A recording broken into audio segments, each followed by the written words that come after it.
Good morning, everybody. Welcome back to the Cocodona 250, presented by Ultra on the Mountain Outpost YouTube channel. I'm Chris Warden. Caleb Stevens.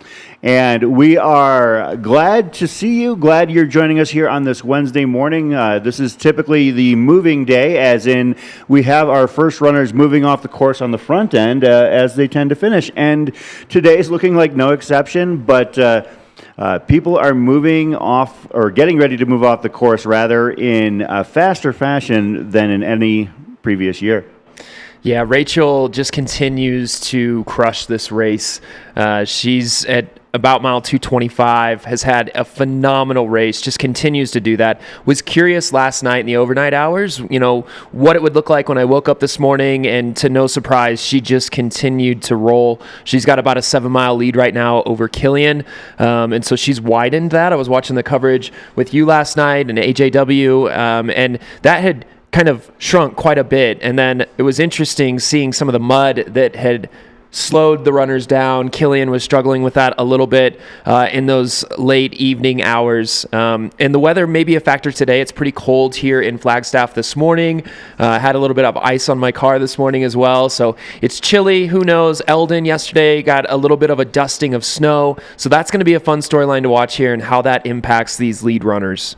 Yeah, I from what I'm hearing, that whenever Elden gets a dusting one day, the next day it could be full-on actual accumulation on the ground. But you spoke to something that things had really narrowed at one point. And yeah, they had narrowed to the point where we had a sequence of events that took place last night where Rachel had gotten to the Munns Park aid station at mile 190. And Rachel came in, she was eating, it looked like she was doing some gear checking and swapping, and she went into a tent and asked for privacy so she could change some clothing. And our correspondent in the field, Luke J., adhered to those wishes and came outside of the tent. And as we were looking at the tracker, we saw that Killian Korth's arrival was impending as he was maybe a half mile out or so, and so we were anxiously awaiting to find out whether or not we would see Killian actually catch eyes on Rachel.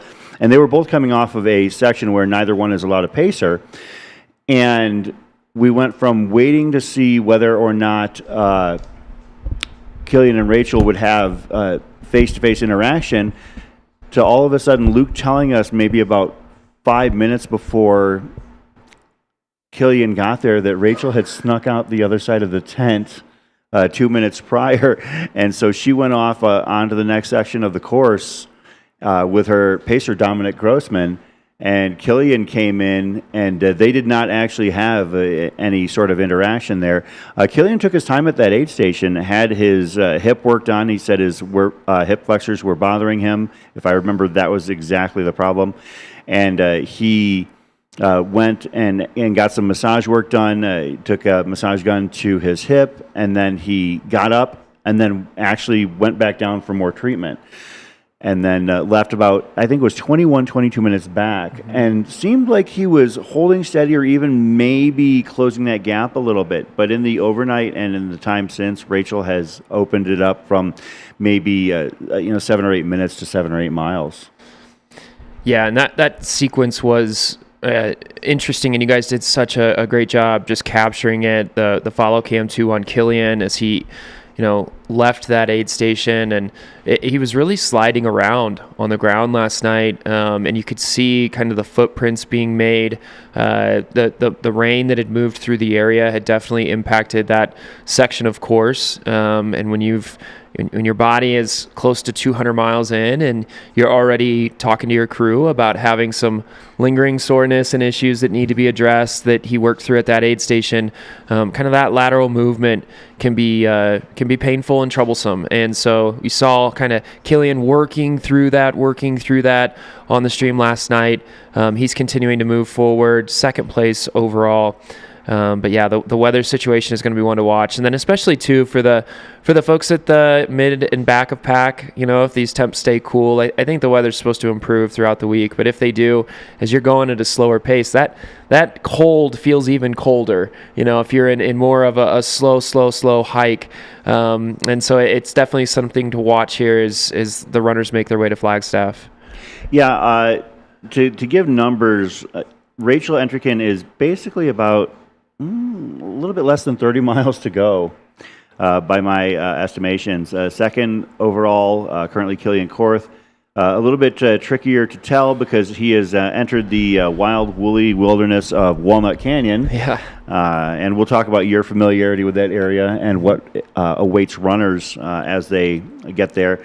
And then Cody Poskin is the only other runner who has made it through the Fort Tuthill aid at mile 211.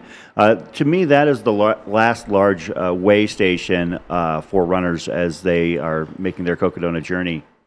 Rounding out the overall top 10, Joe Stringbean McConaughey in fourth, Heather Jackson in fifth. Heather's been an amazing story following her journey. Has been intriguing because she is usually somebody who, number one, leads out from the front, number two, doesn't have any experience in ultra running beyond the 100-mile number. So, sixth place, DJ Fox. Seventh place, Courtney Dualter. Eighth place, Adair Ramirez, making moves up the ladder. Ninth place, Zach Hauer. 10th place, Jacob Aberg. 10th place, did I say 10th place or 9th place? Followed by Megan Eckert, Jeff Browning, and Lindsay Dwyer. It's about your top 10, top 12. Conversely, on the other side of the coin, we had a couple additional runners have their journeys drawn to a close last night. I want to recognize those people who called it a day, but Vivek Mullenix, Brian Fredley, Lori Robinson, Chris Walt, and Carmen Sendejas. So shout out to those people for towing the line and making a huge effort here at the Cocodona 250. We also have a few runners. Our next cutoff here at the Cocodona 250 is the Bain Ranch by Satisfy aid station, mile 96.5. And runners have until the top of the hour to get in and out of that aid station. And at last check, I do believe there were about 6 runners chasing that number. And I can pull it up. I've got those names. Chris Davis, Mary Mullen, Will Bruner, Kristen Trapp, Angela Millett, Candace Gale, and Elizabeth McKenzie. So those 7 individuals are currently bringing up the back of the pack right now. So if you're somebody who is rooting on those back of the pack stories, those are the names you're going to want to keep an eye on over the next hour or so. As I mentioned, they have to get in and out of that aid station. A couple of them are going to be a tall order, as the last couple names there have in excess of 3 miles to go and about 42 minutes to cover it and get out of the aid station. Back to what we were talking about a little bit ago, as the runners have made their way to, and in Rachel's case, almost through Walnut Canyon. Caleb, can you talk about that area? First of all, getting to Fort Tuthill, the aid station there, and then what the course is like from there to Walnut Canyon Aid. Yeah, there's a lot of really beautiful trails in that area. That aid station is loaded with every amenity that you could want. Tons of great crew support. I think it's one of the crown jewels of aid stations. When runners get there, I think for me, it was a little. You realize how close you are to Flagstaff, but the course makes that kind of loop around it. So when you get there, you can see Flagstaff, you can see Elden, and you think, "Wow, I'm so close. So close." Yeah, it's cruel. I mean, if you're coming up, as most people traditionally are heading up to Flagstaff from the Phoenix Valley. It's like the first exit when you get to town. Yeah. And then you think, oh, well, if I just keep going, I'm going to hit downtown Flagstaff. No, you have to take this route around, and of course, after the runners hit Walnut Canyon, about 225 miles in, Elden awaits. Yeah, and so you kind of swing out to the right of Flagstaff, so you're kind of coming up. The runners are going to swing out to the right, and there's quite a lot of running that takes place before you actually get to Elden, and so mentally you feel like you're right there, and then you've got a lot of running to do before you actually get to go and tackle that beast of a final climb here at the Cocodona 250. And of course, that last stretch now has been adjusted in terms of where runners are allowed to have pacers and where they're not. After Wildcat, the runners are no longer allowed to have pacers, so they actually have to go up and over Elden on their own. Yeah, and that's going to be interesting this year. I had a pacer doing that section, and it was so helpful because when you are tired and just want to sit down and take a nap every 5 seconds, it's really helpful to have somebody there that can kind of keep pulling you along, that can help you deal with whatever's going on inside your head in that moment. And so for front of the pack to back of the pack, needing to do Elden by yourself is such a fun and interesting challenge that'll be, I'll be very curious to see how people handle that, and if we see times slow versus where they kind of historically are on that summit and that descent. Again, the weather there, who knows what that's going to look like. If the conditions are slippery, those big step downs when you're coming down Elden will be a little bit more treacherous and could cause runners to slow down even more. And then you think about the loss of having pacers in that section that can kind of help you find your line. And that's one of the big benefits to having a pacer in a section like that is you can just move without thinking. And if you were my pacer, Chris, I just know I just need to follow your footsteps, right? And to not have that safety blanket and have to make those decisions on your own, that's a lot. Yeah, and that, of course, you ran the race 2 years ago, is that correct? That's right, yep. Okay, so since then, things have been adjusted significantly. Yeah. We can talk about that as well. Of course, when you ran the race, you had to head up the south side of Elden, and now you actually come down that side. And frankly, based on my experience, that would not be fun at this point in the race. You're talking 245 plus miles in, because that ascent/descent on that side, the ascent was always brutal. The descent is no picnic, no reward either.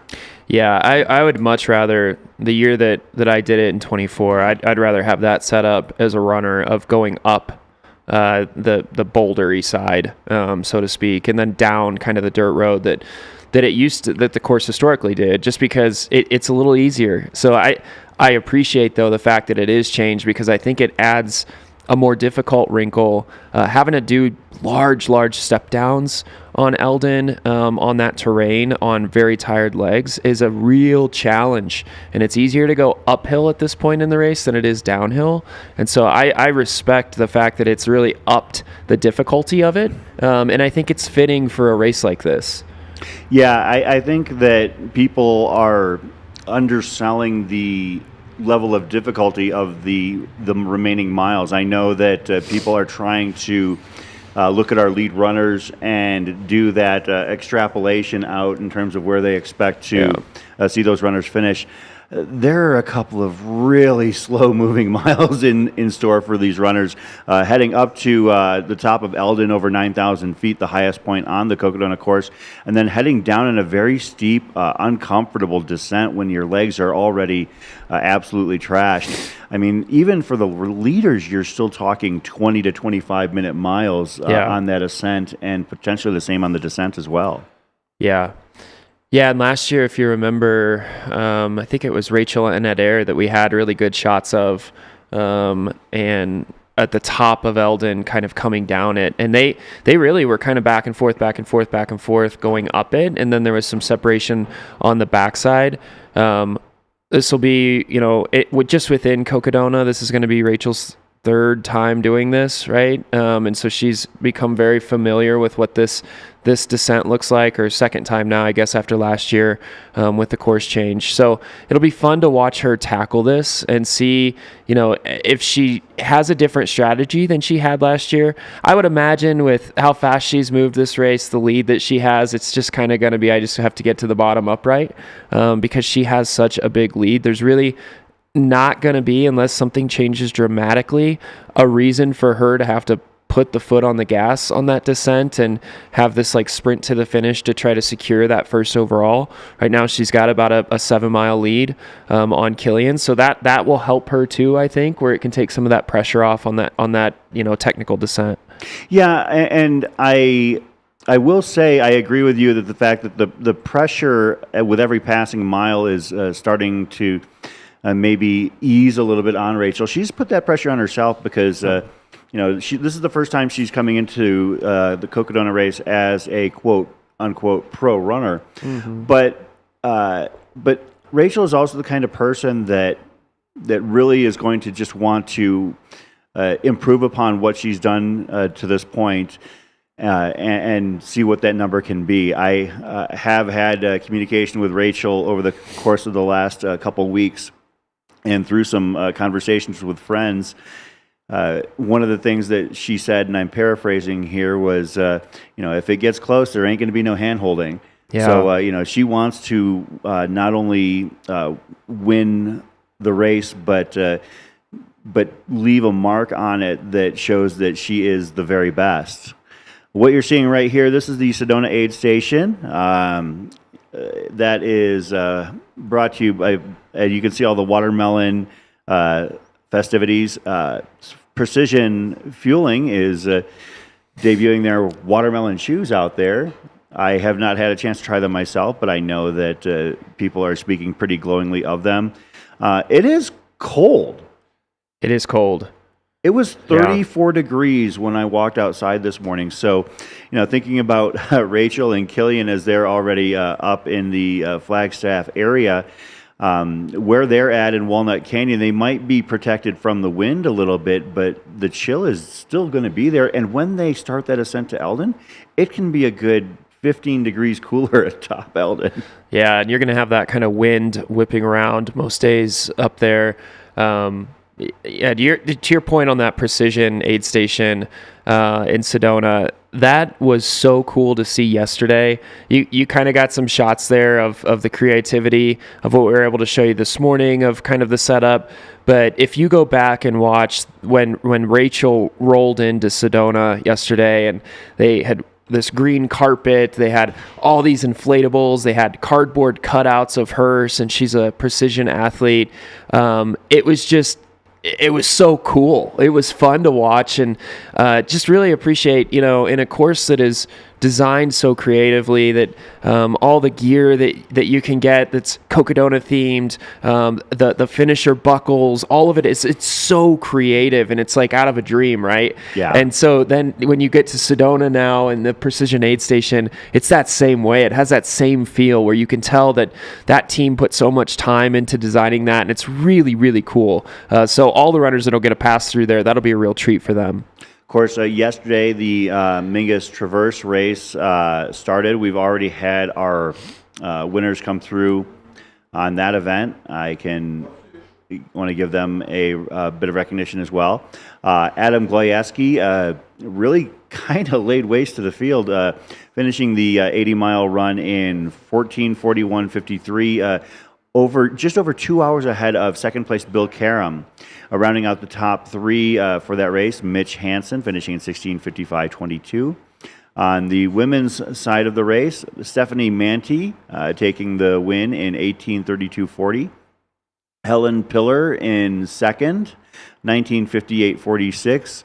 And we would expect our third place woman to be finishing here very shortly, and my odds are on Katie Murray as she hit the water station aid at about 1:30. Actually, let me refresh this. I think that it looks like she literally just finished a few moments ago. So at a 5:21 a.m., so 23:21. So sliding in under the 24-hour mark. Congratulations, Katie Murray, and to all the runners of the Mingus Traverse.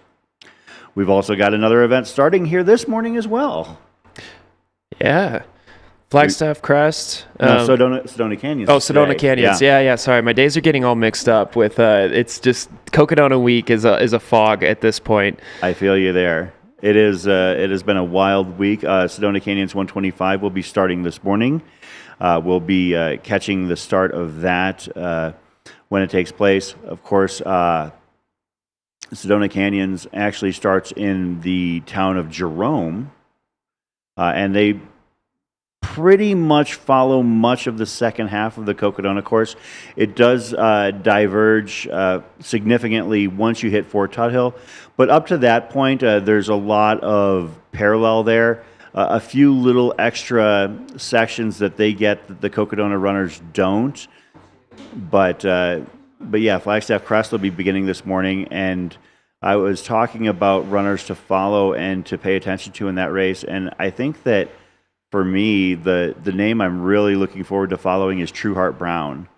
For those that are not familiar, Trueheart Brown is a Flagstaff local and an amazing runner. You're talking about a guy who is one of the fastest trail runners in Arizona. And when you say that, you're saying that with some weight behind it. Yeah. Think about all the runners that are in Arizona, and when I say that a gentleman by the name of Trueheart Brown, that many of you probably haven't heard of, is among the fastest, it really tells you what I think of him. And Trueheart Brown, his story, he's 46 years old, a Flagstaff local here, and people who've been following the sport for a while might recognize that name as back in 2022, he won the Black Canyon 100K, a golden ticket to Western States, beating some pretty stout names. I mean, you look at the top 10 in that race, he beat Scott Trayer, Jeff Colt, Mackay Clemens, Anthony Costales, Seth Ruling, Matt Bellis, Dan Green. That was a really stout race, and he beat them all. And he was all set to toe the line at Western States 2022, but had to withdraw due to his professional responsibilities as a wilderness firefighter. And Trueheart has not had the opportunity, the time, or the chance to run a Western States qualifier, so hasn't gotten back. So this is his first opportunity back. In the intermediate time since his Black Canyon run, he has set the course record for Flagstaff Crest. Also, running a stagecoach 100-miler in just outside of Flagstaff late last year, running it in 14:40:43. Wow! And that's an established race for him to have the course record for. Has that course record by over 2 hours. And Trueheart going to run his first Western State qualifier in 4 years. Looking forward to seeing what he does out there. And frankly, hopefully, if luck be willing, in the lottery later this year, a return or a debut at Western State's long overdue. Yeah. I heard Rory on with you in AJW last night. He sounds like he's going to be out there pacing Truett. Yeah. Good luck with that. Yeah. No, Rory is, he's going to be out there at the Sedona Canyons course pacing or he wants to pace multiple runners. We'll see how that goes for him because between Trueheart Brown and the name of his other runner that he's pacing is escaping me at the moment, but I know that they're both absolute killers on the course. So, that's what we have to look forward to today. And then tomorrow, Friday rather, again, getting my days mixed up. Oh, thank you very much.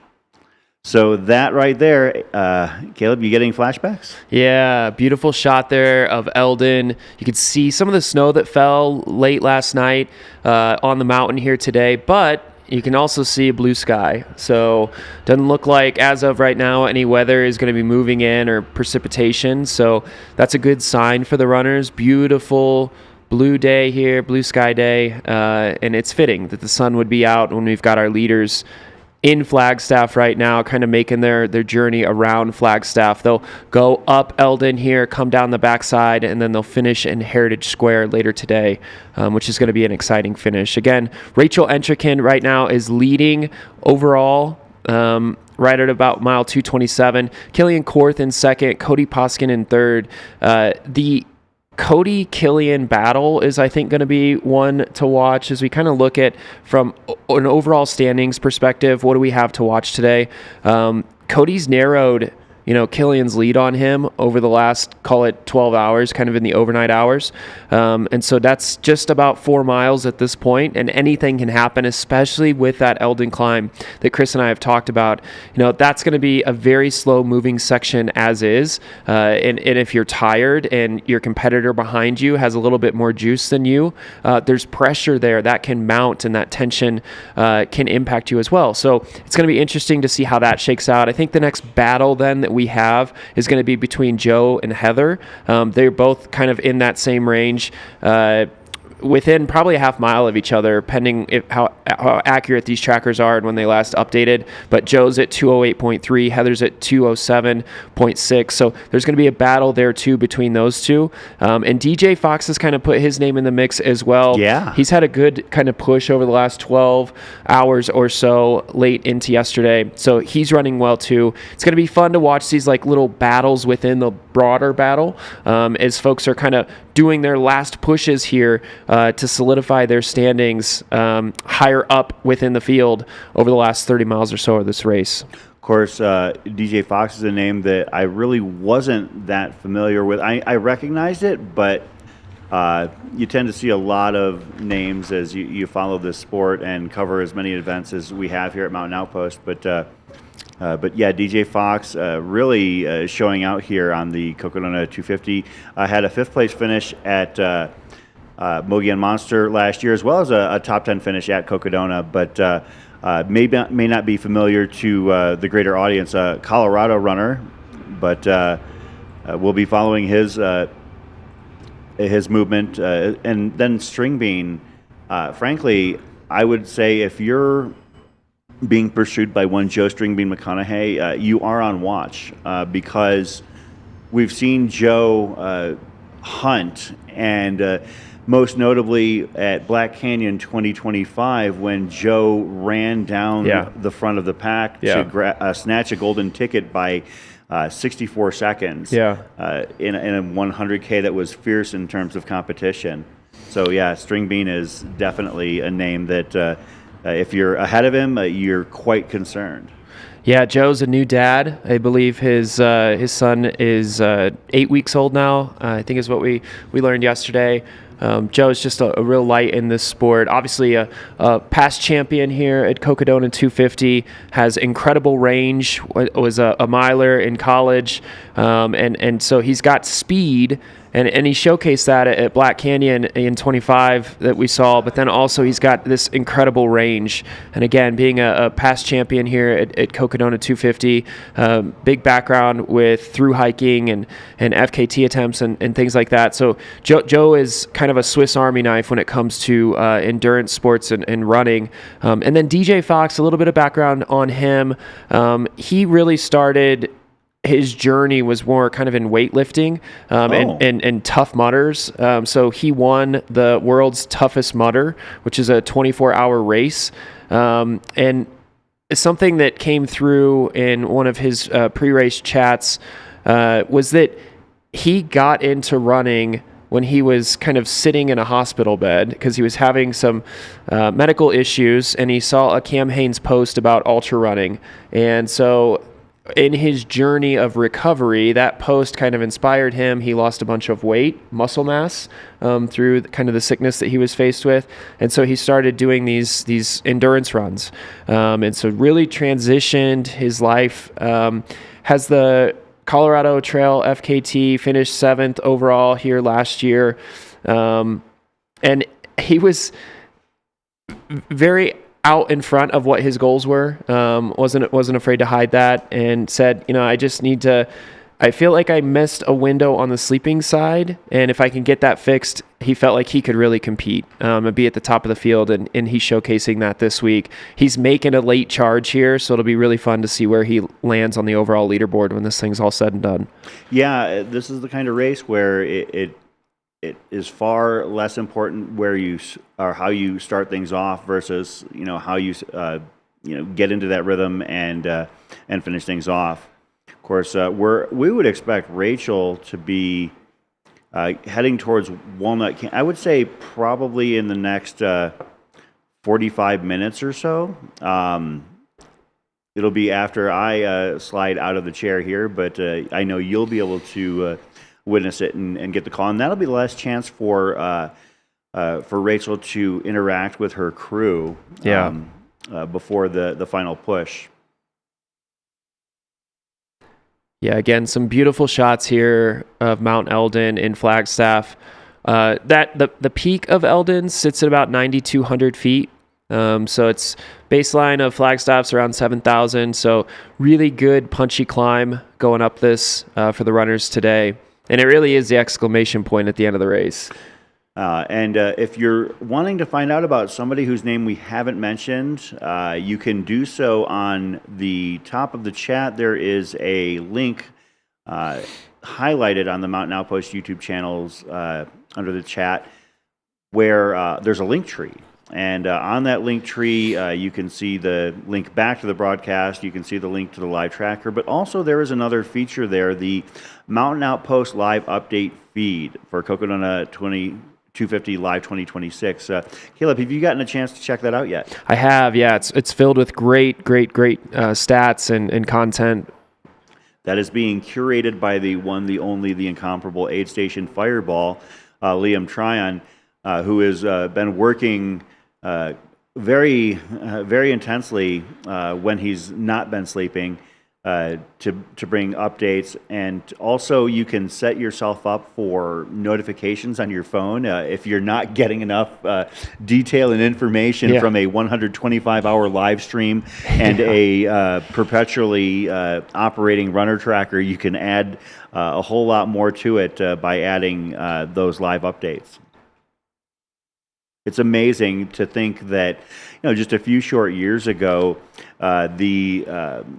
the epitome of race coverage consisted of waiting on a person or two on course to, first of all, be there. Second of all, find a place where they could get cell reception, and third, send out a tweet. Yeah, that was the epitome. I mean, shout out to one of the people I admire most in the media scene here in this sport, and that's Keith Dunn. Who still does it that way for Barkley, because frankly, Laz would have it no other way. But yeah, I think that we have gotten to a point where there's a whole lot of coverage. We've got media all over the course. We've got our drone pilots. You can see right here the John G Skycam. To help wake you up this morning. You can see the skies over Flagstaff are completely clear for the first time this week. Yeah, John G has a Cocodona cap that I've heard really cool things about, the design of it. And you're going to be able to get that at the website, or if you're going to be here in Flagstaff, you can pick it up at the finish line. So a special thanks to John G, both for the cool cap that we have for Cocodona to commemorate it, and for this Skycam that has brought us really great shots all throughout the week. Eliza was asking in the chat what has surprised me in this race so far. I think it's just the fact that, I could say that I'm surprised by what Killian and Rachel have been doing, but it's not really that much of a surprise. I think I'm more surprised at the number, or the number of DNFs. It's low. I've always felt like the most of your DNFs come from the first 100 miles. Yeah. And we're approaching the back of the pack, hitting mile 96, or mile 95 at Satisfy Fane Ranch. And we don't have that many DNFs by comparison. Now, a lot of that would have to do with how friendly the elements have been this year. But given the number of people, we've got... we've only got 36 confirmed DNFs. We've obviously got a couple that are DNF, quote, on the track you see DNF-ing. Those are people who have not gone through the proper withdrawal from the race. So, but you know, the number of people who have actually formally DNF'd in this race to this point is quite low. And thank you to all of you. You know, we've got over 6,000 people watching in the chat worldwide. You know, shout us out. Let us know where you're from. We're glad that you're here with us here in Flagstaff. Of course, we are here in the Run Flagstaff studio. They've been great for the week. Oh yeah, wonderful location, wonderful setup here at the Run Flagstaff store, the nexus of the local running community here in Flagstaff. They have an event space attached, adjacent to their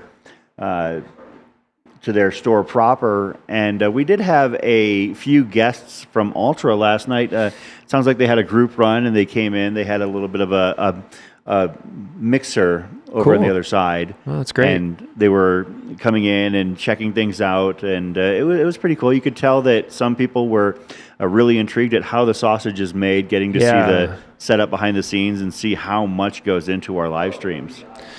Yeah, and they've also offered, if you've got, you know, a runner that's out and needs gear or something, they will do deliveries. This Run Flagstaff shop to Walnut Canyon. So if your runner has any needs, if your crew has any needs, they're willing to go above and beyond to support you. Just call the shop and you can see what gear they've got. They've got a great array of kind of anything that you would want, from nutrition, shoes, socks, cold gear, all of it.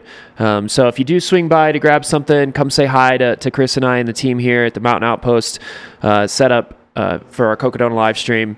It's been fun. We've had a few people. There's a cool window right next to us where folks have been leaning in and waving and taking pictures and everything. So it's been fun for us. Yeah, absolutely. It's been fun to.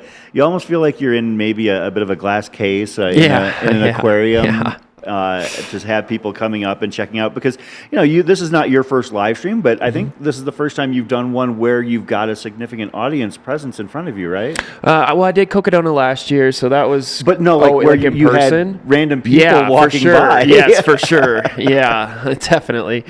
It's like you don't want to look, but you're like, what is that? There's people waving and smiling and whatever, but you got to try to stay focused. You know what, though? It is great whenever we're able to be on site, when we have these opportunities to do these broadcasts where people can kind of see what's going on and everything. There's a different energy to it, a different vibe. There is, yeah. And this is the closest we've been to the finish line of the Cocodona 250 presented by Ultra, and we're only about 2 blocks away from Heritage Square.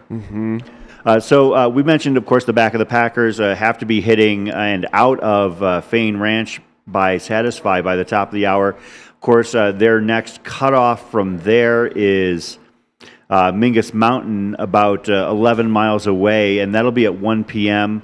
I feel like that's deceptively brutal for the runners. Fain Ranch at mile 96.5, Mingus at 107.2, so just under 11 miles, and they have 7 hours to get there. Caleb, for those runners at the back of the pack, what awaits them between Fain Ranch and Mingus Mountain? Yeah, that's a fun stretch. You're leaving this incredible aid station where there's couches everywhere, there's great food, there's chicken fingers, there's everything you could possibly want as a runner. And it is tempting to just say, you know what, I think I might just stay here for the rest of the race. It's very, very comfortable. When you leave that section, you're going to you're going to kind of meander up as you make your way to Mingus, which that climb, it can be tough. In 2024, just in my experience, it was very warm that year. And so it made that climb, that was one of the most difficult parts of the race. I think if the weather's cooler, it's obviously challenging because there is some good vertical gain there. But if there's a little bit of cloud coverage like we saw yesterday, or if the temps are a little bit cooler, it will be better to navigate for the runners. And we're getting a live shot here. That's our first live shot of the morning on course, the courtesy of the John G Skycam.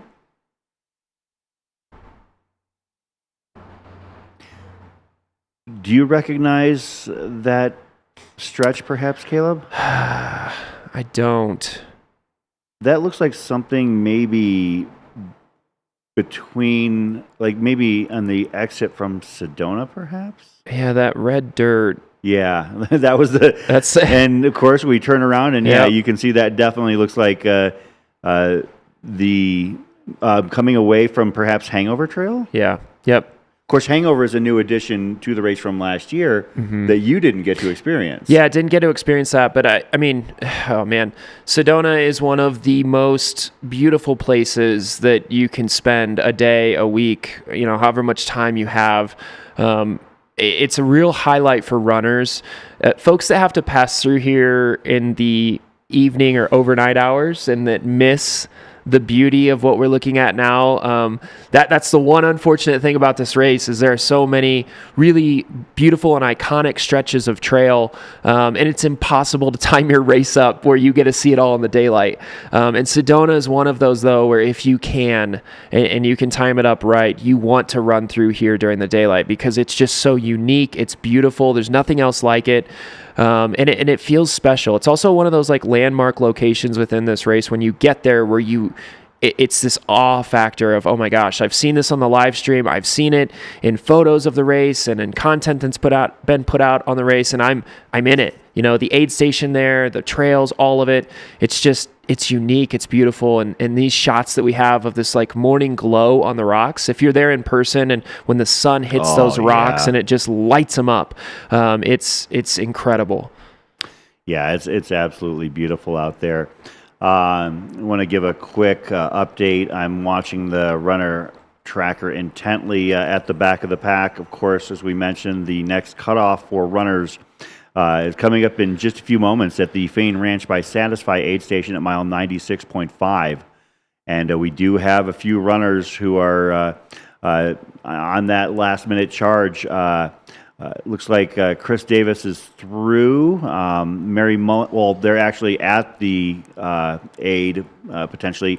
I can't tell if they've departed the aid station just yet, but we've got a few people that we're hoping are able to get in and out of that aid station and continue their journey to that end.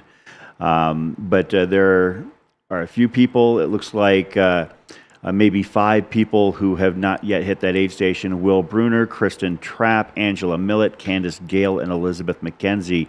If you are somebody who is a big fan of that back of the pack grit, these are the names that you're going to want to be crossing your fingers and hoping for. Of course, shameless plug as we see these beautiful shots of Sedona. Yeah. The cutoff was created by our teammate Dylan Harris, which chronicled the back of the pack of the 2025 Cocodona 250. And these people are cultivating their own story that mirrors what we saw in the cutoff. I wouldn't encourage you to step away from our live stream. However, if you're interested in that, definitely put a pin in that to watch later. Yeah, maybe, tonight around midnight when we're off air, then you just go straight into some of these documentaries, the cutoff, the chase, that Dylan has put out. I'm excited for the one that will be coming out next spring. Dylan does such a good job of capturing the essence of the race, and in the way that he's thought about kind of laying out the structure here, where it's not just the elites, it's not just the front of the pack, it's not just the stories that we hear during race week that are just kind of so iconic. It's this view of telling those stories, but also all of the other small stories that help to make up just how special this race is end to end.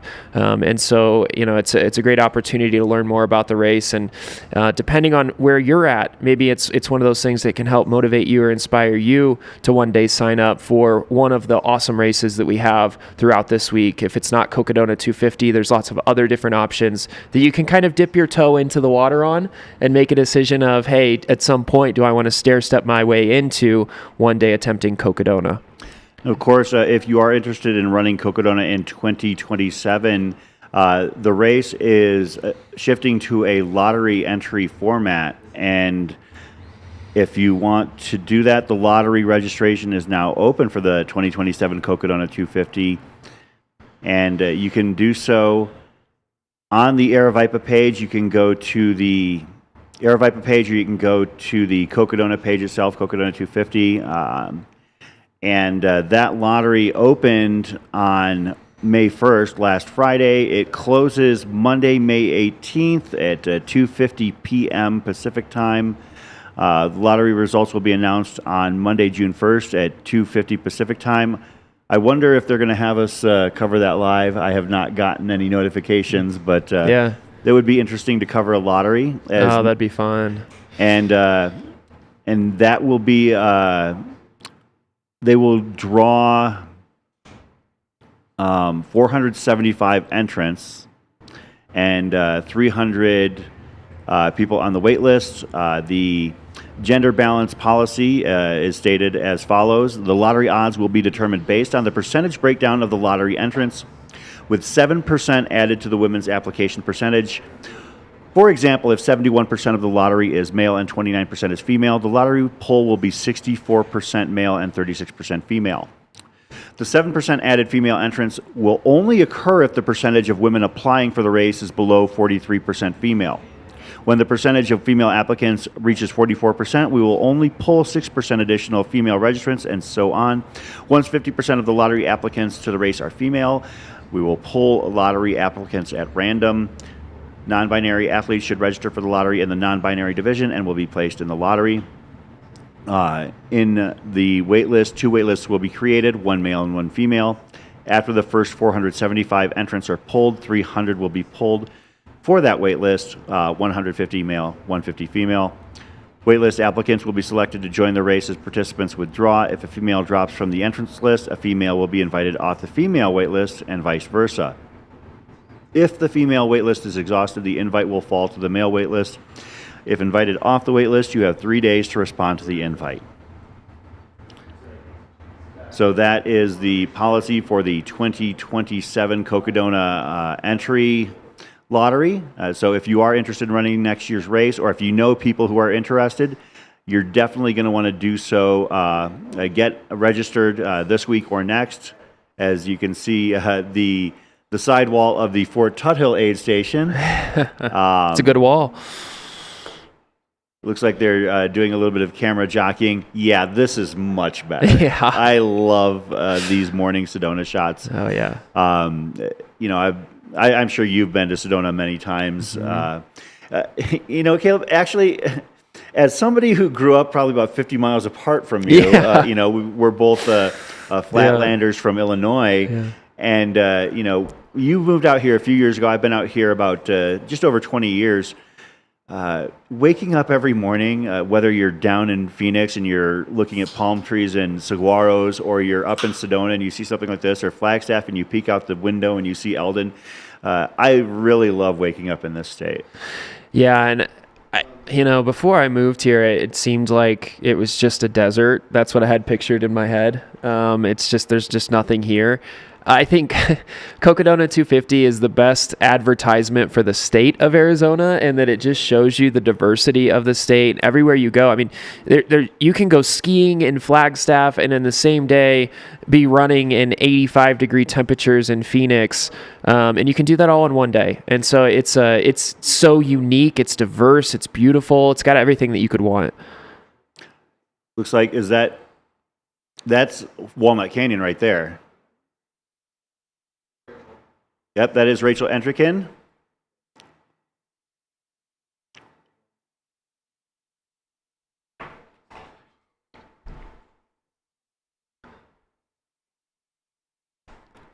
Of course, Rachel came in with pacer Dominic Grossman, and will have to go the rest of the way solo. No worries for her, though, in that regard.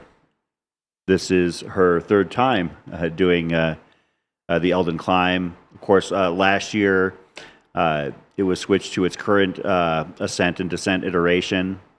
But this is your overall race leader, Rachel Entrikin, at Walnut Canyon Aid, about mile 228.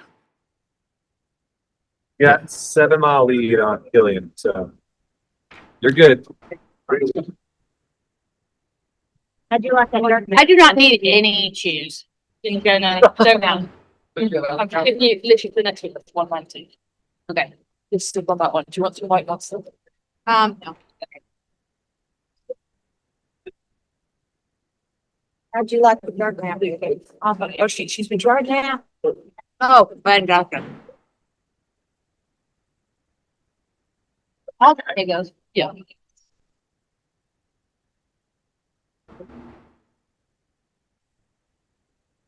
It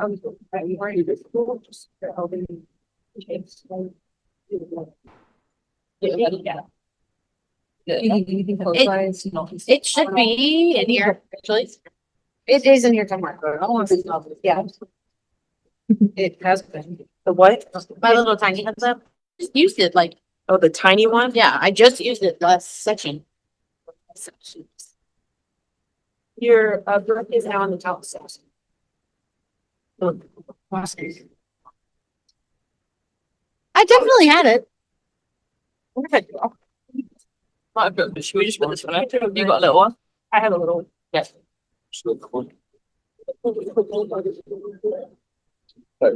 Hey, we're kind of getting good at this program stuff.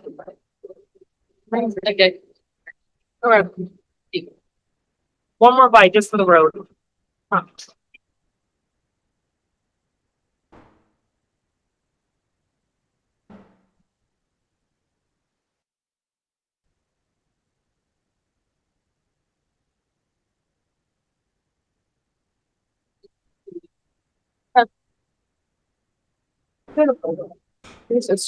He's here. Hey, hey, girl. Yeah.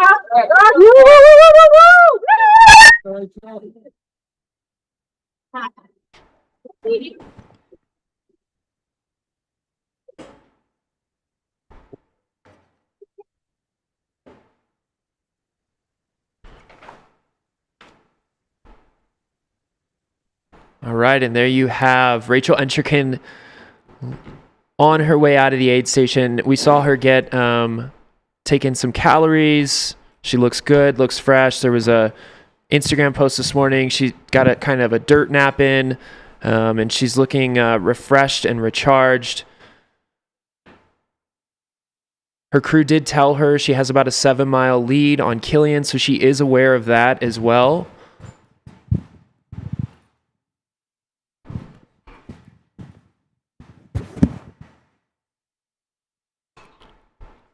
Here you've got some good shots of Sedona, the Hangover Trail. We are bringing in a new co-host here as well. Alyssa Clark is joining us here this morning. We have Chris on the couch, full team of commentators. Team, what'd you see there in that aid station? How do you think Rachel looked? Well, she looked fantastic, first of all. But second of all, I do have to offer up a mea culpa as I misspoke. The Pacers do not drop here. They drop at Wildcat. So I apologize. I misspoke there. The ascent and descent of Elden is what is solo. She still is able to have a pacer for a few more miles. Good morning, Alyssa. Good morning. How are we all doing this morning? Fantastic. We get these beautiful shots of runners. This looks like it might be leading towards Fort Tuthill, perhaps. I could definitely see that. Or no, this is Rachel departing. You're right. Rachel departing Walnut Canyon. Just doing an amazing job out here on this course. She is still running. It is just absolutely incredible to see. Yeah, and as you can see there on the top right, we just passed the 49-hour mark on the Koros clock. Thank you to Koros for all the support that they've provided, the live stream this week. I think our projected time this morning of her finish, it's at this point in the race, it's kind of hard to tell with the Elden Summit and whatnot. But likely somewhere between, let's call it 11 on the early side and maybe 2 to 3 p.m. I think that's probably the window that we're looking at for Rachel's finishing time today. Yes, I think that Elden is going to be the big question mark. We know that Rachel has a lot of experience on this climb. I'm sure that she practiced it as well in her training runs, but that is no joke coming down that. I'm hoping that she's just going to feel the pull from Flagstaff to get her down the mountain as safely as possible. People were asking what time Sedona Canyons starts. That starts at the top of the hour at 7 a.m. Local time. Those runners will have 75 hours to finish. So they have the same final cutoff as the Cocodona 250 runners. That is 10 a.m. Local time here in Flagstaff on Saturday. If they want to qualify for the Western States Lottery, however, they have to finish in 52 hours.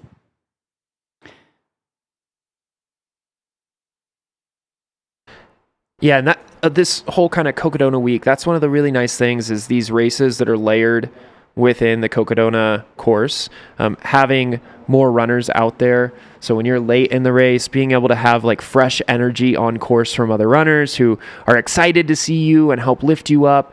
It really builds kind of that community and camaraderie within these races out on the course, and it makes it really, really special.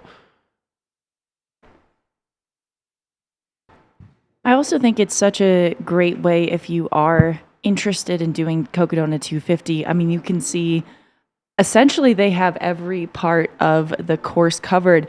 I actually know that there is a runner who was too far down on the wait list for Cocodona, so she is doing, or did, the Bradshaw Brute and is starting Sedona 125 this morning. I heard about that. Yeah. That's Absolutely wild. That's a wild approach because the Bradshaw Brute and Sedona Canyons don't entirely follow the course. The Bradshaw Brute 100 miles is arguably tougher than the first 100 miles of Cocodona. Yeah. It's, I believe it was over 18,000 feet of climbing, and I think that that first section is closer to 12 or 13 for the race. Sounds about right, yeah. And then the Sedona Canyons course does have some stretches.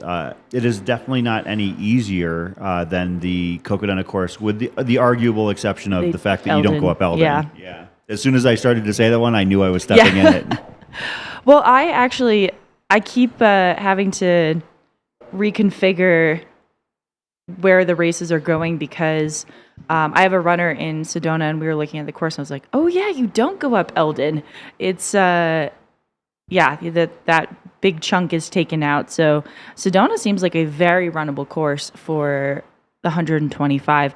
Of course, you are dealing with the elevation. I believe that will all be above 4,000 feet, coming up to 7,000 feet where we are in Flagstaff right now.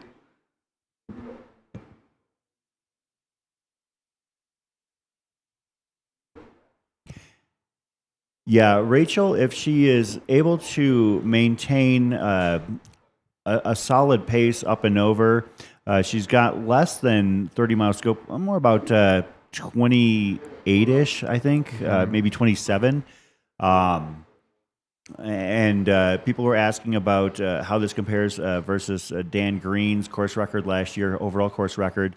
I believe he finished about 3:45 in the afternoon. Yes, that was what Liam was telling us, and I believe Dan also confirmed that. But 3:45, I actually just did a little morning walk and was just reveling at how this place is going to be an absolute zoo in, honestly, a few short hours. Yeah.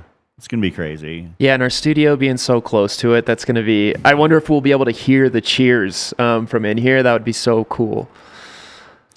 Yeah, I'm going to do my best to try and sneak over there just to witness it. Yeah. If I can get all of my responsibilities done outside of the Cocodona coverage, I will do so. But looking forward to it. And on that note, folks, it's been a pleasure waking up with you this morning. I will be back to put you to bed this evening.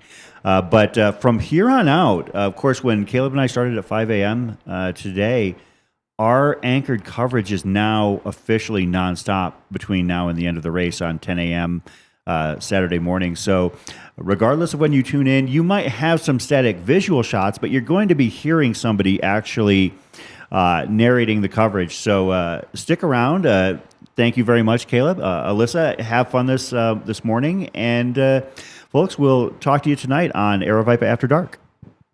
Thanks, Chris. And just to give you an idea, this is Caleb Stevens and Alyssa Clark on the mic this morning for the Cocodona 250 presented by Ultra. I just have to say, too, that there's a heaviness this morning, just waking up to the news of the runner passing, and I just want to say massive condolences to the family, and just it's the outcome no one wants to see in a race. So, just was doing a little walk this morning and just thinking about the family, and my heart goes out to them. So I know that we will carry their spirit through this race, but want to acknowledge just the devastating news from last night. Yeah. So thank you all for being with us this morning. We're going to take a quick step away so you can hear from some of the great sponsors that have helped us make this coverage possible. We'll be right back with you.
Welcome back to day 3 of our Cocodona coverage. We expect our champion to be crowned here in the coming hours. This is Caleb Stevens, joined by Alyssa Clark on the mic. We're in Flagstaff at the Run Flagstaff headquarters, Mountain Outpost here. Alyssa, some exciting racing going down right now. The field is making their way to Flagstaff. What are you most interested in right now, and what are the storylines that you're looking forward to as they unfold today? Yeah, I mean, gosh, this has just been, I woke up kind of wondering what was happening at the top of the leaderboard, and we're seeing Rachel just extending her lead. She is still running. We just were able to see footage of her. and she's moving so strong. I'm excited to see her get over Elden. And then really, I think the most exciting, well, I mean, gosh, like we'll just let her do her own thing. But then Killian and Cody. Cody has really come on strong. We saw him moving through the Fort Tuttle aid station, took a little bit of food, but he's still running really well. We do know that Killian has been struggling a bit, but if I know Killian, his mental game is super strong, so he is doing everything he can to push forward. So I'm very curious to see the Cody Killian battle out there. I think that is going to be one for the ages. And then also we have Joe Stringbean and Heather are very close as well. I think within half a mile of each other at this point. They might be running together. The tracker right now has them about a quarter of a mile apart, but they may be together just depending on the pings on the tracker, right? So that'll be a fun one to watch unfold. And then also, DJ Fox just continues to move up. He's within a mile of both Joe and Heather. So DJ Fox is a guy, we touched on him earlier, an interesting background, and one of the things that we highlighted or that I made a note of prior to the race is that he said last year, he finished 7th at Cocodona 250 last year. He said that he took in 1,500 milligrams of caffeine in the last 9 hours of Cocodona. So if he is following a similar strategy this year, it might explain the sudden burst up through the field that DJ Fox is experiencing. That's a heck of a lot of caffeine. I don't think I would be able to sleep for days. Yeah, that would. I would imagine you'd be pretty jittery, and the heart would feel like it was jumping out of the chest at that point. I also know that he was quite frustrated with the end of his race last year of feeling like he left a lot of time on the table. And it's exciting to see that he really paced himself well and is moving up through the field. Also, I know that he has an expert pacer out there, Tyler Duza, who is the new Hurt course record holder, broke Gary Robbins' record that had stood for many, many years. Yeah. Wow. Yeah, so he has Tyler out there with him. I know they're great friends, so he's in great hands. Yeah, he talked a little bit too, to your point on how we felt about finishing the race last year. A little bit frustrated. Seemed to think that he just maybe wasn't taking care of himself in the way that he could have. And so that he really broke it down in a very simple way. And if you're going to run a race like Cocodona, simplicity is the key, right? These little quick reminders that you can give yourself. And he said, basically, if I get back into that mental state or feeling it that way again, I either need a snack or need a nap. Need a snack, need a nap. And that's, I love that tagline. I think that's something we can all kind of take away from DJ Fox. That's a great reminder for all ultra runners out there. It really, people think there's tons of complexity to running. Truly, it's just how do we continue to do the basics as well as we can? So if you're feeling that fatigue in the legs, if you're feeling that extreme fatigue, it's, okay, do I need calories? Because calories give me the energy to stay awake, to keep going. I mean, famously, I remember hearing a story of Stephanie Case, who's an incredible runner, has placed in the top 3 at Tour de Jean many times. She was taking on Tour de Glacier, which is kind of the even heightened version. It's 450 kilometers, a lot of off trail. I think well over 100,000 feet of elevation gain for that. And Stephanie was eating like packs of butter at Refugios because she was saying the only way I can fight off this sleep is to keep the calories going. So it's calories, and if that fails, taking a little bit of a nap, especially if the hallucinations start, if you just can lay down for about 5 minutes, that will really reset the brain, because I've been in the position where the hallucinations have quite literally taken me out of the real world. I couldn't really tell the difference. So just taking that really quick reset will help a ton. So I love that, like snacks or a nap. Yeah, somebody in the chat said that's actually good life advice. And it is very much so.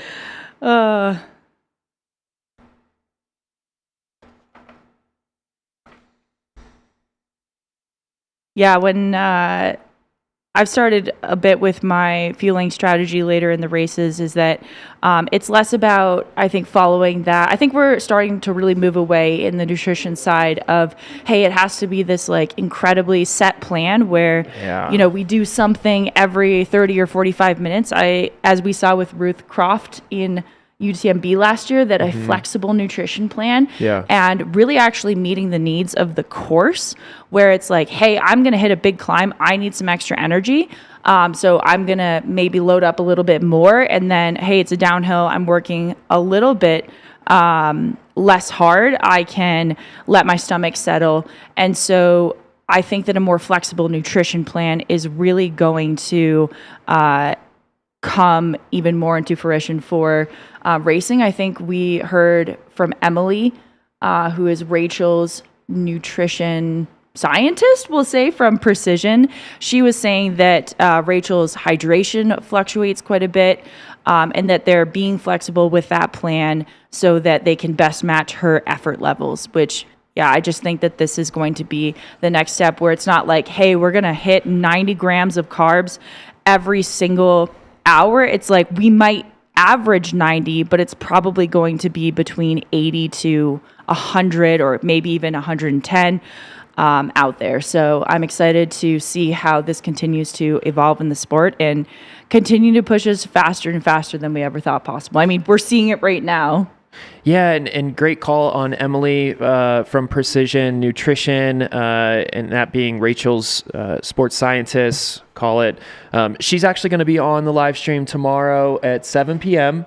To answer all of your nutrition questions. And hopefully, if Rachel's feeling well enough, she'll also be here as part of that interview and exchange. So if you have nutrition questions, start kind of thinking those up.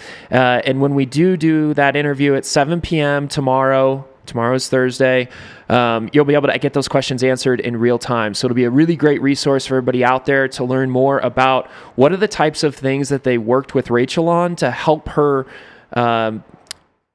increase her ceiling. I mean, she was already elite, but the changes that they made in her nutrition plan that have really helped to kind of fuel this increased growth that she's experienced as a runner. Oh, there we've got String Bean. Joe McConaughey here. This is coming into the Fort Tuttle aid station, which is mile 211. I was seeing too this morning that he has seemed like he's really gotten a lot of his energy back, that he's feeling good. So hopefully that's stayed true. I mean, we all know in these races that you have such unfortunately quick hits of highs and lows where you're feeling good and you're moving really well, and then, oh my gosh, the low's already coming. And I feel like that wave happens faster and faster the further along you get in the race. But hopefully he's riding a little bit of this high. I know this is also where they do basically the sanity check. Yeah. Caleb, do you remember what the questions were that you were asked when you were at Fort Tuttle? I do not actually remember that. I think I came into this aid station though weirdly feeling so good. Like So funny. I just like felt I somehow had gotten like new life right before this. I was super excited. I could talk and I felt great.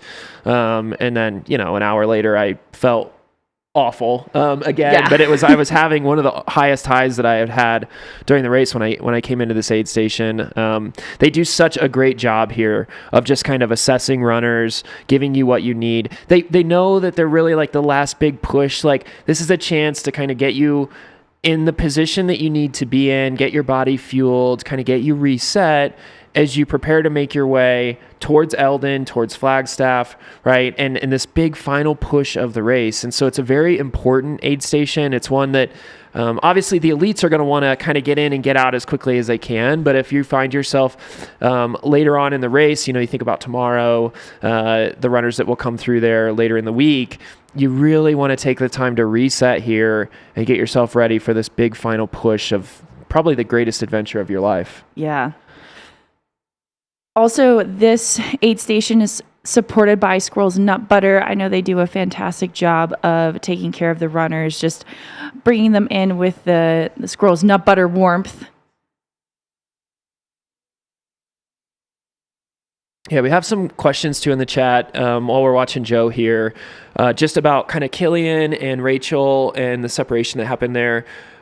Because if you were watching last night, I think it was around 9 o'clock or so, on the live stream, we saw Rachel at an aid station. She left the aid station, and then we saw Killian come into the aid station. They were separated by maybe 10 minutes from when she exited to when he came in. I think that she left. Basically, they were saying, "Oh my gosh, she snuck out," which was brilliant. Yeah, by the way, absolutely. strategy-wise, it was maybe about she'd left 2 minutes ago, and then they panned over to Killian coming in. So I would say less than 5, probably like 3. And it was kind of in that moment then, as if you were with us at that time, we saw Killian. He had some work done. Felt like his stabilizer muscles and things were just causing some issues. And so his crew was working on him. When he left the aid station, it was probably I think it was 30-minute gap or so, right around there, 25 to 30. And we had some really great shots of Killian moving down the road, and it had rained in the afternoon and late evening, and it was wet and it was muddy. Oh, here we go. We've got some slaps on the face. He got a shoulder massage, he got a butt pat, and he's gotten some slaps on the face. Man, he's just going to take off after this. Actually, he looks great. Took a second, got some food in, got some encouragement from his crew, and he is moving with determination. So I'm excited to see what Joe does. We should be seeing Heather any moment now. Oh, wrong door? Right door? Yeah, Joe's at mile 210.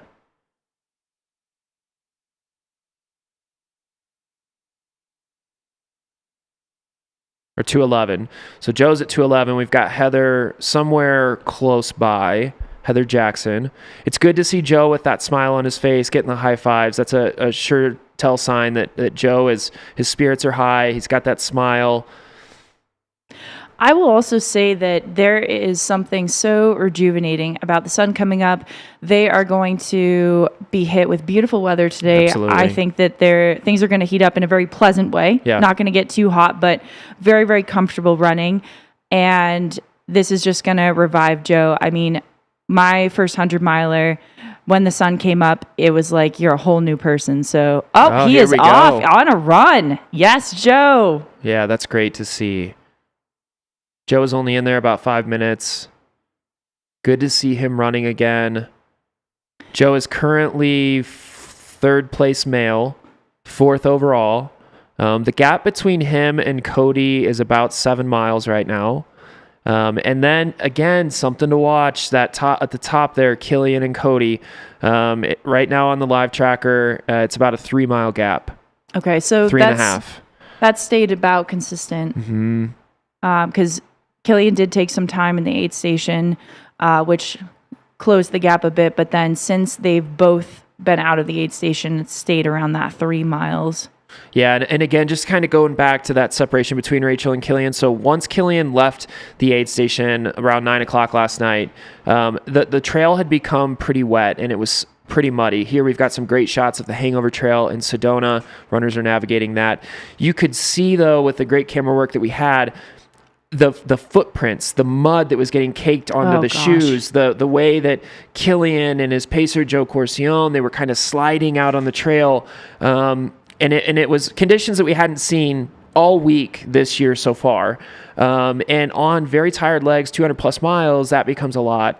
And so there was a gap that started to form there. Rachel had gotten out a little earlier. We didn't get a chance to see if she was dealing with the mud, or if that kind of rain came through, because we heard it on the live stream. You could hear it within the aid station, and you could hear it coming down on the roof of the aid station. So she may have gotten out a little bit early enough where the trail wasn't as muddy, and it may have helped create some of that separation. But again, Killian was dealing just with some leg kind of tightness that I think contributed to some of that separation. And then, waking up this morning, that had just kind of compounded, right? So it went from basically kind of a 2-mile gap into that 7-mile gap where we are today. Yeah, but there's still, gosh, I mean, it's crazy in even a 100-mile race. Like a 3-mile gap, you just say, oh yeah, that's plenty.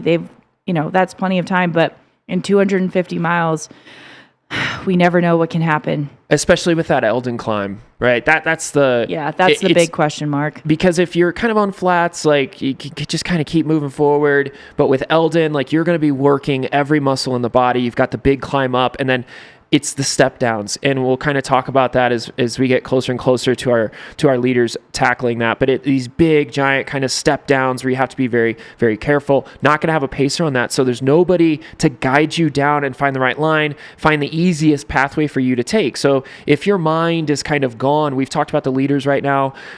They've slept maybe 20 minutes, I would guess, right? And that's not good sleep. That's trail naps. That's like very quick, like shots of sleep. Totally. But I will say though, when I was doing Moab and I would fall asleep for 5 minutes, I would start dreaming. I mean, like I know some people are not quite that lucky of getting to fall asleep that instantly, but like, man, that 5 minutes could turn you from an absolute zombie to like firing away Feeling again. like $1 million. Feeling like $1 million. So like, definitely not in the scheme of the real world good sleep, but that 5 minutes can be absolutely rejuvenating.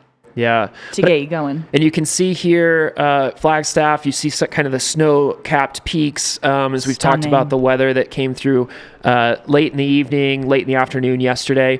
But as those runners, even if they had a great 20 minutes of sleep over the last, 49 and a half hours, as we can see there on our Koros clock at the top of the screen, you're still having to make these quick decisions when you're coming down Elden with these steps of where should I place my foot? If I have my poles out, where should I place my poles? And if your brain is a little bit foggy and the trails are a little bit slick or muddy, or it's cold up there, to your point, that 7 mile gap can become narrowed. Or as we think about, Killian and Cody, that 3 mile gap, that's where I think it's really like if Cody's fresh and he's able to kind of push a little bit more than Killian is, or if Killian's fresh and Cody's not and he can create more separation, it's going to be fun to watch. And then same thing kind of with Heather and Stringbean and DJ Fox charging. So I think there's going to be, although Rachel has such a large lead, is first overall right now, everybody behind her, it's going to be really interesting because I think we'll continue to see some shakeups. I don't think that the Jello is 100% solidified. As Zach likes to say, Zach Marion, it's such a good analogy. It's starting to form. It's starting to kind of solidify a little bit, but it's not quite there yet, and the field will continue to shake up. I will say one of the things that was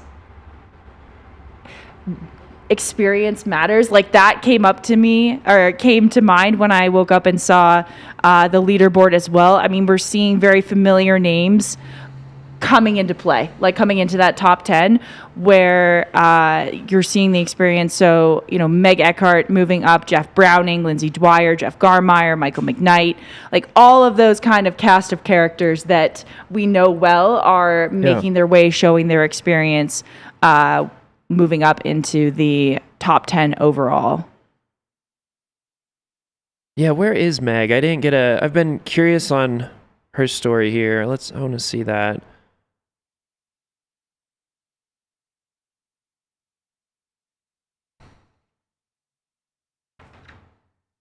My tracker.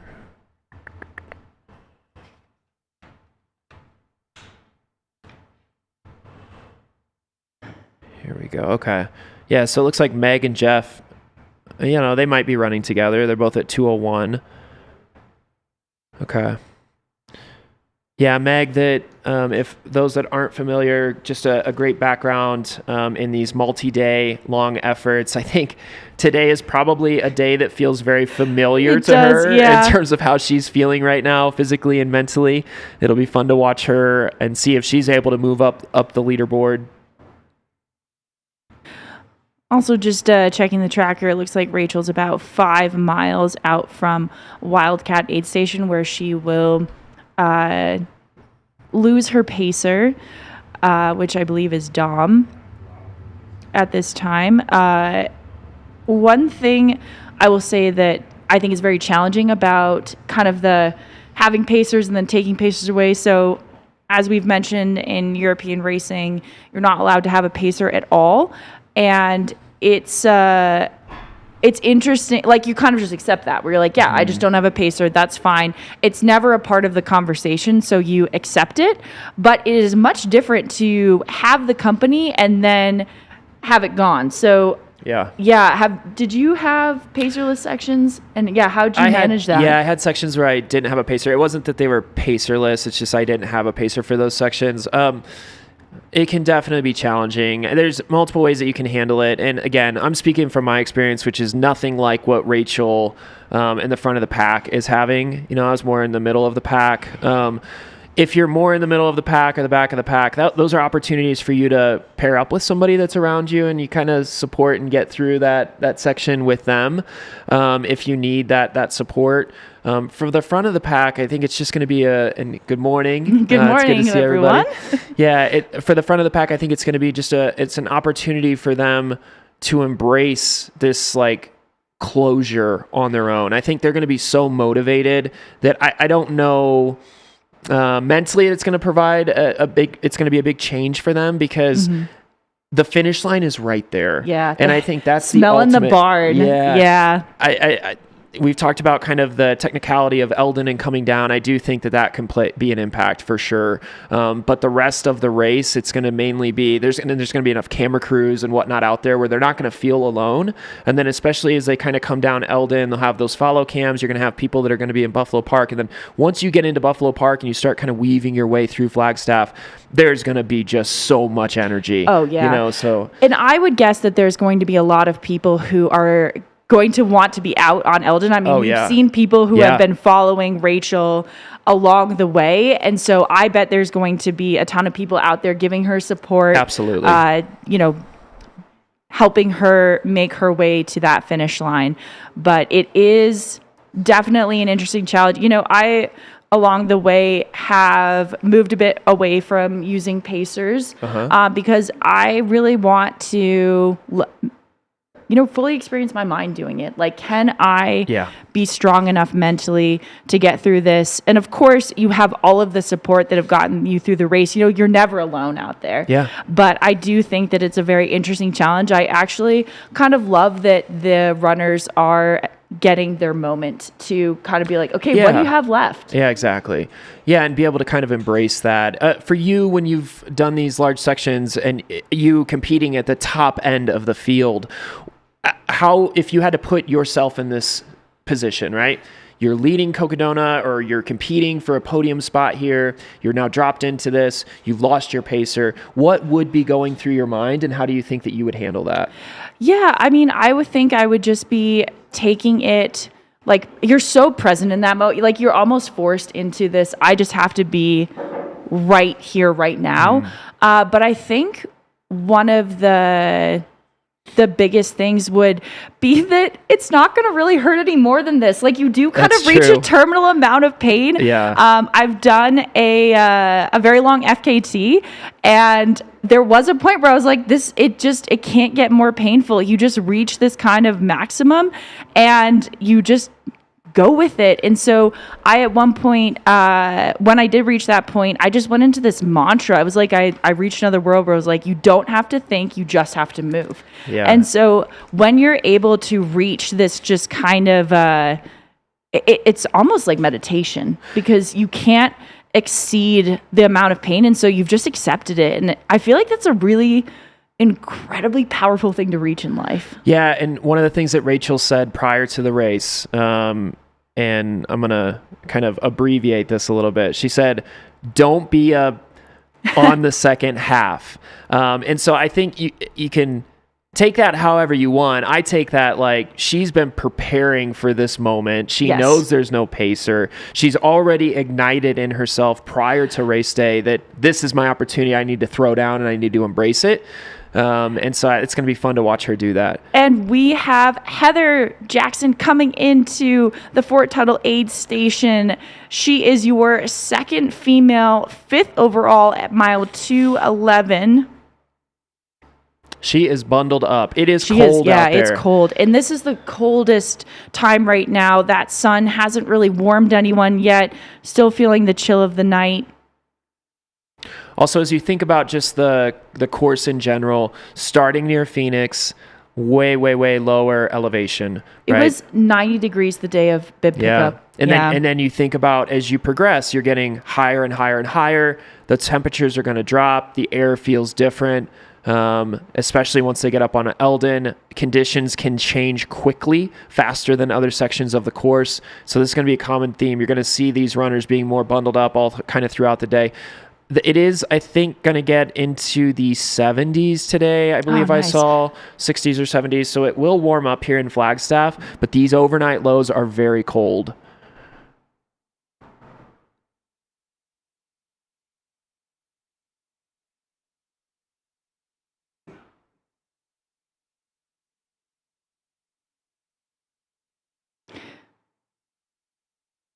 What's crazy too is that the temperature regulation for these runners as the fatigue is hitting, they can go from, freezing cold, and then I bet everyone's going to be in shorts and t-shirts and quite hot as they're coming up and down Elden.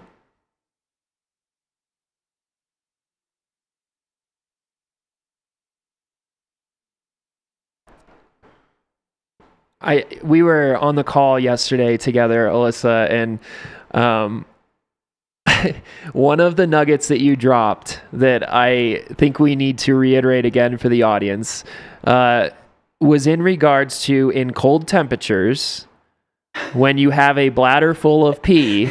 And that's all I'm going to say, and I'm going to let you take it from there because I just thought it was such a good point. Oh, gosh. Yes. So your body has to keep that pee warm. And so if you are struggling to keep your temps up and it is cold out, pee. Don't hold it.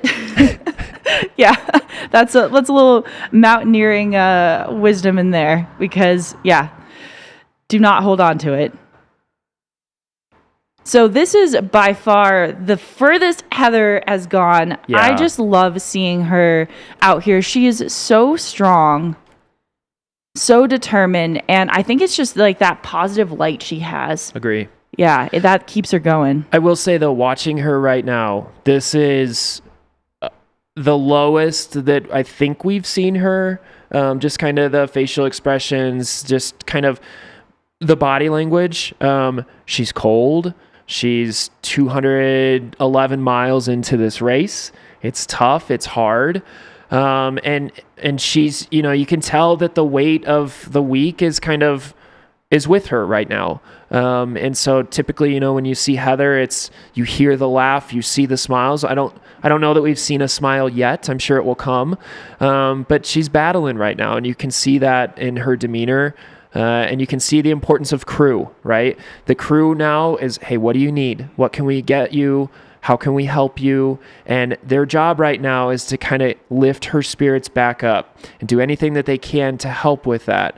And this is such a good shot and such an important part of the race for these runners. Also, I bet this warm food is really going to help make her feel a ton better. Yeah, and that's these transitions into aid stations that are enclosed like this. You come in, you're very, very cold. We saw her really bundled up. You sit down, you start to warm up, you feel great. And then when you step back out, it's that shock of holy cow, it's cold again. Yeah. And I think we've all experienced, once the skin starts to warm up and then it gets kind of flash cold again and you're back into it, that can be hard for runners too. So it's, we're just telling you guys this stuff so you can kind of try to paint a mental picture for yourselves too of what they're going through, what they're experiencing, what the change of emotions is like.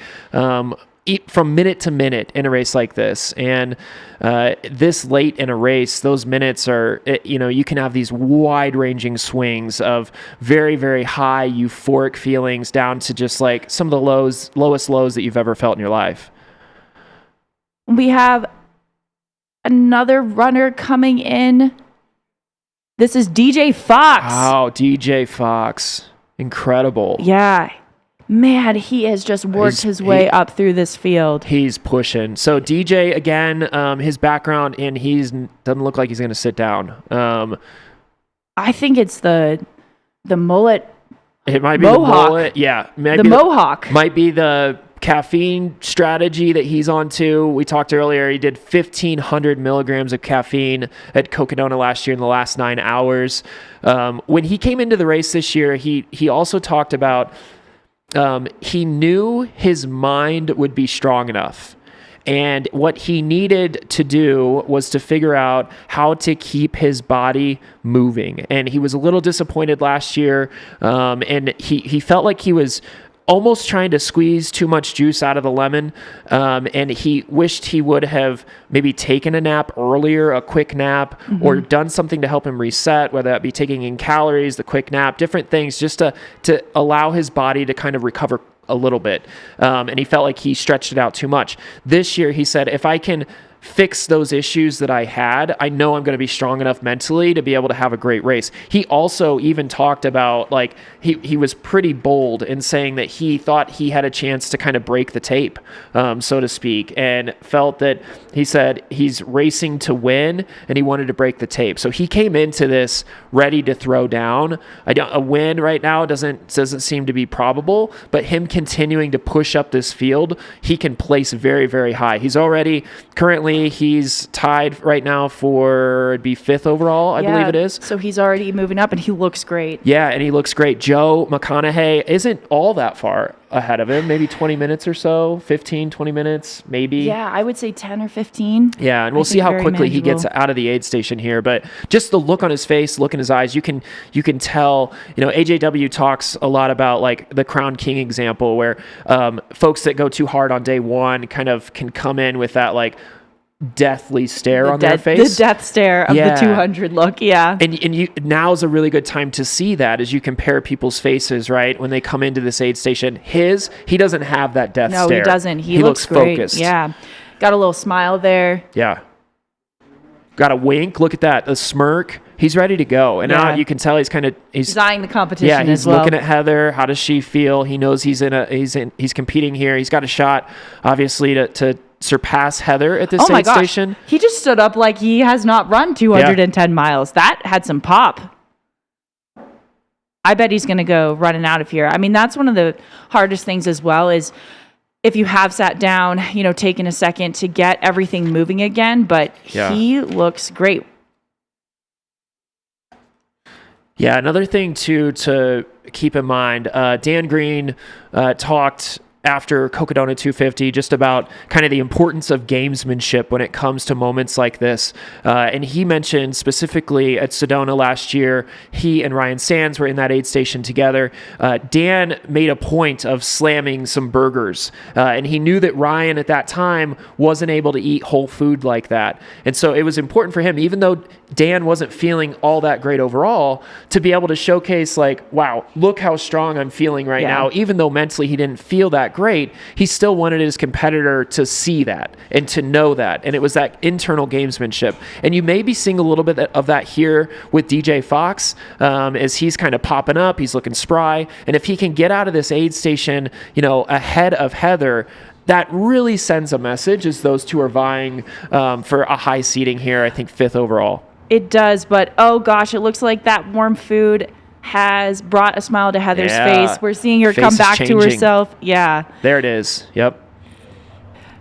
I do think that DJ is going to, I'm sure he's going to try to get out of here before Heather. So that, this is a race. This is part of it. Yep. He's suiting up now, getting everything back on. He will be able to continue with a pacer if he so chooses for this next section to Wildcat. So they will go through Walnut Canyon and then drop the pacer at Wildcat before heading up Elden.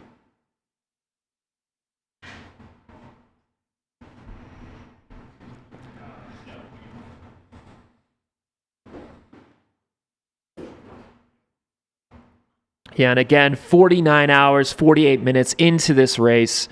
These runners are at mile 211. The elapsed time there is available on the Koros clock on the right of the screen. We are almost at that 50-hour threshold. We are also almost at the start of the Sedona 125. That will be starting in about 10 minutes. 10 minutes to the start of the Sedona 125. And to give you an idea of who's on the mic, I am Alyssa Clark, joined by Caleb Stevens. We are covering the Cocodona 250 presented by Ultra. This is day 3. Can you believe we've been here day 3? Yeah, it's insane. It's insane. And DJ's Fox, out. He's out. High five. Man, he looks great. Okay, so DJ's out at 49, 49, and 35, according to the Coros clock.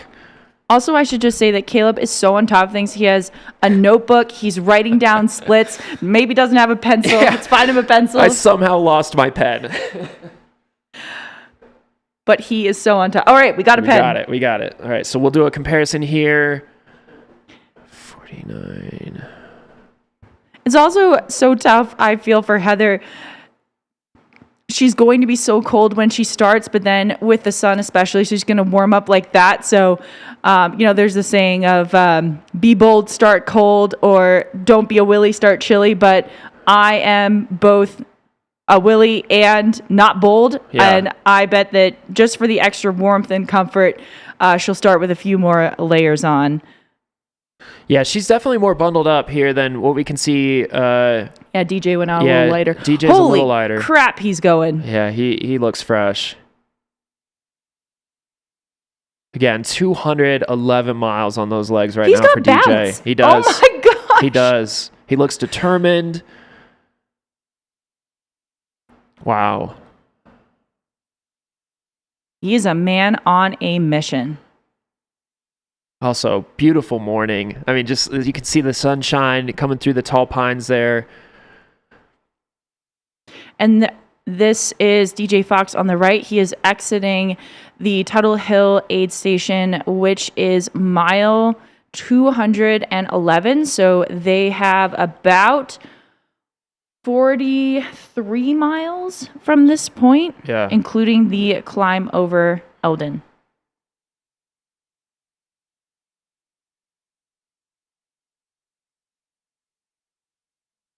All right, we have Heather Jackson leaving the aid station. She's been revived, heading out. I am rooting for her so hard. She is showing up huge in her first 200 miler. Absolutely. Heather, massively successful background in triathlon, retired in 2022. Third place at Kona. She's just a beast. She's moving well. Yeah, her stride looks like that is not a walk that has 211 miles. She is, I bet, going to break into a run any second now.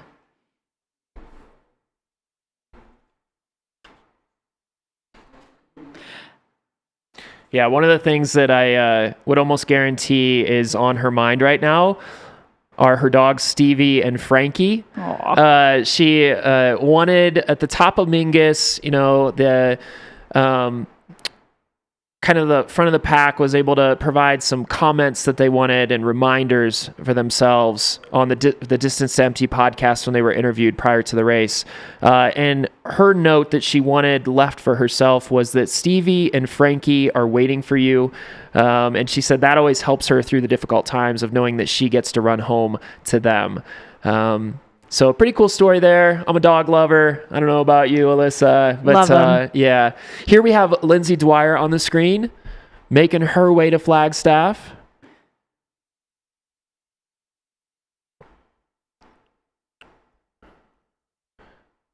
Looks like Lindsay is at mile 189. So she is almost to Munns Park at this point. Now that is a power walk. Yeah, she's moving. Yeah, she is. I bet they are so... Oh, we got a run stride. Yeah. I bet that all of them are so excited to get some of this sun's warmth after. Yes. That was a tough night. Very tough. Yeah. It was hard walking to the car this morning. It was so cold. It was cold. We had a rainstorm as well. There was snow on the top of Elden. I bet that's going to be gone by probably midday today. Yeah. I wonder if there will be like lingering kind of sections of that, or if it will be somewhat muddy out there for them, at least for Rachel and maybe Killian in the front there. I saw a couple of people who were concerned about the mud for the front pack because, it's melted, but then all of that saturation. Yeah. I would guess by late afternoon, it will be okay. I don't think our runners are going to be hitting it. Our front runners are going to be hitting it late afternoon. I think it's going to be earlier than that. So yeah, they're moving so well. yeah, they're unfortunately reaping the negative benefits Yeah, exactly. of If they hitting would have the just mud. slowed down earlier in the race, you know? Yeah, come on, guys. You would have gotten primo conditions, but I don't think they care at this point. You know, honestly, again, you get to the point of it just, whatever it is. So they're going to work through it. Hopefully it doesn't bother Killian's leg more. But we are seeing Lindsay Dwyer on the screen right now. Yeah, and we have almost 12,000 people kidding from me? across the world watching right now, joining us. Thank you all so much for being here this morning. We know that you love this race as much as we do, and it's a true pleasure to be able to bring this coverage to you guys on behalf of the whole Mountain Outpost team. Would love to know, where are you tuning in from this morning? We're here in Flagstaff at the Run Flagstaff shop. So if you're in the area, if you're close by, come say hi once the shop opens. This is Caleb Stevens, joined by Alyssa Clark. Coverage of the Cocodona 250 presented by Ultra. We are almost 50 hours into this year's race, according to the Koros clock. Some really good, exciting coverage coming to you here over the next few hours. Oh, yeah. Also, we did get word from Adam Copeland, the owner of Tantrums. He has been following Rachel's race and said that Rachel confirmed the mud after Munns was worse than last year's mud around Fane Ranch. Wow. And I think the mud around Fane Ranch was legendary. So that is a testament to, for a lot of this race, they've had incredible weather, but last night really was a kick in the teeth. Yeah, it was tough to watch. We had some really good kind of long coverage of Killian moving through there. And it was hard to, it almost looked like he was on ice skates. Yeah. It was slick. And it wasn't just, the fatigue of 200 plus miles we saw. His pacer, Joe Corcione, was also slipping quite a bit. They were collecting that mud, walking on, as Hillary says, those moon boots of mud.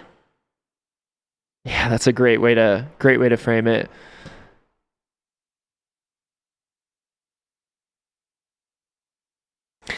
I love shots like this too. So we've got Lindsay Dwyer on the screen.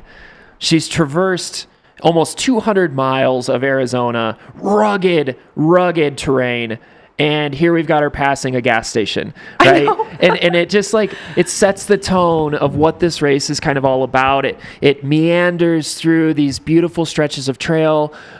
You start down near Phoenix with the saguaros, the cactuses, all of it. It's just such a unique kind of a display of Arizona's beauty. And then you move up and you progress into the areas that you're seeing now, Flagstaff, the tall pines, just so different. And then all along the way, you get these very special stops in these old, iconic Western towns. You pass gas stations. You pass families that are just going about their life, walking the dog, taking the kids outside. Yeah, and it's this cool intersection of kind of life as we know it, and then life that these runners are experiencing this week. So we're so excited to bring you this coverage. We're going to do a quick ad break to show you guys some of the sponsors that are making this week possible for the live stream. We'll be right back with you.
than 20 minutes of sleep. And I mean, the winning times used to be in the 70-hour range, and now we're seeing below 60, which is not fun to stay awake that long. It's possible. It's brutal. But they are just moving so much better that they are able to kind of keep off that third night and finish and not have to throw down a longer sleep. Yeah, and Alyssa, when this race, even in the first few years, even it was this kind of discussion of, hey, is this something that kind of the thru hikers can compete at? Like, is this distance, does it lend itself more to folks that have just kind of that specific experience, or is this truly a runner's race and a runner's distance? And I think what we've seen is with how efficient these runners are becoming, with the 20 minutes or less of sleep that these runners are getting during the race, it's truly become a runner's race at this point. I mean, you have to be not just moving almost the full duration of the time that you're out on the course if you want a chance to win, but you've got to be moving at a fast clip, right? It can't just be a slow walk or a power hike. It's got to be a run. And almost every time that we've checked in on our lead pack, they have been running. Yep. And totally. You brought up a great point yesterday. It's not just when they leave an aid station, there's almost no warm-up time either, which you historically kind of see that, like, hey, I'm going to grab my noodles or whatever. I'm going to kind of get moving. I'm going to eat and kind of do this as I warm back up to running again. No, really, when they step out the door, they leave a tent, they're moving again immediately. They really are. And gosh, that's such a tribute also to their nutrition, that they're keeping the calories up, they're keeping their bodies able to meet the energy demands that they're having. But my gosh, I feel like I can count on one hand the amount of times I've seen Rachel walk this entire race. Yeah. And we're seeing runners on screen. I'm going to guess that this is Rachel. Cannot confirm. It is. We do have confirmation that this is Rachel. My gosh. She is moving. She is determined. She is about 2 miles out from Wildcat right now.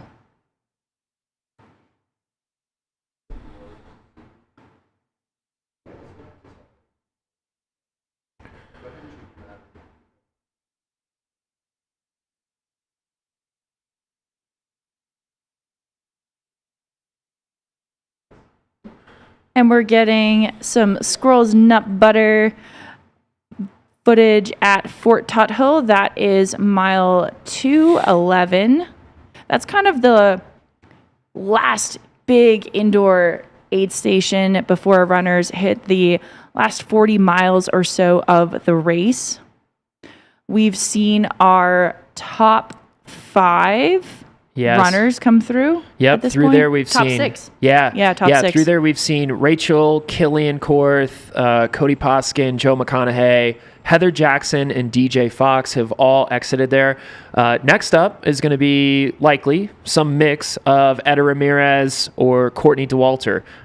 They're kind of within, it looks like on the tracker right now, Etta's got about a 1.5 mile lead on Courtney, but who knows? We'll see what happens when they come into this aid station. But obviously 2 fan favorites on the live stream, so it'll be fun to watch them come in here. Yeah, and just we have Rachel about 2 miles out from Wildcat, where she will drop her. I say drop. Drop is normally like, you outrun them, which maybe she is right now. Yeah. Drop off, we'll say, her pacer before she takes on the last climb up Elden. Mm-hmm. Yeah, and the reason why they can't have pacers is the spotted owl that has made the Elden area a nesting ground. So to protect that area for the owls, there's fewer runners that will be able to be kind of on that section. So that's why pacers are not allowed. And as we've talked, that's a challenge for the runners, and that's a difficult climb when you just go out and do it on a random Saturday. It's a very difficult climb and descent when you have 230 plus miles on your legs. And so to not have the benefit of a pacer there, just being able to help you find your line, kind of keep you upright, that's the main kind of risk for the lead pack right now. They're in such a good position, but you want to stay upright, right? You don't want to have any little small thing that can quickly cause a problem. And then the other thing to keep in mind for everybody watching right now, the race isn't over until the race is over. Yeah. You have to cross that finish line. So if you think back, and this was so well documented in Dylan Harris's The Chase that came out last year. So Jeff Browning had a commanding lead in 2024 of this race, went up and over Elden and started having some issues. And he had issues kind of leading into it, but I think Elden kind of extrapolated those issues. Because they are reaching over 9,000 feet on the top of Elden. So altitude is fully in play right now. Like they are all around 6,500, 7,000 feet, peaking out at 9,000. So this is where most everyone is going. I mean, this is where physiologically the effects of altitude are hitting runners. Yeah, and you can see Elden on the screen here, so it just paints the picture, right? They've climbed up, and the tall pines that you can see here sit at about 7,000 feet, right? So then they're going to climb up Elden, which is right here on the screen. That's going to put them at about 9,200 feet. So a massive climb over just a couple of miles as they go up there. And dating back to 2024, this is where Jeff Browning got up to the top. He was having some problems breathing, made it worse when he got up to the top of Elden as he was coming down Elden, got to a point actually where he had to sit down in Buffalo Park, and he wasn't really able to move for a period of time. He had to catch his breath, and he was having a lot of issues, and that's where he was passed. And actually what caused him to lose the 2024 race, even though he had such a commanding lead. And so as you are watching today's action unfold, as we get into hour 52, 53, 54 on the Kuros clock, keep in mind that nothing is over until it's over. And there's going to be drama that will unfold all throughout this morning and into the early afternoon hours. We are seeing a flyover of what runners are tackling as they are coming into Flagstaff. So this is a great visual of Elden, the final climb of the race.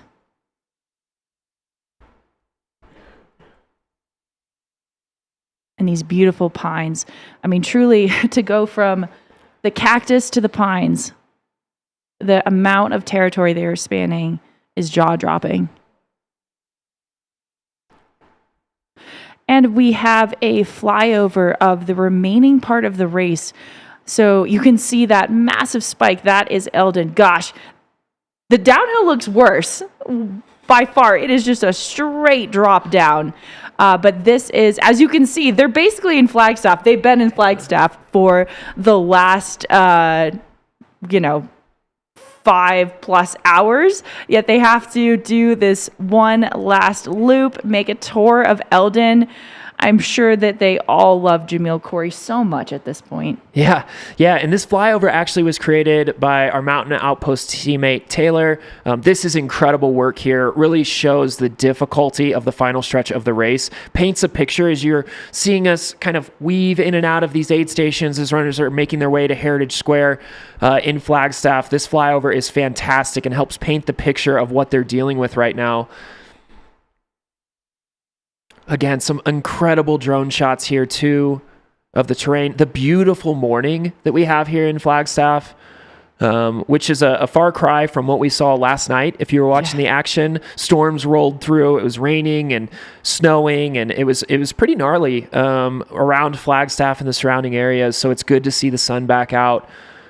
Yeah, yesterday afternoon, it was kind of a mixture of hail and snow, and it was quite crazy to see. A lot of the runners were still in Sedona, that the weather there were dark clouds coming in, but they were still getting a lot of sunshine. I was like, come on, weather, stay up here. Don't go bother them. Yeah, and I, the entire course is beautiful, but these are my favorite shots of the terrain. Sedona just captures the essence of this race, the beauty of it. There's nothing like Sedona. This is the Hangover Trail section that is so widely talked about, is a nice wrinkle for the race from years past. This was incorporated last year in last year's race, and it's a fun, challenging section for the runners to traverse. And some really beautiful shots here from the Janji Sky Cam. There's a question on what is the total mileage this year and how does it compare to last year? It is about 254 miles this year, and I believe last year was 257. Yep, that's right. Yeah, so it's a 3 to 4 miles difference this year. Some slight changes throughout the course that make that up. Every year, you're going to kind of experience some unique kind of twists and turns as the course is slightly reconfigured. There's different things that can come into play there that cause that.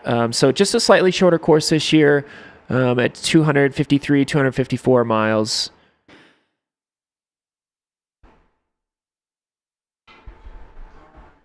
This is Jeff Garmeyer on the screen here. Jeff! Oh, fan favorite. Jeff, I think, said that he won the race. He posted that he won the race a few hours ago. Oh, wow. There you go. All right. Self-proclaimed champion of the Cocodona 250, Jeff Garmeyer. Man, I wish that's how it works. You could just proclaim it and it shall be.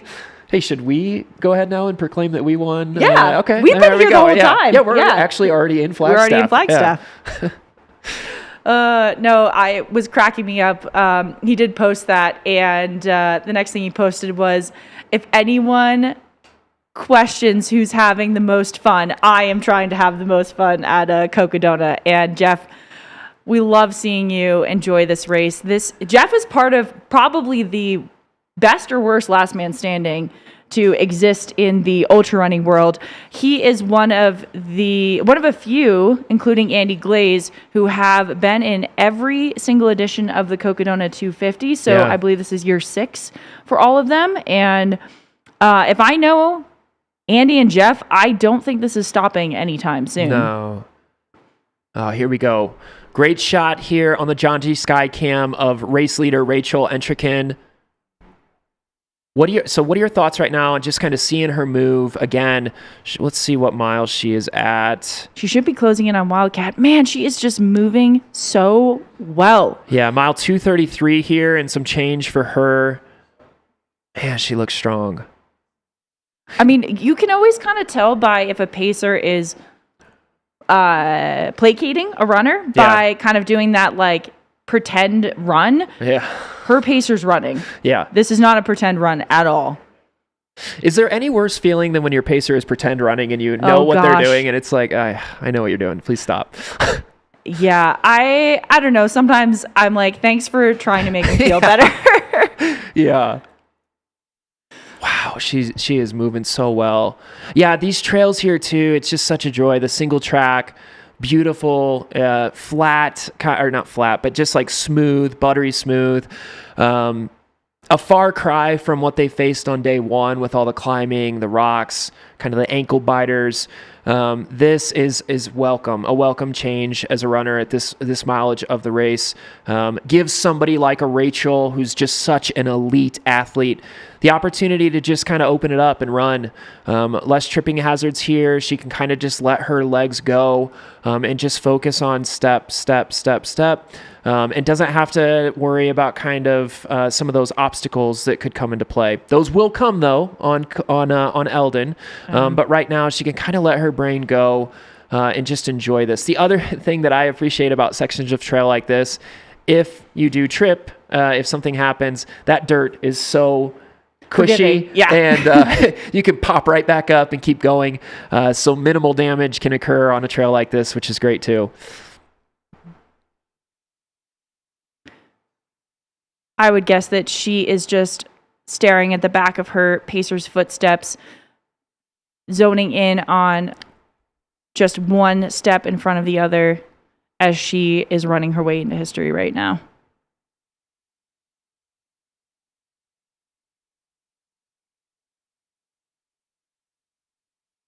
And she should be quite close to Wildcat at this point. And that is where she will take off on her own for a final summit of Elden. Yeah, Rachel is 34 years old She is looking to be she is pursuing the three-peat here at Cocodona 250, and right now is the overall leader by a fairly wide margin, which will be absolutely incredible. If she just continues to move how she is now, she will be our champion this year.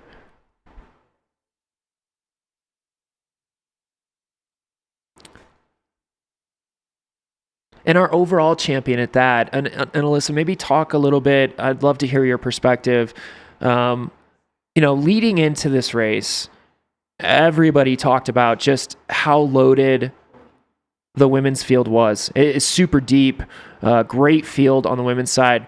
Some known entities on the men's side as well. Previous champions, 3 previous champions running this race of Cocodona 250. Some competitors last year that finished high in the pack as well. So a lot of experience. If Rachel closes this out and finishes this off and beats everybody, especially by the margin that she's at right now, what does that mean for the sport? The development of how people will continue to think about training for these races, and what does it say about Rachel and her determination to just keep getting better? Yeah, I mean, I think we just see her continuing to improve, and I think a lot of it is continuing to have this full faith belief that she can win it outright. I mean, absolutely. I truly believe that, and this is my own opinion, she went into this race going for the overall win. It was not, I want to win the women's race. It was, I am going to do the best I can, and I believe that winning outright is capable, as we're seeing her do right now. And I just think that, as there's been examples throughout history, we have Jasmine Paris, who won the spine race outright. Courtney has won Moab. She won outright, as well as Tara Dower setting the overall FKT on the Appalachian Trail. I think that, again, we're seeing that women are really at equal or above on the gender kind of disparities that happen at lower distances. Rachel is yet again proving that women can win these outright.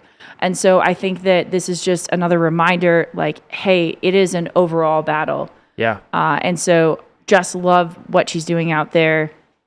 It's super exciting to see, and she just continues to increase the margin as well. Yeah, and we also have, Heather Jackson in there in the top 5 as well. And so you just kind of, to your point, as these races get longer, it balances kind of the disparity. And it's just so impressive to see what she's doing at a record clip here.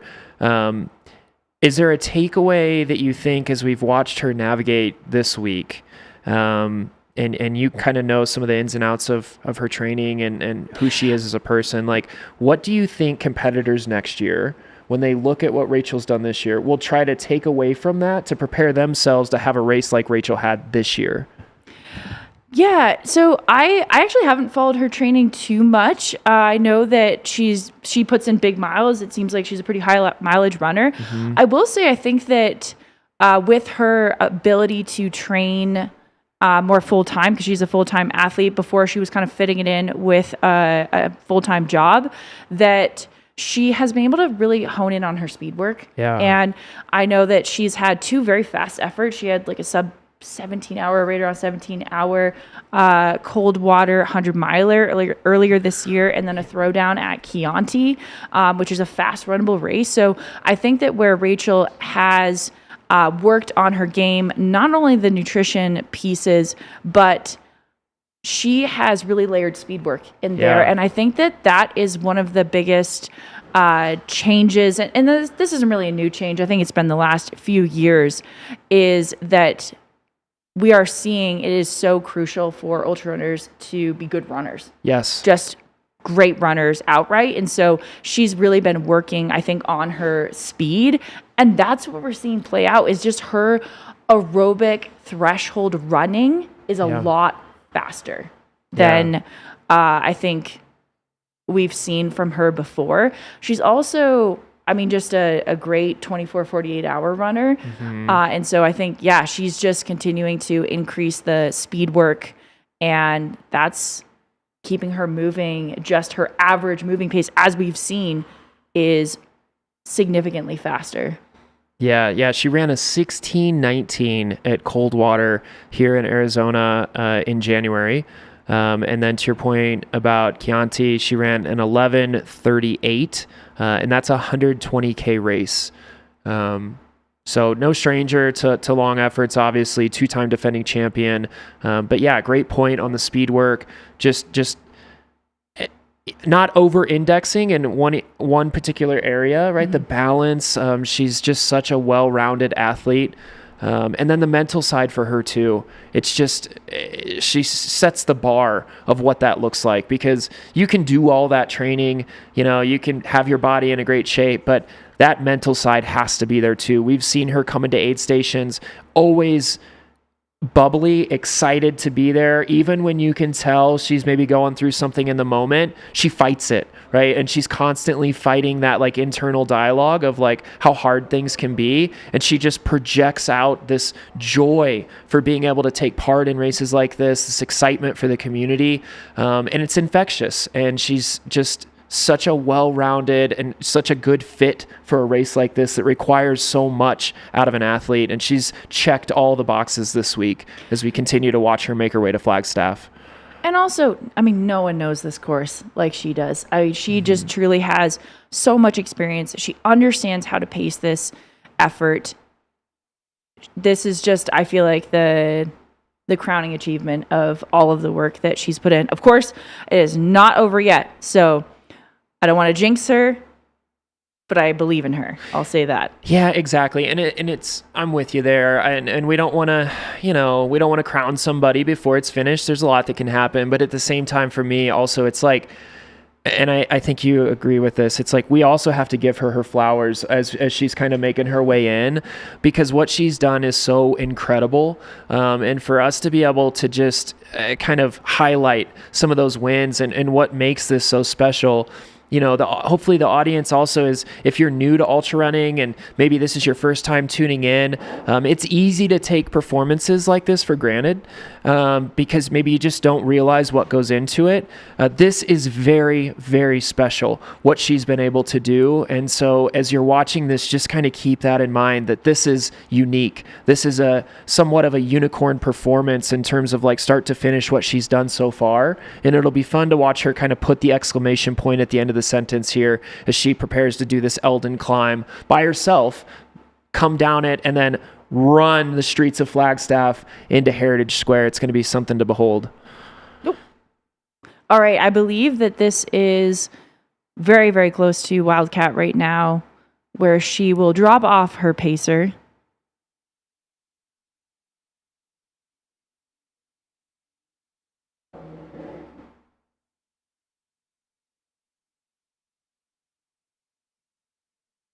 Yeah, I think we're getting the drone overview, and I bet we'll see the aid station pop into view very soon.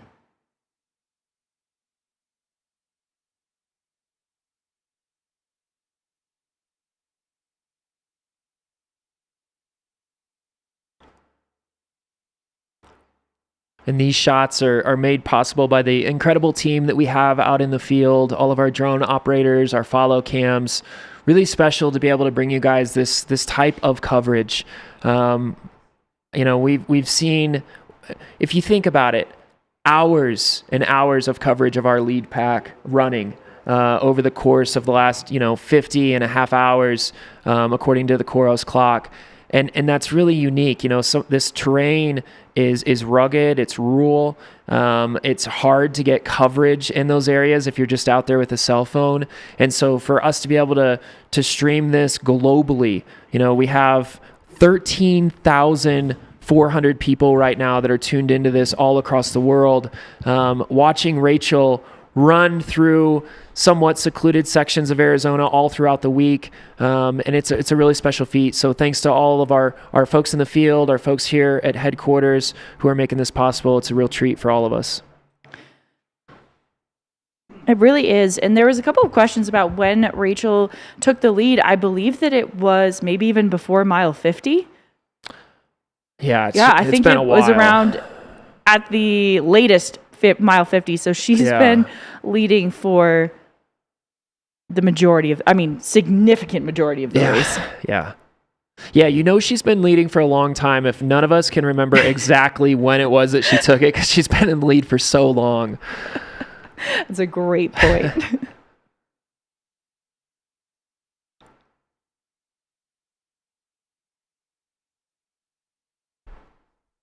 Is Dom still pacing her? Do we know? I don't switch know. off? Okay. Yeah. We should get a good shot here as she gets ready to head into the aid station. Maybe we'll get some visuals on who this is with her.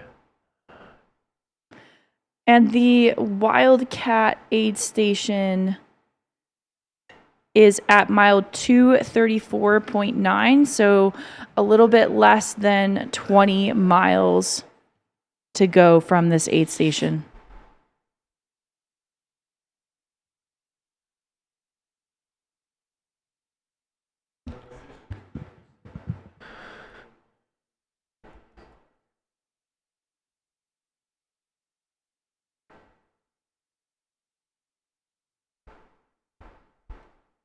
There was a question about how much pacers are allowed to help. Can they carry gear for the runners? Can they assist them with GPX and directions? Caleb, what do you know about the assistance of pacers in Cocodona? Yeah, like in terms of kind of like helping guide a runner, absolutely. Typically, and I don't think the race rules are any different here. I mean, you don't want to do muling and stuff like that, where you're like carrying all of that or providing any of the support, to the runner in that way. And muling is like where you're like carrying gear for them or water and things like that. So essentially, it would be giving you the benefit as a runner of having less weight. So you can't do that. But in terms of your pacer, really they're out there. They can help guide you. But again, even if they're helping to guide you, they should never be making the final say on what you're going to do. You as a runner are responsible for that. So you can kind of take their input, get their feedback, but you need to be responsible for your race.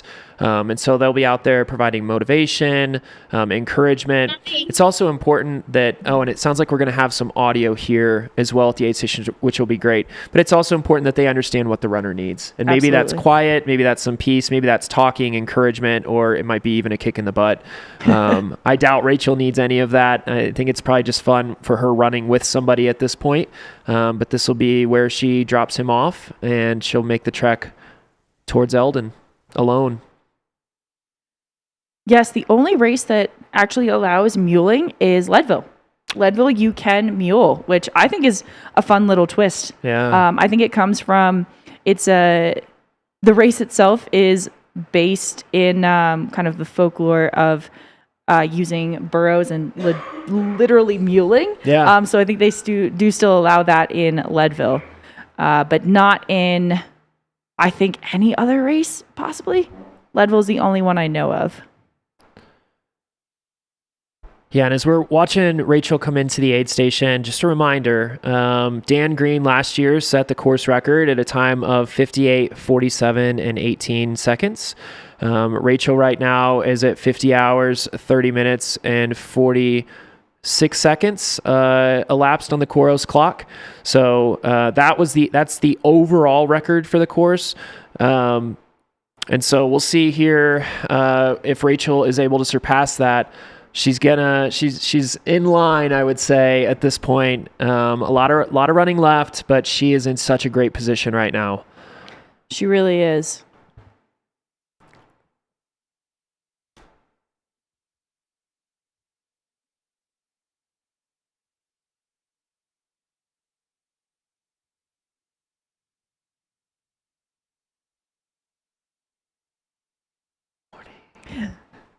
So we have a special treat for you. We have brought Hillary to us. She has made her way along with the runners up to Flagstaff. We have Hillary Yang in the studio where she will hang out with us and be in studio till the end of the race. Hillary, how are you doing this morning? Good morning, you guys. I know, I feel like it's always a sign that we're on day 3 and the runners are coming into the finish when all of us from the field start migrating to Flagstaff. It does feel like this giant migration. And especially with Rachel, I mean, I feel like all we've done for the last couple of days is change predictions and change timing and be like, okay, everybody needs to be there 3 hours before you thought you were, or 4 hours. Like, it's been crazy the last few days. I feel like just trying to stay ahead of Rachel is a full-time job. And I'm sure that they are going to, well, I'm not sure because Rachel's been moving so fast to the aid stations, but I do know that they've got to get her ready to go out on her own for this last section. So I'm sure giving her a little bit of warm clothing for the top of that. Precision is out on fleek, I will say. Look at the swag. They are getting her ready. I mean, gosh, she has just had like an F1 pit team. It's been amazing. Yeah, they totally are. It's like NASCAR style. I think at this point they're so dialed. I was really stoked to see her at the last aid station, like eating that oatmeal like a champ. They're asking, do you want a few more bites? You can see on her face, she's like, no, but yes. Like Rachel is just such a pro at understanding the assignment, knowing that she needs to keep fueling in order to like the race isn't over until the very end, especially with going up Elden on her own, right? Like, absolutely. And we do have eyes on Killian. He is in at Walnut Canyon. So she has about a 14-mile lead. That's kind of a cool split screen just to really see the contrast. And obviously overnight, Rachel really put the gas on. And I think you guys were saying Killian was having maybe a few issues that he had to sort of slow down a bit for, which fair at this point in the race. Yeah, and that's going to be, the race within the race here too now becomes Killian and Cody, and kind of what's going to shake out there as well for that second overall at this point. Let's get an update on where Cody is. And I will say that is not 14 miles. That is a difference of, lost my track leaders. My connection timed out. Let me see. Sorry, just pulling up. So that is a difference of about 7 miles. Yeah, so she's got about 7-mile lead. Yeah. Which, considering going into the night last night, it was about 2 miles. Yeah. That's a huge, she is cranking, just to put that in perspective. You guys, she gained 5 miles overnight just with her pace and the ability to keep the pace. Mm-hmm. Yeah, we haven't had a chance really yet today to see Killian and how he's moving. Kind of the last images that at least I saw of him were the struggling with coming out of that aid station on the mud last night with Joe. So it'll be really interesting to see what he kind of is projecting here, what he's got left in the tank, knowing that Cody's right there as well, and may give us some sort of an indication here of what to expect over the last 20 or so miles of this race as Killian tries to lock up M1 and second overall. Yeah, and the trackers were kind of down for Killian and Cody for a bit. It looks like Cody has brought the gap down to 1.5 miles at this point. Dang. Oh my gosh. Now that is a race. And I mean, I spent quite a bit of time with Cody's crew yesterday.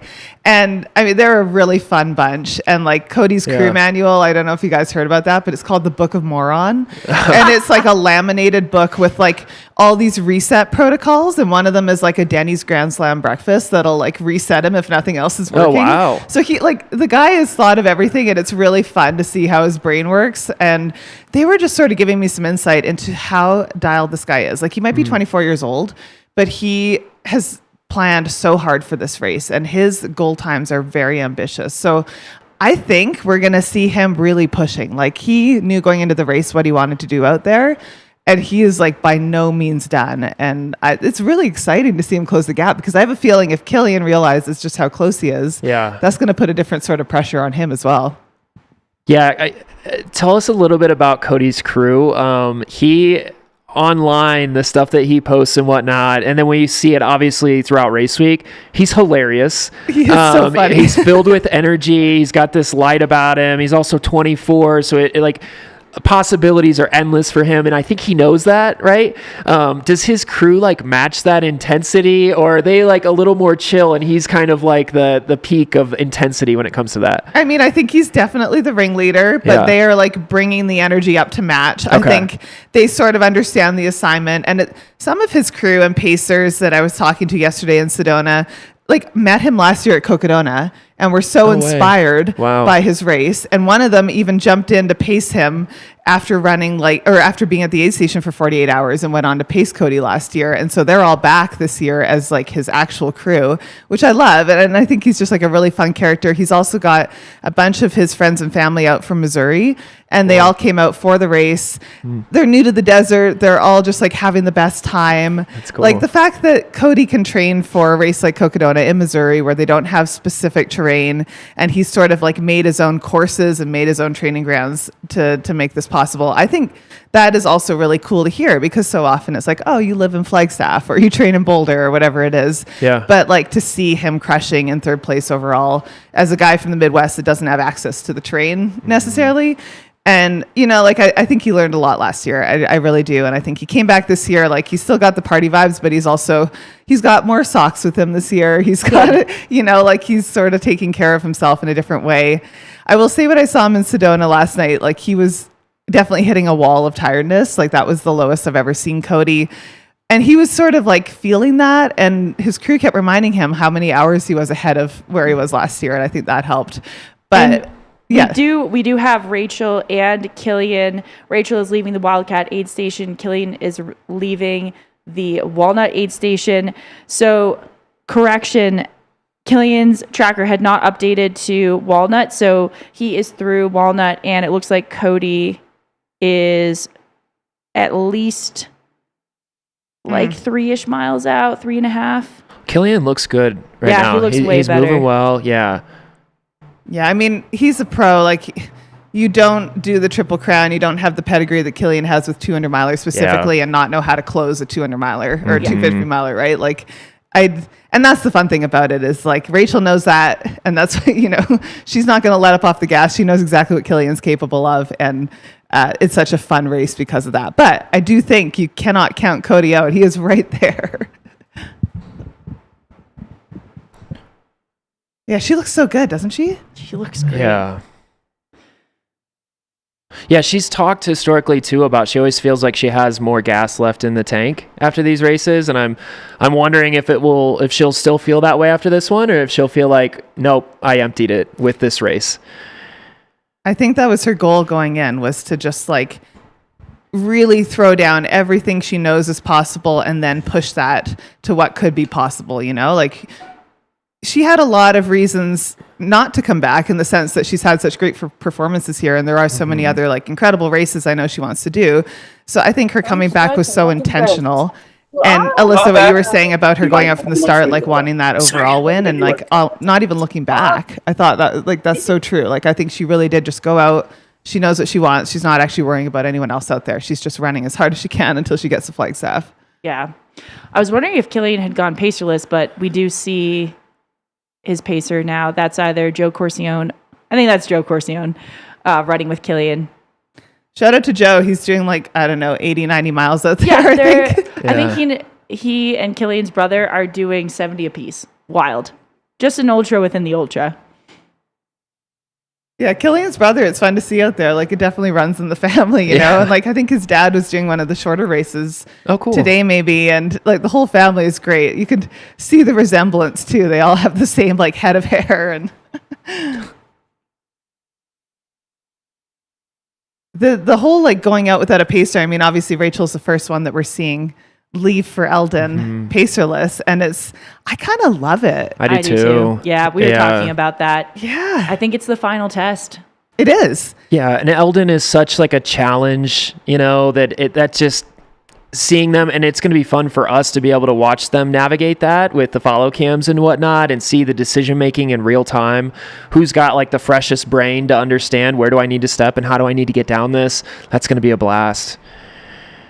It is beyond mental that at this stage of the race, they have to sort of like pull up that much brain power.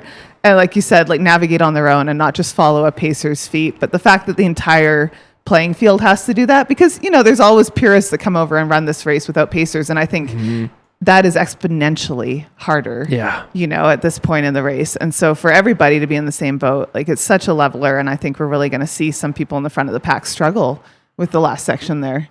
or like maybe not remember to eat because like they've lost their sense of time. Yeah. Because time is all relative at this point in the race, right? Like what's another hour or two? Hopefully they're using the Koros food reminders out there. Yes. Yeah, you can set a nutrition alert to tell you when to eat.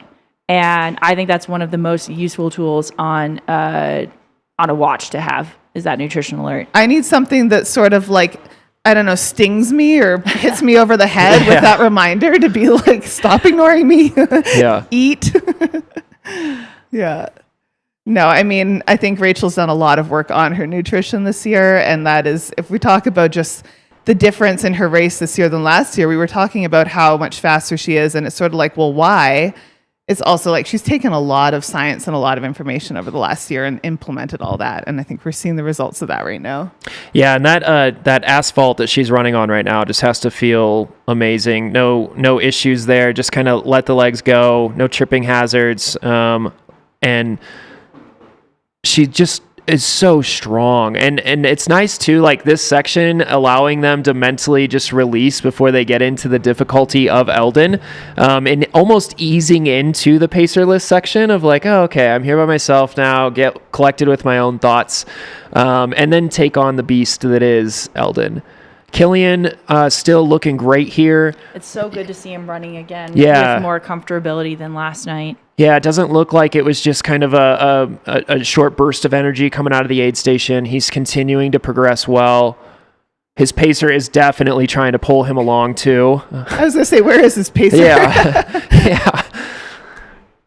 No, but you're right. And when you see the side-by-side, it's really fun to be able to sort of compare their pace. It's actually not that different right now, just like in this moment, right? Like they're both moving well and moving very consistently. And just to give an idea, so Rachel is leaving the Wildcat aid station. That is a little bit less than 20 miles to the finish. So Wildcat is at 234.9 and the finish line is just under 254 miles. Yeah, temperatures right now in Flagstaff, which is what Rachel and Killian are experiencing. It's in the low 40s at the moment, and then likely around the time that they're going to finish, give or take, we should be in the high 50s, potentially low 60s. So about 20 degrees warmer than where they're at right now, which I'm sure is going to feel great. That's just dreamy. Yeah. But last night, you guys, like at Sedona, it got so cold when that storm was rolling through. And we actually got the most incredible sunset, which was because the sun was setting through the rain cloud that was heading towards us. So it was like the whole sky just lit up. And then about 10 minutes later, the storm hit Sedona. But all of the crews and pacers and everything were going inside the building to crew because it was so cold. And I just think, like, you can't underestimate that. Like, yes, we've had great conditions this week, and we talk a lot about how that's good for running, but those cold temperatures overnight, like Rachel was really cold. A lot of them were really cold. As soon as you stop moving in the aid stations, everything freezes up. Like it's its own challenge, you know? And like I mean, yes, not having the heat, I think, does make the race overall faster, but that cold, those desert temps, especially with the storm last night, like, and it poured in Sedona for about 45 minutes. Like even just that, getting wet and then trying to manage your body temperature overnight, like, oof. Yeah, well, and the other thing is that managing heat requires more calories, and they're already so calorie depleted that that's just an element of, like, you know, in the heat, obviously you're dealing with dehydration, but you are not having to tap into those calorie reserves like you are when you're moving through colder temps. Yeah, you're so right. Like there comes a point when you've been working hard, and I think you even stop sweating as much. I kind of feel like by the time I've been out there for like 30 hours or something, my body temperature is just sort of the same, but then getting cold is a lot easier. That's where it's like, absolutely. Well, and you can also get really behind on dehydration, but here we've got Adair Ramirez. Adair last year really stole the show with his family and their interview. And Hillary, you've talked about it all week when you've seen them at aid stations. Just his kids are out there. He's got young kids, and it's really a family affair for the Ramirez family. He's such a bundle of joy, and just I think like Adair is everything that is good about ultra running with how he I love handles that, it yeah. and his perspective and the way he brings his family along for it. It's truly, he looks at these as a journey for himself to get better, to understand himself more. Any insights as we watch him on the screen here that you learned from his family this week or being around him? Well, I mean, I think his family is like one of the motivations that keeps him going, like seeing him come into the aid station and his kids just go running over to him. Also, like, yeah, they are incredible. I hung out with them a bunch in Sedona. They show up in the Sprinter van. The kids never complain. They're so patient. They'll hang out for hours. They were really dialed too. They had a great aid station stop for him when he came in. They were in and out in about 10 minutes, which that was an aid station where we saw people taking quite a bit longer. And then talking to his wife afterwards, I didn't realize how crazy Edder's year is. So get this, he does Badwater this summer. And Can I just say that Badwater is going to be a freaking party this year? it really is. Yeah. I know. It's a stacked field. And I think Edder's going to do really well at it. Agreed. But like to go from Cocodona to Badwater, okay? And so they're figuring out all the logistics of crewing. They were actually very bummed that the kids aren't allowed to be part of the crew because they have to be 18, which I'm just like, man, crewing Badwater is one of the hardest crew jobs you could have. So that alone. Have you done it before, Hillary? I have not. Billy just actually finished a film on Badwater, so I feel like I've been very immersed in the Badwater world. Yeah.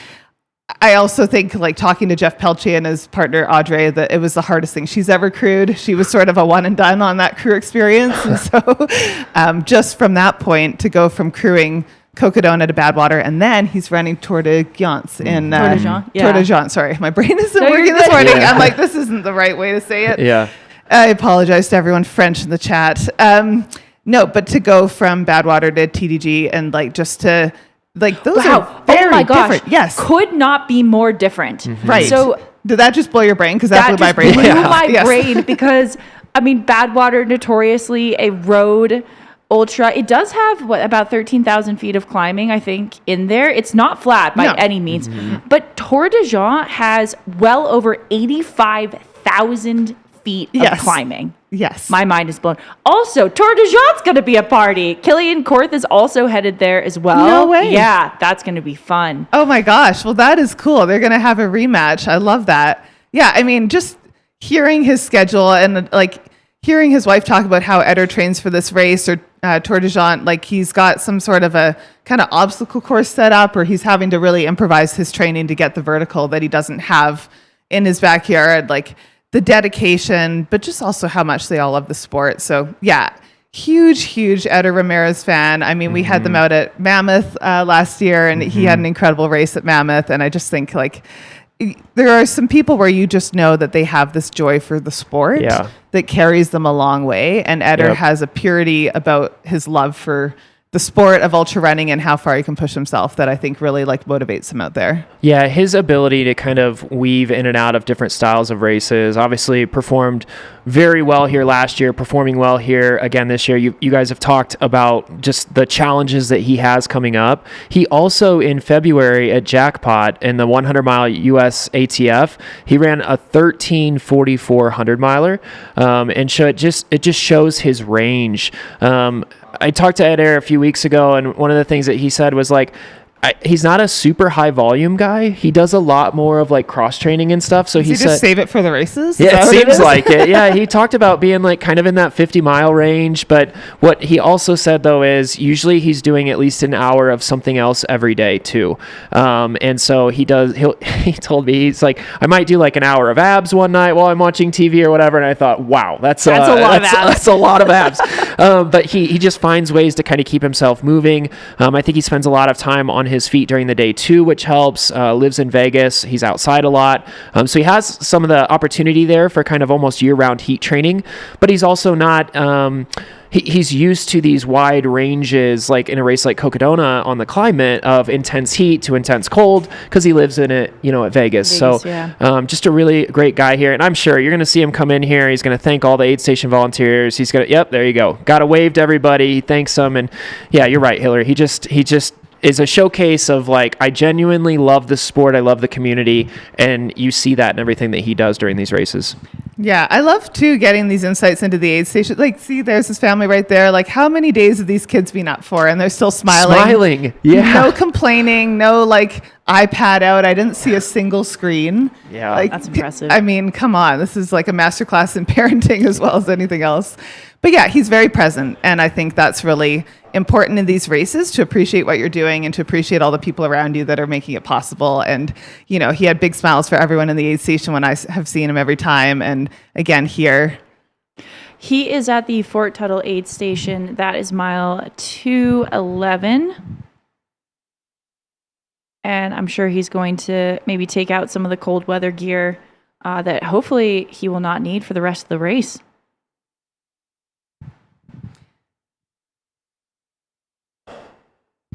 Yeah, I mean, obviously today is looking really good. I'm sure he's happy to be shedding a few layers, but I'm sure overnight he had all of that on. Yeah. Yeah. Also, it looked like in the chat that Manu and Mika are also doing Tour de Jean. So, gosh, it's going to be amazing over there. Like the Coco reunion.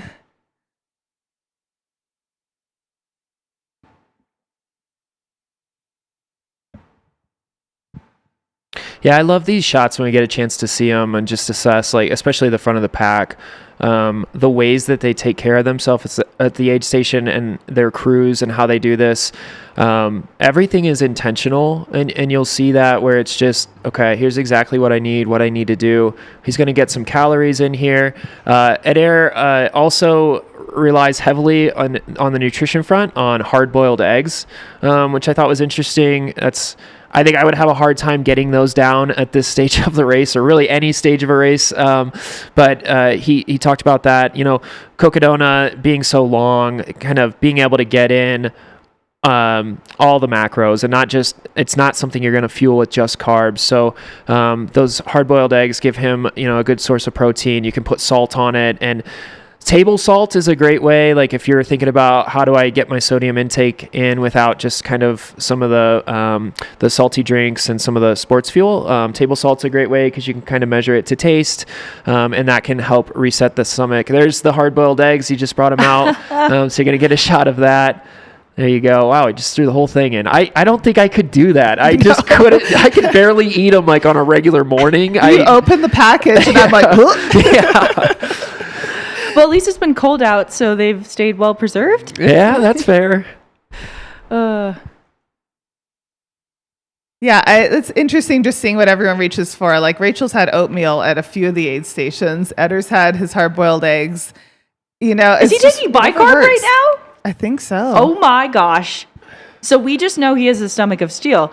Yeah, I'm not going to lie. I do not think I would put hard-boiled eggs and bicarb anywhere on my breakfast list. But maybe it's the breakfast of champions. Maybe we're seeing the future. Yeah, we're doing it wrong.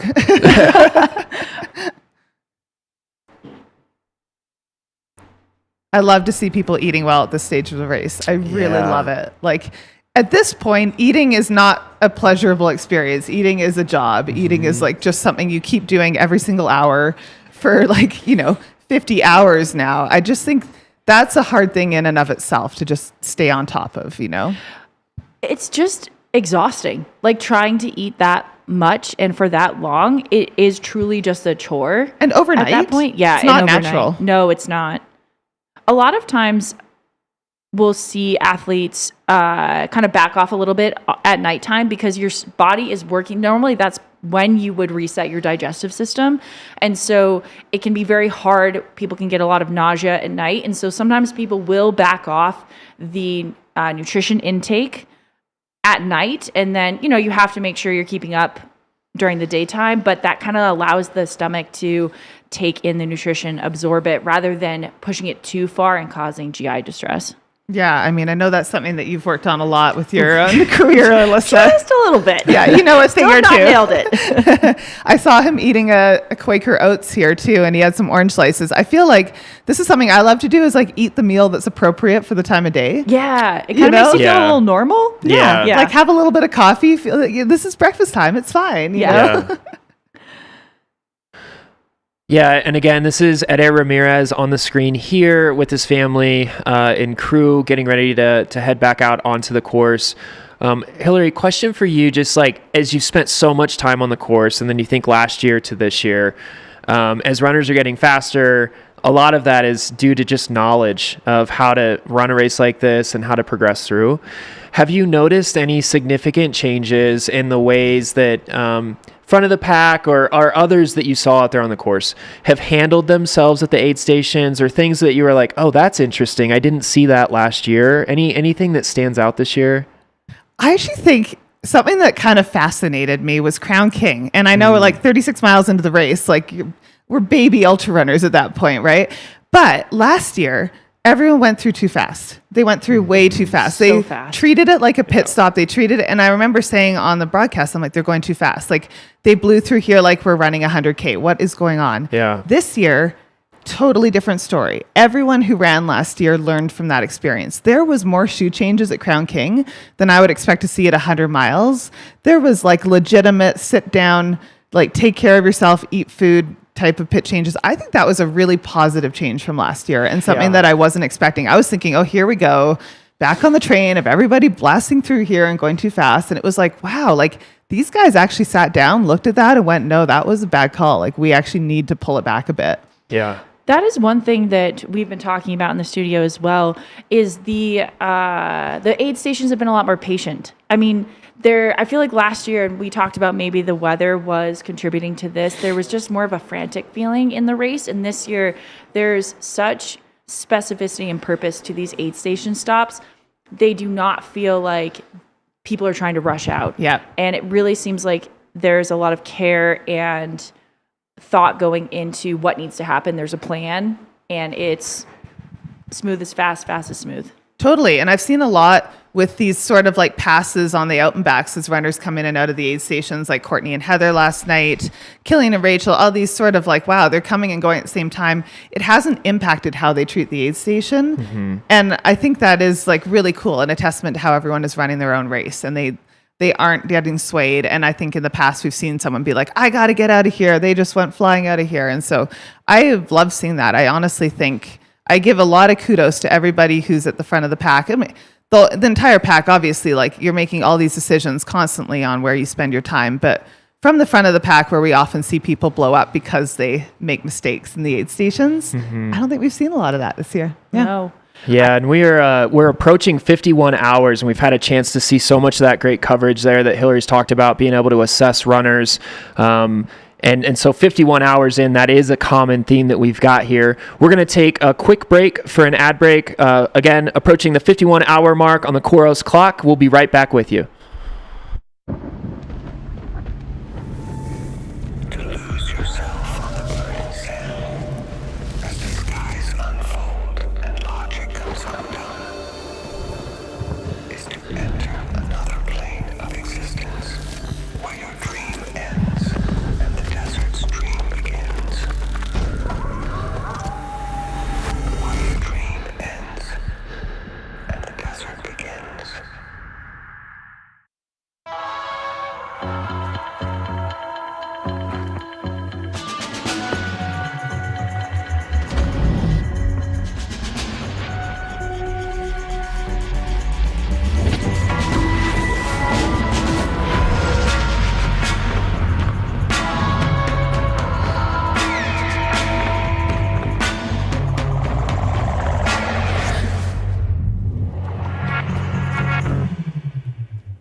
I'm a pledge for the wild kind of town. I don't mean to brag, but people often tell me I'm beautiful. Maybe because I'm nestled at the foot of the tallest peaks in Arizona? Ponderosa pines, trails, stargazing. Yep, I have all that too. Let's set a date. Bring the bikes and your hiking shoes. Oh yeah, I'm good with kids too. Yep, that's me. Flagstaff. All right, welcome back to Cocodona Day 3, the day that we are going to crown a champion here in Flagstaff. This is the Cocodona 250 presented by Ultra, 51 hours into the race on the Koros clock. I'm Caleb Stevens, joined by Alyssa Clark and Hillary Yang. We're in studio here in Flagstaff. Ladies, what are you most excited for? Let's just focus on the next hour. What are the stories that we're going to be watching? Okay. I think that we're going to see Cody Paskin come through the Walnut. Is it Walnut Creek? Walnut Aid Station. Just Walnut Canyon. Walnut Canyon. There we go. One of the C's. Walnut Canyon Aid Station. We've already seen Rachel Entrecott and Killian Korth pass through there, but I believe we're going to see Walnut Canyon. We'll kind of get an idea of what the gap is between Killian and Cody at this point. But man, I'm just excited to see Rachel keep making her way up Elden, and also to see if we can get eyes on Joe Stringbreen and Heather Jackson, as they were quite Yes. close, and DJ Fox as well. Well, there's a few moves being made right now. And I also think just zooming out and looking at the tracker, I would love to chat about just the rest of the women's field for a second and Meg Eckert and how she's Yes. like kind of coming up. And I mean, it was really fun being out in the field, guys, because I got to hang out with the crews all day and seeing her husband Joe out there, seeing like their attitude towards the race. It was always like the first half of the race was going to be really hard for Meg. Like it's more technical than she's used to. But the second half, she was so pumped for. And when she left Sedona last night, I felt like she had one of the like best energy levels as far as just like, let's go and get it and do some hunting. And then when I like looked at the tracker this morning, it was like, she is gaining like steadily throughout this race and really executing really, really well. And so I'm super excited to sort of see her pushing, and I know what she's capable of, right? So there's she's got some miles left to track people down in for sure. Absolutely. And I mean, I was saying this, I think even on the first day when we were talking about Meg, is that she's just such an expert with her 6-day experience on the pacing. And we are seeing that come to fruition right now. And she is an incredibly strong runner. We are on runnable terrain basically until we hit, honestly, the climb up Elden, which maybe we'll see Rachel run up. That is a runnable uphill because it's I believe it's kind of like a dirt road. So it is runnable till the top of Elden. It's runnable if you're like doing a 30K run. Yeah, exactly. Like this far in. But hey, if you're Rachel, anything is possible. Yeah, and on the point on Meg, like I was curious when we would see her experience start to shine through. Early in the race, it's interesting to watch her. She was just so patient, and every aid station that you saw her come into, she was smiling, talking, just very calm and just almost like casual. And it was like, you know what she's got in the tank through experience, all the stuff that she's done. She's I would say a professional at suffering with the races that she does and the distances that she covers. And now you're seeing that just like kind of take over. And she's pushing her way, to your point, Hillary, to the top of the field here, kind of picking off people one by one by one. And she's got enough miles left that she can take out, a handful more people with where she's at right now. So that is going to be a blast to watch.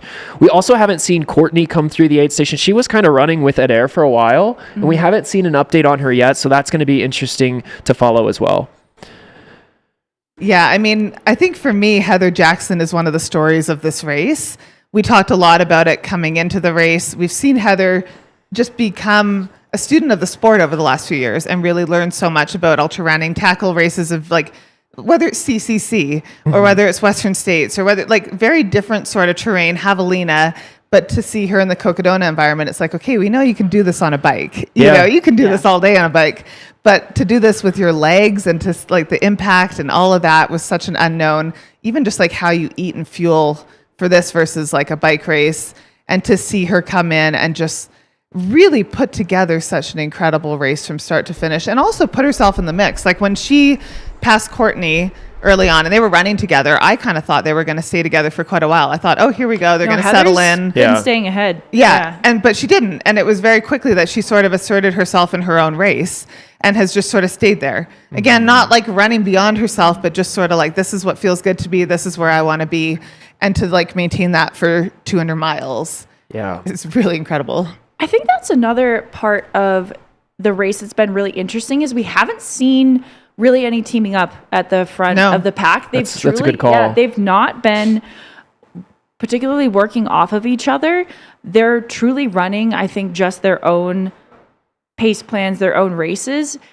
And that, I feel like, is a bit different. I feel like we are seeing a lot of pack running in the sport, especially at a Western States, a UTMB, where people will form almost kind of these coalitions together, we'll say.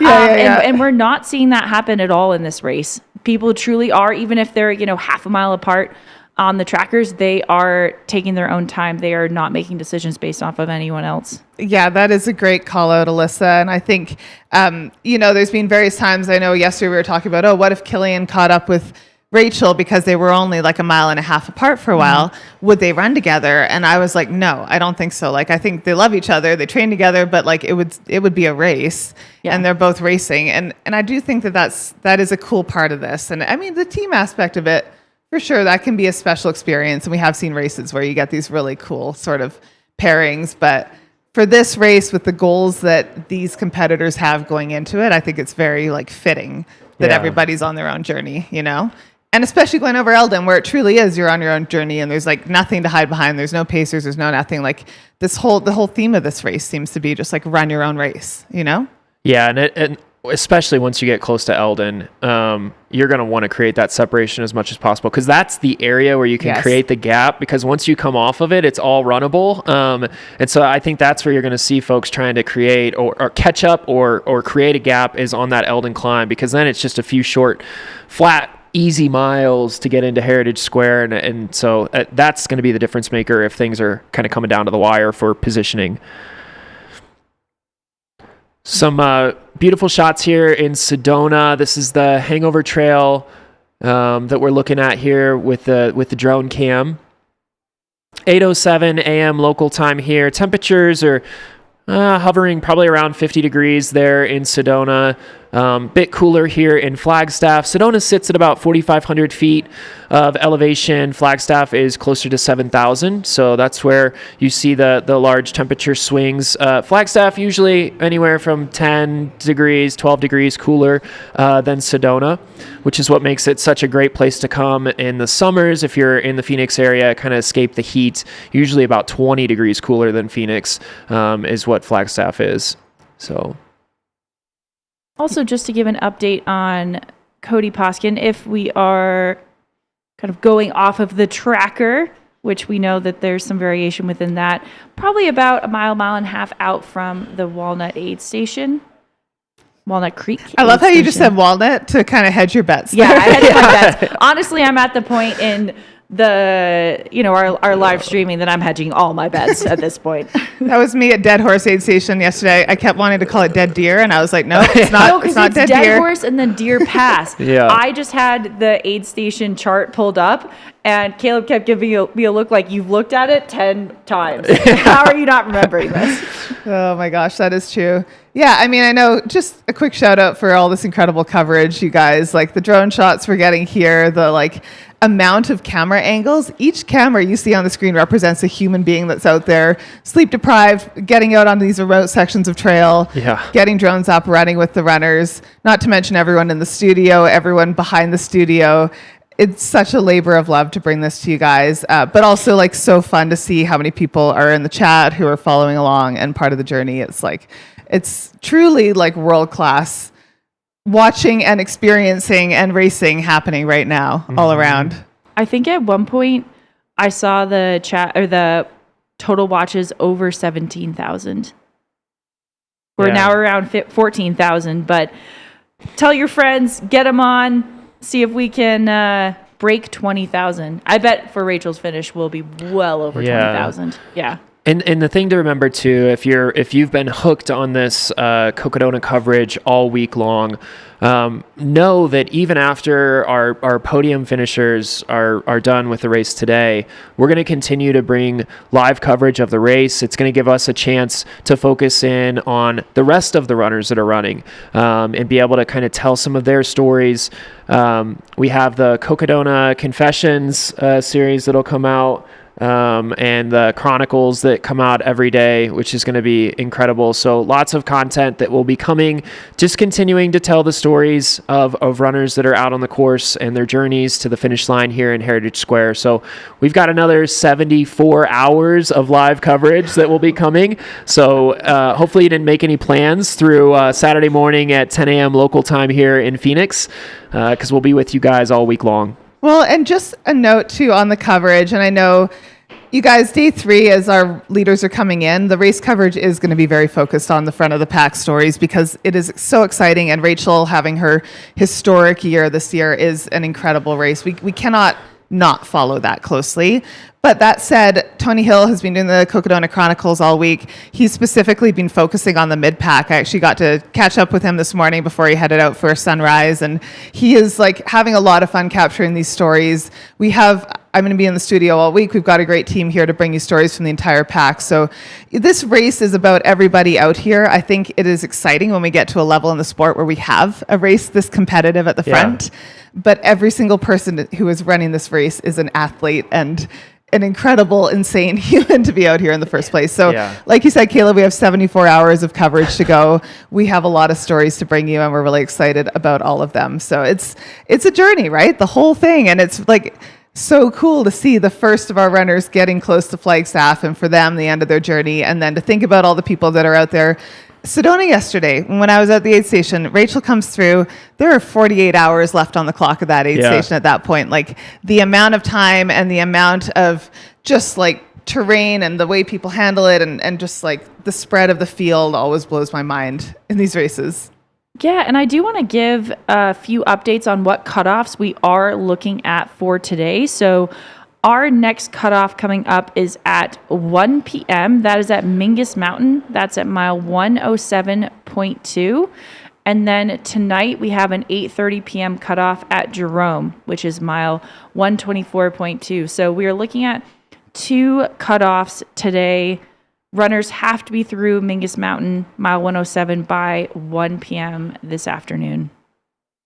We did just get a question too in the chat if Emily, the precision nutritionist, has already come on. She has not. She'll be on tomorrow night at 7 p.m.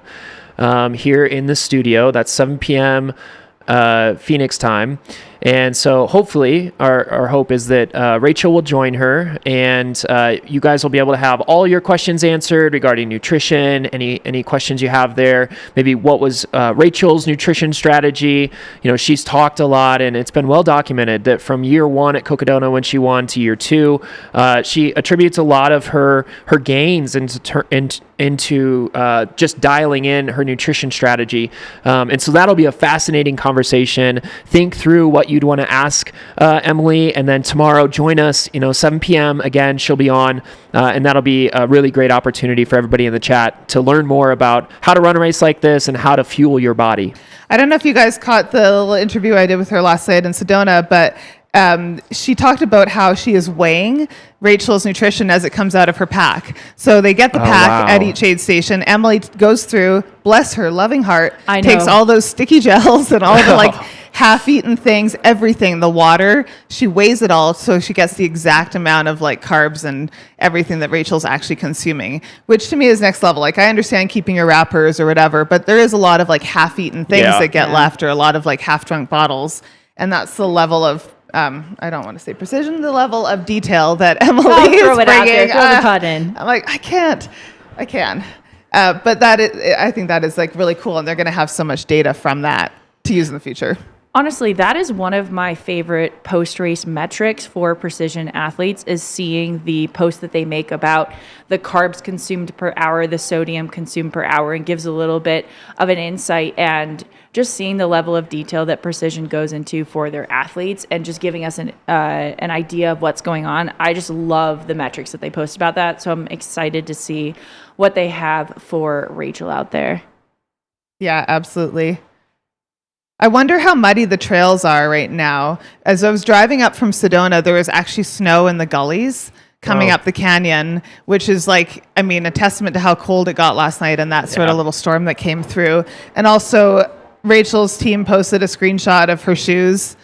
just like, 3 inches of mud, as we were talking about, like that moon mud kind of cakes on so fast. And I wonder now that the sun comes up, if the runners are still going to be experiencing that as they go through these trails, or if it's going to dry out pretty quickly. Yeah, it didn't seem, I mean, at least here in Flagstaff, it didn't seem like it rained all that much, but it did go on for a couple of hours, but it was kind of just light and kind of off and on. I'm wondering if Flagstaff got as much as some of the areas of the course. Yeah, it doesn't I'm going to seem say like no. it. Like looking towards Flagstaff, you could actually see that it was like a lot, like the weather was better. The big storm was through the whole Sedona area, and I think back towards like just some of the earlier aid stations. And I think the mid-pack got hit pretty hard, and I'm really interested to hear from them how night 2 was at Cocodona, because it might have been a little reminiscent of last year's race in some ways. Yeah, and we're getting great shots here of the Sedona area. Keep in mind too, to the point about maybe muddy terrain. This area, obviously, with this rock and that they're on, this isn't going to be as impacted by the rain from last night, the precipitation. It's going to be more when they get down kind of into some of the tree lines and on some of the softer dirt is where you're going to see that. So as they kind of move out of this area of Sedona, that's where runners that are at this stage of the race may feel kind of the heaviness of the mud if it's still there. It'll also take a little bit longer for it to dry out in those areas because of the shade of the trees and whatnot. So this view is not super indicative of what Hillary's talking about, but it'll be once they leave this area where they'll feel that a bit more.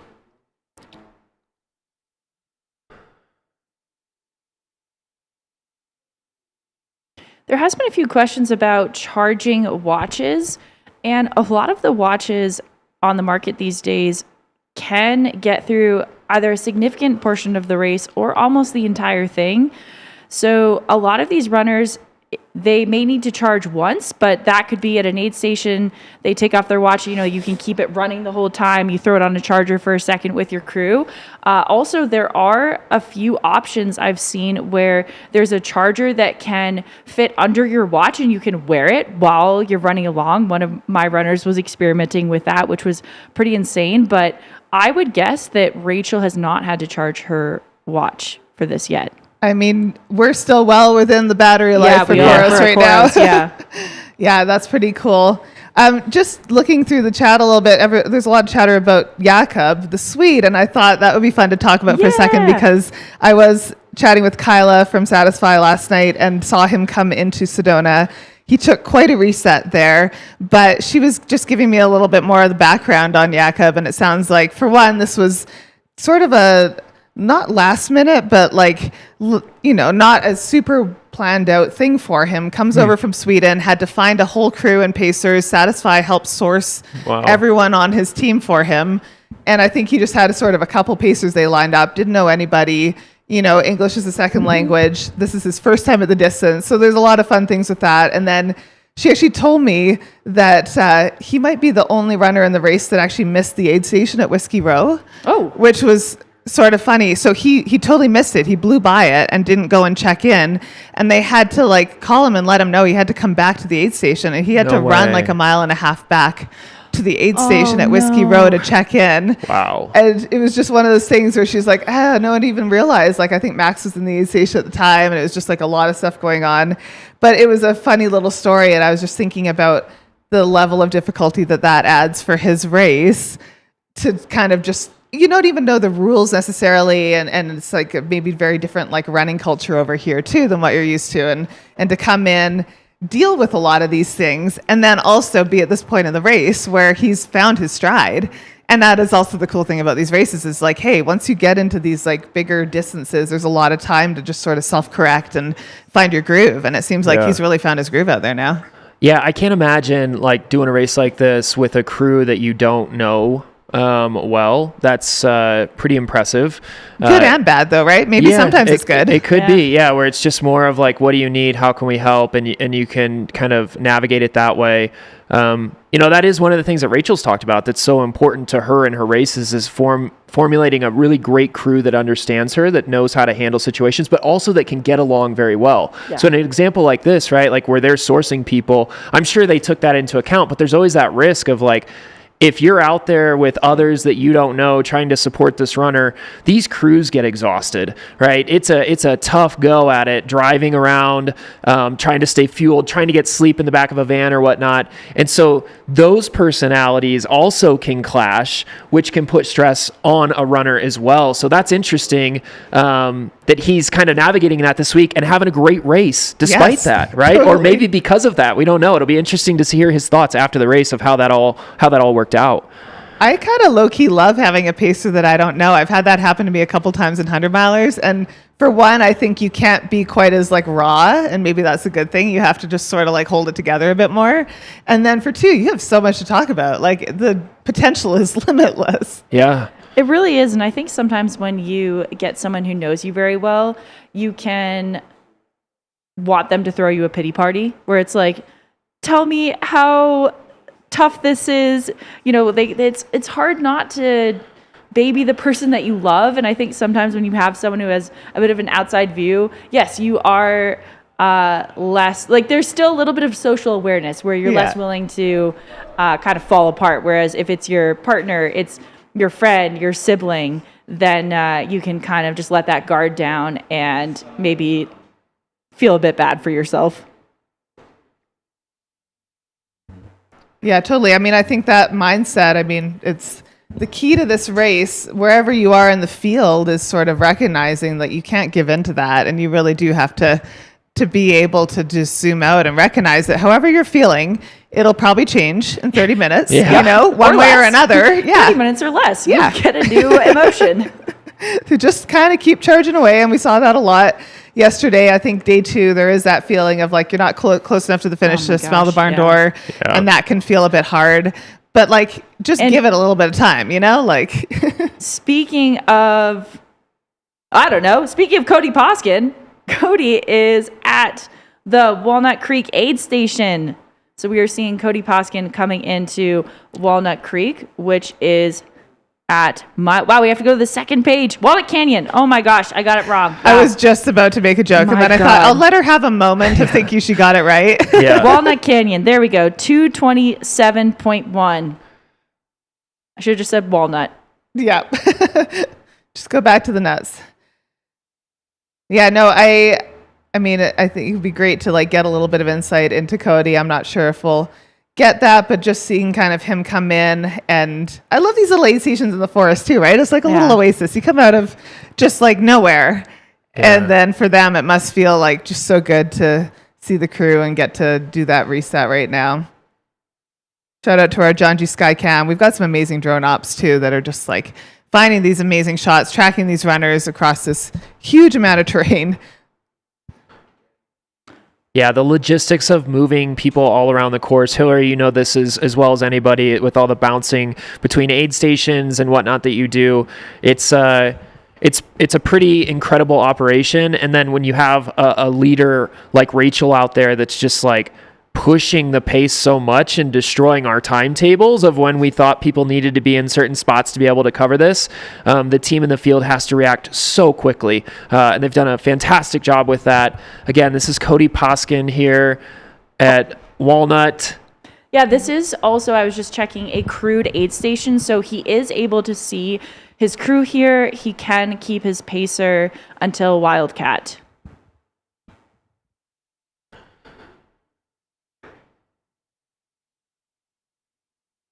Yeah, I'm sure for all of these runners, like knowing that they have this pacerless section coming up, there's a lot of strategy as far as who you take when, what sort of energy you want. Like you were saying, when you do know your crew, knowing their strengths and like what you want them to bring to the table. I think I've seen a lot of that out there. It's like, I know you're going to be great at the section and I want you here, whatever that is.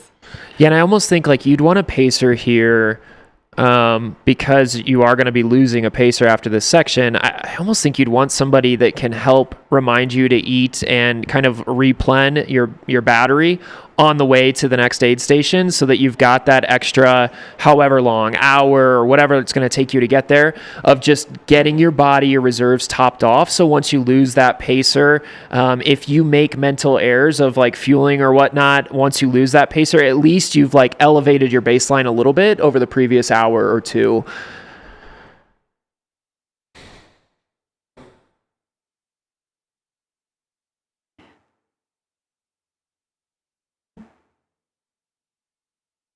Caleb, are you going to have the official time difference between when Killian left the aid station and when we're hopefully going to see Cody leave? Looks like he's taking a second maybe to switch out the clothing. I don't know if I made a note on that one. All good. Hopefully we can get those numbers. Also, Cody is our second male athlete, third overall in the Cocodona 250 2026 edition. Yeah, I'm just so stoked for Cody. I love that he's still got his party shirts on. He really is just like the best mix of having fun with it, but taking it really seriously too. And I think you can absolutely do both of those things. And if you can, your life is going to be a whole lot better too, right? Like he's able to zoom out and still like appreciate the ridiculousness of this entire experience and be in it at the same time. It looks like he maybe is doing a shoe change, or maybe was just getting some of the dirt out of his shoes at this point. He is wearing the Mount to Coast H1s, I believe.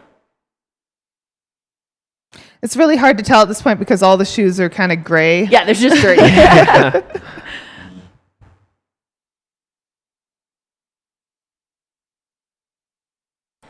Okay, so just doing a little bit of digging back into Killian's tracker, since I didn't have a note on this. His tracker pinged at Walnut Canyon 49 minutes ago. So that's about the gap I think that we're dealing with here, somewhere between 49. That's when it pinged in Walnut Canyon, and then when he was just a little ways down the road, it was 44 minutes ago. So he left Walnut Canyon somewhere between, let's call it 49 and 44 minutes. That's about the gap that we're dealing with here between Cody and Killian.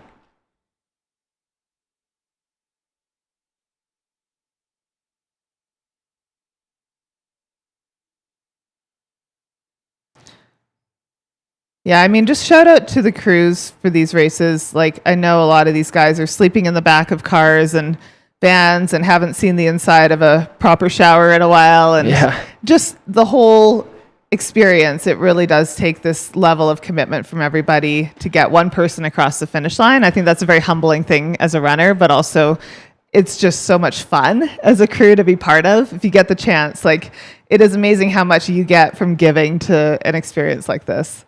And we do have Cody Poskin leaving the Walnut Canyon aid station. So the numbers actually, thank you, chat, for giving us an idea.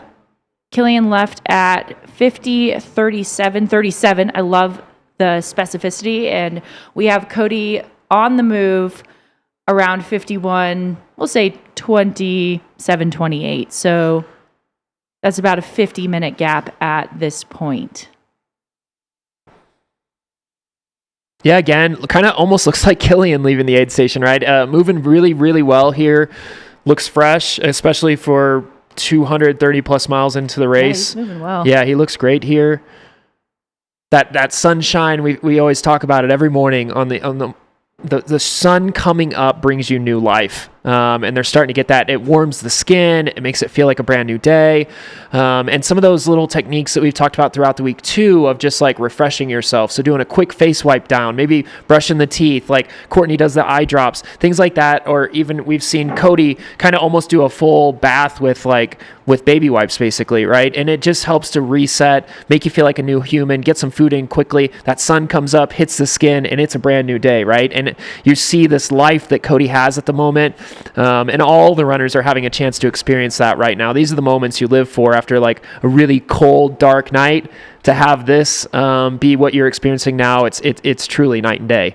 No pun intended there, but it's it's a good feeling. It really is. Like an interesting thing that people are chatting about as far as like 300-mile distances, and I thought maybe we could chat about that for a second. Yeah. Whether we think that that's going to be the future of the sport in terms of distance. So my take on it is, I mean, and as someone that race directed a 200-miler last year, which was actually like 218 miles, but who's counting at that point? Ultra math. Yeah, exactly. No, and that was really like cool to sort of put together the course for the Mammoth. My take on it is that it should be more about the course than the distance. Because once we get into these big distances, I think it's a little bit arbitrary.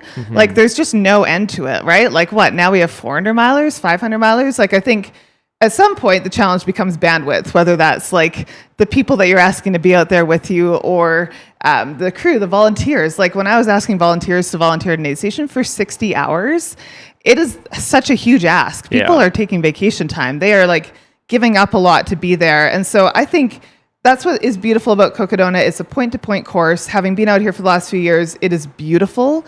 It is a stunning course. I think as it exists right now is so special. I think it would be like so silly to be like, let's make it a 300-miler. Or like, not that they're going to do that with Cocodona, but just the idea of like, I don't think the distance should be what this is all about. I think it should be about the experience. And Alyssa, like you've done a lot of these like long efforts. I know. What do you think about that? Yeah, I love that point. It's actually something that I'm really appreciating see come to the United States, because I think we tend to get a little bit caught up in the idea of it has to be exactly 100 miles or it has to be exactly 100K. And that can be a little bit arbitrary. Whereas in a lot of European racing, like UTMB is famously between 107 and 109 miles.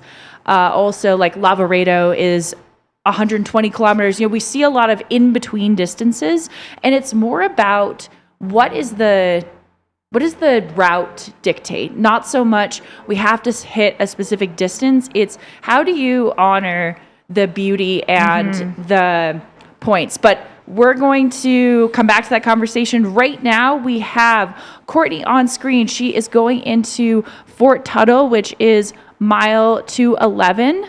Look at the crowd she has around her. That's something that we talk about a lot, the media out here. Yeah. I mean, Courtney comes with, I think, just another level of attention, and she embraces it so gracefully, you know? Does, yeah. But it's not an easy thing when you're this deep into a race.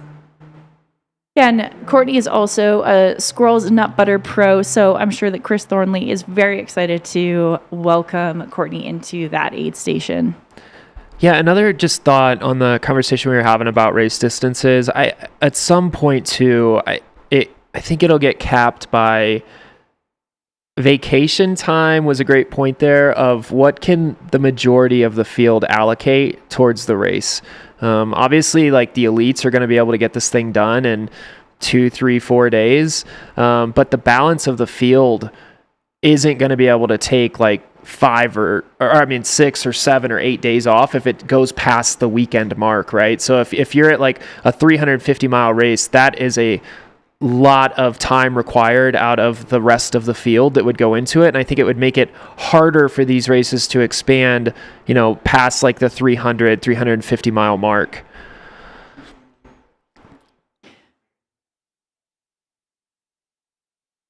Yeah, it'll be interesting. Let's kind of keep an eye on the time to see how long Courtney spends in this aid station. But I do think at this stage of the race, it's a lot of strategic sort of where you're going to actually stop for a bigger break versus, you know, these sort of shorter aid stations that maybe you're just like getting a few quick things and moving through. Yeah, and you know, the really hard part having now crewed and paced this race is not letting every aid station become a big reset. Is it can be really easy to start spending big chunks of time whenever you hit these major aid stations and letting everyone become a 20-30 minute stop. And so it's really sticking to the plan as much as possible. Of course, things are going to come up, but not allowing this to become a major stop every time. You can lose a lot of time at aid stations. Like So it's much. I mean, obviously they're very necessary, and we've talked about how people are taking them really seriously and utilizing the aid stations, but it's like a bit of a vortex. It is. You sit in that chair and it's like, oh no. Actually, it was funny because when I was at Sedona yesterday, Heather's massage therapist was there, comes up and gives her a big hug, sits her down in the chair and gave her like a 2-minute leg massage. And in the back of my head, I'm like, please get up again, because you could just see she was like, oh, this is nice, you know? So it's definitely dangerous at this stage of the game. Courtney, just speaking of like knowing how to take care of herself, she's had her little routine at just about every aid station where she has her toothbrush. She always brushes her teeth. She always does her eye drops. She really takes care of these things that have been issues for her in the past before. Brushing your teeth is like the best way to reset the palate that I know of, you know? And one of the issues with these races is mouth sores, because your body is not used to having to chew and have food in your mouth. I mean, normally we have breaks, sleeping throughout the day, and the constant just need to eat during these races can cause a lot of mouth issues. So, being able to brush your teeth, and even if you're eating something, taking some water, swishing, and then spitting it out just to kind of clear some of that, honestly, sugar, bacteria, etc., that comes up. It can just make you feel like a totally different person. And when your mouth is that sore and tired, anything you can do to keep yourself eating. Yeah, and with this race being in the desert, dry climate, you've got the sun exposure, that'll dry out the lips also. And so the amount of sodium intake that you have when you think about like putting gels into your mouth and potential cuts on the edges of your mouth and things like that, plus chapped lips, all of that just continues to compound the things that you're talking about. And then when you expose a lot of sodium into that open skin and whatnot, it can hurt by the end of a race like this. And those are things like chapstick is such a, like, if you haven't done a race like this and you don't think about like, oh yeah, I definitely am going to need some chapstick, like that can be a lifesaver, because if your lips hurt and your mouth hurts, it just becomes another barrier to taking in the amount of calories that you need. And you don't want those. It's hard enough to eat during a long race. And so you don't want anything else that's going to cause that friction where you think, you know what, I don't want to do this because it's going to hurt. And so it's really important that runners take care of themselves, like Courtney is always known for doing. Yeah, I mean, I think that mouth hygiene is really important. I have a couple friends that are dental hygienists and dentists who just like shudder in horror when we talk about these races and how many hours that you're putting sugar into your mouth. And like, even when you think of the chews or whatever, and you kind of tuck it in the side of your cheek and off you go. But like, good Lord, right? Yeah, it's just, yeah. Or mainlining Coca-Cola at the aid station at 7 a.m. Yeah. Yeah, I mean, it's a necessary part of the sport. You got to do what you got to do, whatever goes in. But I think, honestly, like, you should be brushing your teeth like a minimum of 3 or 4 times a day if you're doing these races, just for your own like general health. Not that anything about this is healthy, though. You know, like, fair. Right? Yeah, but maybe. And that brushing your teeth is a great reminder that everybody that's watching the live stream right now, brush your teeth this morning. We're going to cut to a quick ad break. We might go brush our teeth. We'll be right back with you guys.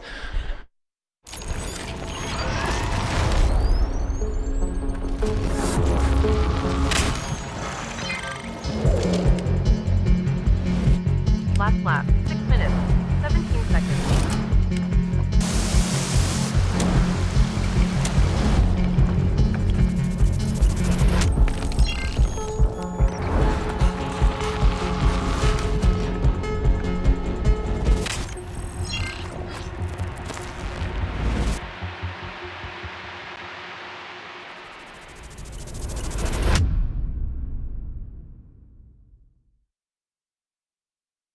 Hi, I'm Bryce Thatcher, founder of Ultraspire. I'm so excited to be at Cocodona this year. It's an incredible event, and I am inspired by those of you that are running this event. It gets me so excited. In fact, I'll be at Lane Mountain again this year, and I like watching, observing, and communicating with you and realizing those things that can be done in development to help your runs go better.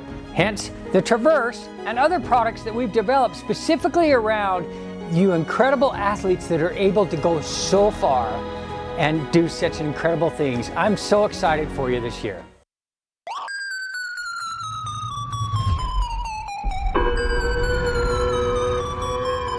Flip that.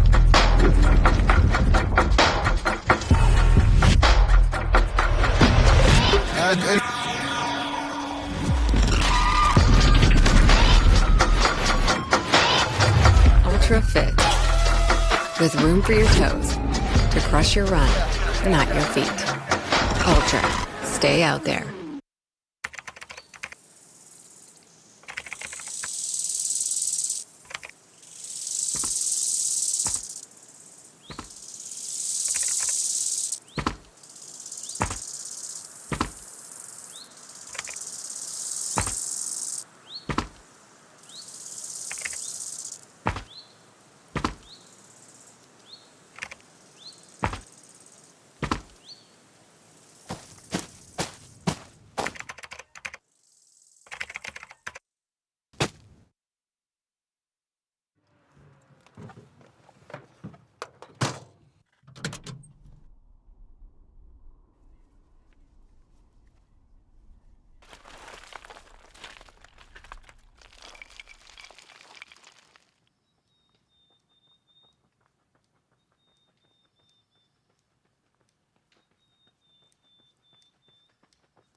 Hi, everyone. Welcome back to the Cocodona 250 2026 edition presented by Ultra.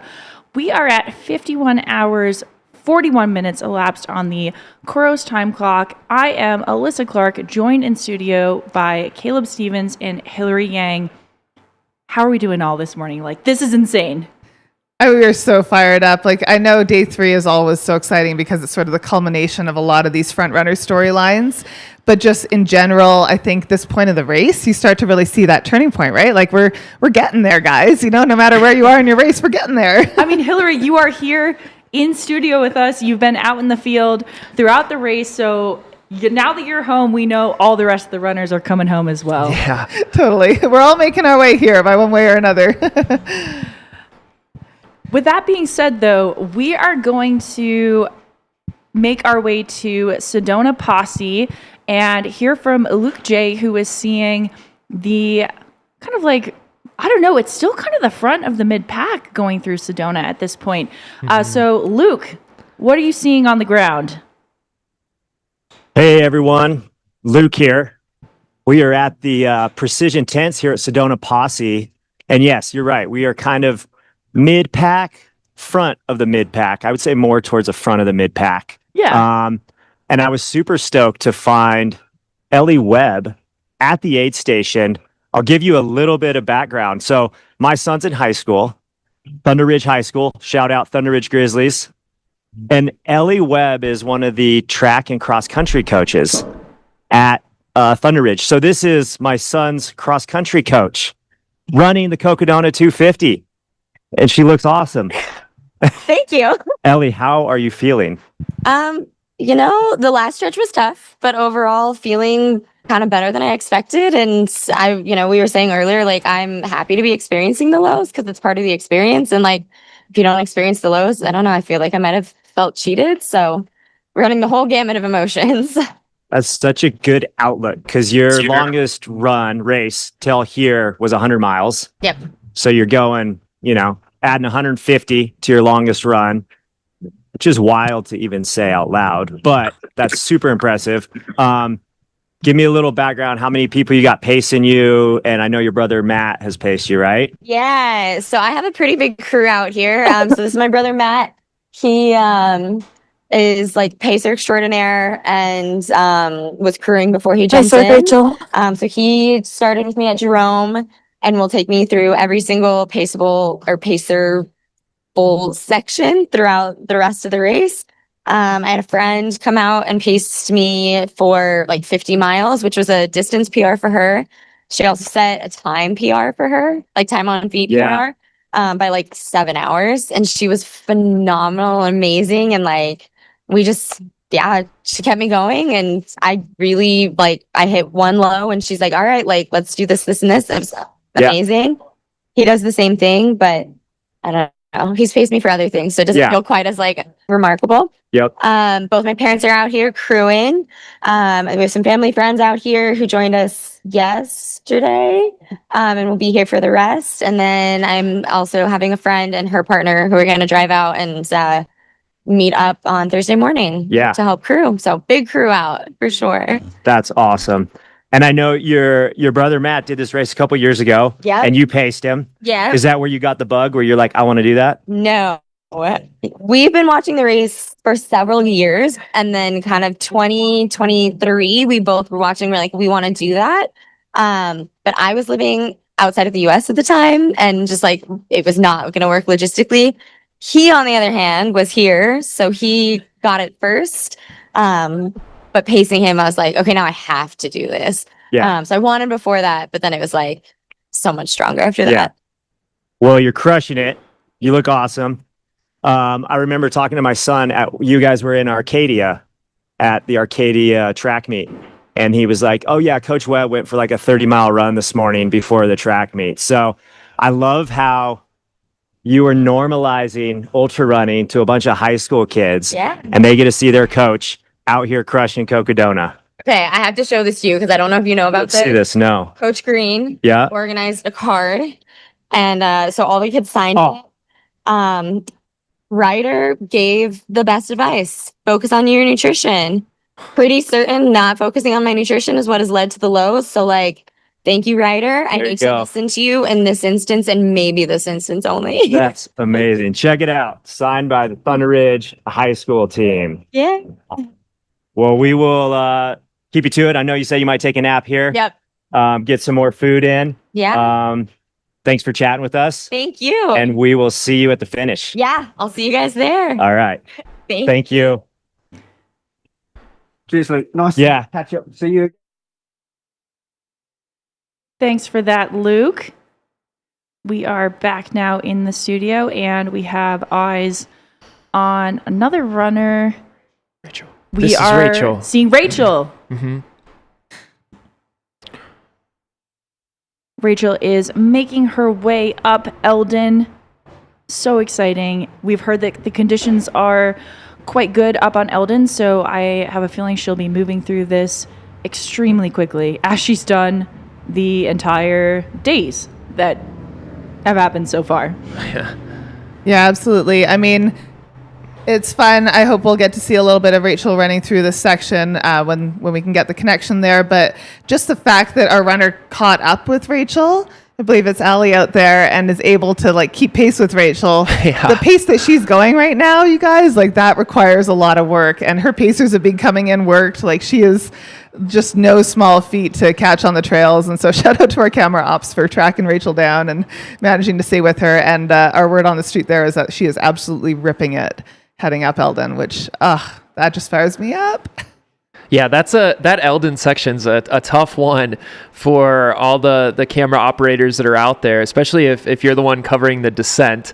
A lot of big rocks, a lot of big step downs, and we'll have some great coverage of that. But to be able to do that while holding a phone, while tracking the leader, looks like she's going to set a course record, an overall course record here, that requires a lot. And so the team out there, hopefully they're ready to be able to bring us great coverage like they have all week long. All right, who do we have here on the screen? This Is that Meg? Meg. Yeah, that's definitely Meg. Well, I mean, speaking of just people that are out there smiling and getting through this course and getting stronger as they go, I feel like Meg Eckert is a perfect example of that. And you can just see she's really amped right now. Like, I mean, this girl knows how to run for 6 days in a row. Day 3, she's really warming up right now, right? Oh, yeah. She is. And this is at Fort Tuttle, so mile 211. She also has Harry Subertez on her team, who is the 2024 Cocodona champion. Wow, it's been a day so far. It's not even 9 a.m. But Harry is going to bring so much wisdom to his pacing duties. I'm not sure if he'll be heading out with her on this section, but I know he's been with her on several other. It's interesting that they've set Meg's kind of aid station outside. Yeah, well, I've seen that at quite a few of the aid stations, actually. And some of it has been strategic, like Courtney's sort of chosen to crew outside of the aid station chaos as much as she can. Some of the other athletes have done that as well. Same with Meg. At Sedona last night, they crewed her outside of the kind of warm aid station area where everyone else was. I think it's a little bit of a, like, don't get too comfortable. Yeah, I think that's smart. 100%. Yeah. Yeah, I know that's Harry's wife or partner, Lauren, that's with Meg right now, and she paced her last night overnight. And as they left Sedona, they were talking about their favorite books, and they were doing a deep dive because I guess both of them are huge readers. And Meg was super excited about this little bookstore she discovered when she was out here training. And I just loved kind of hearing the little side chatter. Yeah, when you're running for 51 hours, you have so much time and you really want to think about things that aren't running. So, but she has a great crew around her. And again, this was all part of her plan of how she wanted to tackle the race and move through the course. And it looks like she's doing an awesome job of executing her first Cocodona, which again, no small feat. Yeah, and we just finished Luke's interview, and such a sweet message there with a card from the coach's athletes. And Meg also is a cross country and high school track coach, so no doubt she's inspiring her students this week. Having a chance to watch her perform at such a high level, it's been a great week for Meg, and I think now you're really starting to see her lean into that experience that she has of, again, just being a professional sufferer. The races that she does, multi days. A lot of the races that she does too, it's repetitive terrain, which just can dull the mind, and you don't have the opportunity to see some of these really great shots. Right now we see with Rachel as she's kind of making her way up Elden. A lot of the stuff that Meg runs, you don't get this change in scenery, and so she's used to just being able to kind of turn the brain off and just focus on the function of the body moving forward. And right now she looks to be in a very strong position to continue to take other leaders, take them down one by one as she kind of continues to climb the leaderboard today. Yeah, that's a great shout out just on all the terrain differences and the challenges there. And I mean, this course certainly presents a little bit of everything. And just look at Rachel running uphill, you guys. Oh my gosh. I would like to say I can't believe this, but I can at this point. And pacerless, right? She is just in a groove. You can just see that she's locked in. I mean, you can see it even coming to the aid station. She was running every chance she got. She's in that mentality where she is pushing forward so hard. But you can see that she's got the energy and the gas for it, right? It's so telling when you're going uphill, because she could easily just translate into a power hike right now and still make pretty good time. But her attitude is, I am running every step that I can. Yeah, and there's going to be questions regarding her kind of sleep schedule and whatnot. At most, she's probably gotten 15, 20 minutes maybe of dirt naps, I would say, sprinkled in throughout this week. At most. We don't have the exact number. So just to think about that, put it in context, she's been running for 51 hours, 52 minutes, according to our Koros clock. She's got 235 plus miles on those legs. She's continuing to run at a great clip here, and she's barely slept. And now she's doing this by herself. No pacer to pick her up mentally. This is all her, just in her own head, pushing ahead, making her way to Flagstaff. And can we point out too, as they get closer to Flagstaff, they're getting higher in elevation. Mm-hmm. And so we're seeing Rachel running at altitude as we get closer. And that, just that toll alone, the dry air, when I was out on course, you're constantly getting these headaches just from being out in the desert sun with that dry air. The amount of managing that she's had to do for her nutrition, for all of her systems to be able to be at this point in the race and still run uphill is a masterclass in pacing herself. Yeah, Flagstaff sits at about 7,000 feet. So if you think about, that alone is difficult on the body. I notice it when I come here. You can see challenges in sleeping. It can impact your sleeping just as a normal human. If you walk up a flight of stairs at a hotel or something, it's even hard. You can get out of breath. And so that's just baseline Flagstaff. What she's climbing up right now is Mount Elden in Flagstaff. The peak of that sits about 9,200 feet. So she's going from 7,000, which is already difficult on the body, up to 9,200. And she's doing this on a massive incline with all those miles on her. And you could take this clip of her running and place it in any section of the course throughout this week, and it looks to be the exact same kind of cadence of her feet, the composure, the posture, all of it. She looks just as strong as she did 24 hours ago when we were watching her, and she's doing it at altitude, elevation here, going up Elden. Yeah, the chat is going nuts. We're going nuts because we're very excited. You guys, and I know we're talking a lot about Rachel. I think you just need to deal with the fact that she is running a race that is in its own league. I mean, this is history making. Yeah, it's historic. Yeah. We would be so remiss if we did not give her all the flowers and also just appreciate the athleticism that we're watching on screen right now. And so to have the coverage, to be able to watch her run up this, to be able to actually see her in action executing this incredible race, I think it's a privilege for all of us, and hopefully something that we're all inspired by for a long time, because just watching her right now, my mind is absolutely blown. Yeah, it's also good to see too the kind of trail conditions. So we've wondered about that, what it would be like. It'll continue to change as she goes higher and higher in elevation here as she works her way up Elden. But the trail conditions here look absolutely perfect. Looks like the ground is dry. Shouldn't be much of an impact for the runners, at least in this section. But we'll keep our eyes on that as she continues to get higher and higher in elevation.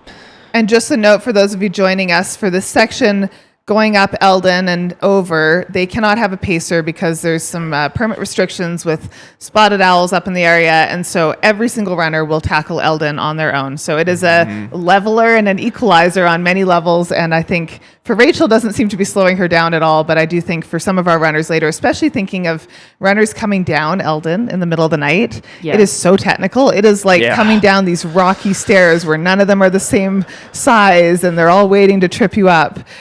It's going to be a challenge. It's like a little bit of a sting in the tail for the end of Cocodona this year, for sure. Yeah, another like fun little nugget to think through. We are 51 hours, almost 52 hours into this race. The race goes for 125. Rachel has, let's say, 4 to 5 hours left, right? Something in that ballpark. Even less, actually. Yeah. Just so you guys know, I less, think our projections are around 12 to 12:30 for Rachel at the finish line if she keeps this pace up. So let's call it 55-ish hours. She finishes in that ballpark, something like that. Dude, she could flip around, right? She would still have 70 hours left.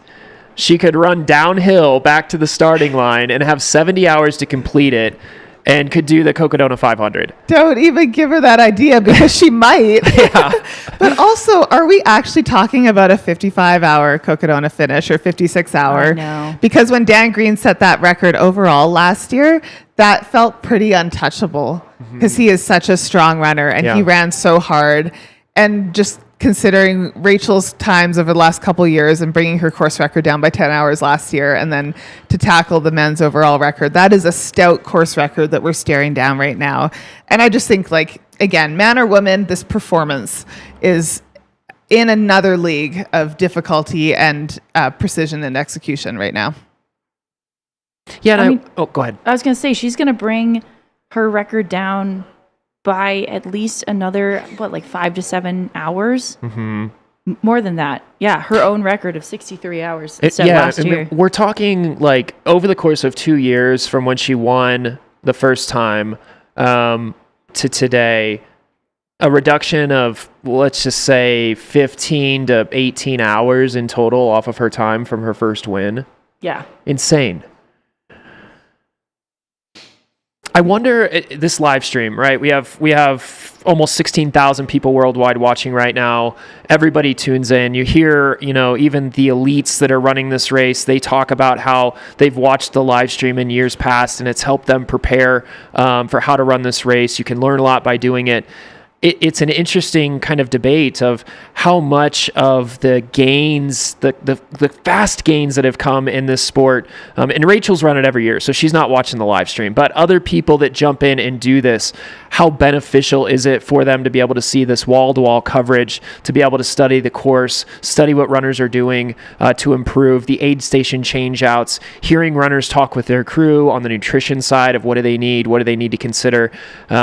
I think that you can attribute some of the gains of the increased or the decreased overall times to the visibility of what the course is like. And a lot of courses, you don't get this type of coverage. And I think it's fascinating to see. And I think it'll continue. Well, maybe. Rachel might be setting a bar so hard to achieve here that this record will stand for years and years. But it's a fun little conversation to think through of how much this live stream does benefit the runners as they prepare to take on Cocodona 250. Just a little note, too, for the chat. Based on our predictions, I think we were slightly ahead of ourselves, and she might come in a bit closer to like 1:30 than 12:30, but still looking like she's well under that male course record pace right now. So we'll keep you updated. Our predictions are changing almost by the minute as she continues to run this uphill, which most people are hiking. We're having to reevaluate and look at that total clock for her. So it's, I mean, that's the fun of it right now, is that nobody knows where she's going to exactly land, but it's faster than any of us thought was possible. That's for sure. Actually, just curious myself, and I know a few people have been commenting on this coverage of Rachel going up Elden. I'm waiting to find out whether it is someone on foot or by bike following her right now, but it is a human, it's not a drone, that is keeping up with Rachel, which feels like an accomplishment in and of itself, right? Yeah.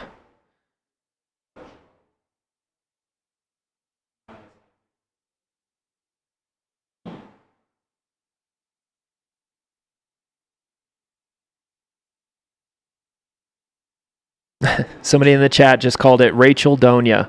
Oh, we've been seeing that. Yeah, Rachel Dona.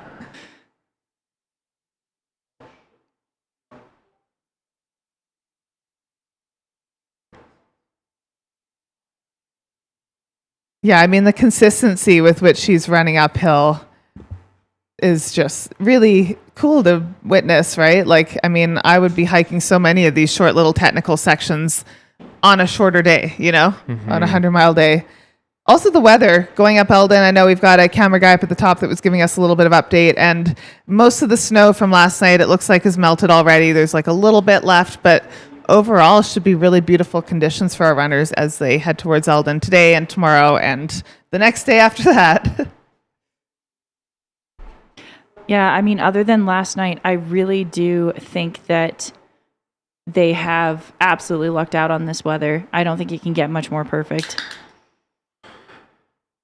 Yeah, right now in Flagstaff, it's about 51 degrees. It'll be cooler for Rachel as she makes this climb in the summit up to Elden.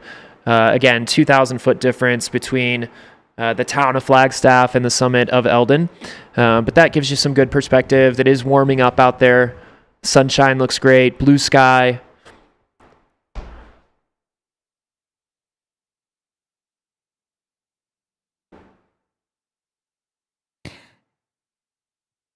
I'm also curious to sort of check in with the rest of our race leaders. I know Killian seems like he's been doing really well today, and he's certainly like whatever low he was facing overnight or whatever sort of mobility issue that he had. Looking at his pace on the tracker, again, we keep putting that link in the chat there, guys. I believe it's pinned. Check out the tracker. You can see the pace per mile. You can get a sense of like how he is pacing behind Rachel, but it looks like he's making really strong time this morning as well, and it'll be exciting when we're able to get eyes on how he's moving, but yeah, it's looking good. I will say, watching last night with the mud and kind of the pain that he was feeling from his glute, I was worried, but he really seems to have turned it around. I think that's one of the things that all of us have to remember in these 200 milers is you get in that mindset of like, it's never going to get better from here, and so often that is just a moment in time. It can absolutely turn around. This is not what you are condemned to feel the rest of the race. And I think Killian's movement today and the way he's come around from this is a true testament to just kind of that relentless positivity. That's a good description, relentless positivity. I feel like that is a superpower, and there's a lot of people out there running this race right now who have tapped into that feeling, and you really do have to be able to zoom out and sort of acknowledge like, hey, this is really hard, but also like, hey, we get to do this and we get to be in this moment and to be so present in this moment. And as a runner, like, you're not thinking about anything else. Like, what a cool chance to just totally disconnect from the rest of the world and be out here and run through these beautiful places like this. Yeah, that relentless positivity is, I think, a theme that we can see across everybody at the top of the field. And I think it's a superpower, but I also think it's a requirement to be able to be competitive at a Cocodona, just because it challenges you in so many ways. And these folks at the front of the pack just are so good at being able to take bad situations and make the most of them. We also do have eyes on Killian Korth. There we go. Yes. So that means that he is closing in on the Wildcat aid station. I do believe with Rachel, we were able to follow her for a little while before she got into the aid station. So Killian, I think, has a little bit to go, but certainly closing in on the Wildcat aid station. Yeah, we also just crossed the 52-hour mark on the Koros clock. Look at Killian running down. He's got his poles out. I'm sure that's helpful right now. Yeah. Interesting, Rachel isn't using poles. Have you seen her use poles at all? She has them on her. I believe she has a pole quiver on her back. Yeah, but I haven't seen her pull them out. Yeah. Maybe she will as she gets into the steeper parts going up Elden, but also, I mean, for Killian, I think it's a smart move, especially if you are struggling with any like weird niggles or. I mean, you can still see he's limping, but he is moving so much better. So I'm glad that the poles are helping him out there. Yeah, you're right. You can see it in his gait. That is. Yeah. He had a slight lean last night as well. Definitely looks better today, for sure. Yeah. And Hillary, this is his brother, right? I think that's who we saw out there with him yesterday. His brother. Yeah. Okay, super cool. I would be curious to see the total mileage count for this family at the end of the race. Yeah. Yeah, I also love Killian's commitment to the fit. You know, like he's got this beautiful blue and pink bubblegum color scheme going on, and his gaiters, I heard from his crew that he tie-dyed himself to match his arm sleeves, which the Mount Cocos has these like fun tie-dye blue and pink arm sleeves, so he tie-dyed his gaiters to match them, and then even his socks are also the same pink and blue. Like every outfit change he's done, pink and blue. Like the amount of outfits, I want to know the total amount of outfits he has in this color scheme, and if he'll be so sick of them at the end of the race. Yeah. What I do love too is Killian has become a professional runner since he started with the themes and the outfits, but he has stayed true to his core and keeping up with his fits. So I love that the sponsors are working with him and he's preserving his individuality with this.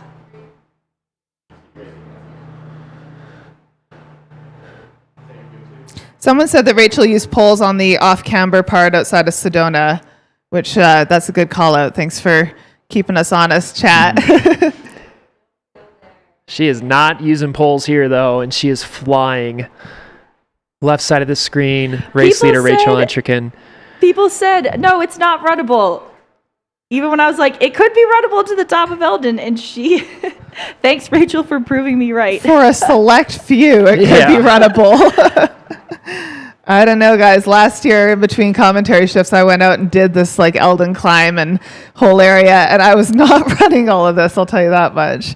So it's, I mean, the technicality of it, the rockiness underfoot, when your feet have got so many miles on them, again, we just like cannot emphasize enough the difficulty of what she's doing and executing so gracefully. Looks like Killian's coming into the aid station here at Wildcat. I believe that's what we're seeing on the right-hand side of our screen. Great little drone perspective of that.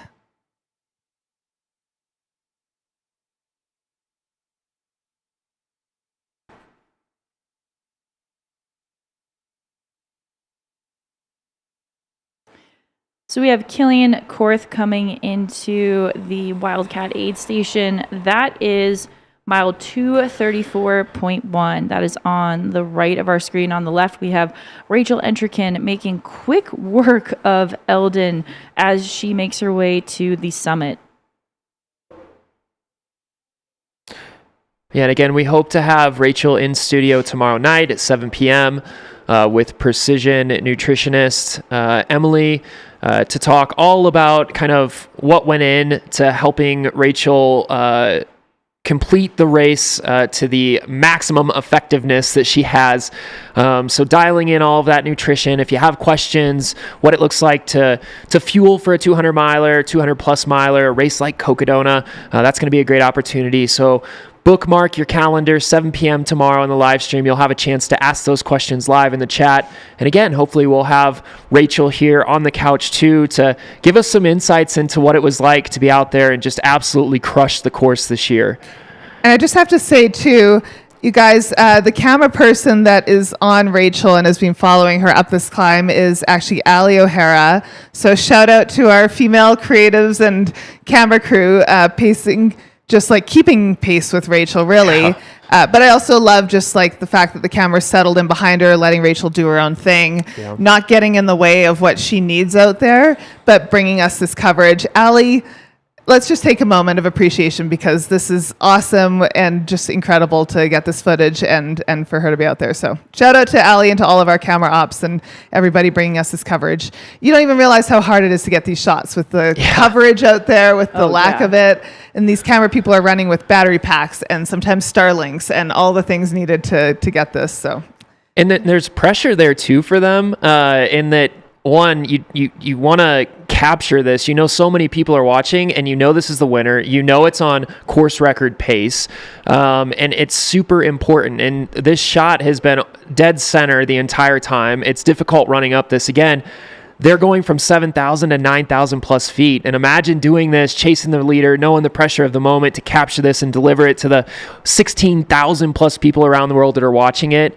Just phenomenal. Got a great shot here of Killian getting the deluxe crew treatment. The variety of sprinter vans and RVs and vehicles capable of sleeping in that I've seen on this course, you guys. It was especially like hilarious going out to Crown King and back because there's a lot of sections of that road. Oh my It's very gosh. windy. There's a reason why they hold all the crews at Bumblebee before they let them go up there, but there's a lot of places where you have to wait for another car to go through this like super narrow little mountain section. Some of these RVs, I actually heard a couple crews saying that when they showed up for their rentals, they were given bigger vehicles than they expected. And I guess that's not always a good thing. I was going to say, normally that's a good thing. You get a little upgrade and you're super stoked on life. But here, I feel like navigating some of these roads with these extra long vehicles is a challenge. And it's like, I don't know, I want to do a poll of all the different like sprinter vans and styles of vehicles out there. But this one looks pretty good. They've got a good setup. And it's certainly a big part of this race is the logistics.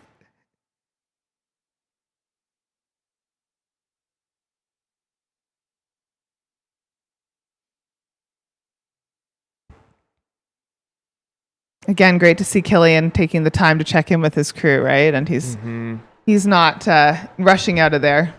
No, I mean, this is the last time that he's going to see his crew before the finish. So, you know, anything that he's going to need for this final push over Elden, he's got to get now or he's not getting it till the finish line.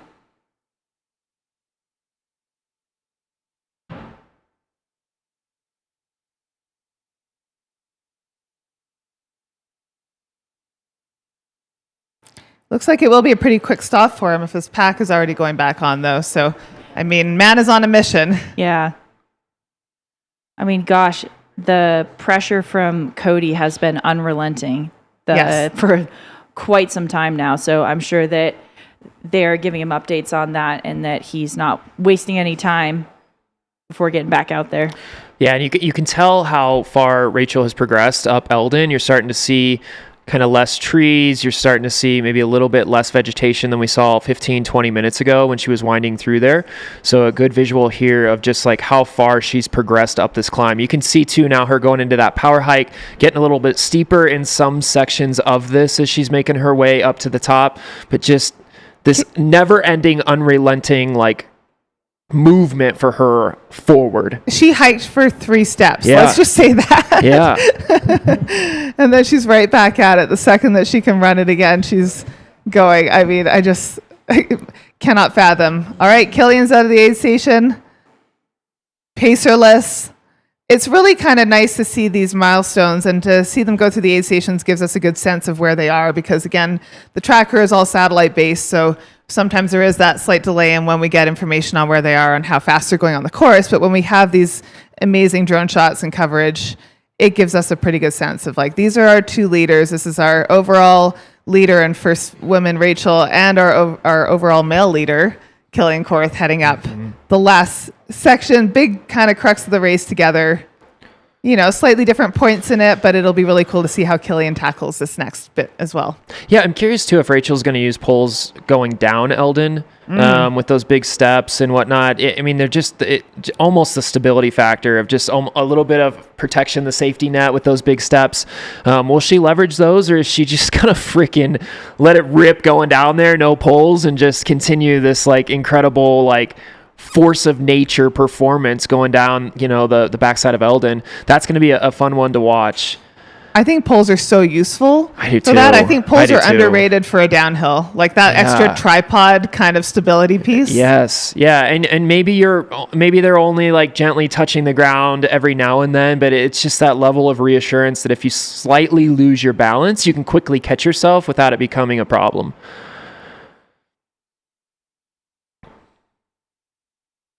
Yeah, really fun to see our leaders side by side here to get this incredible footage. Looks like Killian's moving well, honestly. Yeah. Limp or no limp? No, I think he honestly just made the decision that he wasn't going to let it stop him. That's really, I think, what we're seeing right now is I can guarantee you that Killian's leg still hurts quite a bit, and he just does not care. Yeah, and it's almost to like the goal that's out there that he's dreamed about for so long. He's had multiple shots here at Cocodona. He's had some unfortunate situations. It's been well documented, the allergies that have kind of slowed him down in the past. For him this year to not have the allergies impact his race, for him to be able to just lean in on the great athlete that he is, this has to be so rewarding. And even if he's in incredible pain, it's that desire of the goal that's going to just dwarf anything that he is feeling right now. Same thing with Rachel. It's just this level of determination, and we can't see their eyes, but I think we can assume exactly what it would be like to look right into their eyes in this moment. Fierce competitors, and the goal here for them, it's just they're almost there. They're almost to a point where Rachel's going to crest Elden and be able to see Flagstaff, be able to see the finish line from the top of that. And they've spent so many months and years training for this. It's so good to see them both being so successful. And two people who train together, right? Maybe we should talk about that a little bit of just how close these two are. Yeah, I think they spent some time in March running together, and I know that they've become good friends. They've shared a lot of miles. And so love to see these two closing out the race. Also, just zooming out for a second, because I know we've got these amazing shots of Killian and Rachel, but like Cody in third place overall, second place male, and then behind him, String Bean. Joe McConaughey has made some moves, kind of came back from a bit of a low point. Yeah. Like at Sedona, he napped for, I want to say he was in the aid station for 90 minutes. Oh, wow. So when he came in, his crew kind of looked at him, and I heard them say, you're going to do a 60-minute reset nap. And he disappeared into a Sprinter van. When he came out, he was sort of all bundled up for the night, and out he went. But in true String Bean form, which is why we love him, the guy is the king of the rally and knows how to just like grind. And we're really seeing that. And he's moved up a few places in the field. He's now sitting in 4th overall and 3rd male on the male podium. And I mean, I love to see it because I love to see the arc of the journey and to see him sort of coming back and showing like, hey, I found another gear, guys. Like, I didn't know where it was, but we found it. And then right behind him, we've got DJ Fox in 4th place male and 5th overall. And then Heather Jackson right behind that. So there's our 2nd place female, Heather, just like holding in with that front group. Behind that, we've got Etta Ramirez, who we saw on screen for a little while ago. And then Courtney DeWalter behind Etta. It's just like, it's kind of interesting to see how everyone is shaping out in this last section. Honestly, there haven't been as many yo-yos as I would have thought, although I think Joe moving up in the field is a bigger one for me. And then I would also say Bronco Billy is one that I've seen move up a lot in the field in the last little while. So as we're sort of watching where everyone's going to end up, I think those moves are being made right now. Yeah, also Jeff Garmeyer has been making moves into the top 10 overall. Would love to see him get that again. Yeah, I think there's an interesting one here too. If we think about F3, right, and battles to watch, kind of balance of day. We saw Courtney come into the aid station. Meg Eckert was there as well. And so that's kind of your battle for F3 right now. They're pretty close to each other. I think we saw Meg looking maybe a little bit fresher with the last view that we had of the two of them. But still, they've got about 40 miles left. So that'll be a fun battle to watch between those two competing for that final podium spot on the women's side.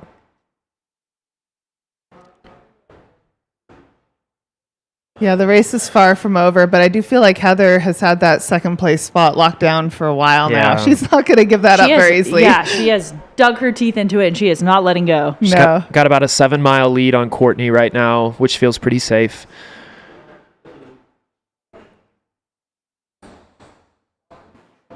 maybe a bit of a battle there between DJ and Joe as well for that final M3 spot. We saw DJ earlier. He looked great. Yeah, he looked real good. So that'll be an exciting kind of F3 and M3 both battles there as we watch Rachel kind of progress through, finish this race, and Killian as well, and then kind of seeing how the rest of the podium is going to shake out will give us some good drama into the kind of late afternoon hours. Yeah. Again, Ali O'Hara as our female camera person out there following Rachel up Elden, just matching her stride for stride right now as she goes up the climb. That's been really fun to watch. Also, we have over 17,000 of you tuning in right now. Thank you so much for being a part of this, honestly, history that we're seeing right now, what Rachel is doing. It is. This is one of those races. I feel like there are defining races. I mean, we talk about Courtney's race at Moab and how that put her on the map, because not only did a woman win the race outright, I think it just made people realize what's possible and the potential of these longer races for women to explore the limits of like the physical versus mental capabilities out there, right? And we see that in these ultras. There's a leveling of the playing field. When you get over a certain distance and you're into the pain cave and the exhaustion, there is this sort of sense of it's every person for themselves as far as how you handle that and how you can push through that. This race with Rachel is going to be that next sort of chapter of what's possible. Agreed. And this stage in the sport where we have the live broadcast, which we didn't have like 8 years ago, to be able to witness it, I think to me is so special, because storytelling is a huge piece of why people end up feeling inspired to do these races. Like we hear all the time, people end up running Cocodona because they watched Cocodona, or they end up on these start lines because they see someone else doing it. And so when we see Rachel performing like she is, it not only inspires the women, it inspires all of us just to recognize like, hey, whatever we thought was possible, we're going to keep shattering that. And we're going to just sort of like have this belief in our potential. And I think Rachel is running with the belief in her potential right now. Yeah, and for the rest of time, people are going to be able to come back on YouTube and watch this coverage and see what it took for her to get here, which is also cool. Like, it's not just going to inspire the folks that have watched this week. It can inspire generations to come of like, wow, do you remember when Rachel went out and crushed Cocodona in 2026? I wonder what that was like. Well, you can always go back and you can rewatch it. Yeah, I mean, I'm excited for all the content that's going to be coming out. We talk about the media, but there's going to be some great content that comes out of this race. But in this moment, when we don't know what the finish line is going to bring, we don't know the end of the story yet, right? Yeah. It's still being written. Yeah. It's a great point. And until she gets the finish line, and I see all these like, oh, it's going to be sub 56, it's going to be sub whatever. Every step isn't guaranteed, right? Like there's always that moment when something could happen. And so until she gets that finish line, in Rachel's mind, I would imagine she is so locked in on the present. Like she can't think ahead. She can't think, oh my gosh, look at what I'm doing. She has to be exactly where her feet are, because it's going to be so technical, especially going down the other side of Elden. Like she doesn't have the luxury of zooming out and appreciating it yet. All of us in the chat can sort of say like she's going to do it. But in this moment, I still feel like I'm holding my breath for her. I mean, that's the thing, is that you can never be certain about a race's outcome until you have crossed that finish line. I mean, that's something too, as I think as a competitor, I'm sure Rachel is holding on to this, that you can't let yourself have that moment. I mean, like, especially also because you can't let the emotion release. Like she is holding this line right now and she needs to keep that focus. And once you kind of start letting those moments of like, I'm close, I'm doing this, what's happening?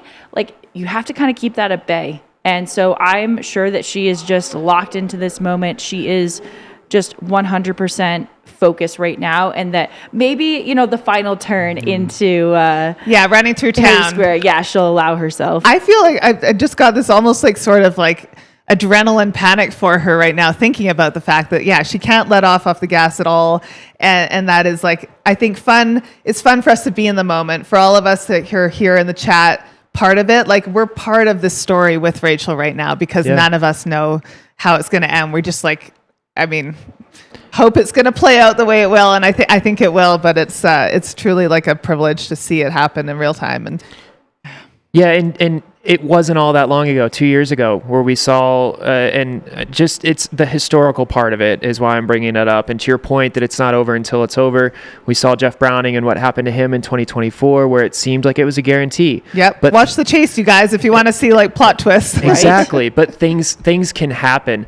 So you have that. And then when we think about like, oh, there's a lot of the story yet to unfold, even on like a more positive note last year, like one of the coolest things that happened was when Dan Green was running in and he grabbed the beer and drank the beer and all of that. And it was such like a fun part of the Cocodona story that was unfolded at the very end. And it was that like signature smile moment that was so iconic. And we'll no doubt we're going to get an iconic moment here in the closing hours of this race. Even if Rachel continues to hold on and win this thing by 7 miles or so, there are going to be moments in here that we'll remember forever just because they're so special. And hopefully those moments bring a huge smile to all of our faces, like last year with Dan and the beer.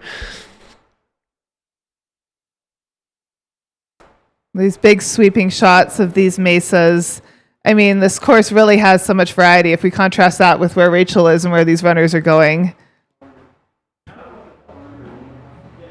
Love getting to zoom out here.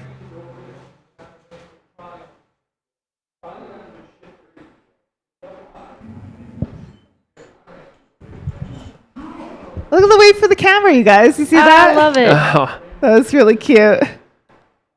And he's going to start running. Let's go. A little bit of motivation for our runner out there. Can all send him some love from the chat. It was really fun getting to catch up with Luke J at the Sedona Posse Ground as well. I love getting to dive into some of these stories. And that is the fun part as we continue to move through this race pack. In the next couple days, we'll be in the studio bringing you these stories. And a lot of these runners are really excited to have the chance to like talk to the camera crews and engage with the broadcast. I mean, when we're out there in the field for the last couple days, like when I'm driving around the course, I've got the broadcast on constantly and I'm listening to it and I'm just like catching up on the race. And I know a lot of these crews are doing the same. Like this is how they follow their runners out there. And so fun for them to see a preview of what's ahead, but also really fun for us to be able to catch these people as they're going through the course.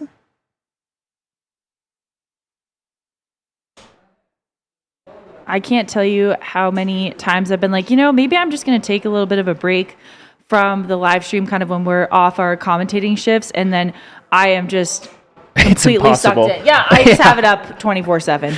Yeah. Even in our like kind of media house, the broadcast is on the big screen TV of like all hours of the day. Like you can't escape it. Not that we would, but Yeah, last night I was like, okay, I set my alarm for 3:45 this morning so I could be in here for 5, and I'm like, I have got to put this thing, turn this off, go to sleep, and I just couldn't. It's such great coverage, start to finish. Those night shifts are awesome too because it's such a fun hang. Even if it's dark out and you can't see a lot of great visuals outside of folks coming into aid stations, like it's just such a fun hang. It's the best reality TV that there is because it's actually real, and the emotions, all of it, it's all real. These people doing something incredible. We're so lucky to be able to be kind of a fly on the wall for this entire week.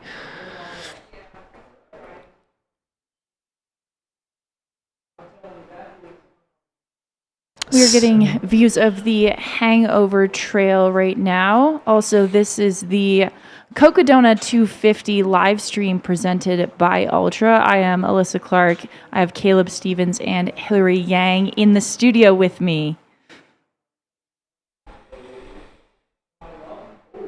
We're going to take a quick moment to jump to some ads and thank our sponsors for all the great support that they've provided us here at the Cocodona 250 presented by Ultra Livestream. We'll be right back with y'all.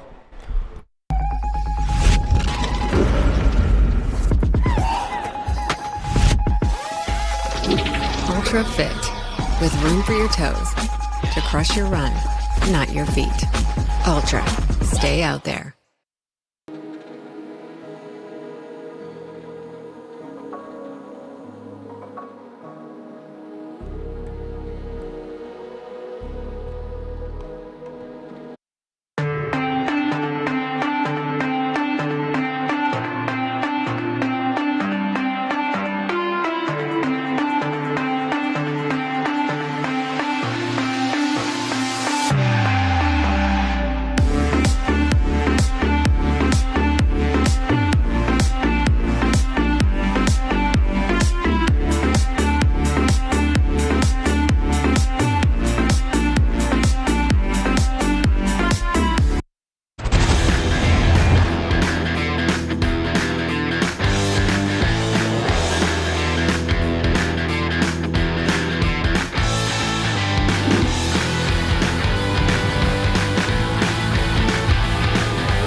I'm Steve Adderholt, race director of the Cocodona 250. Janji has provided these Sun Chaser hoodies for each of the race distances for Cocodona.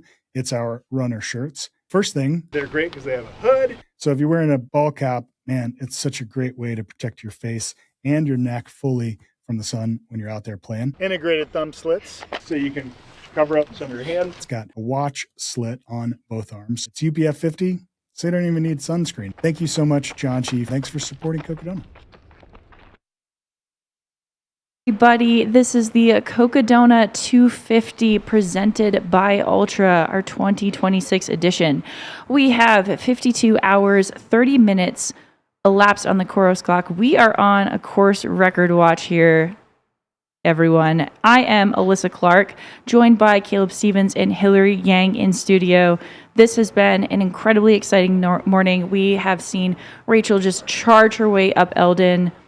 Right now, we are getting visual of the Fort Tuttle aid station, but Hillary and Caleb, this has been insane. I keep saying this every time we come back in, but truly.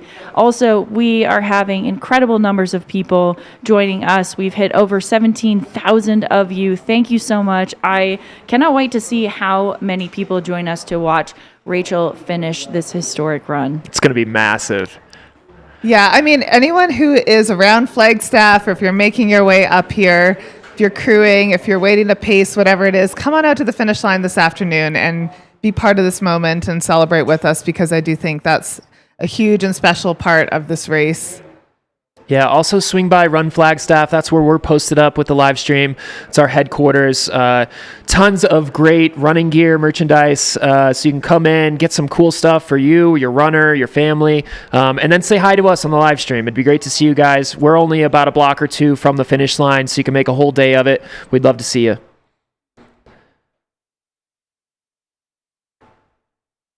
We're getting some incredible drone work of the ponderosa pines. That's the type of pine. And this is kind of the flatter plateau that is where runners are making their way to the final ascent of Elden, looming over Flagstaff.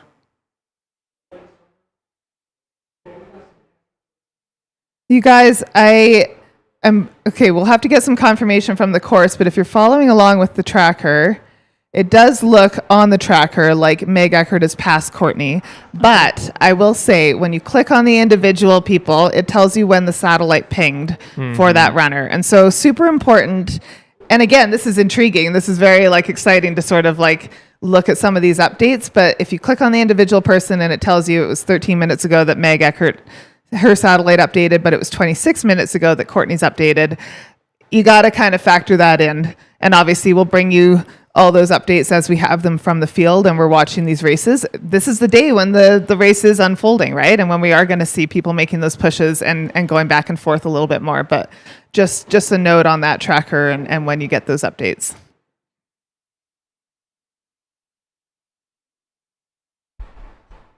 So, beautiful shot here of Elden. As you look at Elden here, Mount Elden in Flagstaff, know that somewhere on that mountain is Rachel Entrekin making that climb. We also are going to have Luke J give us an interview on the ground. Luke, how are you doing out there? Yeah, I'll probably try to grab a Sam, and then I'll probably grab it. Cool. We have Luke at the Sedona Posse aid station. I almost said campground. They say my name? Yes, Luke, we got you.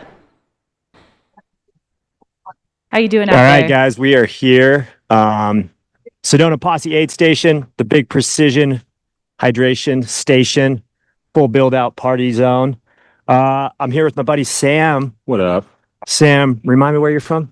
Originally from Chicago, where I live in St. Louis. All right, so Sam was pacing our friend Hayden, who just came in, and you've been with him for how long?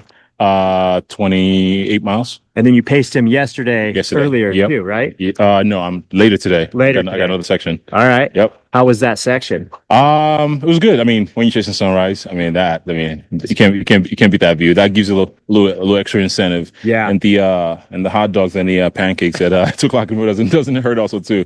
Does something to your morale. So you guys put down a couple dogs? Oh yeah. Yeah. Oh yeah. Well, come on, salty sweet. Change the flavor up a little bit.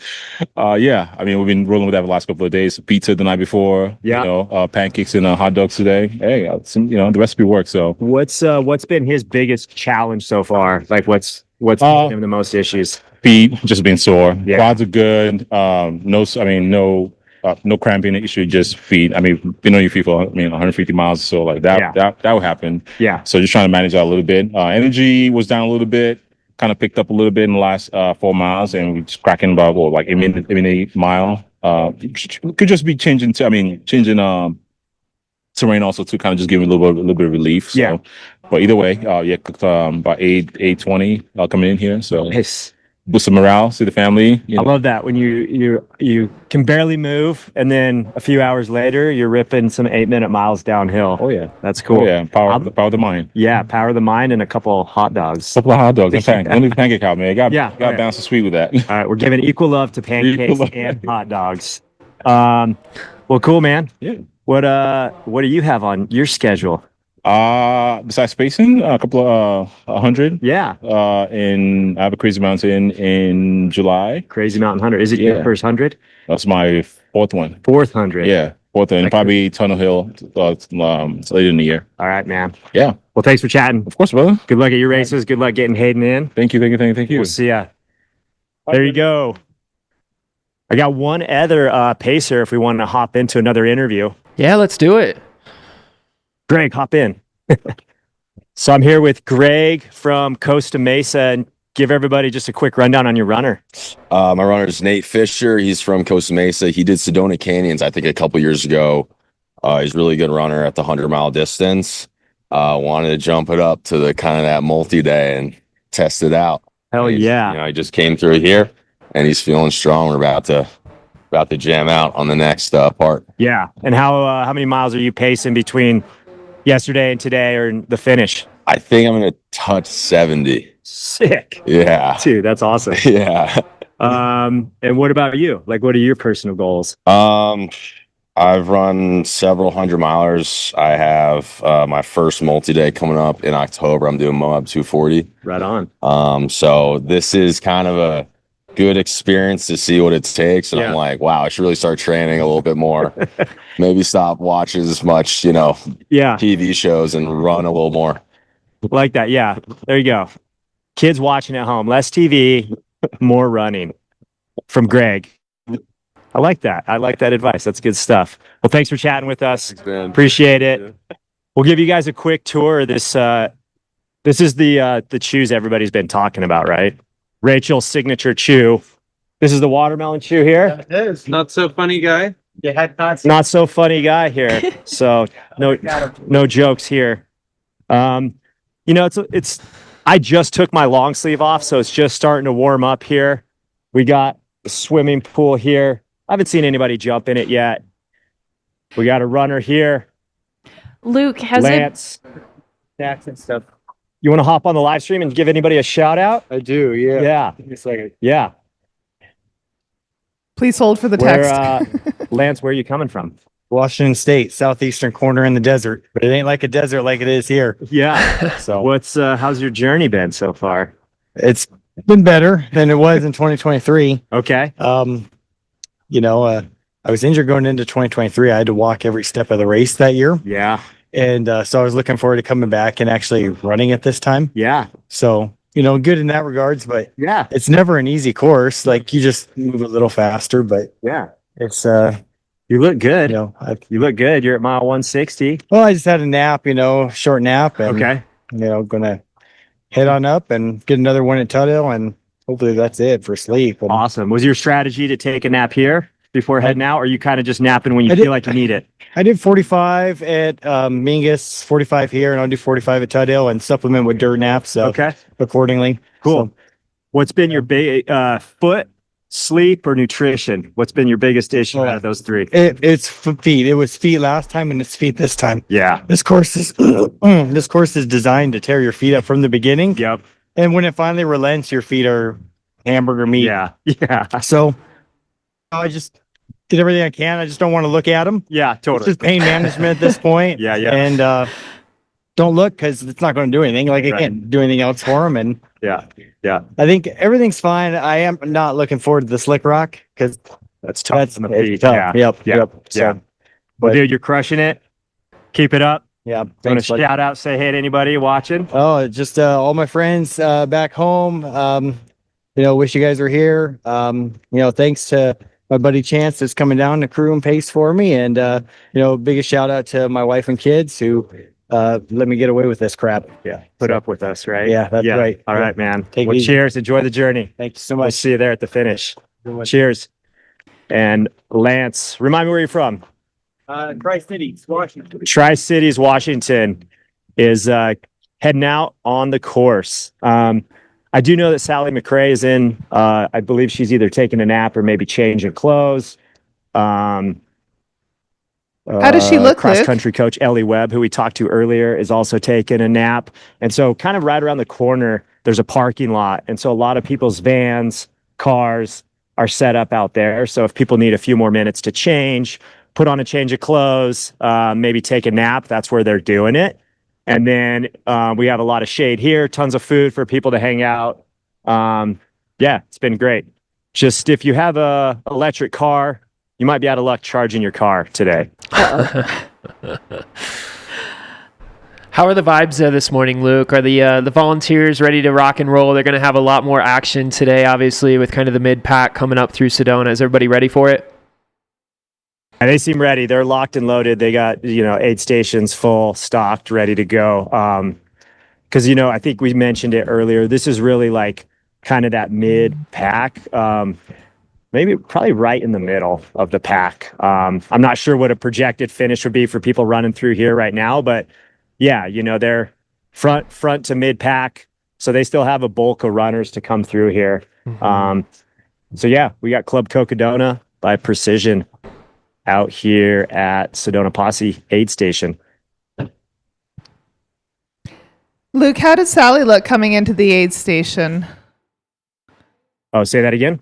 Just how does Sally look? We've got a lot of Sally fans in the chat, and Sally McRae is always a fan favorite out here. How is she looking as she headed into Sedona? Yeah, she looked tired and a little worn out, but she had a smile on her face, and seemed like they had a pretty good plan just to maybe go get some rest or do a change. So, she's getting it done like everybody else, and just depends on when those waves hit you. Luke, has it been kind of a steady stream of runners? Have you seen runners teaming up at all? I can't hear the studio. Oh. Luke, can you hear me? Has it been a steady stream of runners? Okay. We'll get Luke back here in a little bit. But right now we've got a great drone shot. This looks like it's in that Sedona area as well. It was a really good interview there. I don't know, I'm blanking on the guy's name from Washington, but I just really appreciate the way that he was kind of thinking about his race. Very measured in 45-minute kind of pit stops and sleep stops, knowing that his feet are going to be messed up and it doesn't do any good to complain about him or look at him. And that's the mindset I think that you have to have if you're going to do a race like Cocodona.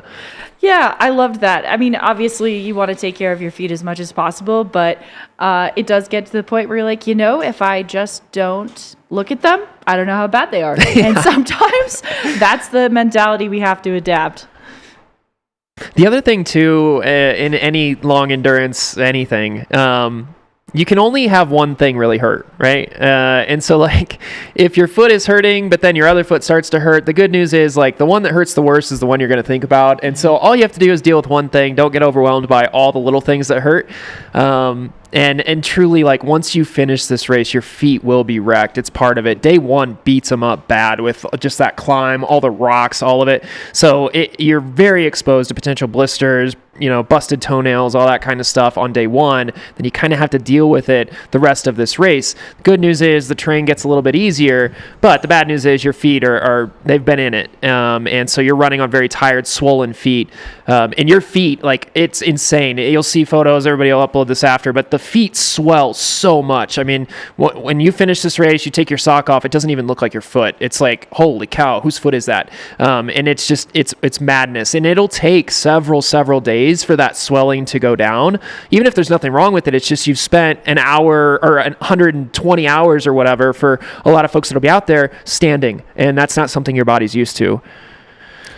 Yeah, I mean, I think it's always smart when you see runners come into the aid station and take a few minutes to elevate their feet. Yeah. Just sort of drain all that blood that's pooling out of your feet and back into your legs and help with the circulation. But I mean, even when I run long races, like, your hands feel it too, right? Like, you kind of, I like to put my hands over my head sometimes. You'll see someone walking with, like, their hands on top of their head. Yeah. It's like actually a really smart move, just sort of to, like, keep your body circulation going and help it out a little bit. But there's so many things that can happen in these races, right? And that's the thing. We talk about these runners and we almost forget the human side of it in a way when we see these performances like Rachel or Killian and these guys at the front. But the breakdown of your body and just basic functioning that happens over these distances and this amount of time is so real. And even, like, salt management, like, talking about that for a minute, right? Like, you can have too little salt. You can also have too much salt. And that is just as big of a thing. So just, like, all these factors that go into the race. Interesting watching these guys navigating the Hangover Trail. This is a notoriously difficult section to navigate. Like, you can see them sort of trying to pick their way through here. It's a lot easier for us to see the trail from this drone shot, but from the ground, you're just looking at boulders and slick rock. Yeah, also, I think that we noted the first section, the up to Crown King, was very dry and very loose this year. So I'm sure that was beating people's feet up a lot, just getting all of that dust and dirt in there. A lot of people, unfortunately, fell in those earlier sections as well. So I'm sure that was not lending itself to people's feet feeling great on day 3. Yeah, another good trick, Hillary, is you were talking about kind of the blood pooling in the hands. Like, that's where poles can help too. And you'll notice, like, if you're running a race, typically you have that, like, kind of arm carriage and your hands are going to be a little bit more elevated as you're running.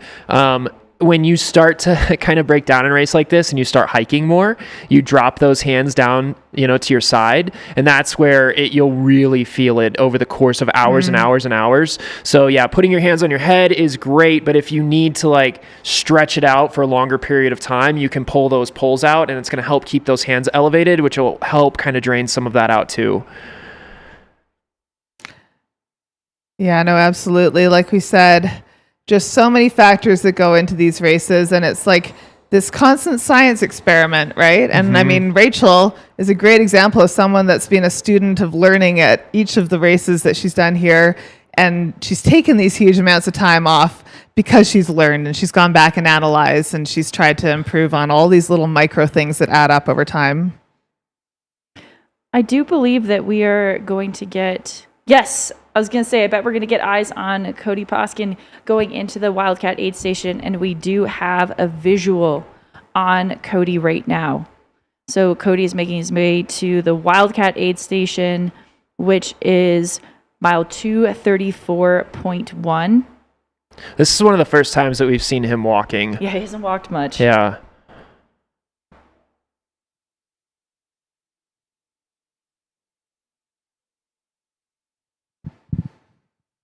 I think from here, he's got maybe like a half-ish mile left to get to the aid station. They pop out on this road for a little bit, and then Cody will meet up with his crew for the last time. He will drop off his pacer and take off chasing Killian up Elden.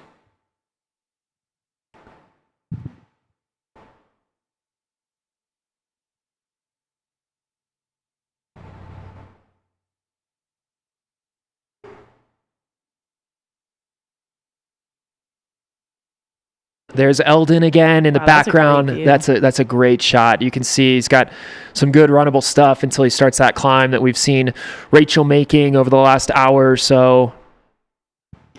Cody is now moved into, again, you could just not tell that he's 200 plus miles. He's running so well. Yeah, he looks very comfortable. He's chatting, seems very present and aware.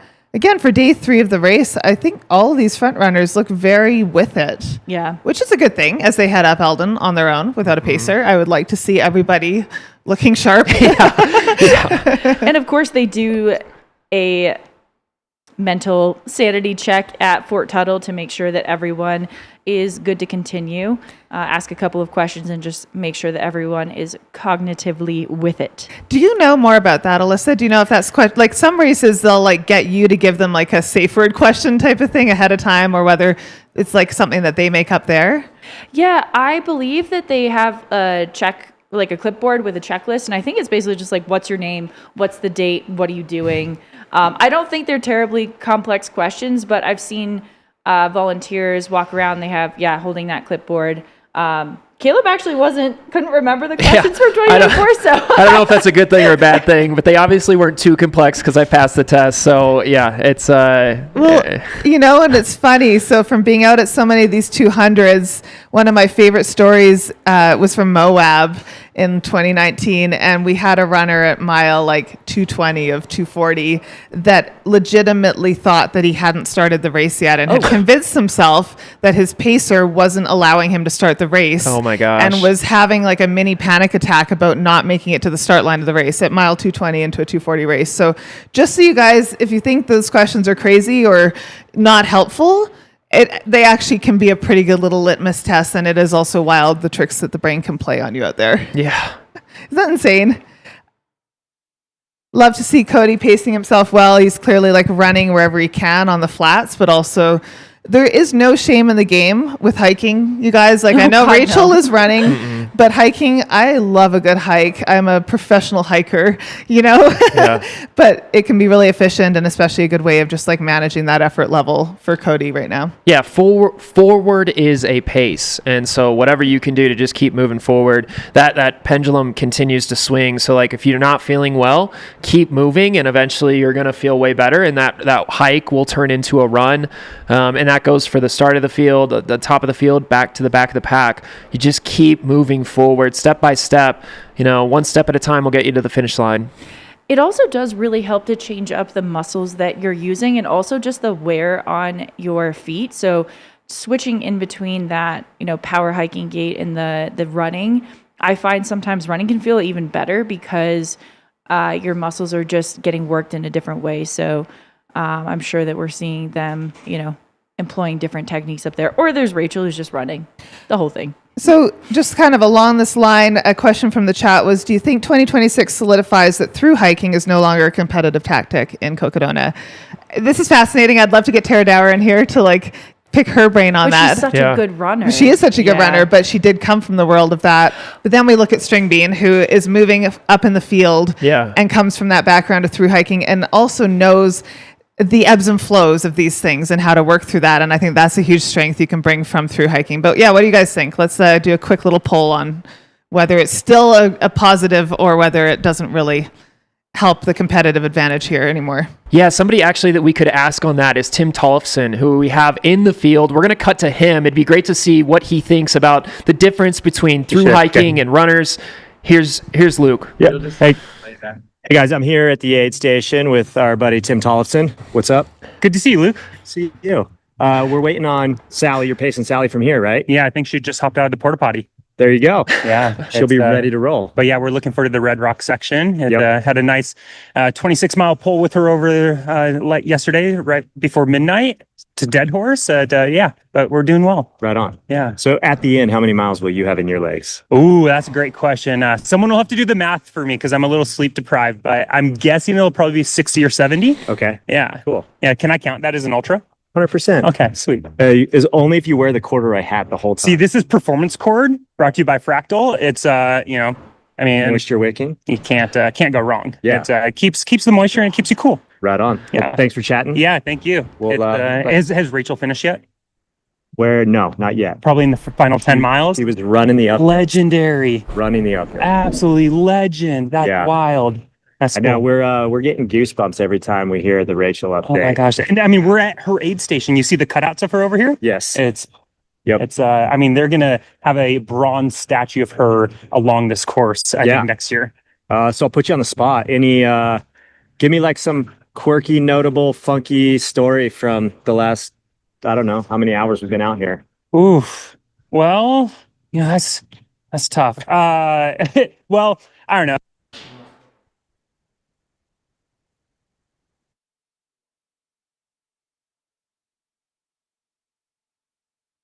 Oh, it seems like we might have lost audio for a second from Luke. Luke is with Tim Tollefson, who is pacing Sally McRae. They're at the Sedona Posse aid station right now. But we have eyes on Cody Poskin, who is getting his last tips, nutrition, words of encouragement from his crew before he takes on Elden solo the last climb to the finish. So yeah, this is Cody with his crew. This is at Wildcat Aid Station, which is mile 234. So he's got about 20 miles from this point. One big climb, one tricky descent left.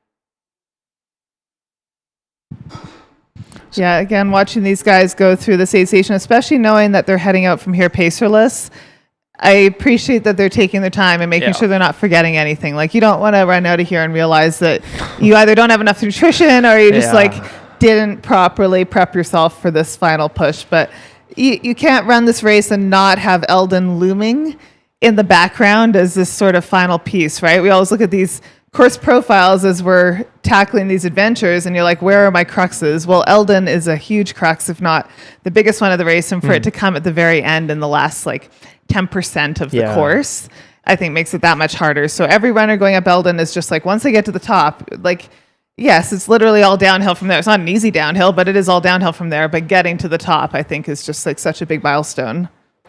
Yeah, and maybe I would love to circle back on kind of what we kicked off before we went to Tim there, Tim and Luke, on the difference between the runner and the thru hiker and kind of what that looks like.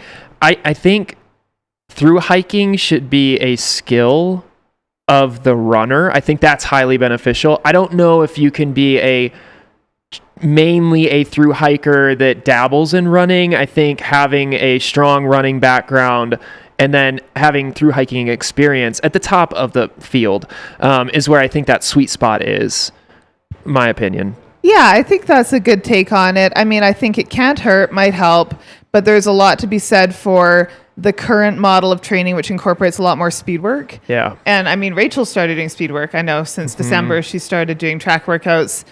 Chatting with Addie Bracey, who paced her to Sedona, is a very fast runner. I know Rachel started doing a lot of her workouts with people like Addie who have the more structured training plans. So I think more and more, to answer the original question, does it give you a competitive advantage? I say no.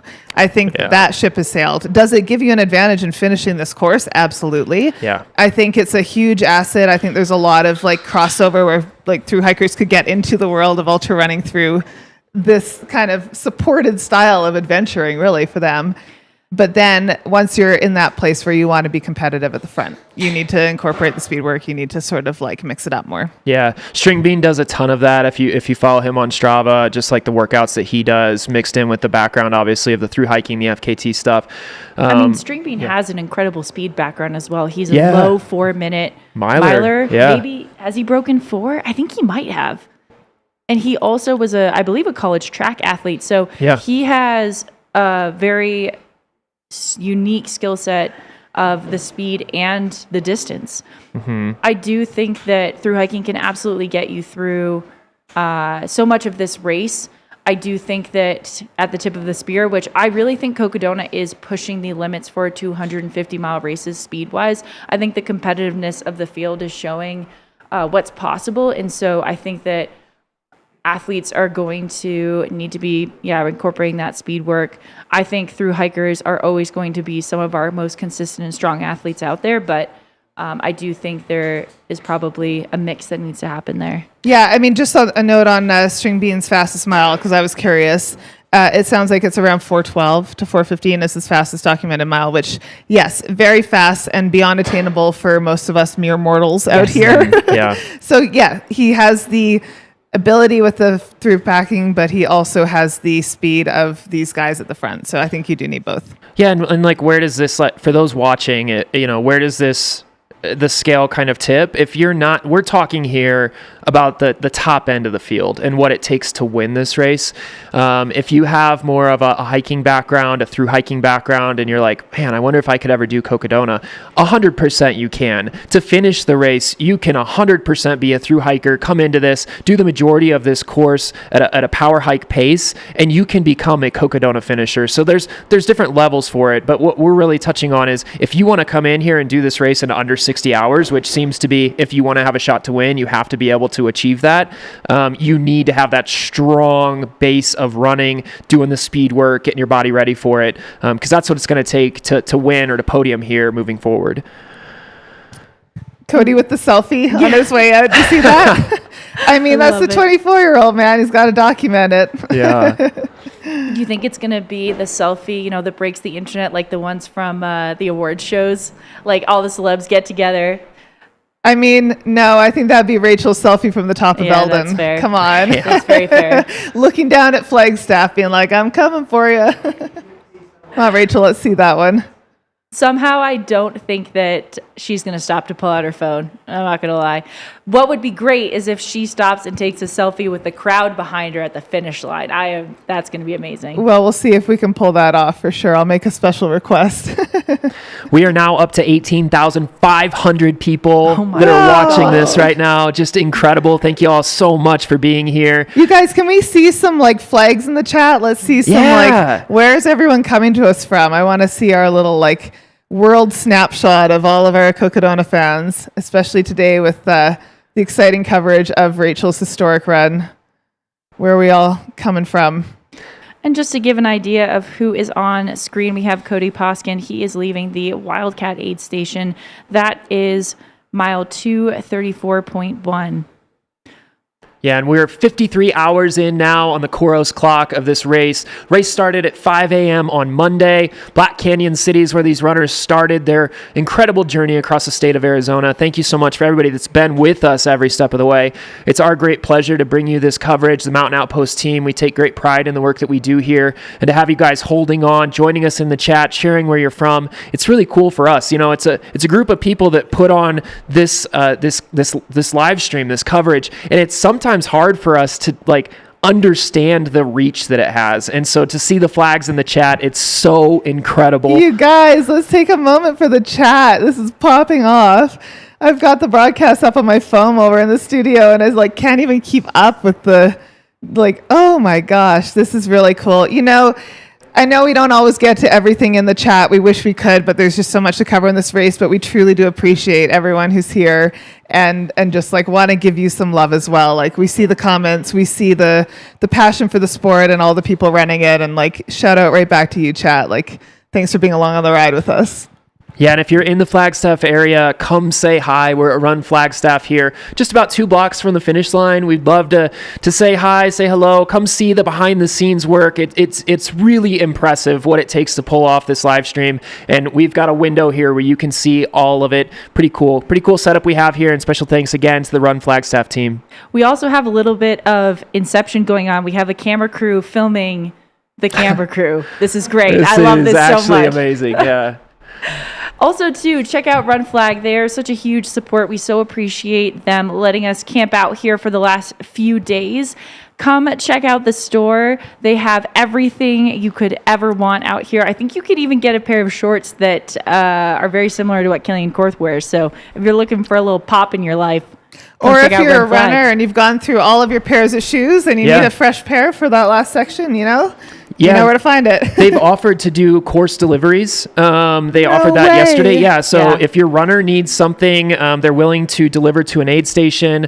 So just call in to run Flagstaff, get them all set up. But yeah, they'll do deliveries out for runners and crew that are participating in Cocodona and the other races that we have going on this week. So Dude, that is sick. Yeah. And just so you know who is in studio with you right now, I am Melissa Clark. I have Caleb Stevens and Hillary Yang in. We are so excited to be bringing you this coverage. Gosh, I just feel like, I feel like the energy was high on Monday, and it's just building and building and building. Yeah. Yeah.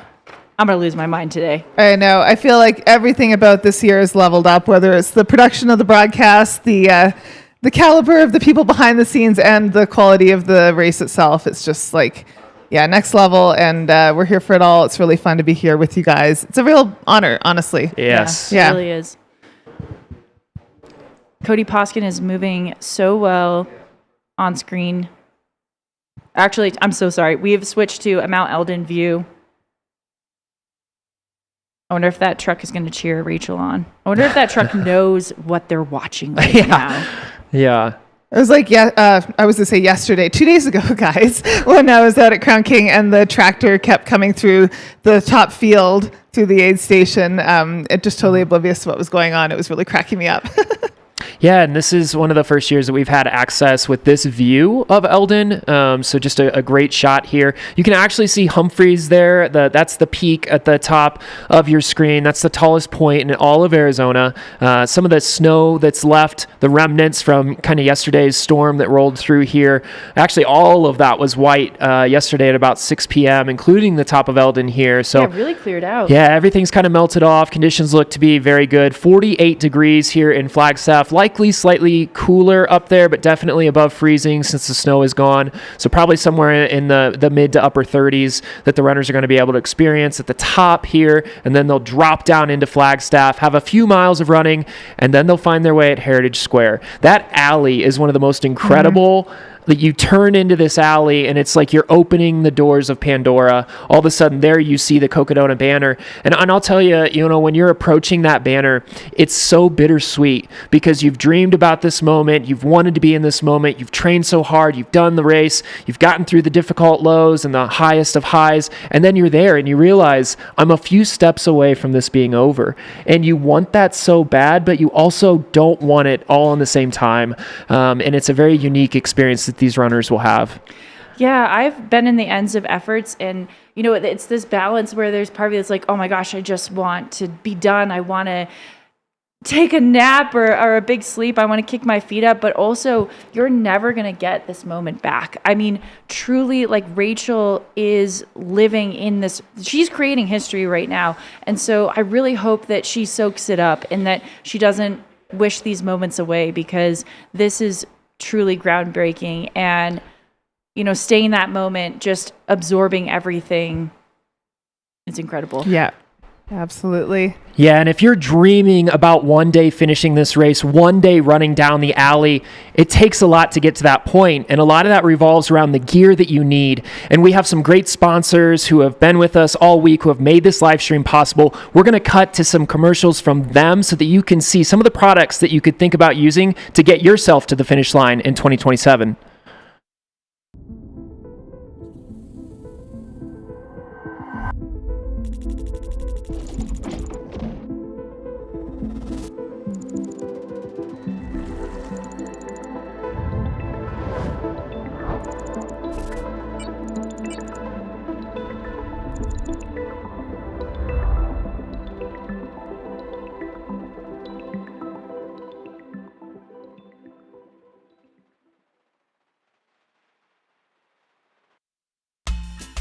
I'm a pledge for the wild kind of town. I don't mean to brag, but people often tell me I'm beautiful. Maybe because I'm nestled at the foot of the tallest peaks in Arizona? Ponderosa pines, trails, stargazing. Yep, I have all that too. Let's set a date. Bring the bikes and your hiking shoes. Oh yeah, I'm good with kids too. Yep, that's me. Flagstaff.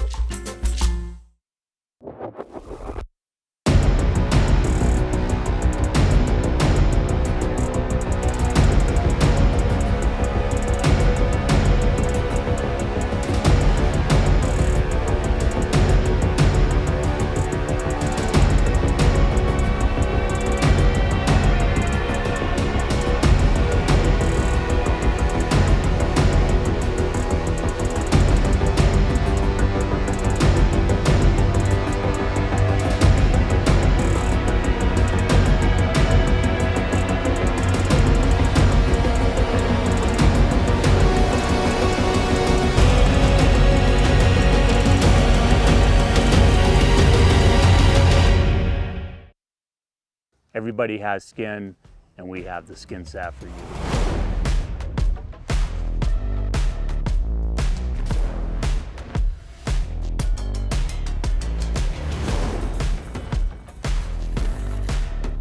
The salve was originally created to heal damaged skin, and it does that very well. It also is amazing at preventing friction, reducing friction.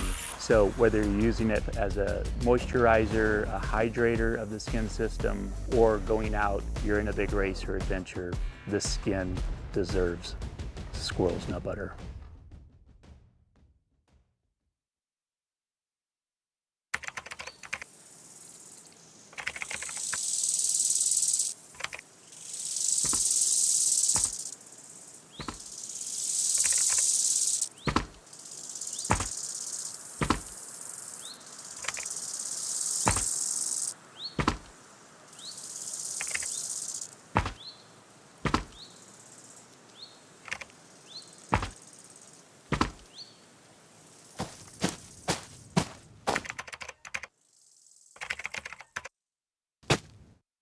Welcome back to the Cocodona 250 2026 edition presented by Ultra. This is your commentating team.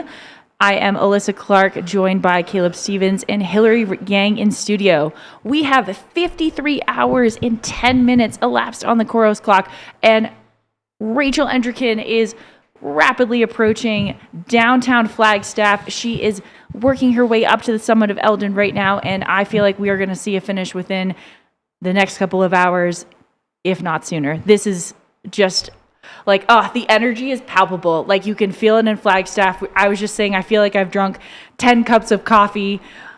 That's like, guys, how are we feeling right now? Yeah, Cocodona is like 4 cups of coffee this morning. Like, Yeah. just Cocodona in itself, like, you could have skipped coffee, and there's so much excitement with what's going on right now that it'll carry you through the rest of the day.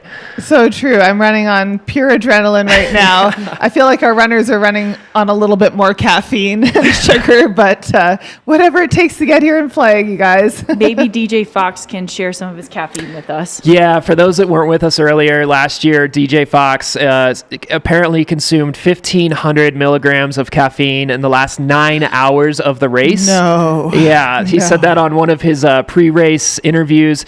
Interesting to see if he was able to do that again this year. That seems like a nightmare waiting to happen in terms of just if you overdo that caffeine, but he has had such a strong day. So whatever he's doing right now is working for him. He's crushing it just like the rest of our lead pack is. Dude, that is an insane amount of caffeine. I don't want to know if that's healthy. I'm not going to look it up. Yeah. Just look that up. Yeah. I know Killian Korth also relies heavily on caffeine for his strategies, and he'll often say like, I can't really sleep for the couple of days afterwards. I'm like, yeah, dude, because you probably had like 40 cups of coffee in a day. It works for him, but... That is sort of the funny phenomena of these long races. You think you're going to have the sleep of your life, and then it truly does take like 24 hours to come down for that. And even for the appetite to reset, I always think, I'm going to eat all these insane things. Yeah. And then it's like, your body is just like, what happened? Mm-hmm. That's definitely going to be the case for a lot of these runners this week. But we'll see how that goes for them. All right, it looks like, where are we right now? This is in Sedona. Yes. I'm recognizing the precision watermelon juice, which it's such an awesome setup. It's nice to see them using some of the cooling stuff, because yesterday it was quite cold. They had all these fans and everything ready for the runners. And I feel like today we'll actually see people taking advantage of that more. Yeah, and Hillary, you got to try out the chews. How were they? The new watermelon chews. I brought you guys No some. way. I did. Yes. That's how much I love you. I know. I will bust those out, but the chews are awesome. Okay, we have eyes on. We're working on IDing who this is. Okay, we have DJ Fox. Oh, there we go. Good segue in from the house. Yeah, from his caffeine. Speaking of caffeine. Yeah. So I believe that this is at the. He's at the Walnut Canyon aid station, correct? Yeah. Yes. Yeah. Okay, so we have DJ Fox in the house at Walnut Canyon, which is You're getting the nuts right. Getting it right. I'm getting my nuts right. This is at the Quote of the day. Pecan Creek. No, this is Walnut Canyon. This is mile 227. The DJ Fox is currently our third male 4th overall, correct? Yes, I believe Let's that's true. Or is he 5th? Yeah, let's see. We should do No, because Joe McConaughey is in 4th now, right? Yeah, we've got Rachel, Let's do a little then update. Killian, Cody, DJ Fox. Actually, it shows on the tracker is in 4th, but Joe's right there as well. So I those two are very close. Not sure exactly if trackers have updated or not, but it's kind of Joe and DJ are right in the same position on the course. Yeah, just a reminder on the tracker too, as you're looking at that, pay attention to when the satellite pings for those runners, because that plays a big part of this. There are times when a tracker doesn't get picked up by satellite for 30, 40 minutes, and that could show moves happening that aren't actually being made yet, but we are definitely also watching moves being made today. So it's a little bit of both. Yeah, it's been 11 minutes since Joe's pinged. So that's a great point, Hillary. So something to keep in mind. And yeah, it's actually been 11 for both DJ and Joe. So And DJ is headed out already. That was a quick turnaround. He is going to get to see his crew at Wildcat one more time. So this is not the last time before Elden, but he is off like a rocket. yeah, dude has been an absolute beast, a machine today. Some background on DJ Fox as we watch him leave the Walnut Canyon aid station. Didn't have a big background in running. Used to do the world's toughest mudders. He finished and won the world's toughest mudder in 24 hours. Finished 7th overall here at Cocodona 250 last year. Has some good FKT experience, including on the Colorado Trail. Last year he talked about he felt like his mind was capable of performing better. He really has a strong mind. He was locked in, but he felt like he didn't treat his body the way that he wanted to. He wished he would have maybe taken a little bit of an earlier rest in the race to kind of refreshen the body and help it deliver what his mind was asking of it. So it looks like he's taken the lessons that he learned from those opportunities last year and he's applied them, because he's run strong all day today. He also was very clear in his goal that he wanted to be at the front of the pack, including saying, his goal was to win this thing. He wanted to break the tape. That doesn't look to be what's going to happen, but he's still pushing himself higher and higher up the list, and he could very well find himself on the podium on the men's side. Yeah, I mean, I just love seeing runners take lessons from a race and being like, I can execute this better, and then absolutely nailing it. Like, this is such a testament to the training he's done, to all of the work that he has put in to take what he needed to fix from last year. And he is, I mean, he's in the podium position right now, 4th overall in the race. This is incredible. Is his day. This is his day. And talking to everybody yesterday from his crew and DJ as well, like, I mean, the thing to remember is that these guys are working so hard out here. It's not easier just because you're running faster, right? Like, you might be dialing things in. It's a different kind of It's hard. It exponentially, it's always hard. You might just be more efficiently moving through the hardness. But he did come into Sedona feeling, I think, and a lot of people are feeling this, just like a little bit low, or like sort of forgetting how much he's crushing it.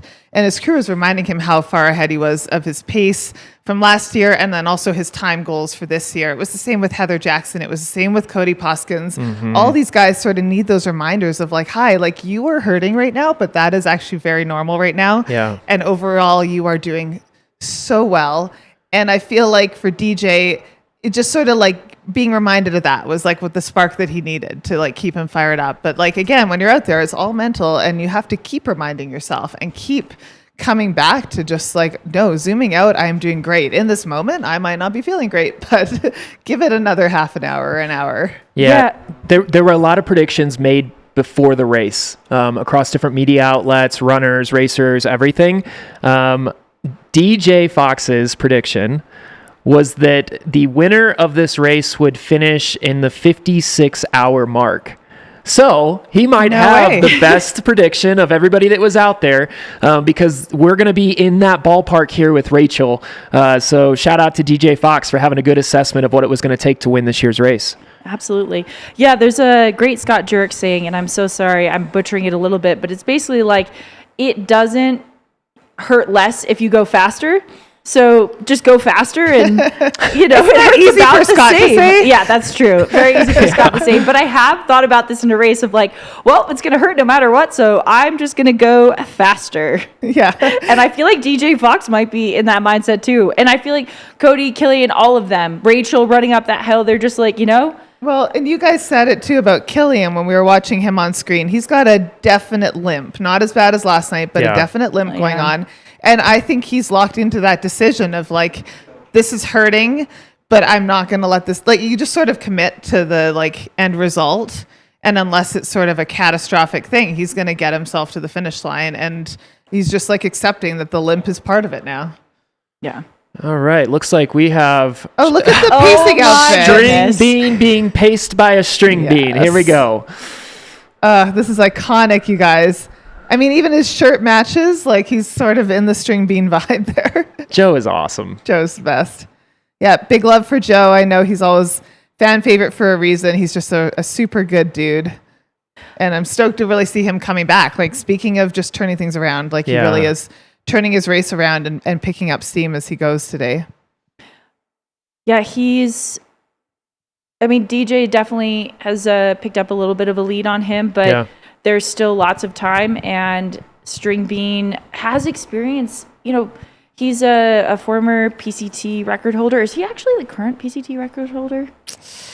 Chat, let us know. Believe that was actually it's a challenged and broken. Alve. It's Carlos Alve, yeah. Exactly. Yes, I think they passed it back and forth. So String Bean knows what it feels like to be out here for multi-week efforts. Yeah, and he's right now, let's say maybe 5 minutes or so back of DJ Fox, and those two are going back and forth for that final M3 spot on the podium. So no doubt Joe knows where he stands. His crew's getting him dialed in. You can see NASCAR pit stop style crew change here. Everybody has a task. Everybody has a job. Joe's getting dialed in. He knows what he needs to do. He's been here before. Previous champion with the Cocodona 250. Knows what Elden feels like. Knows how to compete. And it's going to be fun to watch he and DJ go head-to-head here for that final spot on the podium.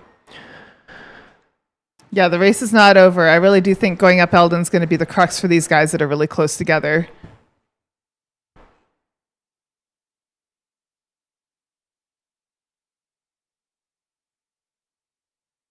It's always fun to just get a little bit of this fly-on-the-wall perspective of the crew change like this. This is great footage, thanks to our camera team on the ground there, but you can see how many people there are and how everyone has a different job, right? Like sort of at this point, they're pretty dialed, and as they come in, it's like everyone knows what their little piece of the puzzle is for Joe. Yeah, and Joe did not waste much time in there. He's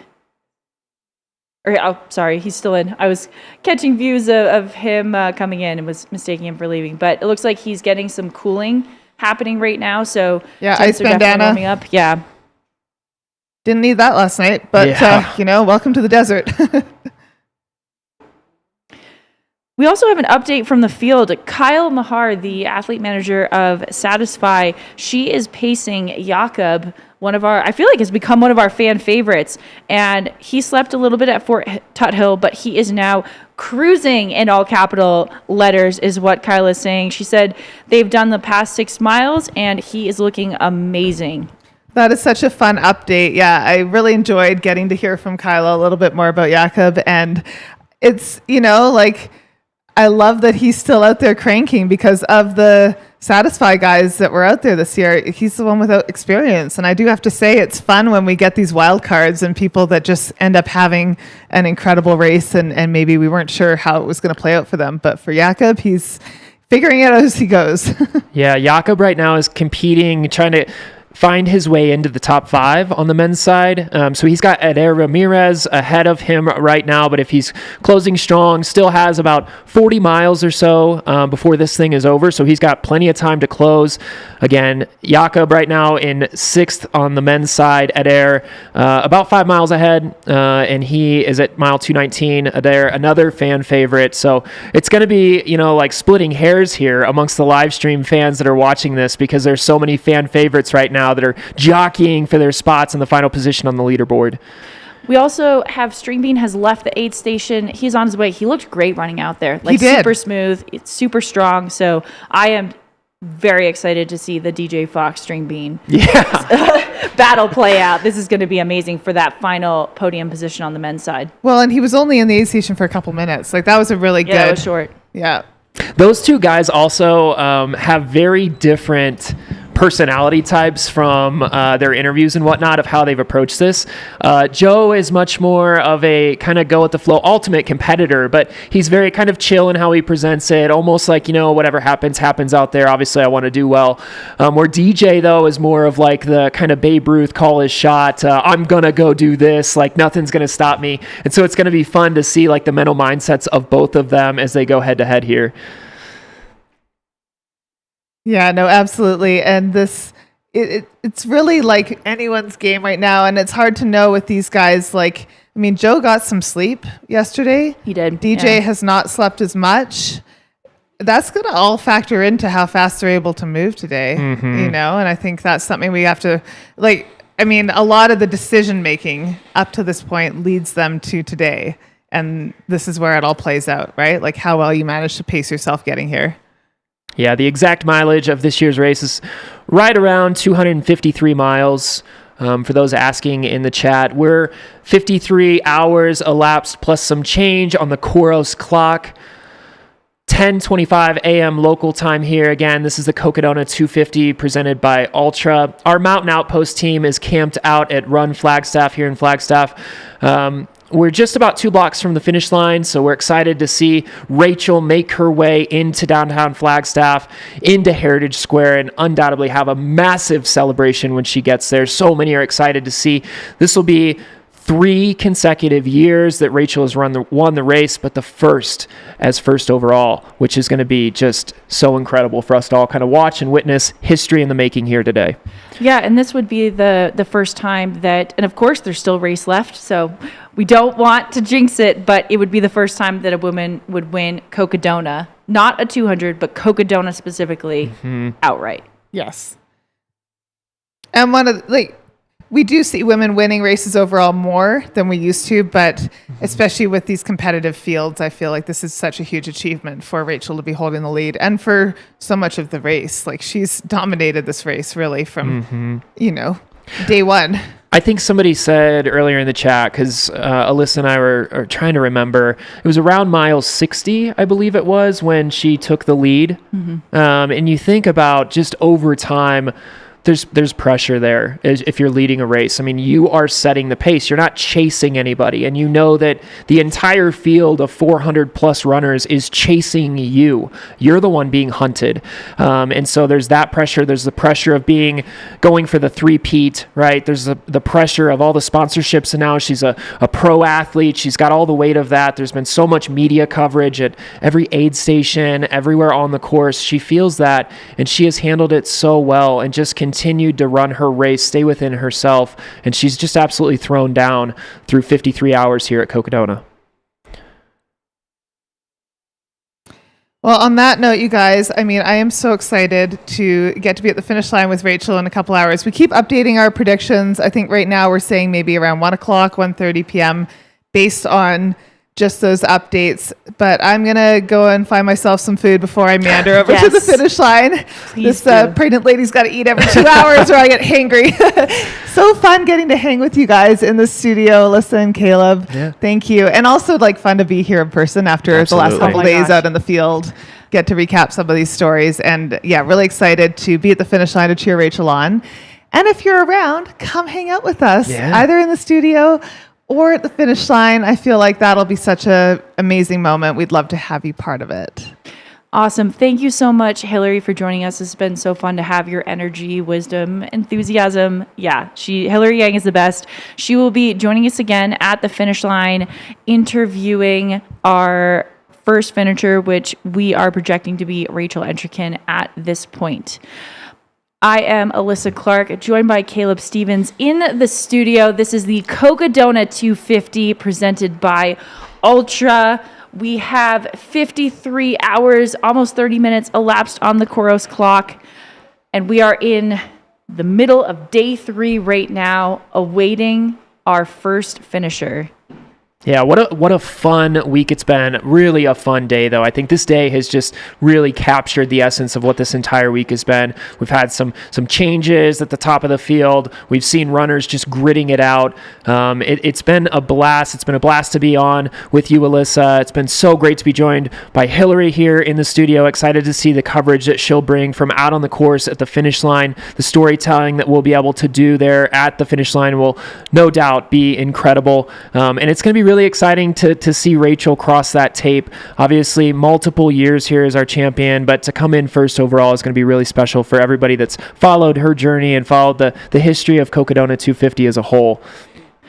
Also, we have over 19,000 of you joining this live stream right now. That is wild. Thank you all so much for being a part of this, just history-making day. Yeah, we're all in this together, right?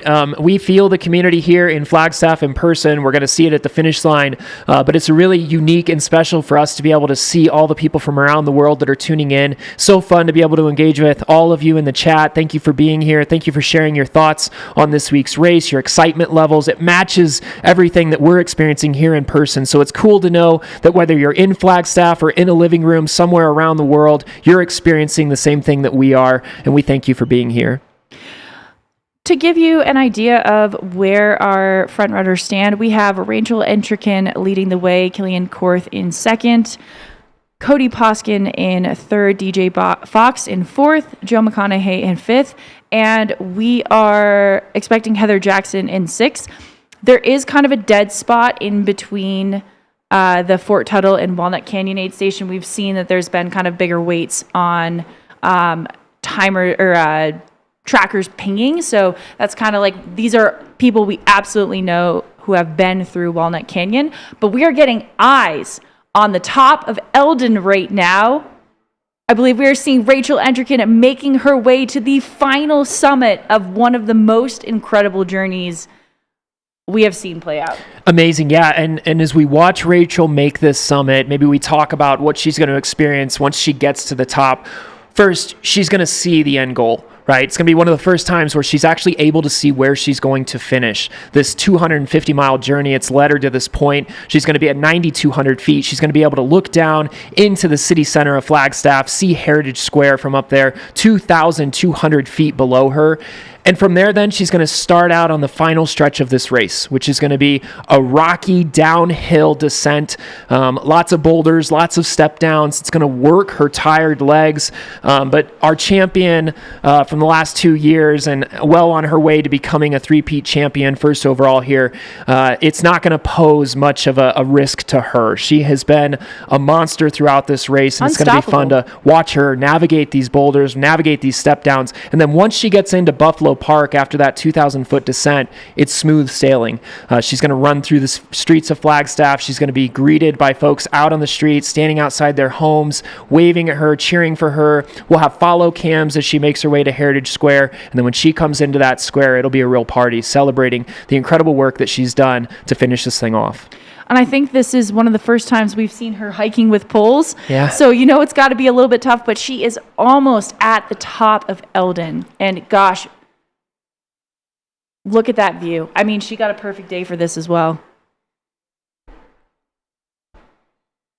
Yeah, she has a very healthy lead right now on second overall, Killian Korth. She's been maintaining anywhere from a 6 to 7 mile-ish lead on Killian throughout today. We haven't seen that lead change much at any given point in time. She really separated herself from Killian last night around 8 p.m. Some storms came in, made the ground a little soft, a little muddy. Killian was dealing with some kind of stiffness and tightness in his legs, had some work done by his crew, and Rachel kind of snuck out the back of this aid station as Killian was coming in. So they didn't see each other, their paths didn't cross, but they were within 5 minutes of each other. And it was at that point where Rachel kind of made her move, created some separation there. Killian, as he kind of worked his body back into shape, got himself running again, Rachel had laid down a 2, 3, 4 mile lead on him. And then in the overnight hours, just kind of continued to expand that lead and has maintained it here throughout today.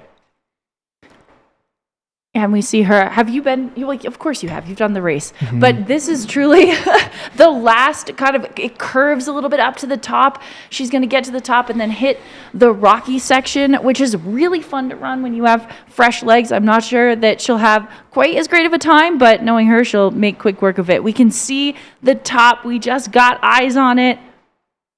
She is making such fast work of this climb. I mean, any thoughts of like, oh, she might slow down a little bit?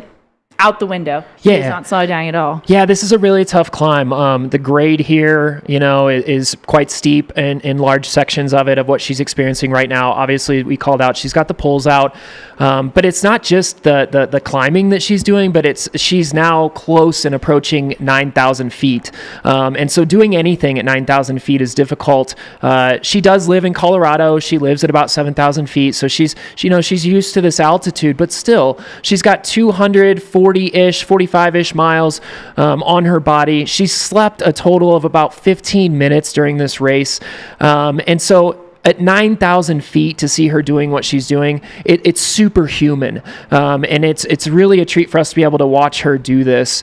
Yeah, and thanks everybody for joining along. We're at almost 20,000 people that are watching this woman right here have an incredibly epic performance, iconic performance, and we're so glad you all are here.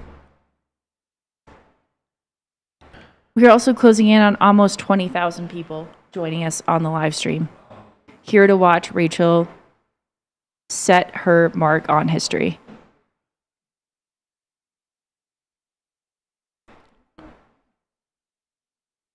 Looks like it might be a little bit breezy up there, so she pulled her hood up, which is a combination of sun protection, but also, I guess, a little bit of warmth. As we've talked about, the temperature regulation can be really challenging when you're this far into a race with the calorie deficiency, the sleep deprivation. So I'm sure she'll be excited to make her way down to the warmer temps here in Flagstaff. Yeah, and this section of the course, no pacers are allowed. That's a change from previous years. And typically, you would have the benefit of somebody there with you, a close friend, someone that you trust. These are very crucial moments of the race. There is a spotted owl that has made its nesting grounds in and around Elden, which limits the number of folks that we can have out on this section of course. So there are no pacers going up and over Elden. So this is Rachel all alone. This is Rachel with her thoughts by herself. She is moving her body forward, and she has nobody there to encourage her. She has nobody there to pick her up if she needs it. She has nobody there to push her or pull her. She's doing this on her own, as she has throughout the week. And here we can see she is almost at the top of Elden. Again, 9,200 feet in elevation here. I think this is also going to be some of her last quiet moments. That's fair. For a while. That's fair. Yeah, I mean, just the absolute chaos I think that's going to happen as she gets closer and closer to Flagstaff. And then I cannot imagine what the media attention and just absolute insanity that her life is going to be after this moment. Yeah, we have some educators in the chat, some teachers saying that they're streaming this moment to inspire the young girls in their class. Undoubtedly, though, the young boys too. The performance that she has had, she's doing this better than anybody else has ever done it, and that's inspirational for all of us. What you're watching here is history. Our defending champion, two-time defending champion, is going for the three-peat, going for a course record overall. She's just been insanely inspiring all week long. Here she is at the top of Mount Elden. She has... I'm waiting to say it.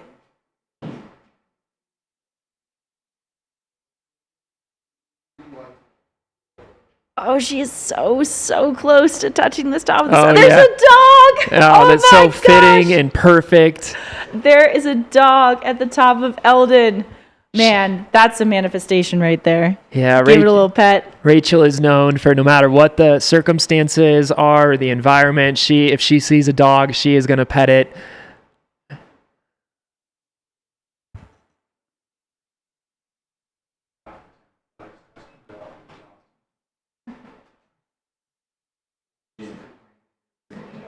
It looks like, is that Jim Walmsley? I think that's Jim That's Jim Walmsley. Walmsley. Yeah. Oh my gosh. We have a Jim Walmsley sighting. He is cheering Rachel on at the top. What a champion. That's such a cool moment to have those special. two meet. Yeah. So special.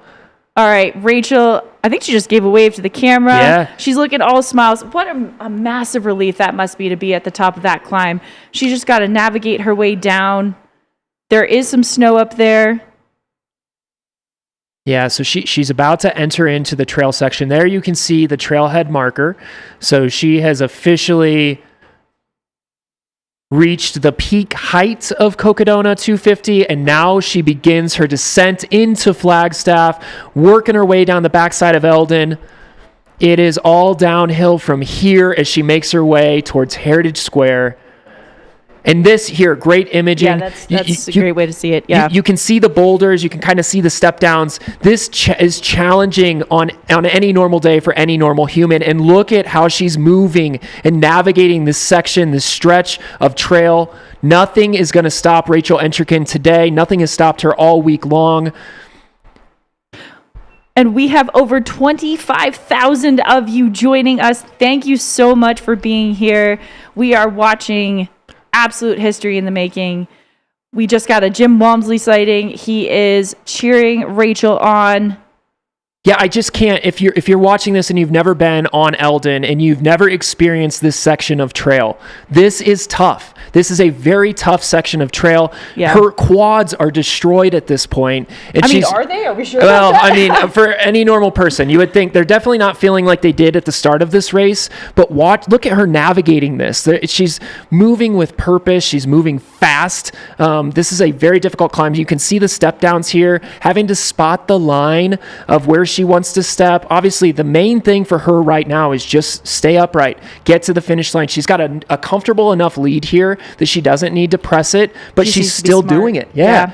She has kept her poles out. I think that's wise. It gives some more stability. I also find sometimes it helps with picking lines where it's kind of like the poles can kind of reach out and feel where is best for her to step, but she is making quick work of this descent. Yeah, and if you're enjoying this coverage, this record-breaking coverage, be sure to hit that like button. Give us some comments in the chat of where you're tuning in from. This is an exciting time for all of us, for the community. We're all in this together. So let us know where you're coming in from. Give us a like on the chat, and let's watch Rachel as she just continues her descent into Flagstaff.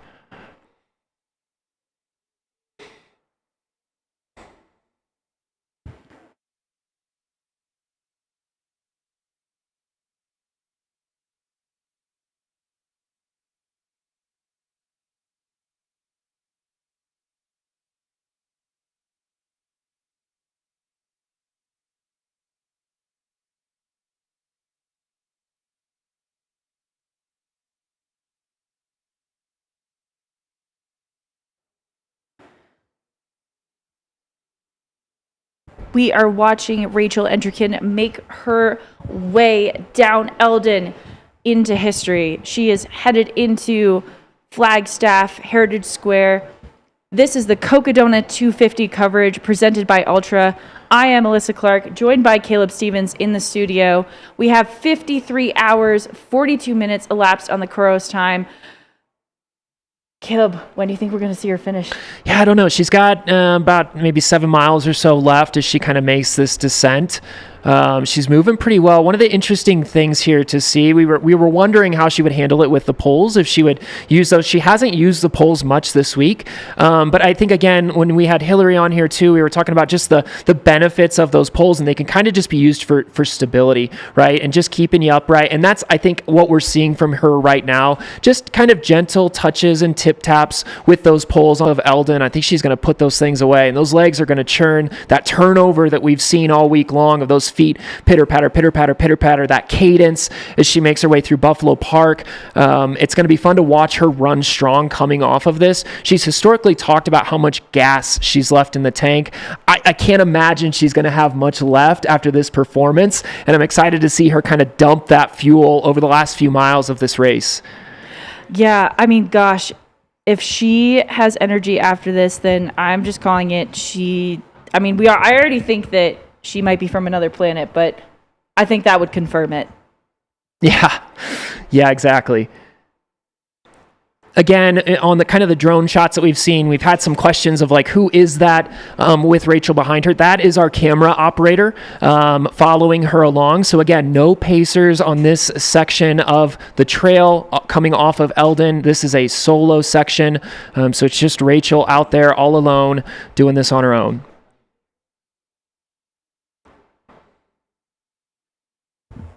Man, we have people from literally all over the world. This is absolutely incredible to see how many people are tuning in. This race started by Jamil Curry back. I know that they'd been eyeing the route for a long time. It's a long time dream of Jamil's to make this happen. But 6 years in the running, to see the growth of the sport and to see what Rachel is making possible out here. I mean, this is exploding people's expectations right now, and I don't know if this will be matched for many years to come, but she's truly a pioneer of the 200-mile distance of ultra running right now, and we are seeing her taking these steps, also being very careful. I really appreciate that she is taking her time, smart, not risking smart. anything too much, because that would be just absolutely heartbreaking to see her roll an ankle or take a spill. Yeah, and if you're one of the kids in the classrooms, it's always so cool when we have teachers that join the chat and let us know that their students are watching this. As you think about what you want out of your life at your young age, however old you are, Rachel had dreams at one point of winning Cocodona. And she did it. And then she had dreams of being a repeat champion, and she did it. And she had dreams of becoming a professional trail runner, and she did it. And then she leveled up her dreams again. And it was, I want to become a three-peat champion of this race. I want to set another course record. I want to win it outright. And she's about to do it. And so if you're watching this right now, allow yourself to be inspired. Allow yourself to have big dreams that feel insurmountable at times, but strive to do them, because what you're seeing on your screen right now is a woman who has done that time and time and time again. She's raised the bar for herself, but she's also raised the bar for everybody else in this field and in this sport, and she's a true inspiration. Absolutely. Whew. All right, Rachel, take your time. Make it down smoothly. We're all behind you.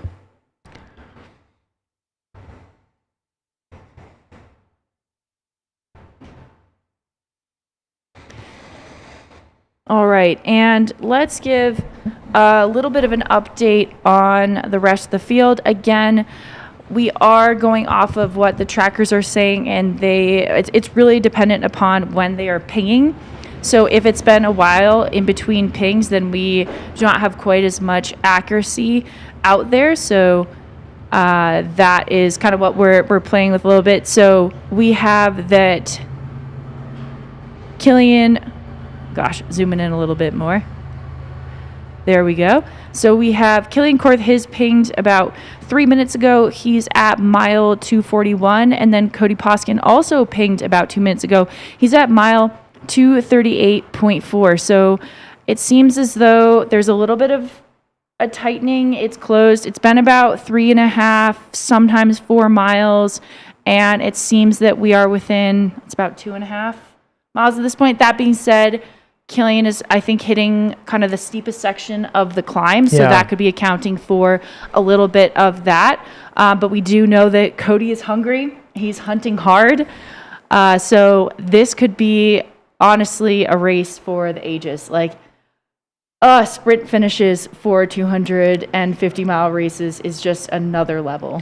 Yeah, and that's what this whole kind of week, we knew it was an incredibly deep field, and it's provided time and time again with the coverage. It's provided excitement all throughout the week. We've seen massive shakeups in the leaderboard. We've seen folks kind of experiencing extreme lows where when we've been watching, it's like, hey, man, is this person going to be able to kind of bounce back from this? And then the next shot we have of them is them running at full strength and full speed.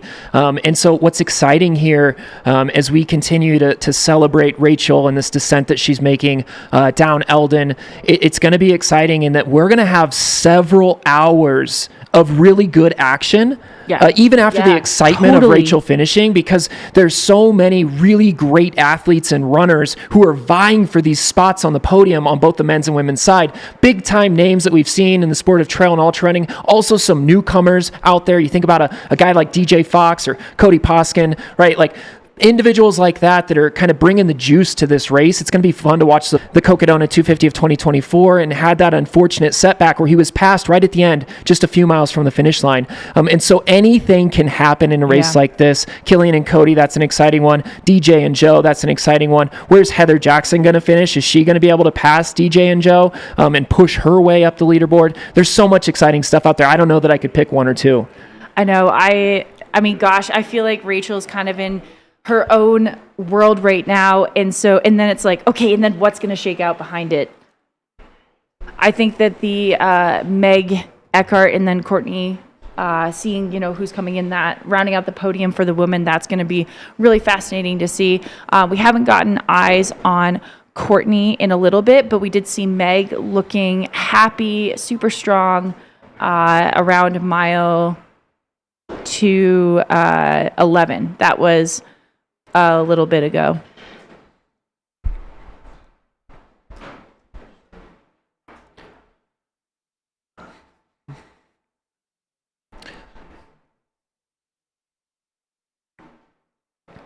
And again, 53 hours and 51 minutes of elapsed time. You can see that there on our Coros clock at the top right-hand corner of the screen.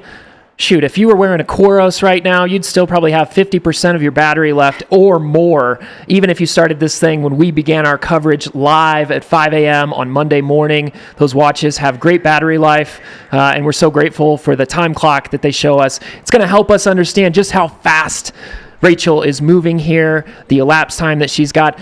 She could turn around and rerun this race backwards if she wanted to. She'd probably have about 75 hours to run back down to Black Canyon City where this race started. That's how impressive of a performance that she has had this week. Like the final finishing time is Saturday at 10 a.m. Yeah. That is when athletes have to get to Flagstaff, and she is going to finish today within the next few hours. Yeah, and again, she's navigating this trail very well. She's being smart. She knows where she's at in the race. She knows the position that she's got. This is a very tough trail to do on fresh legs and a clear mind. And she's got 245 plus miles on those legs. And again, she slept all of about 15 minutes during this race.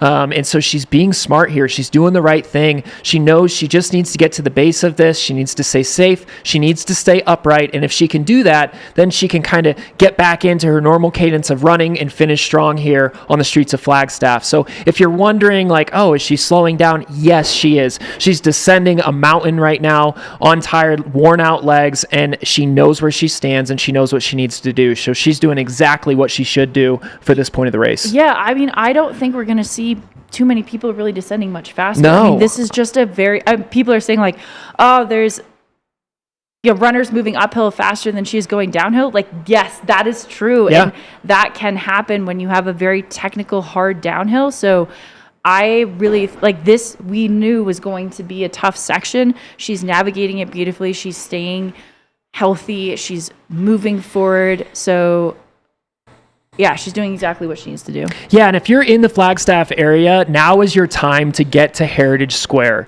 Let's have a big group of people there to welcome Rachel as she makes her way into Heritage Square, runs down the alley, and crosses under the Cocodona banner. It'd be great for her to know and understand the impact that she's had on the community and how proud the community here is of her and the accomplishments that she has had all week long.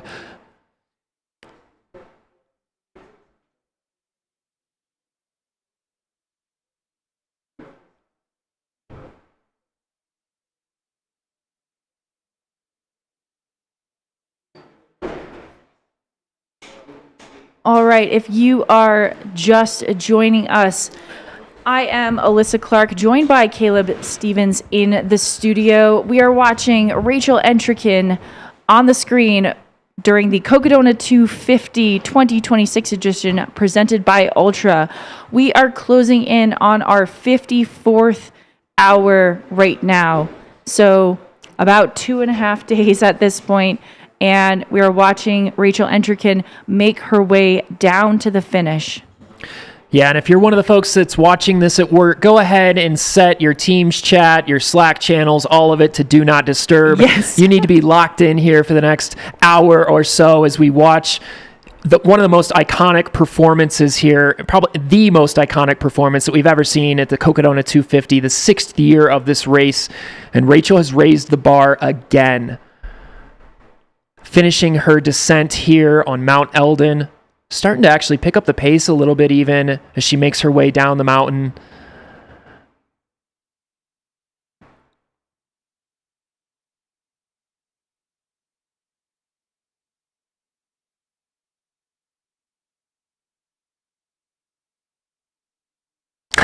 Somebody said my hands are sweating just watching this, and I was just thinking the same thing.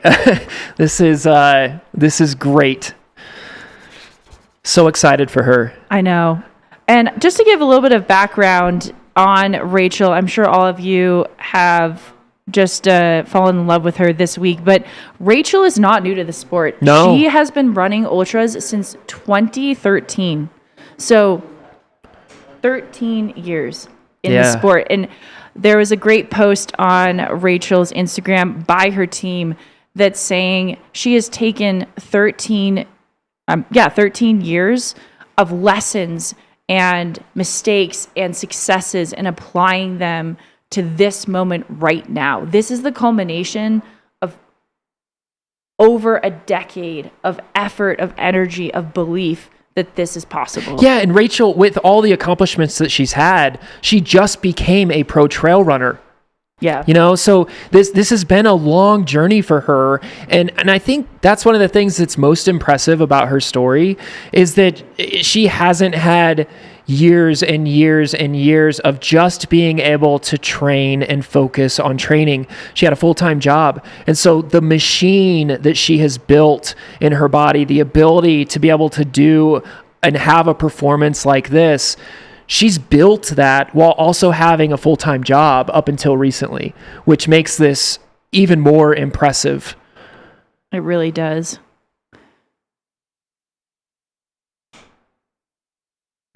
I mean, Rachel is certainly, she's become an absolute name in the sport, but I love the saying, like, 10 years in overnight success. And I think sometimes people underestimate how many years goes into perfecting your craft, and we are seeing the perfection of a craft right now. Yeah, it truly is running for everybody and not just Rachel. It's just a journey that never ends. And it's that constant pursuit, that constant progress forward of trying to maximize the gains out of your body. And Rachel is the epitome of that.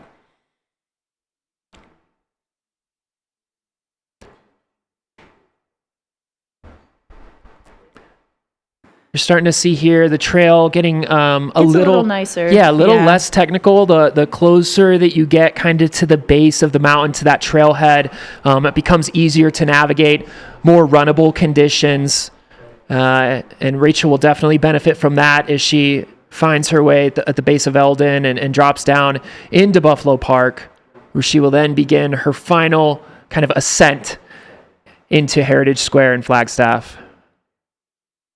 Great shot here. Again, that's not a pacer. That is one of our follow cams behind her in the red running vest there. No pacers allowed on this section of the course. Yes, that is just a follow cam.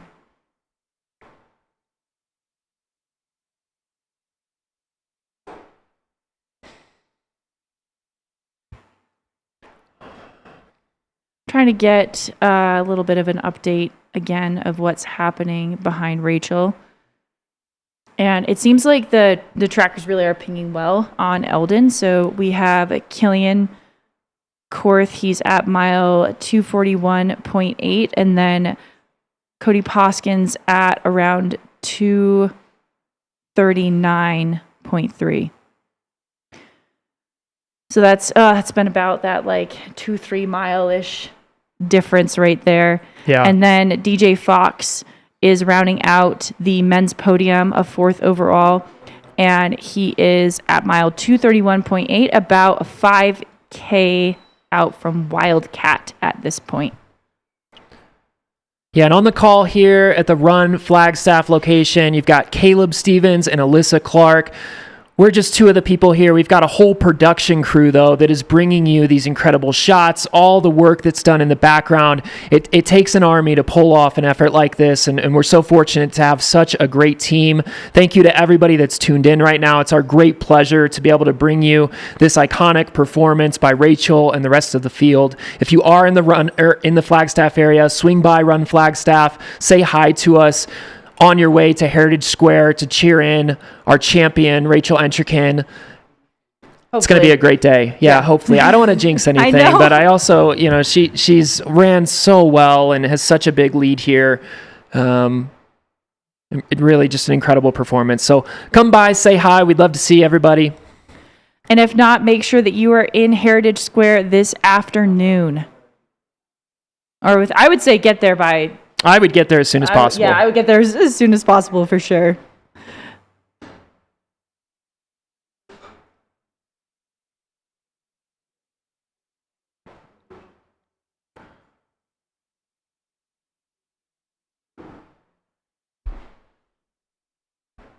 We did also just have a dog walkthrough, which seems so fitting, given that Rachel is such a dog lover.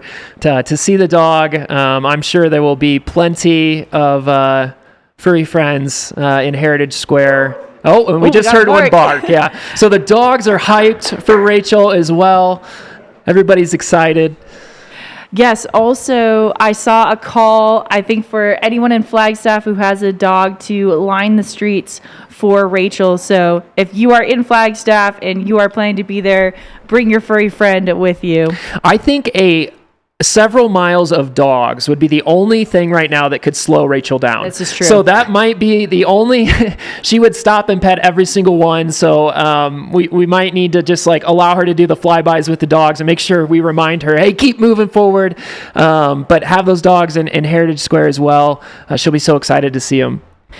Now, Caleb, where can her crew run her in from? Isn't there a place they can stay? Yeah, that's a good question. I think it's near Buffalo Park. Okay. So they'll be able to meet her there and run in with her, which is going to be really special. She's had a great team out there. That's one of the things that Rachel talks about, kind of before every race, is just the importance of assembling a team that not just can support her, but that can get along really well together. You need good team chemistry. They can support one another. The last thing you want as a runner, if you come in and you're not feeling so hot, is to walk into a situation or run into a situation where your team isn't getting along. And so she's had a great team around her all week long. And I'm sure it's going to be so special for them to make that final jog into Heritage Square with her.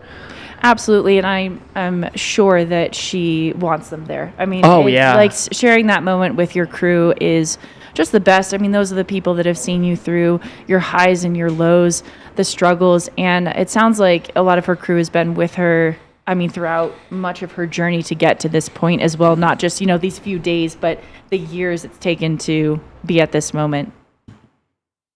Yeah, and again, no pacers on this section of the course. So what you see on the Skycam when we do pan out, that is our cam follower who's documenting this of what you're seeing on screen. So she is all alone out there right now in terms of team or crew and pacers. This is just Rachel being Rachel. Yeah, and if you do want to meet part of Rachel's crew, her nutritionist from Precision will be in tomorrow evening at 7 p.m. So that's Thursday at 7 p.m.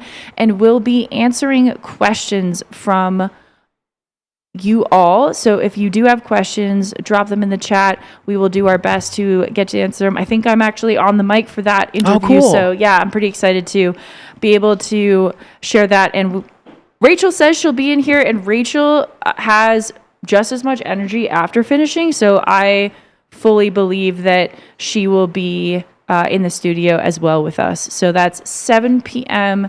tomorrow evening, Thursday. 7 p.m.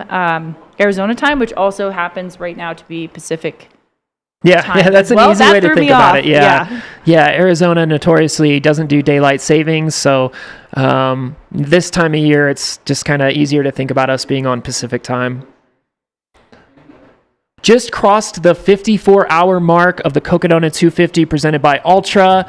Special thanks to the Koros team. You can see the Koros clock at the top right-hand corner of your screen. This is Rachel Entrekin that we have here on pace for a record-breaking performance as she makes her final descent down Mount Elden. Starting to pick up the pace there a little bit. You can see the change in terrain. Much more runnable conditions here than we saw 10 or 15 minutes ago as she was dealing with some larger step downs. People are saying, like, you're calling this runnable. I mean, yes, a little bit more so. It's definitely still incredibly challenging. But that first section, I've been up there as well. You're kind of like squeezing in between Exactly. rocks. So this year, at least, like, can kind of see what's happening in front of you a little bit more and look ahead. Yep. And you'll notice too that like this section of the They're more trail, like steps, actually. they've created more like steps, and that's kind of how you can tell. At the top end of Elden, it's not that way. It's boulders, and you have to make your own steps. You got to kind of figure it out yourself. Now she's in the stretch of trail where the line is much more established. Yeah. I would say it's almost it's a safer section of the trail for her. She's really made it through the most technical pieces of this, and now it's getting into that part where it's clearly defined. You've got a lot of more like buttery areas of it if you kind of spot the right portion of the trail. And so she is really officially here on the home stretch. All right, we are getting some zoomed out views from our drone on Elden, seeing those pines, those ponderosa pines that are iconic for the Flagstaff area and these higher elevations. Awesome. So I think this about does it for us, Alyssa. We are going to do a quick ad break and a quick swap out of hosts. You'll have AJW and Corinne on the call here to call in Rachel Entrekin into Heritage Square. Before we depart, Alyssa, any final thoughts from you as you've seen this historic day unfold? Gosh, I just want to say thank you to everyone who's been there with us. Caleb, this has been so fun to share the studio with you. Yeah. I feel so honored to watch this unfold, and thank you, Rachel, for showing us what's possible. Yeah, I'd like to echo that sentiment. It's a joy of a lifetime to be able to bring moments like this to people all around the world. We're thankful for you tuning into the coverage. We hope that you enjoy the rest of the coverage. We've got another 70 plus hours of live coverage coming to you from the Mountain Outpost team. So on behalf of Alyssa and I, thank you so much. We're going to go to a quick ad break, and we'll be back here soon at the Cocodona 250 presented by Ultra.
Runners are motivated to be involved in their local communities to protect cherished landscapes and expand access to nature.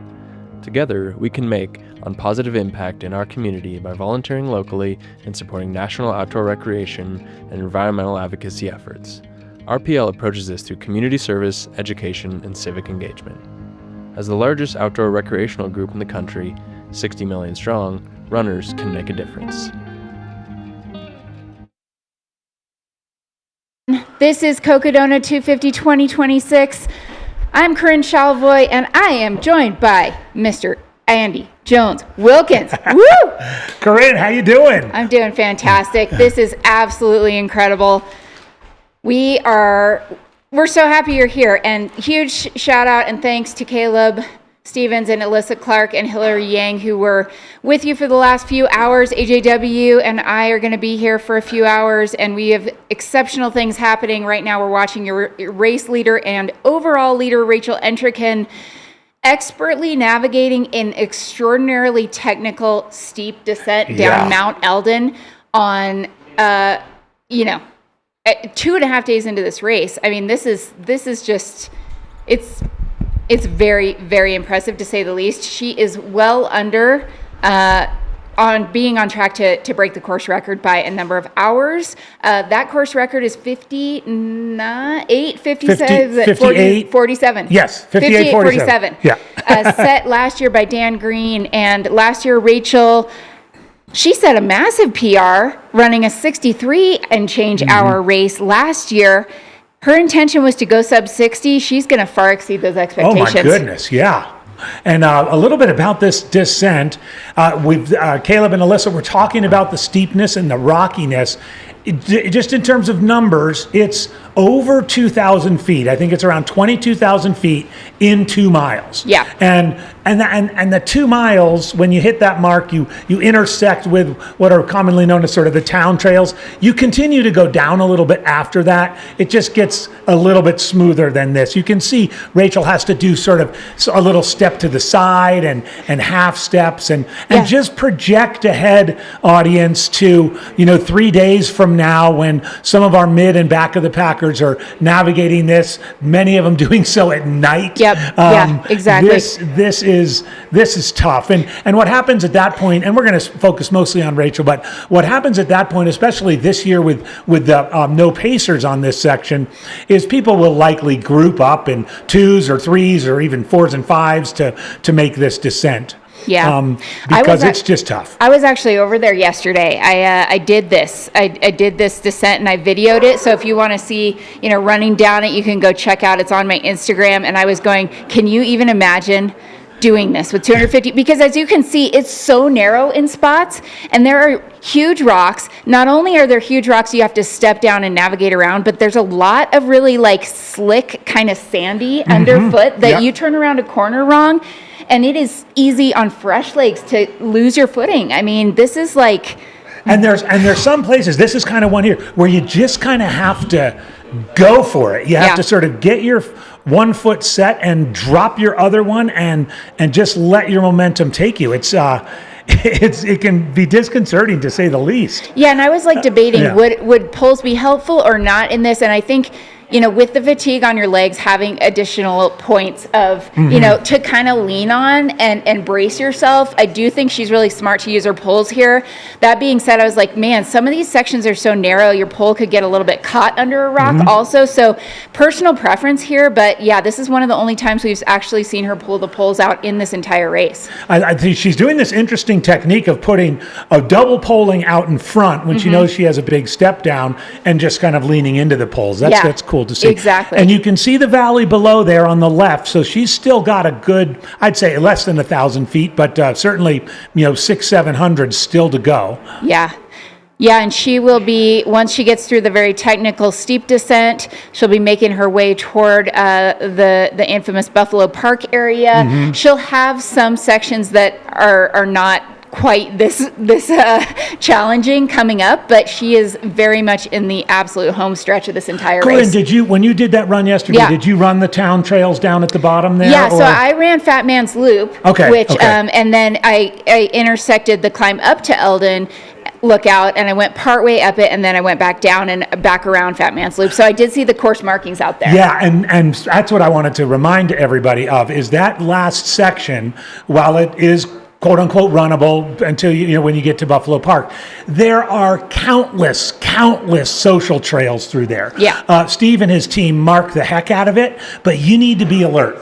You need to be alert. You need to have your GPX track ready in case, just to make sure. Look, stopping to take a drink. Can't really take a drink on the move on this descent. No, you don't want to. You don't want to do anything but one thing at a time on this terrain. But that's another point. I'm not so much thinking about Rachel because she knows the course really well, but others without a pacer, you're going to want to be very alert in that last section. The last thing you want to do is make a wrong turn. Yeah. With 4 miles to go. That would be just devastating. absolutely devastating. So do you remember, AJW, you did this race last year?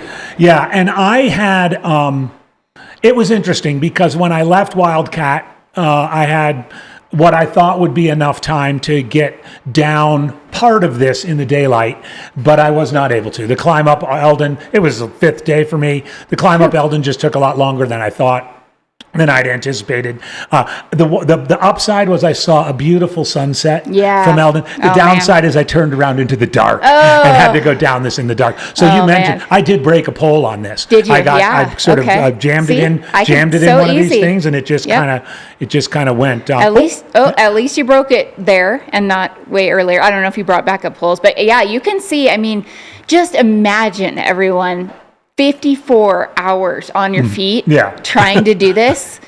And like, she's actually doing really, really well. Funniest moment for me, I was with my pacer, Brian Powell, at the time, and I had the little beeper on my watch when I hit a mile, because I'm old school like that. And it went off, and I looked at it, and it said 58 minute mile. Now, Rachel's doing quite a bit faster than that, but I would suspect that it would be fun to ask her this, that this first mile off of Elden Lookout was probably slower than some of her climbing miles. Oh, absolutely. Absolutely. Yeah. She was, I mean, we just saw her earlier running up the climb, and that was up the road, right? That was up the, the Elden road, climb, which is smooth, but that road is steep, and for her to be running, it's mind-boggling. I mean, and she is pacerless, but she does have a camera person out in front of her, because there's a lot of looks like a spectator hiker out there.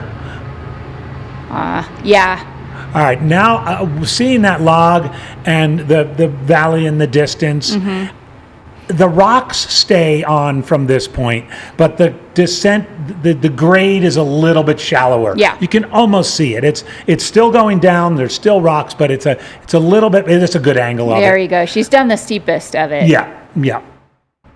Rachel Entrekin, first place, and Corinne, I've been impressed with. Well, first of all, I was impressed with how relatively early she took the lead.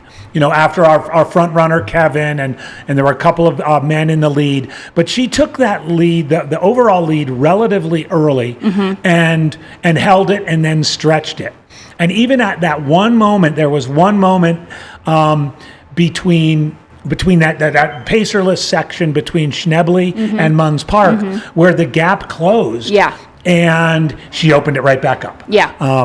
And I know that was a section where we had those. You were on during that time, a few weird hours of weather. Yeah. It's a hail up there and some snow and some cold rain. And she got cold. She quickly recovered from that and has been stretching the lead ever since. Yeah. Yeah, she is. She has held it, and she sneakily, left an aid station without really making much to do about it, which was maybe a very smart, strategic, tactical move. Also, I think that she's always really willing to kind of be filmed and have all the crew around her and have a bunch of cameras, and she's very, very flexible that way, which is awesome.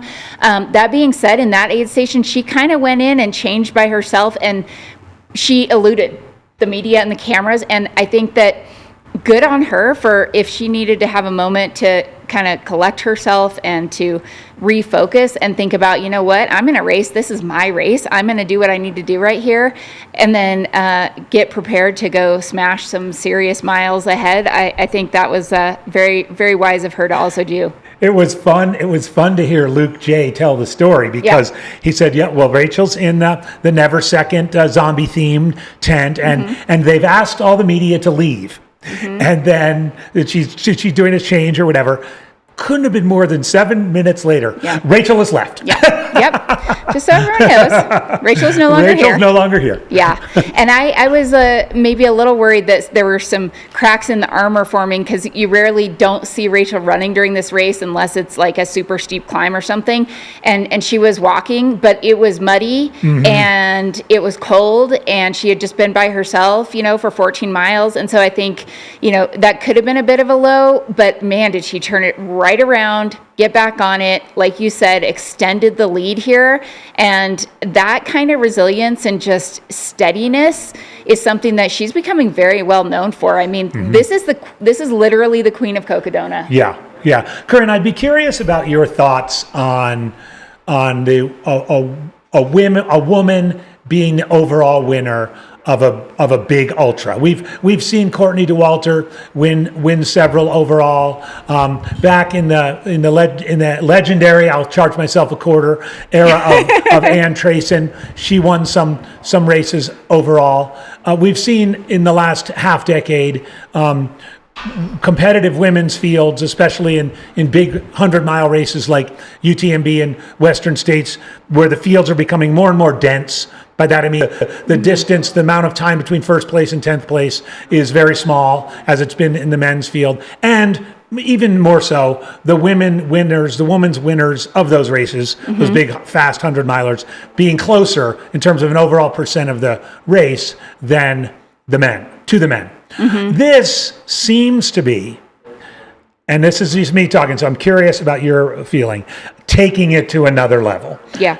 In year 6, Cocodona has become, in my opinion, firmly entrenched on the Mount Rushmore of ultras in North America. And this performance, not only that she's going to win in course record time, and going to win by quite a margin. What are your thoughts on an overall win like this? 2 words, AGW. Women can. But no, to be serious, and yes, women can. But I think that, to your point, like, there were some outliers, Courtney, Ann, Chrissy Mail, women like this that have done, Betsy Kalmeyer, Hard Rock, like women who have been in the top, historically, in this sport, on the top of these podiums, or in the overall standings. I think that women's ultra running in particular has evolved so rapidly over the last handful of years, 3 to 5 years, that I think that what we're starting to see now is just that cohort of that demographic, basically starting to catch up to what is going on in the men's field. And there are more and more women getting involved. There are more and more women participating. And all of these women that we've mentioned, including people like Rachel, are raising the bar of the technological advancements coming in. But we also just have, frankly, more women doing the sport, and more women who maybe have really strong athletic backgrounds doing the sport and just experimenting, and some of those are absolutely just nailing it. Right, and I have to believe this will not be an outlier. You're very true. Anne was clearly an outlier. She would probably even said that herself. She was like, I don't compete against the women, I compete against everybody. Courtney, in those early years, I think it would not be at all unrealistic to see 3, 4, 5 more women in different races, different distances, different levels of competition achieve something like Rachel's doing here. Yeah, and you might say 200 miles, as it gets longer, the gender gap compresses, but also look at Western States. I mean, you know this probably better than anybody, that historically there are a handful of women showing up in the top 10, top 20 of Western States, which is arguably the most competitive 100-miler. And so it's not just, these 200s are very, very long distances. I think that, women are showing that they can compete with the entire field, sometimes regardless of the distance. A little history on that, because it was 20 years ago. People who have been around for a while might remember the 2006 Western States. It was known as a sort of the hottest one on record. It was the one where, sadly, Brian Morrison collapsed around the track just several hundred yards before finishing. In that race, Nikki Kimball, who was a 3-time winner and a 10-time top 10er at Western States, finished 3rd overall. Yeah. It was kind of brushed under the rug, but a lot of it was because it was so hard. The conditions were so adverse. She did the dropout rate on the part of the men was so incredibly large, and the number of women in the race was small by comparison to today. You mentioned something also about the incredible athletic backgrounds. We could be seeing a little bit a generational shift, where we see female athletes coming into the sport from track and field, from cross country, but also from team sport backgrounds, lacrosse, soccer, basketball, skiing, Nordic skiing, where that level of athleticism is just, is really translating well to success in these things. So thank you for that, because I think this will be something that those of us who pay attention to the history of the sport, we'll put a pin in. Yep. We'll put a pin in Rachel Entriken's 2026 Cocodona. But I also think we may be adding some more pins more frequently in the next several years. I agree. Yeah. And I think we should also not discount, kind of the importance of the confidence that these women are bringing to this in being confident in their ability to compete. I mean, this is the kind of race where you have got, and I sensed this in Rachel, I sensed it in our preview show, that there were these little comments that told me that in her mind, she knew exactly what she was capable of, and she was going to be no holds barred when she was running this race. And she just drops these subtle hints like, watch out, pay attention, because I'm about to do something big. And you've got to have that belief in yourself. It is, you have to believe that you are capable of not only completing it, that you're capable of competing for, running faster than than you've done in the past, figuring out little things. This nutrition, component that she has added to her game this year, we're seeing it play out just splendidly here. And I'm not saying it's just that, but I think it's that combined with, her gaining confidence from her Chianti run, her gaining confidence from the fact that she is now full-time sponsored in this sport and she can do this as a living. And she is, showing what, that professionalism can look like when you're really dedicated. At the same time, I agree. Her great leap forward has undoubtedly come from the revised nutrition plan. I mean, she would be the first to say, yeah, she won Cocodona 2 years ago in 2024 on just a kind of wing it nutrition plan. Mm-hmm. She's obviously not doing that now. So that's changed dramatically. What hasn't changed about Rachel Entriken and the best in the sport is her attitude, her spirit, her relentless optimism. I'm a firm believer in the power of the mind. Anytime you get past 50 miles in this sport, that what's between the ears, whether it's how you're going to manage the competition, how you're going to deal with when something goes poorly, a piece of equipment breaks, you have a little stomach issue, your crew misses you, these kinds of things that can get in people's heads. You could get to know Rachel and not even know that she's a trail and ultra runner and just be impressed with her attitude. For example, I'm sure she just made some wise remark to that to that camera person. She's like, "This descent is terrible. I got to stop to have a drink." Hold on. Was it a hold my beer comment? It might have been. That I wouldn't be surprised. But someone was asking in the chat where she's at. She is around mile 248-ish. Mm-hmm. She's 248 miles into this. What are we even talking about right now? 248 miles. That's wild. So that's where she's at, and she's getting close to the base of Mount Elden, where she will kind of join, like you said, the surrounding neighborhood trails, and then get into Buffalo Park to make her way in Staff proper here. And we are going to be following that. We're also following very closely. I would not be surprised if we see both Cody Poskin and Killian Korth on the Mount Elden climb on Mount Elden itself at the same time. And that is an extremely exciting race behind them. There's a lot of people who are not too far from that. So the density of this field also kind of showing how much it's evolved in the last few years. I think that's another thing that we need to pay attention to. I want to remind everybody too, it's a long section between Wildcat and Trinity Heights. So there is one more aid station at Trinity Heights. It's only 4 miles from the finish. It's in a large parking lot. No crews allowed in there. We will have a camera there, possibly a reporter. But this is a long stretch without aid. And it's a welcome aid station. I'm sure Rachel won't spend very much time there. But you get there and you're kind of now on the outskirts of Buffalo Park and you can smell the barn. Yep. and on your screen there just a moment ago, we might go back to it, was DJ Fox. And man, DJ Fox on a heater. He is on an absolute heater. He looked so good when I saw him at Fort Tuthill that I was like, what is going on right now? And man, just talk about finishing this race strong. He looked incredible. He had for sure had some caffeine. That's what you got to be doing at this point in the race. But man, DJ Fox surging, trying to catch as many people as he can in these last miles of the race, and we do see him on the right side of the screen there. Running. I mean, a lot of people leave Fort Tuthill, even these front runners, and they walk for 5 minutes or so, get themselves going. He hopped right into a running stride, and he was putting food down. He's in it. He's in it.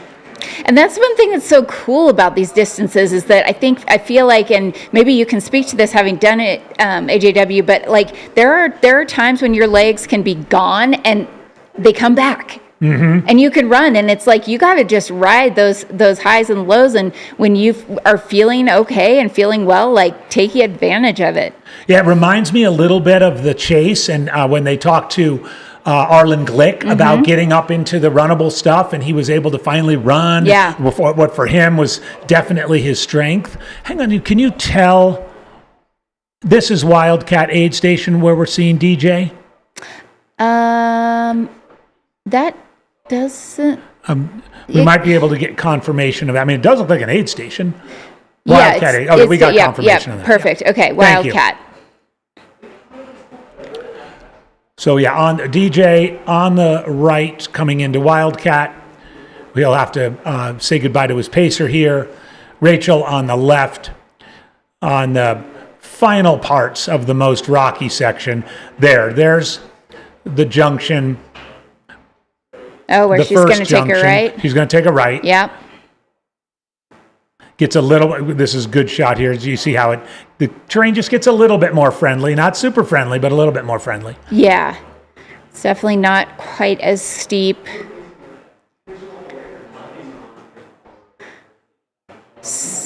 And speaking of people making a surge, I mentioned this before we went on the air, is Meg Eckert. Oh my goodness, for her first Trail 250, not her first time going for multiple days, of course, a 6-day pending ratification world record holder. But she looked so impressive at Sedona, getting ready for the night, and this surge has just been textbook. She is so strong, and just what it kind of seems like to me is that she had a plan and she is executing it. Of like, I know that this first part of this race is not my area of like strength or support. Is he leaving already? It looks like it. I think he's out, and he is running again.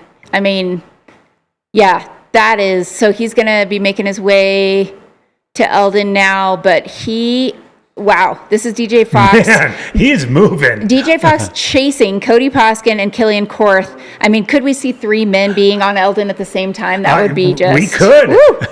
Dang, that is some cool stuff right there. And yeah, I think that Meg Eckert, she seems like just such a incredible, humble athlete that.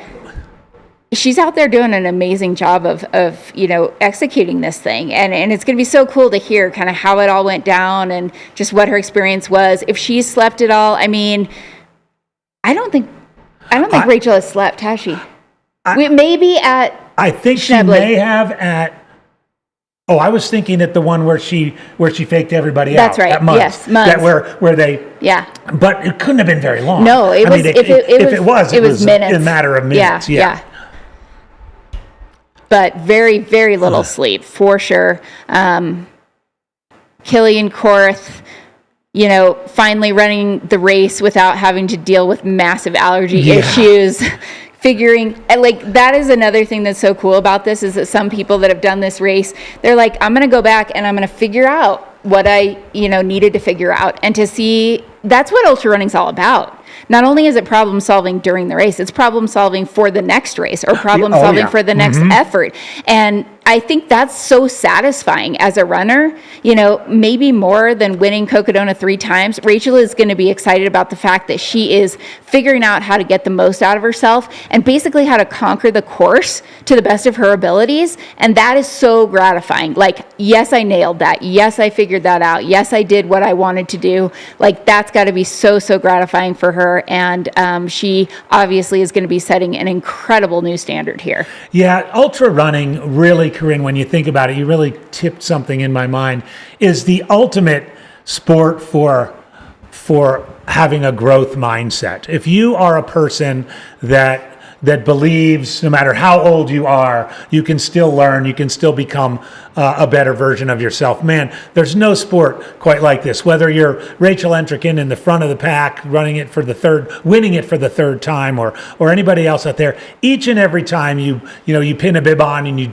you try one of these things, something is going to go off in your head, something is going to click, something is going to give you experience that's not only going to help you the next time you run an ultra, but likely help you in the rest of your life. Likely help you if you have a problem in your job, or something goes wrong with your relationship, or you have some hardship in your life, or something that you have to deal with. The skills that come out of this, you know, that go far beyond nutrition. Skills like resilience and patience and oh,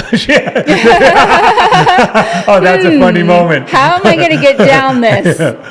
Okay, yeah. I mean, for everyone who's not aware, Rachel is not. She's a petite woman. She's not super tall. So that step right there was like, man, how? I love the contemplation right there. No, but you're so right. She stopped and looked. It was and great. Did a side to side head.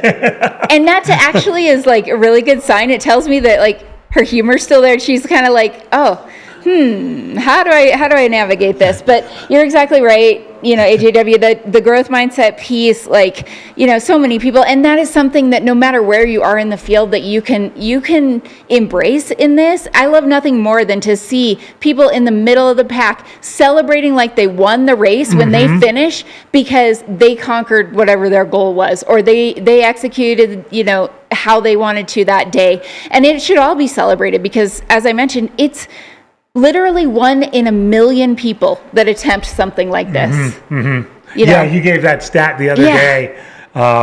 You know, of course, it's an incredible small number that do marathons, and then an even smaller number that do ultras, and then a minuscule number that do something like this. Yes. And yet, for some bizarre reason, thousands of people want to do it. Yeah, I mean, because it's fascinating, I think. And we have, you know, thank you all for joining us in the chat. We're so glad you're here. You know, please like the live stream, you know, set your notifications, subscribe to Mountain Outpost. Cocodona is just one of many, many live streams brought to you by the Mountain Outpost team. Huge shout out to the literally 900 plus volunteers who have been helping with this race. All of the volunteer spots were filled for the race, which is a testament to the community and just how much people love being part of it. And I think this, man, it was still a little bit technical there, but yeah. This tells us she's human and she actually has some fatigue in her legs, but man, she is looking great. This is Rachel Entricken, your overall leader and, you know, soon to be the winner of the 2026 edition of Cocodona 250. Right, this year's course, checking in at just under 254 miles, I think 253.7 or 8, something like that. She has about I'd say a little over 5 miles to go. Not much more of this, but still some. You can see the valley below is getting closer. She'll level out onto the trails of the sort of town trails of Flagstaff, and then she has we hit an aid station at Trinity Heights where she'll have 4 miles to go. That's an aid station with no pacers, no crews. Very fun aid station. One last chance, we'll have a camera crew there. And then people were asking a little bit earlier what the rule, if you will, is about spectators and folks able to come out and run with their runner and so forth, especially given the spotted owl situation and so forth. the run through Buffalo Park, often people might meet up with a runner. I know when I ran the race, my son and daughter-in-law and their little baby, or my granddaughter, came out. Kelly Jo. Kelly Jo. yeah, that's right. I should mention her name. Carson and Tristan and Kelly Jo came out to see me, but really, when you get the runners will exit the park, they're onto the actual city streets of Flagstaff, and then all bets are off. You could have your entire crew with you. Yeah. You could have friends. You could have half the town run with you. In the case of Caleb and Alyssa, were imploring the folks of Flagstaff to bring their dogs out.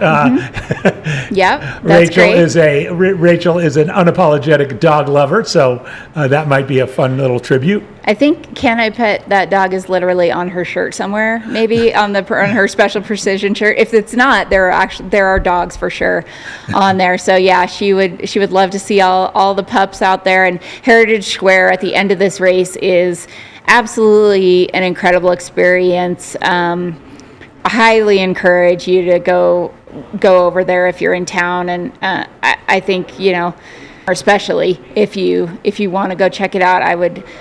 If you need a special, it has a special vibe. It as much as Cocodona is this big, almost larger than life event, and folks talked a lot about all the media crews and everything else at the start.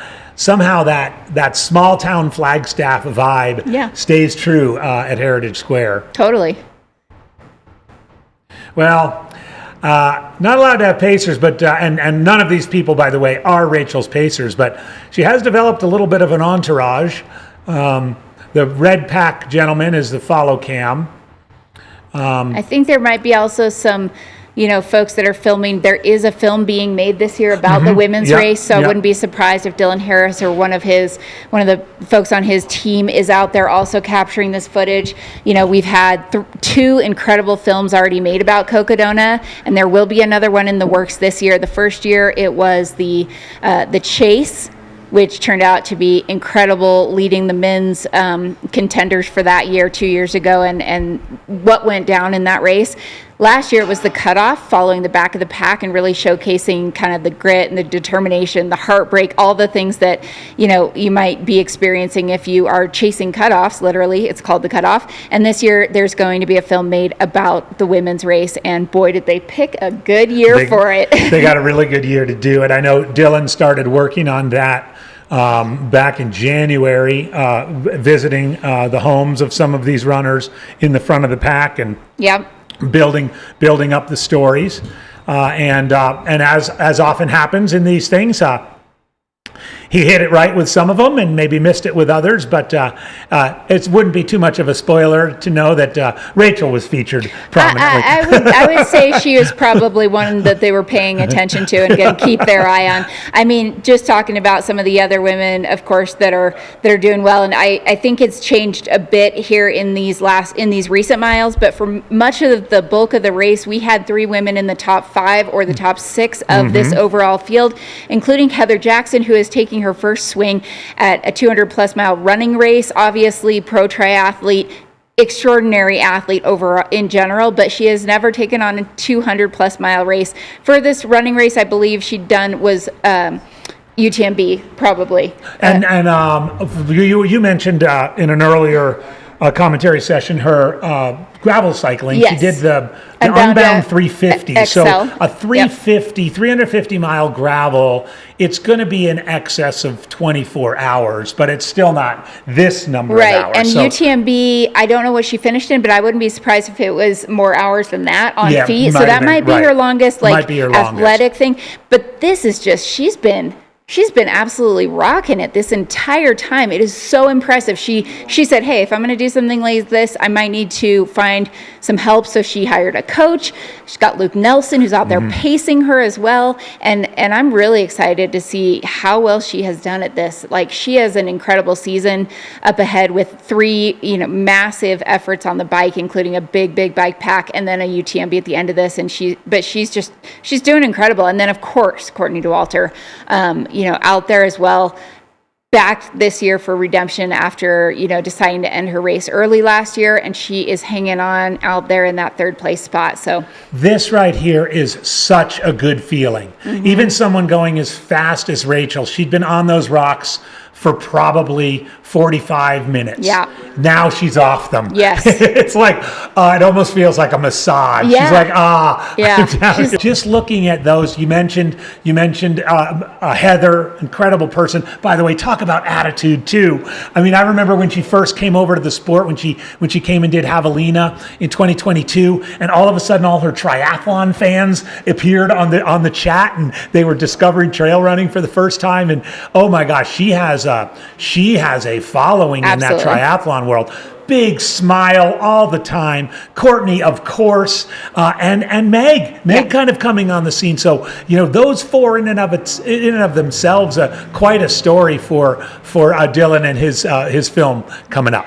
Yeah, I mean, Lindsay Dwyer, second place last year here. She is out there also just hammering away. We've got Manu Villaseca, who has been on the podium at this race in the past as well. And it's so cool because so many women from, different histories, different athletic backgrounds, different countries, literally. Like, there's a really, really special, women's field this year. And Holly Stables coming from the UK, Annapurna Circuit finisher, really, really neat women that are out there doing good things. It's our youngest woman, Lila Goudreau. She's still out there. You've got icons like Sally McRae in the field. I think the women's field this year is a really special one. I had a great time interviewing Lila Goudreau on my podcast. She is a nurse. She started running when she was in high school.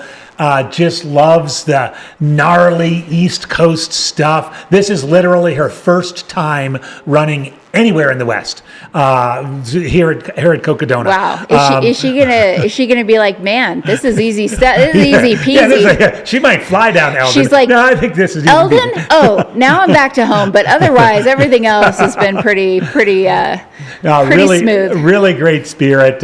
Very, very profound respect for the distance, and is just very excited to have the opportunity. I've been sort of tracking her. She's been running steadily all day. Yeah. Not probably staying within herself. It'll be fun to hear her thoughts on this first experience when the dust settles. Yeah, but that in and of itself, just to complete something like this, is a massive, massive achievement, accomplishment. So much can go wrong. I know a lot of people, including myself, are following Zach Hauer. I got a text from him. He is the co-founder of Open Fuel. He was running right up there on the podium, third place.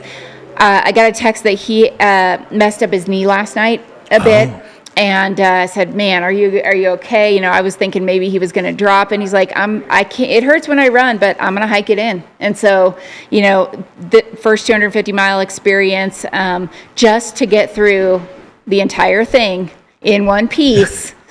Is and I mean, many might finish this and say they don't have all their pieces, but I think just to cross that finish line, absolutely needs to be celebrated as a huge accomplishment, whether it's now or a few days from now. And Zach, I assume he's walking the walk. He's using Open Fuel. He is. Yeah. He's supplementing with some gels, but he is using Open Fuel. It is a higher carb, I think 60 grams per serving if you want to do a full serving. Also, like 500 milligrams of sodium. So it's a great product. I personally used it at Desert Rask a few weeks ago and went down really smooth, no stomach issues. So it's a great product. This is Rachel again, not smooth, but certainly smoother. She's going to be closing in. This is the section 2 I was referring to earlier, where there's lots of twists and turns, a lot of sub trails that come in from the side. At nighttime, it can be a little bit tricky for the mid to back of the packers, especially without pacers this year. So, want to just stay extra alert through here. Take a little extra time. Make sure that you don't get lost.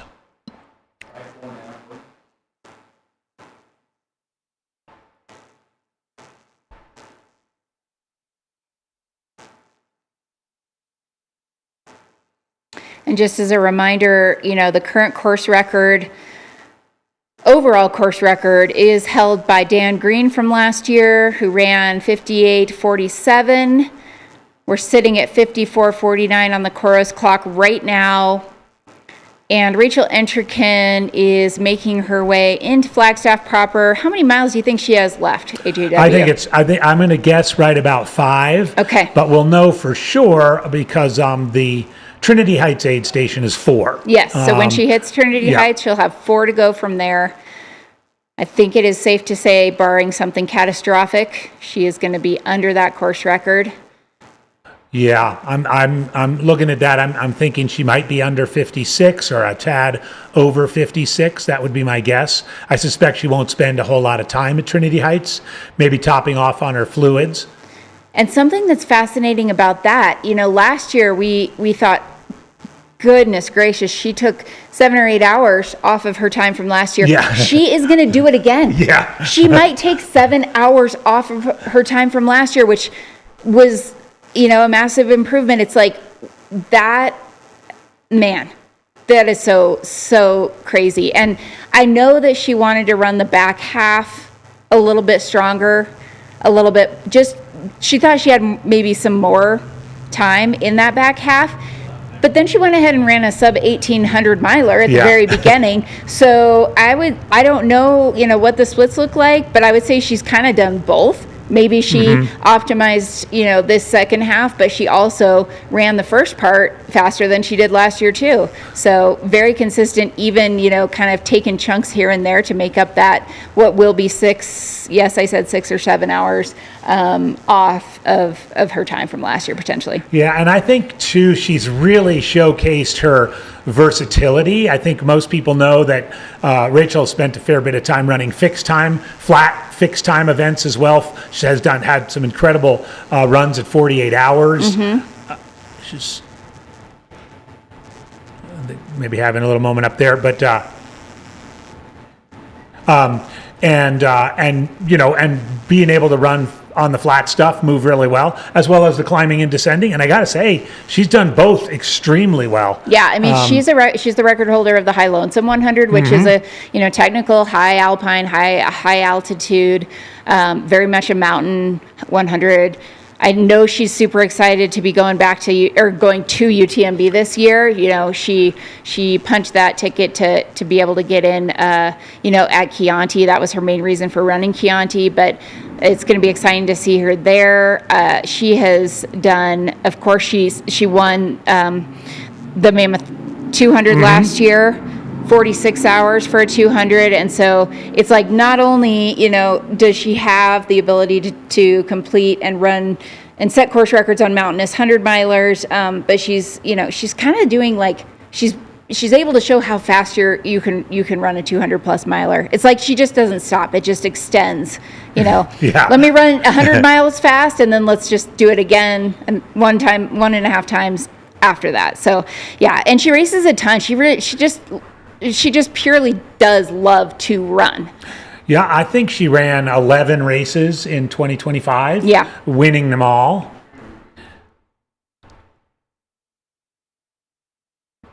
Yeah, she's closing in on the aid station now, which would be the 249 mark.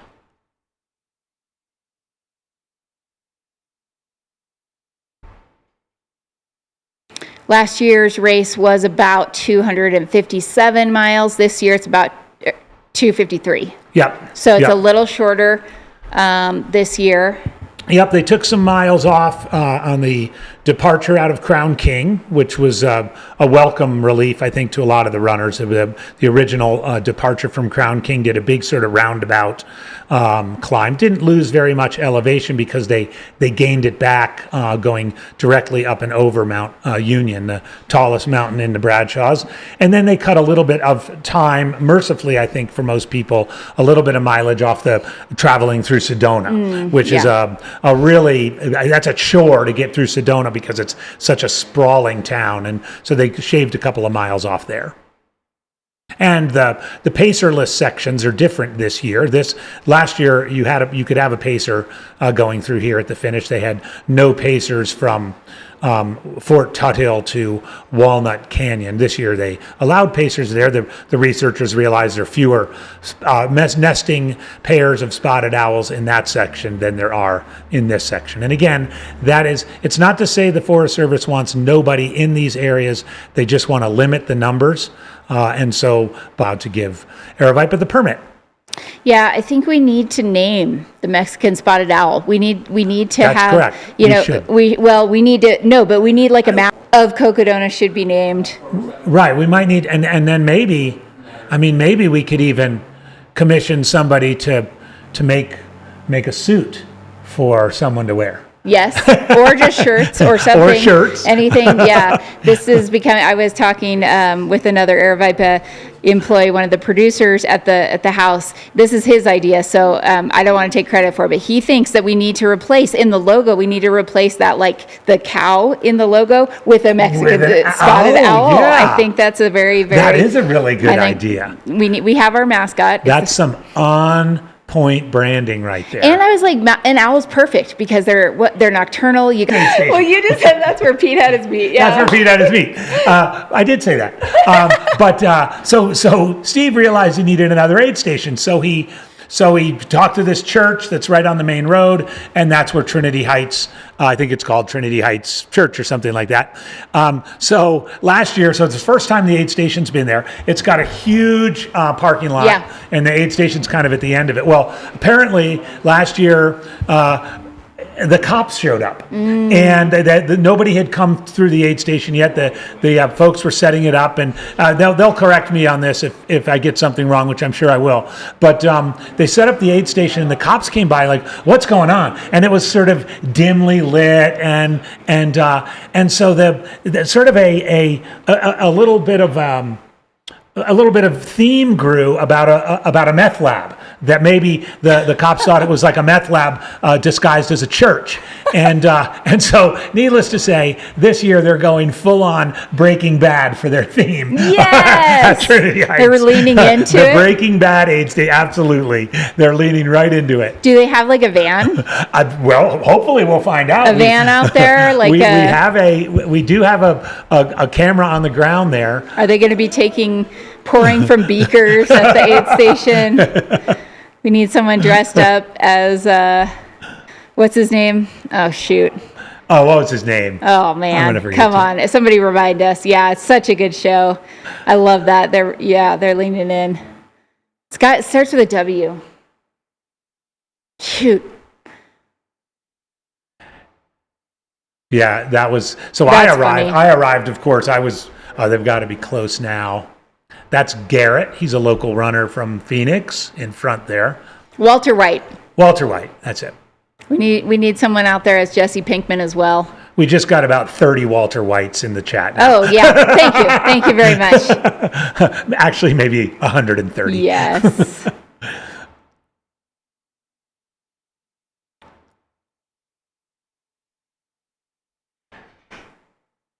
So yeah, I got there. It was the fifth day, and I knew a couple of people in the aid station, and they told me this story, and I just thought it was hilarious. And so this year they've just decided to go all in. It'll be fun. Yeah, I think I've driven out there as well, and man, it's not a lot of action, but you might some people might need to take a moment there. I think I remember Mika coming through there and really, taking a little bit of a break. And how you're feeling, it's only 4 miles, but it could take a while. Yeah, it could. Everyone has to, if you're out at Trinity Heights, you have to say yo after every single word while you're attending. Rachel, yo, how you doing, Rachel? You need anything, yo? So, yeah, I know we're doing a lot of coverage of Rachel Entrekin, but that is because she is, we've got camera follows out there, and we're able to get the footage. And we're just showcasing the leader of your race. This is Rachel Entrekin leading the race. As we do get visuals of other runners, I'm sure we will bring you those. They've got to be getting close to Mount Elden. There's a good chance we will have 2, possibly even 3 men on Elden at the same time. But this right now is Rachel Entrekin, 2-time winner of the Cocodona 250, looking like she's going to make that happen yet again, and this time beat the entire field to cross that finish line victorious. And she is running. Yeah, this is great. We just hit the 55-hour mark. Yeah, she's running. There is still very exciting things happening behind her as well. Men trying to chase one another, battles for the male podium. You know, we've got Heather Jackson and Courtney DeWalter charging hard. DJ Fox really charging hard. DJ Fox going after Cody Poskin, who's going after Killian Korth. Megan Eckert getting ever so closer to Courtney DeWalter. Wow. Yeah. Like every Cocodona, there's lots of stories out there. So many books could be written. Mm-hmm. I think some of these crew manuals should be turned into books too. They'd be very entertaining. We heard that Cody had a really, really amazing binder that had all kinds of hilariousness that was called the Book of Moron that he gave to his crew. I think that needs to be like probably produced and sold. I'd love to see that.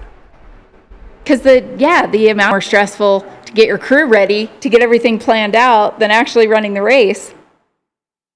It's interesting too, because Cody's he's a real kind of go with, for a young kid, he's a real kind of go with the flow guy. He's a big mileage guy. He's from Missouri, doesn't have a whole lot of vertical to get on, and just puts in the time and puts in the miles. It was great. Luke J did a great interview with his coach out at Munns Park last night as he was taking a little nap.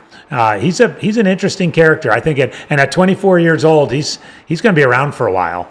Yeah, and when they were interviewing, I think it was, somebody from his crew talking about his Book of Moron.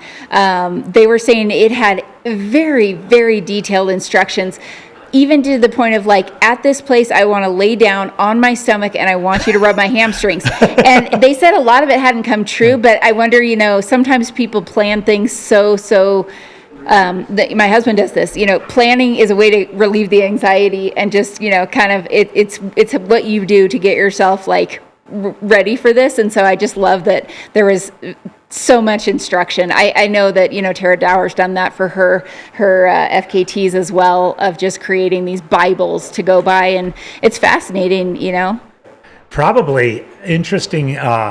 It would be interesting too, to have sort of a place to save them, and then 34-year-old Cody goes back to it and and sort of studies where he was as 24-year-old. Oh Cody. man, yeah, for sure. There's a lot of calls for for this being published in the chat. So I think if you're listening back to this, Cody, people want to see this. Maybe we could get his sponsor, Mount to Coast, to pony up some publication processes. Nice. And this is Rachel it's now she's fully down on the flat. The highway is just a little bit to her left. Basically, she'll parallel the highway, drop down to the church parking lot, and then within about a half a mile be into the northern end of Buffalo Park.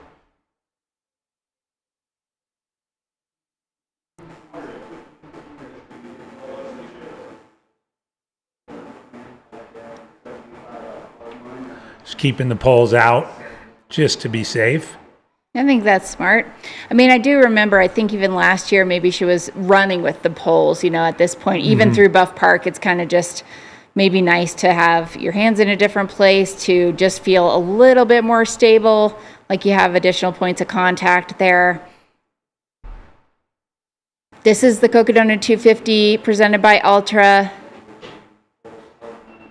You're here with Corinne Chavoy and AJW as we continue to follow Rachel Entrekin, your first overall, making her way toward the final aid station, which is 4 miles from the finish in downtown Flagstaff. And we know that the second and third and fourth place runners, because just a little while ago we saw DJ leaving the aid station at Wildcat. So we know that second, third, and fourth are all on the climb up Elden.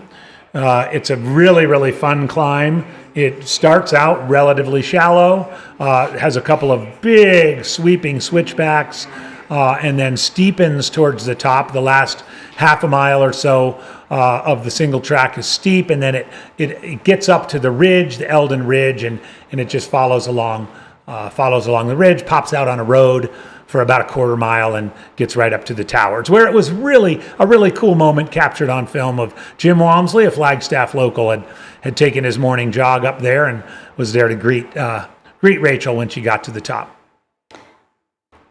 Yeah, I mean, I think Jim is it always surprises me whenever I talk to him. He's such a fan of this sport, and he follows it so closely that I think that was very deliberate that he showed up there to say hello to her and give her probably some words of encouragement. Yeah, I think it was last year. He wasn't running Western States, and he went for a morning run and just hung out at Michigan Bluff for the first 15 or so runners, just to be sort of part of it. He's popped in to volunteer at regular old Aravaipa races when he's down visiting his parents in Phoenix. He is a fan of the sport. He's a student of the sport. He loves the history.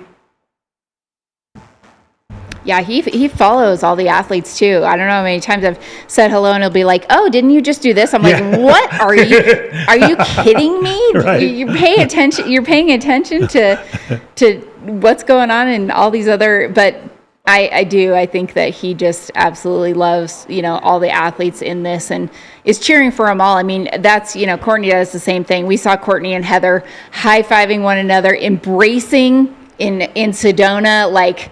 Just the camaraderie amongst the competition is wonderful to see, and we're going to get shots here. I believe Killian Korth is getting ready to crest Elden. Yeah, there you go. So that's what I was calling the road part. They're on it maybe a quarter to a half a mile. So yeah, he's close. And man, he must have figured out what was going on with his body, because at one point, not that long ago, he was saying his hips were really tightened up and he was, looking a little stiff as he moved. So this is really cool to see that he has troubleshot that and is moving strong. Yeah, he was definitely. Oh. Did she go down? Not sure if she went down or. Just kind of taking a little pause. Yeah. But yeah, Killian was definitely looking stiff and a little wobbly. But he must have cracked that code a little bit. He's moving well. He's just a ballpark. He's probably 3.5 miles behind Rachel right now. Yeah. Which, considering it's a descent off Elden, it's probably an hour. Yeah. Not exactly a section that you could run fast to catch up. Yeah. Crazier things have happened. We have seen passes being made in the last 5K of this race. I'm not going to spoil anything if you have not watched some of the movies, but it is sometimes coming down to the wire. And I was just surprised to see how many runners we had so close to one another so late. 160 miles in, we were seeing runners 5 minutes apart, and it was like, how does that happen? Like, is everyone just kind of pacing similarly? The density, I feel like, is continuing to get more and more as we go on in these. Yeah, I agree. And I don't know I think most everybody by that point in the 150, 160 is probably running their own race, but they're also, there is sort of comfort, and I felt that way when Meg and Lindsay kind of more or less came into Sedona together. Lindsay ended up leaving a little bit before Meg, but within a mile or so, Meg kind of caught back up to her. Now they're coming down into Trinity Heights. Starting to get some spectators out there. This is the aid station. at mile 249 and change. Again, the course this year is just under 254, 253.8, somewhere in there. So right around 249 and a half at Trinity Heights. And drop down into a parking lot, kind of run along the parking lot, aid stations at the end of it. Get fueled up, get filled, topped off a little bit, and get that final 4 miles done. Get this thing done.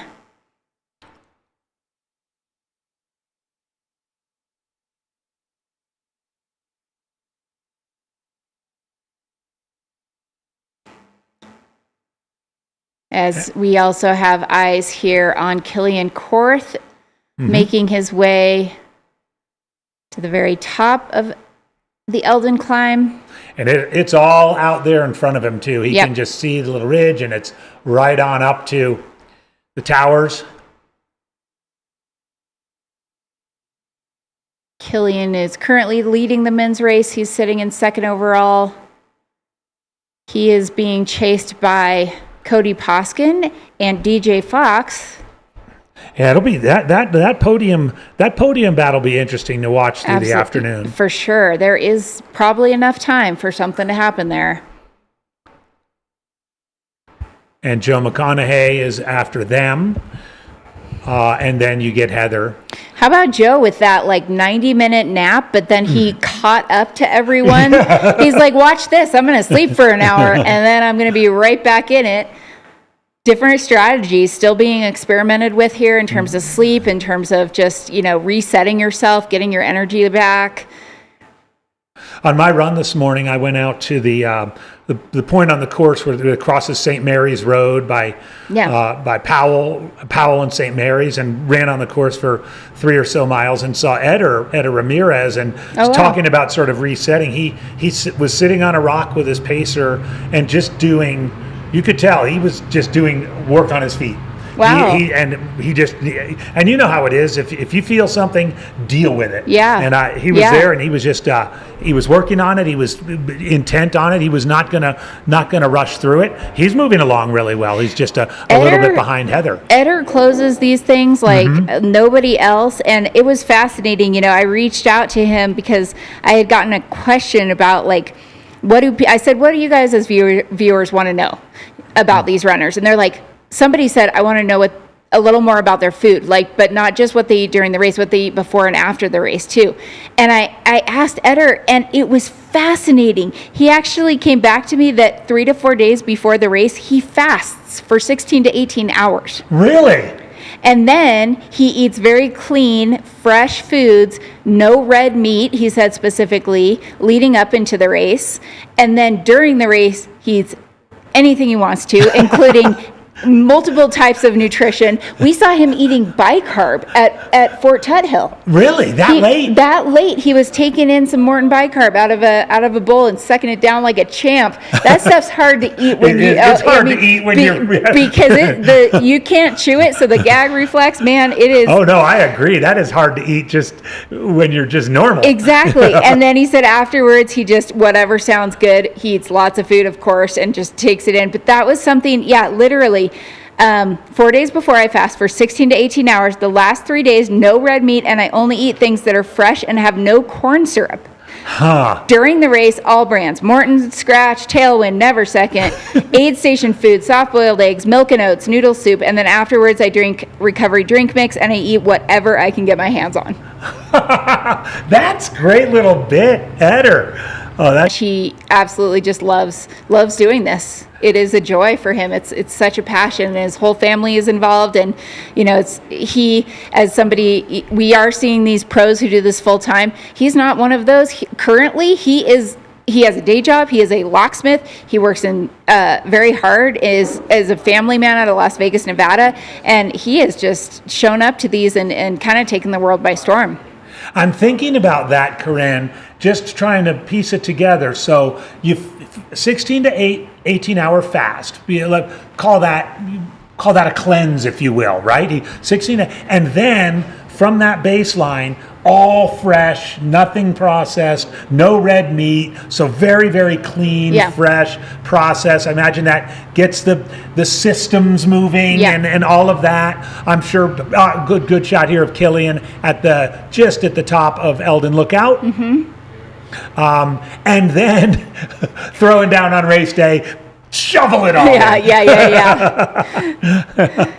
It is it's fascinating. I wonder if it's almost like, some people used to kind of taper off of caffeine so that it'd have more effect. Are you also tapering off of corn syrup and glucose so that when it hits you, it's even that much more effective? Maybe, I don't know, but it sounds like it's worked for him, obviously.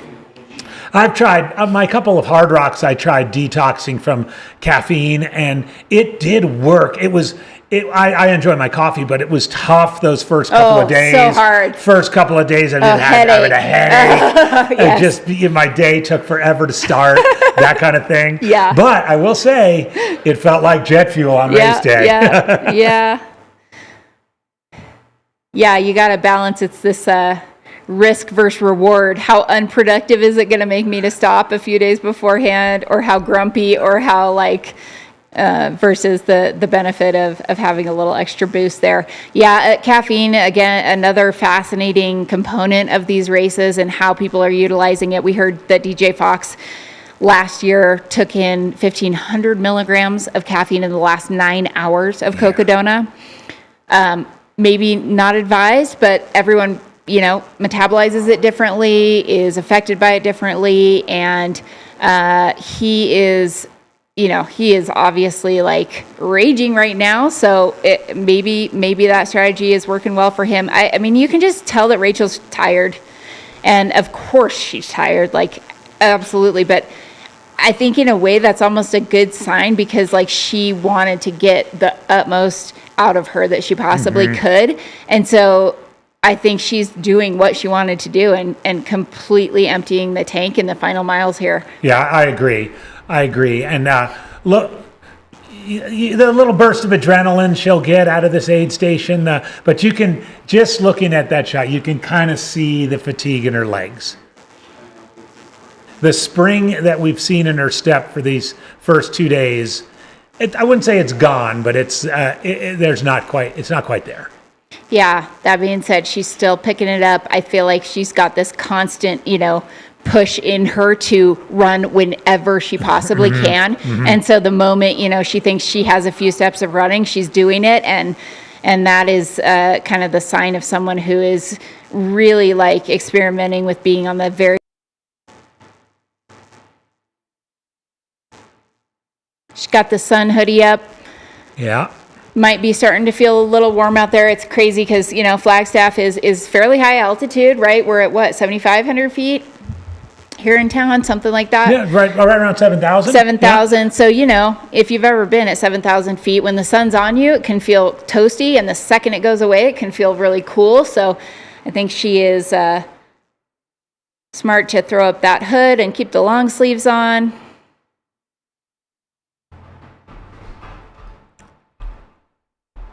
Rachel runs for Norda, so she's been wearing Norda shoes out there on course. The 005s, I think? Yeah, or the 055s. Probably one of those two, yeah. I'd imagine.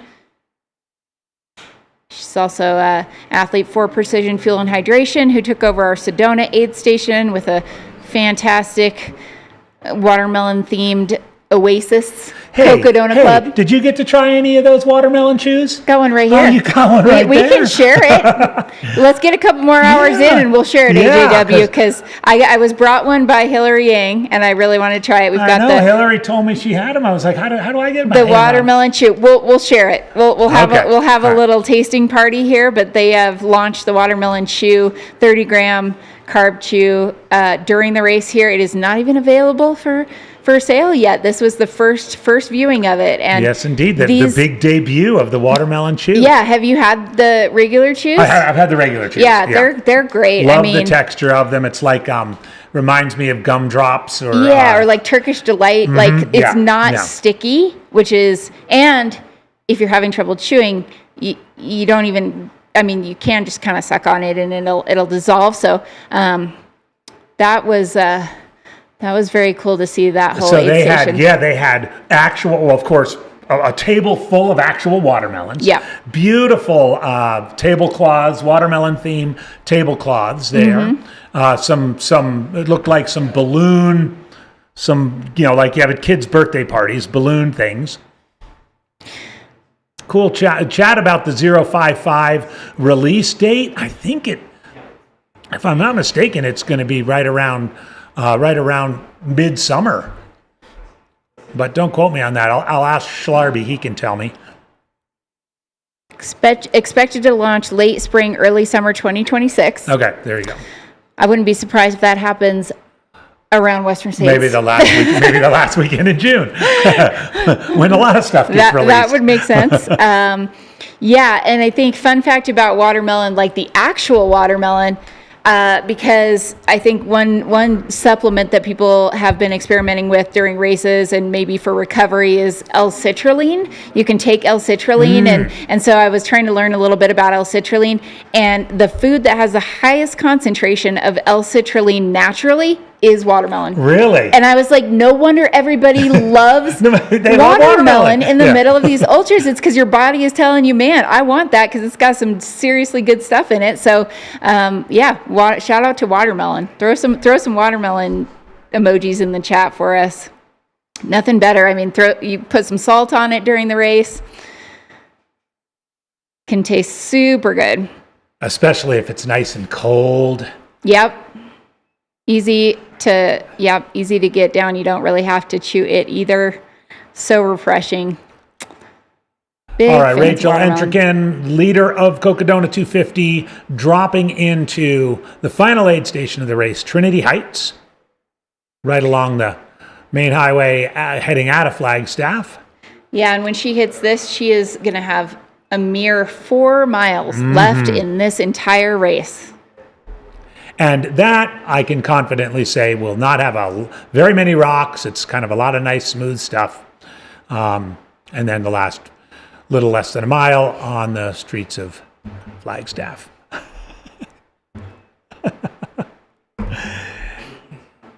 Your boy never misses an opportunity. Yeah, your boy Scott Jurek putting out some good stuff right now. If you want to check that out on Instagram. This was a helpful thing on the chat. Let me see if L-citrulline is a non-essential amino. This is Marilo Lopez Hope 6587. L-citrulline is a non-essential amino acid commonly used to enhance athletic performance, increase endurance, and lower blood pressure by boosting nitric oxide production and enhancing blood flow. Thank you, Mary. Yeah. That's good stuff. Well, there you have it. It is. All right, there we go. Rachel coming in to Trinity Heights.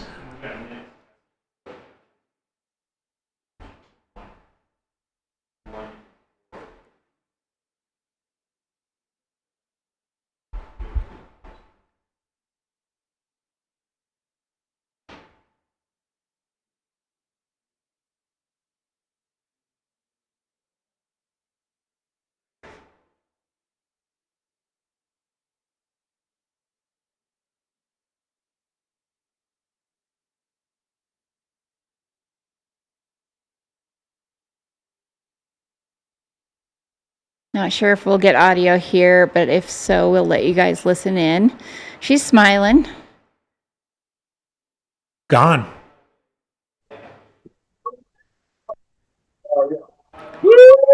There's a little bit of audio. All right.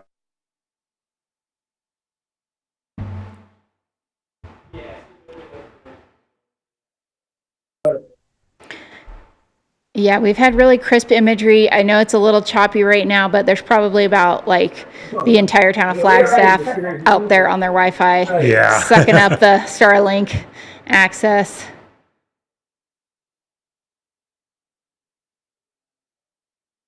Just gonna tuck the poles away, I think. Yep.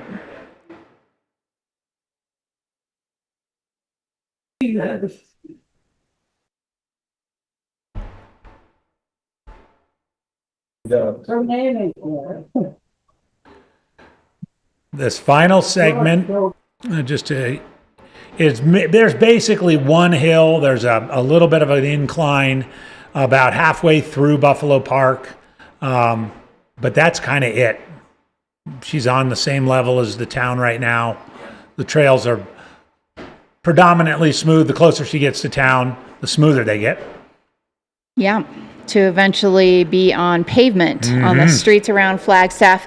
I heard someone, or I saw in the chat, that Beaver Liquors is no longer. That was man, I don't know what happened, but Beaver Liquors was one of our key landmarks. We'll still use it. We'll still call it out, when they pass by. Maybe the sign is still there. Heritage Square is the finish line.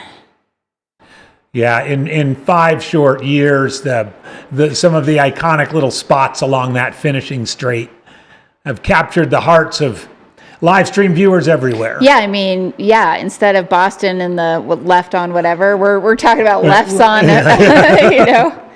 If Chris was here, he'd remind me exactly what it is. But left on this, right on this, into Heritage Square. Wonder if they will have the gate closed. At times, the gate will be closed because they're transporting prisoners. Yep. I was like, I'm pretty sure that's what it is. Yeah. So sometimes I'm not sure if it's the city jail or the county jail, but there's a jail there, and every so often they have to close Cocodona Alley. It's not really called Cocodona Alley, but that's what we call it. Yep. We call it Cocodona Alley. If you know, you know. It is Cocodona Alley.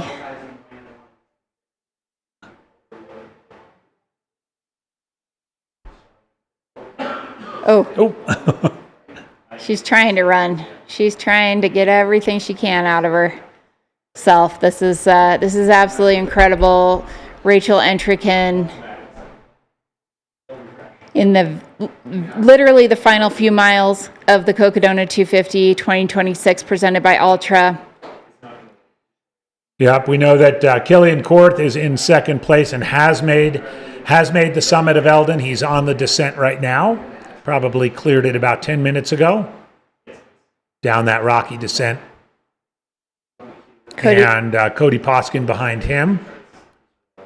But we will keep most of our attention on Rachel, this historic finish at the Cocodona 250 for Rachel, the first ever overall women's champion. We'll keep following Rachel here. Stay right with us, and we will be back after a very short ad break.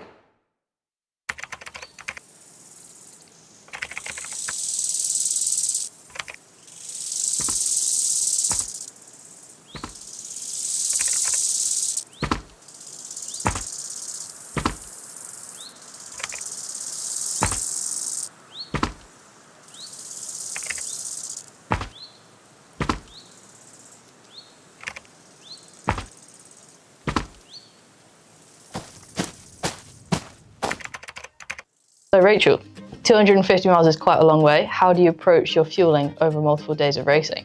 Yeah, so I mean, I use a ton of sports nutrition products, but in addition to those products, I also tend to get a lot of calories from real food.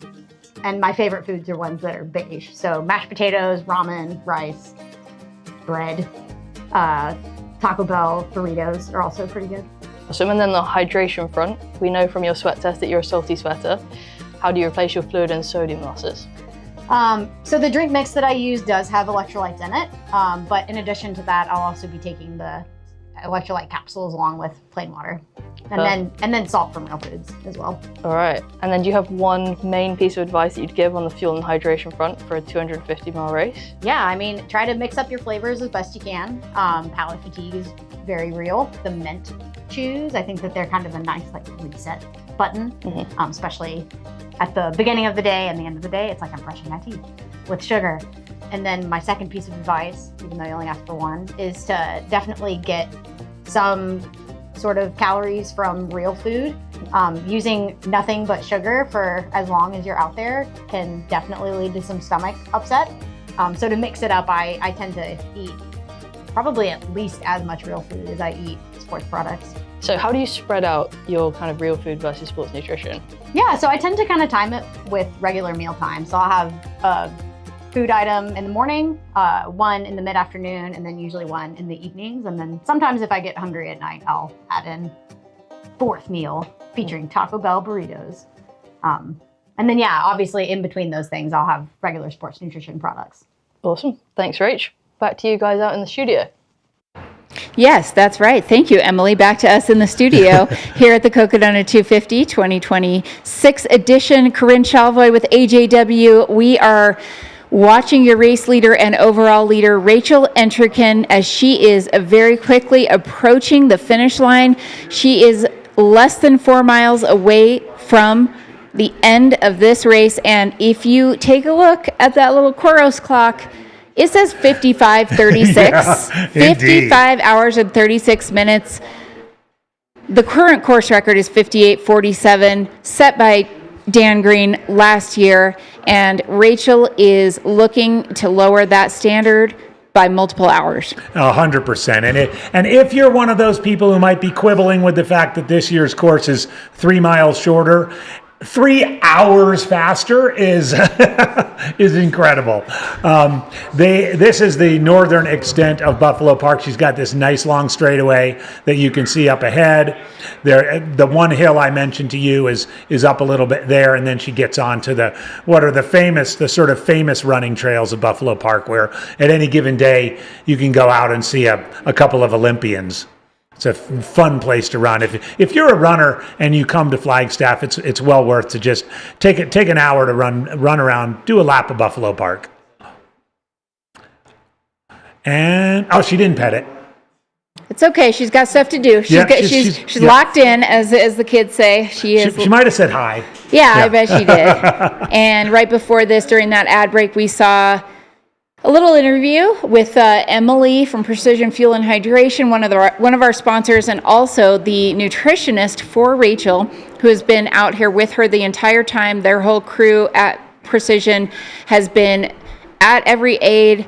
They are, I mean, this is going to be fascinating information to kind of crunch these numbers afterwards. But I know that, in an interview with Emily yesterday, we heard she's aiming for at least 60 grams of carbs per hour across the entire event.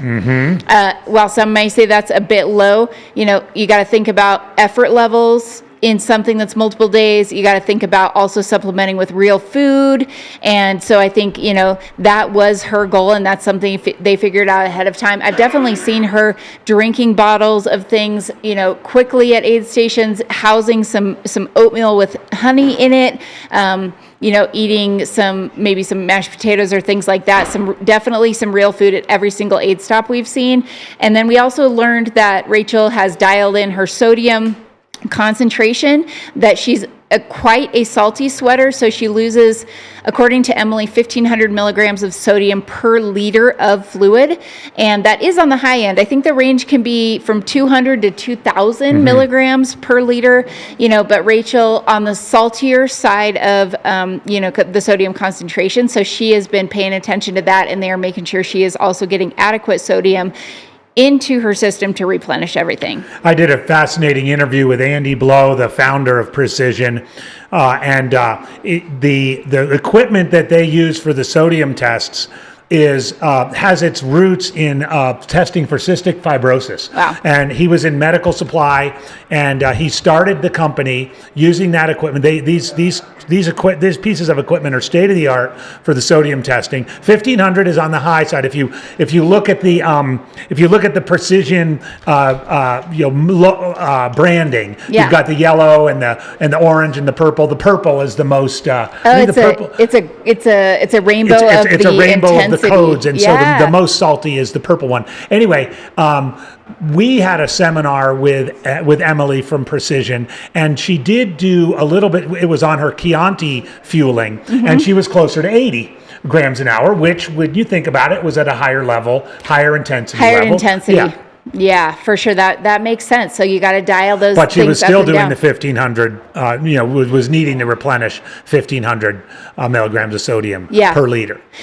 And they also talked about how there would be a fluctuation in the amount of fluid being taken in overnight. It might be 300 to 500 milliliters per hour, whereas during the day, warmer temperatures, working a little harder, that might need to go up. So these are all things that you need to get that information ahead of time, and then sometimes you adjust it based on the conditions or the effort level. So it is something that needs to be kind of, tinkered with throughout the race itself, but so important anymore to know your baseline just to set yourself up for success ahead of time. Yeah, and anybody can get a sodium test if you just go ahead and Google it. Most big cities will have centers where you'll be able to get. I know my son, who's a competitive gravel racer, got one a couple months ago and found out that he's a high salty sweater. And do you know? Yeah, I'm about 800. I'm not super high. 800. Yeah. I'm higher than you. I'm like 1050. Oh, really? 50. Yeah. So 600 to 800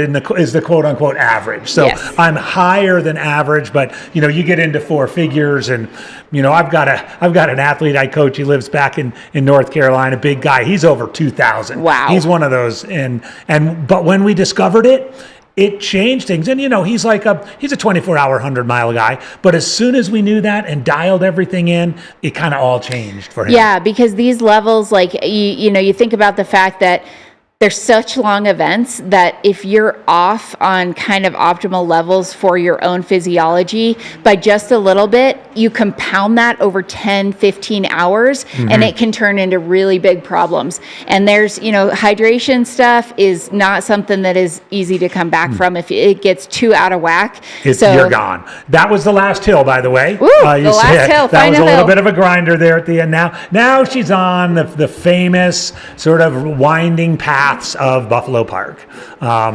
Maybe a couple little rollers here and there, but that little climb, little kicker, you could tell she was feeling it, but that's it. This is officially smelling the barn. Rachel Entrekin, 55:42. Lots of the folks out here cheering her in. And if you're in the area, now would be a great time to make your way. If you can. head over to Heritage Square.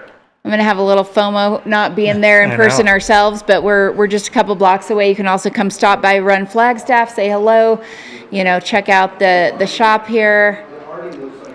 I know our crack field reporter Hillary Yang is out at the finish line. She's going to try and find some folks to chat with.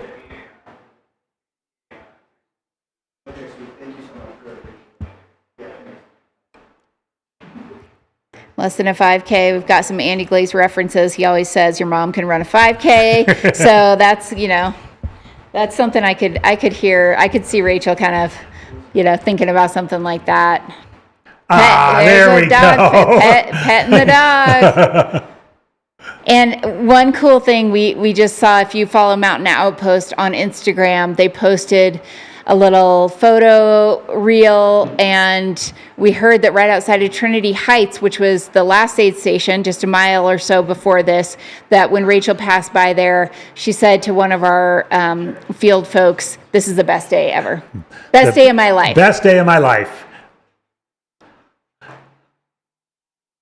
So I think it's safe to say that she is very excited about what she's been able to accomplish this year, as she should be. Just an incredible performance. I don't know. Maybe just me, Corinne, but she seems to have gotten a little bit of the spring back in that step. I think she has. She is. Yeah. She is going to be gaining energy. I do think she's someone who probably does, get some energy from people around her and from being in a, kind of a social group. And now she's going to have, fans and folks out there, supporters, just encouraging her these last few miles. The more people she sees.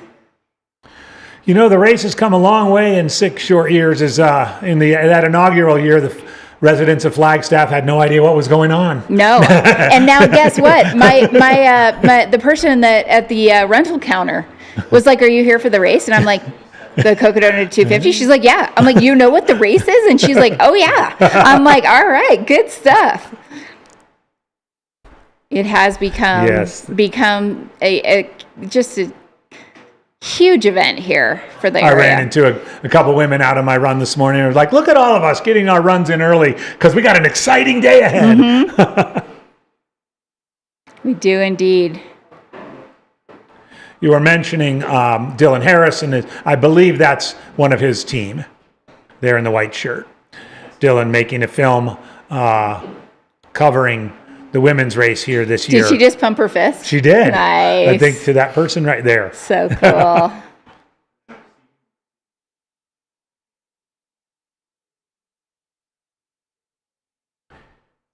We agree. Rachel is a beast. Mm-hmm.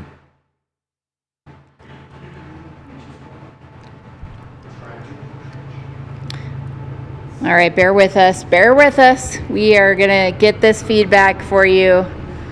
There's a lot going on behind the scenes, and we are so grateful to the entire team, so many producers. Yeah, you got to bear with us here. We've got our full team here. Everybody's here in the back room. We're trying to Corinne and I are alone on this side of the table. And it's like the duck. We're the ones above water, and those guys over there are kicking like crazy underwater. I feel like there's about to be like a moon landing with how much there's. I can sense the we have got to get the great shots here, behind the camera. So people are working hard. We're going to try to bring you the best footage we possibly can. That being said, there's a lot of people using Wi-Fi and internet right now in and around town. So this is good. Yep. So some of her team has come out to join her. That, if I'm not mistaken, it looks like that's Robin Lesh and Addie Bracy. Oh, nice. Two of her pacers getting ready to run it in with her.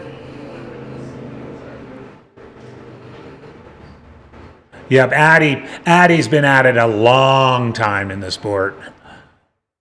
That must be a nice feeling. You mentioned, the classic extrovert quality. The extroverts get energy from being with other people. The introverts get energy from being alone. I think we probably know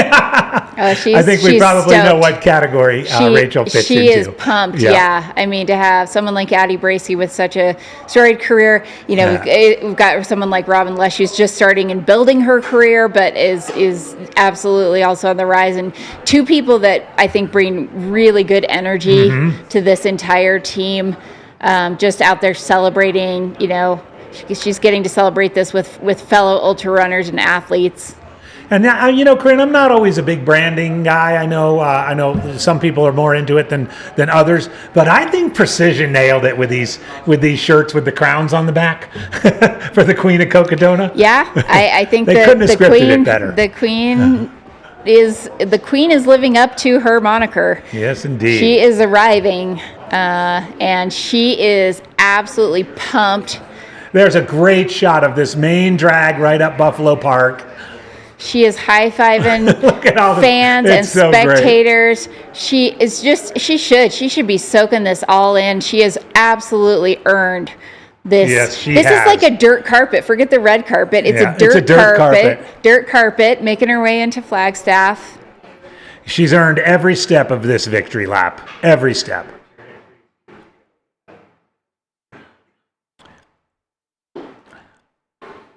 When she gets to the conventional entrance to Buffalo Park here in about a quarter mile, she'll veer to the right and go down to the southwest corner of the park to leave the park. Okay.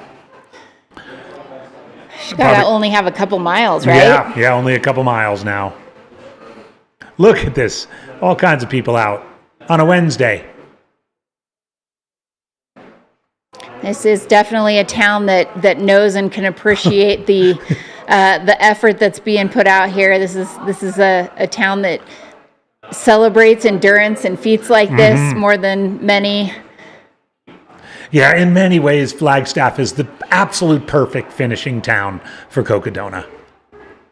Filled with endurance athletes, Olympians, outdoor adventurers, mountain climbers.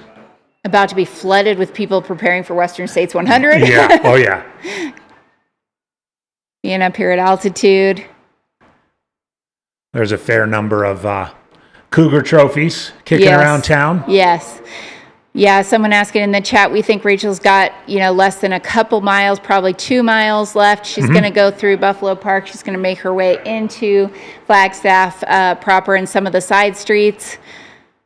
She's going to go past the hospital there and down into downtown.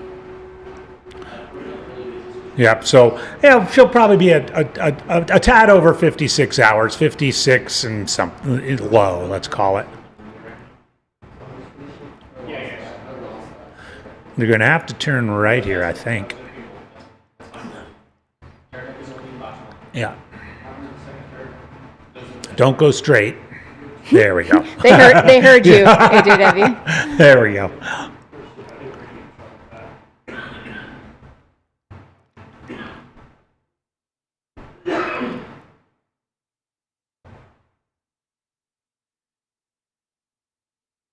Last couple of miles of Rachel Entrekin's 253-mile journey, taking the lead early on in the race after the early front runner faded back. And really by the time she arrived in Whiskey Row, back at mile 75, had really established her authority on the women's race, and then by the time she got to Jerome at mile 125 halfway, had established her authority on the entire race. And with the exception of that small bit between Schnebly and Munns Park, when it rained and sleeted, no pacer, where Killian Korth was able to close the gap slightly, she's been stretching the lead all these 2.5 days.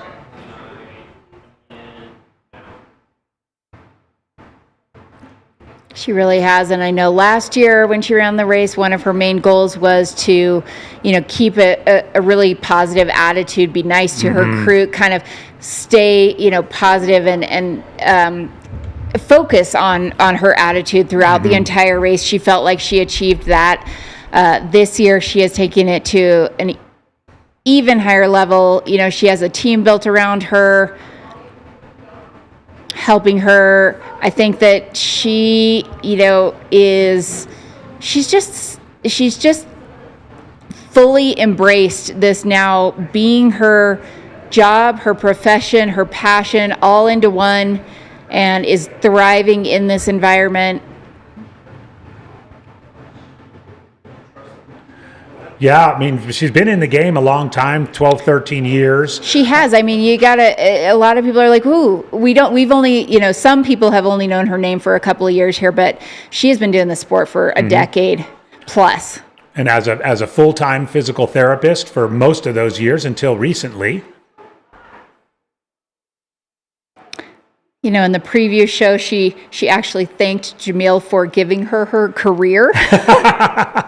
That's good. And so, yeah, we'll remember she was once a member of the Air Viper racing team that they make champions. So she has moved on into being a pro athlete for Norda, Precision, Tantrums. When we interviewed her at the end of the 2024 race, Chris and I had her over to the Airbnb, and she was unsponsored. We sort of wanted to get that out in the world, so hopefully some sponsors would. We asked her, what if you could have any sponsor, who would it be? Oh yeah, I know the answer. Trader Joe's. Trader Joe's. I think that Trader Joe's does need to get in the game and start sponsoring, because we eat a lot, and I was thinking let's start up a channel like Trail Runner does Trader Joe's. Like, what am I eating this week from Trader Joe's? Exactly. I know for years, for example, Amelia Boone was trying to get Pop-Tart sponsorships, and we need to let's get something going to get Rachel that Trader Joe's sponsorship she so deserves. Let's get some of the non-traditional, non-endemic sponsors here. That's right. We also need airline sponsorship, because we got to fly to races. We need car rental sponsorships. Car rental sponsors. Yeah. I would go for those. Sprinter van sponsors?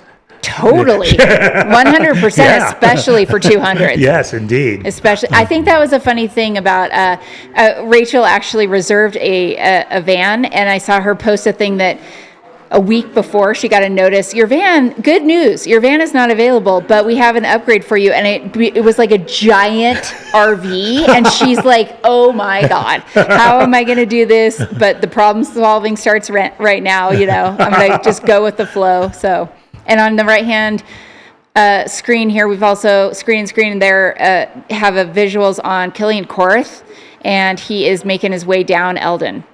And looks like moving well. Moving really well. Second place, Killian Korth. First place, man.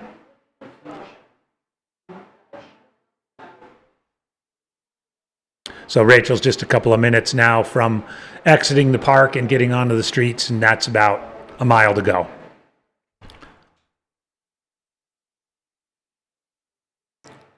Rachel is 34 years old, I believe. Mm-hmm.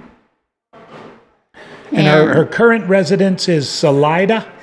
I think she's actually she's in Colorado. She was like in the Evergreen, area, but I don't know if I think she is in Salida now, because I think she was helping also set up the Salida Burrito League when it started. That was the reason I said Yes. that she claimed the segment of the Salida Burrito League. Yep.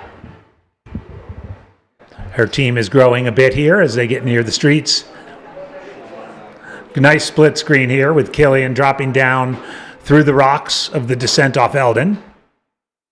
By the way, he's going to be significantly under the previous course record as well. Amazing. Yeah. Amazing. I mean, let's not lose sight of that. Okay, so this is my question. How does this work? Does Killian then become the owner of the men's course record? Oh, well, he must, right? Yeah. Because the overall course record is held by Rachel, who also holds the female. women, yeah. So there's a men's course record, a women's course record, and an overall course record. Yeah. For years of history, it's always been assumed that the overall is also the men's. Not this time. Not this time, but Killian may get himself a course record in this process. That's right. Yeah. So. Oh, because remember, it's 58. What would we say? 58, 47. So he's got 2 hours more. And that could be a motivator here Yeah. at the end, thinking about that clock. All right about a mile here for Rachel. So if you're in Flagstaff and you're not at Heritage Square yet, you don't have much time to get there.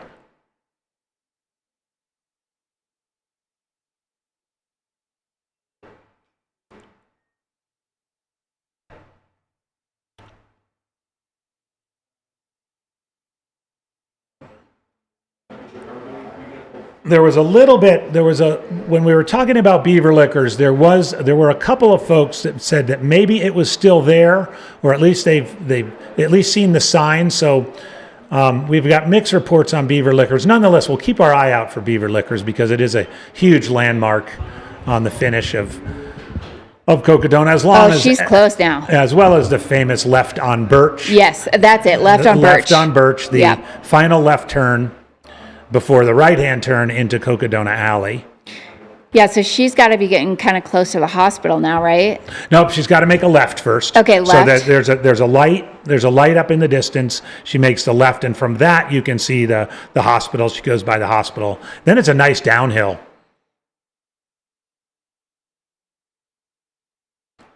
So there's Rachel Entricken in Flagstaff.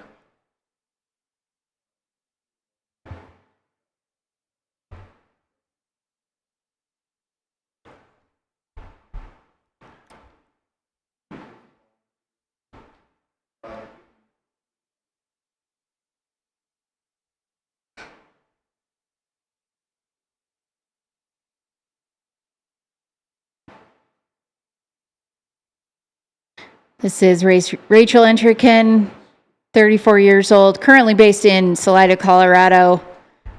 Two-time previous winner of the race. She is going to be winning the Cocodona 250 2026 edition outright. She is a mere probably mile and a half or less away from the finish line in Heritage Square, downtown Flagstaff, Arizona.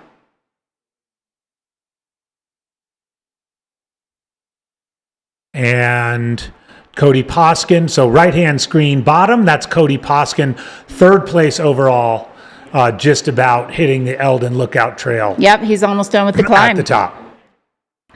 So as you were predicting, top two men on Elden together. That light in the distance is where she'll make the left.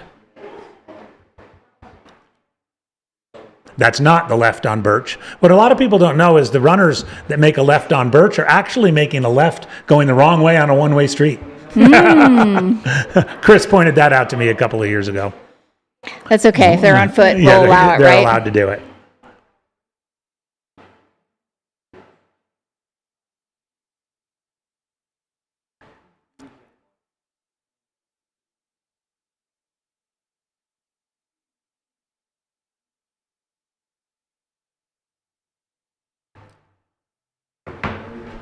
And there's the hospital. Yeah, it's not uncommon for many of the workers in the hospital to come out and cheer on the runners. So hopefully we'll see a big cohort of the hospital staff come out and cheer on Rachel. Welcome to all 37,000 of you tuning in and following along with us here. I am Corinne Chalvoy, joined by the one and only Andy Jones-Wilkins, AJW. We are watching Rachel Entrekin make her way to the final few turns before she will be at the finish line of this year's Cocodona 250 as your overall winner, multiple hours under the previous course record, which was 58:47. Yep, her third consecutive women's win. This time going one better with the overall win. There she's going by the hospital. A historic win and for an amazing race that's grown incredibly in popularity in 6 short years, such that next year for the first time, Cocodona will be implementing a lottery for entry. Yeah. Cheering staff from the hospital. The staff from there's some more. Oh, lots of people out. Yeah. Yeah, you can enter the lottery right now if you want to. Look at that. A bunch of the healthcare workers out. With extra admiration, one of their own. She is a PT herself. That's so right. This is medical professionals cheering on fellow medical professionals. Okay, the spring in the step is officially back. It's officially back. All it took were 4 people decked in precision fueling and hydration attire to accompany her in.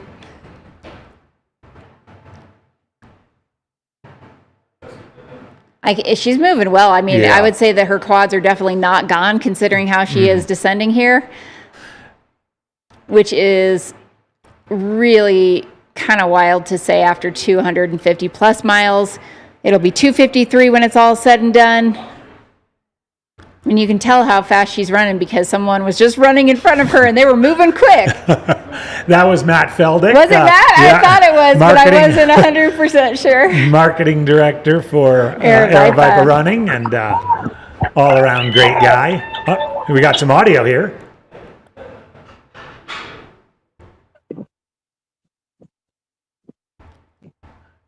The entourage grows a little bit more.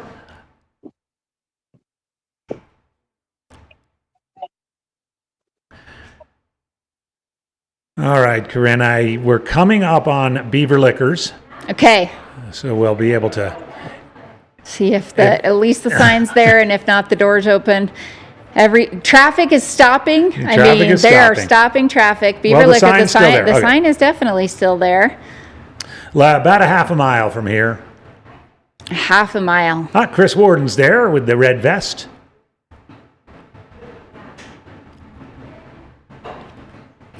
And Rachel Entrekin absolutely putting on a master class clinic in 200 plus mile racing.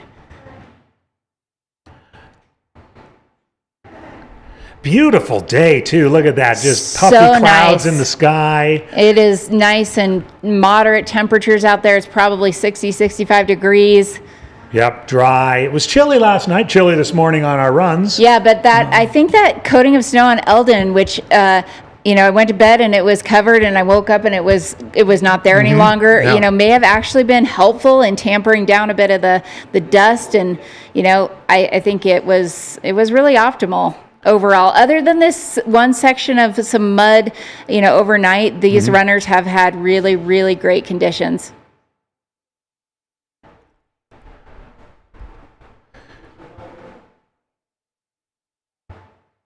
What an inspiring run by Rachel. Really, after 253 miles, moving on down Beaver Street, just a few minutes away from the classic left on Birch, and the historic overall win at the Cocodona 250.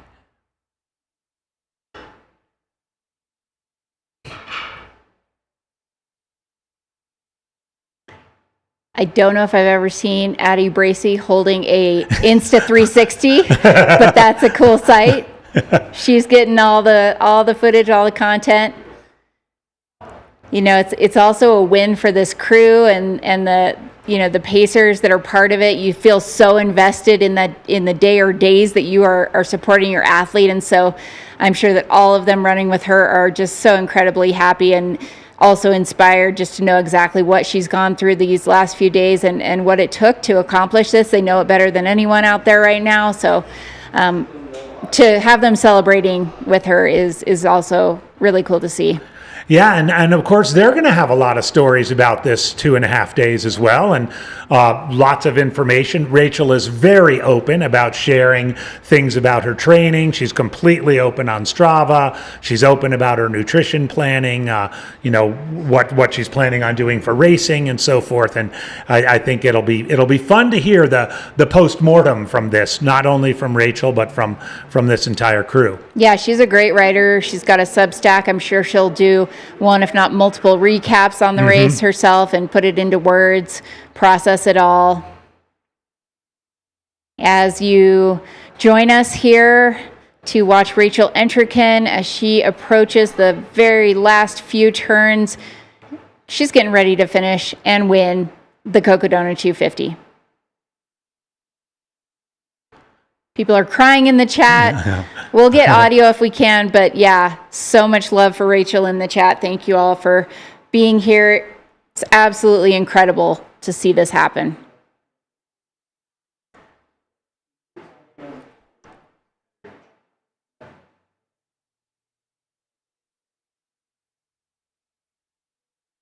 There's just a couple of more streets to cross.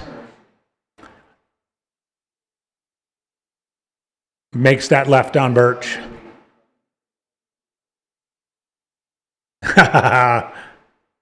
Great stuff. Keep in mind, too, runners are going to be doing this exact same thing, albeit maybe a bit slower for the next 4 days, 3.5 days. I know it was a goal of Jeff Garmire's to run this at like 6:30 pace one year, and I was out there with a follow cam, and I think he did it. He was running it. He was hauling butt down this last little bit.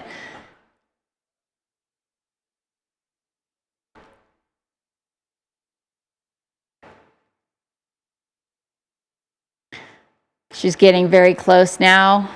Rachel Entrekin. All right, Corinne, you take it from here. Oh man, this is the one and only Rachel Entrekin, everyone. She is a 2-time and soon to be 3-time winner of the Cocodona 250. Rachel will be setting a new course record overall. Her goal coming in was to run sub 60 hours. She is sitting at 56:09 on our Coros clock. Rachel Entrekin, joined by the entire town of Flagstaff, Arizona. She is quickly approaching Heritage Square and what we like to call Cocodona Alley. You can see the amount of people. It's getting deeper and deeper as she goes around and turns the corner. This is your Cocodona 250 winner, Rachel Entrekin. Amazing.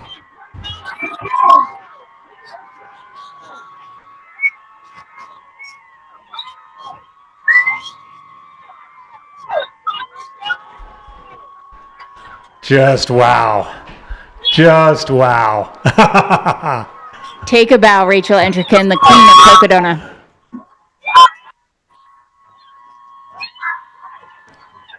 $56.09 and change unofficially.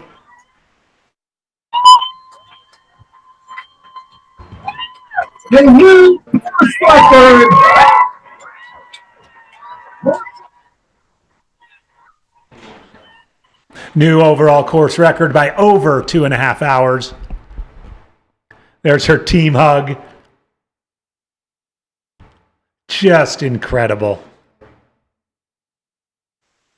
What an amazing epic moment.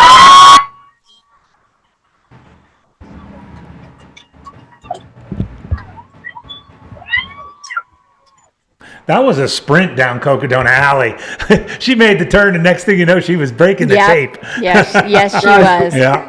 Rachel and the fantastic crew that represented her. Third consecutive win on the women's side. Overall win, course record. Rachel Entrican. Wow. So incredible, so awesome, and so cool to be here live to see this in the making at Cocodona 250.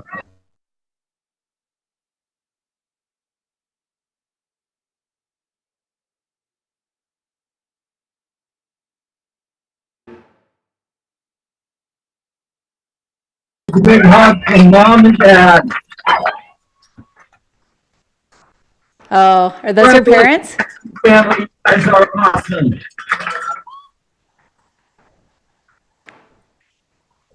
Yeah, we got the thumbs up. Those are her parents. All right. Man, those are some seriously proud parents right there.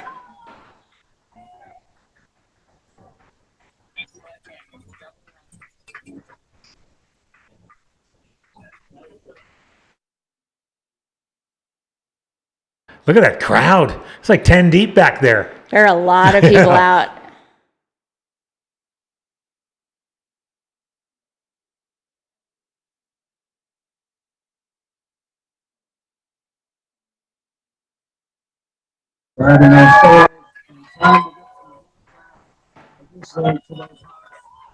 Yes. I love this. She's going back into the crowd to high five everyone. This might be a first for Cocodona. We're turning it into a UTMB event. That's what's happening. This might be a first, Corinne. I love it. Soak it all up. Everyone, I love it. We're just so excited to be a part of this greatness.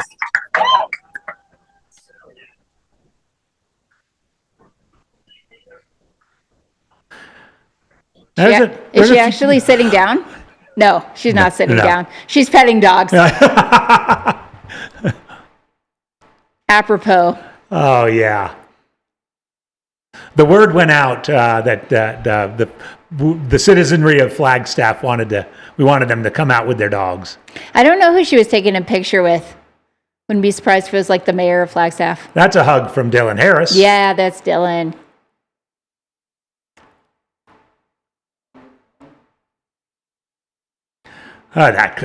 Standing up on the great stuff.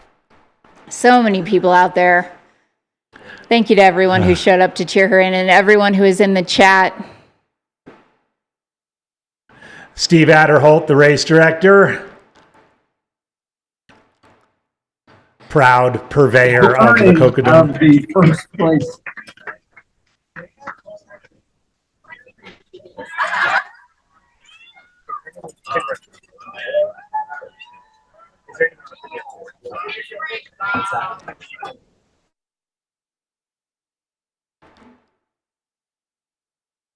Jameel Curry. I don't have it. The inventor of Cocodona.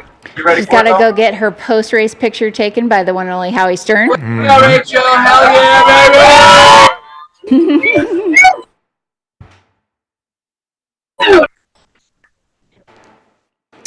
Final time was 56:09 and change. Mm-hmm. Yep, 56:09 and change. Maybe she wanted to go under 56:10, so she did that sprint down the alley. Yeah, right. She's got her buckle. She's got her winner's prize. Awesome Aerovibe Artworks plaque there.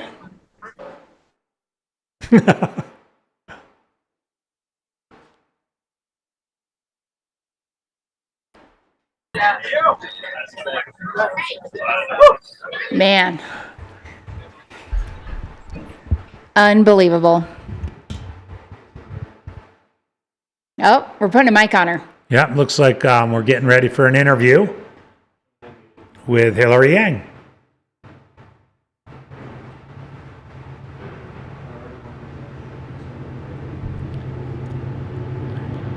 And on cue, the train's going by here, by the studio.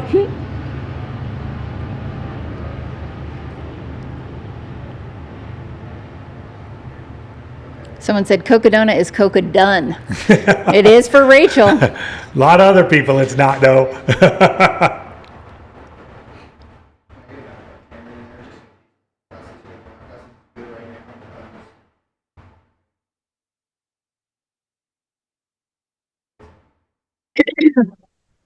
Buddy. All right, I think we're getting audio, so I think we can hear you, Hillary. Is that what's our mission going to be then?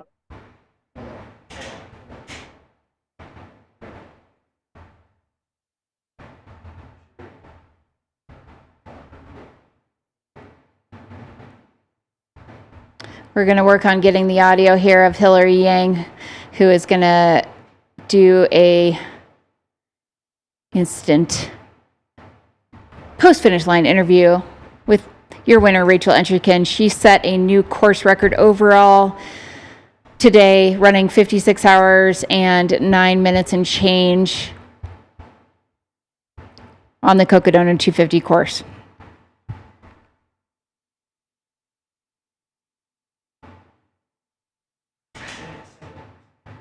How are you doing? First of all, congratulations.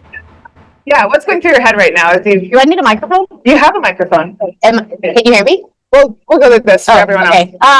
You asked me how I felt. I feel fine. Yes. Yeah. As you do, after running for 56 hours and 9 minutes, she's official finishing time. The new course record at Cocodona. Yeah. Your third victory in a row, and then over versus here. I mean, I hope you felt the love out there. Definitely your win the whole time. Yeah. I definitely did. Insane. So thank you guys for all being here. Have you slept at all? I slept 5 minutes and then 7 minutes and then 7 minutes. All on the dirt. Best sleeps of your life? Oh my God, yeah. My goal this year was to not sleep in the van. So my goal was to only have dirt naps. So success. The most efficient nap ever. So Rachel, I mean, we've seen you along the course. Every time we've seen you coming in and out of the aid stations, I mean, you're known for being the most positive person maybe in the entire world. I mean, what's your secret? Is that something that's just like genuinely in you? Is that something where you're like, I'm going to fake it till I make it? Like, what's sort of like the attitude as you're going through this race and somehow staying so freaking happy the whole way through? It started as a fake it till you make it, but now I've faked it so much that it's easier to be happy than not. So, yeah, and I mean, you can choose your attitude, I've learned, and so I'd rather choose to be positive. I mean, yeah. I think it's perfect for you. Yeah, me too.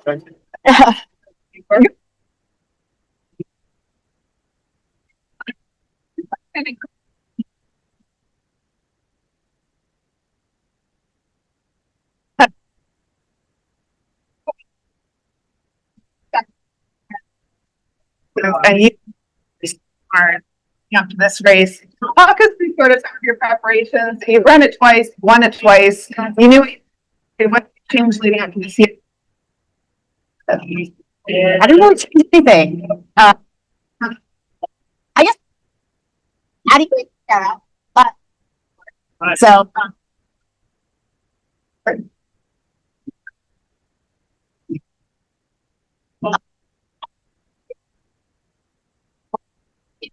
I just kind of said everything, like every type of person at every type of speed asked me to do, I would just say yes. So I think that's a nice an overlooked skill in 200s is just an ability to like roll with it.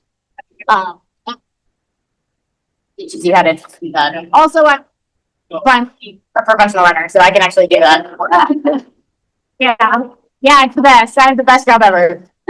Well, about freaking time for that. And on that note, you've had incredible support out here on the course. Precision's being loud and proud with your nutrition. Do you feel like you were able to sort of refine a lot of things coming in from that standpoint? I mean, it seemed like you were eating and drinking really well throughout the whole race. Yeah, also shout out to Gracie because now I like gels. She was like, "Why don't you try your own product?" It's very shocking. And I went. So, yeah.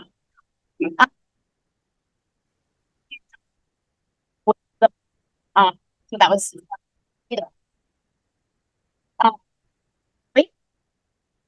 So I sucked that. I think.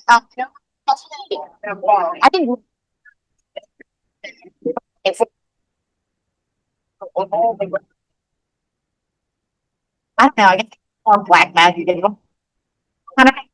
I just took 56.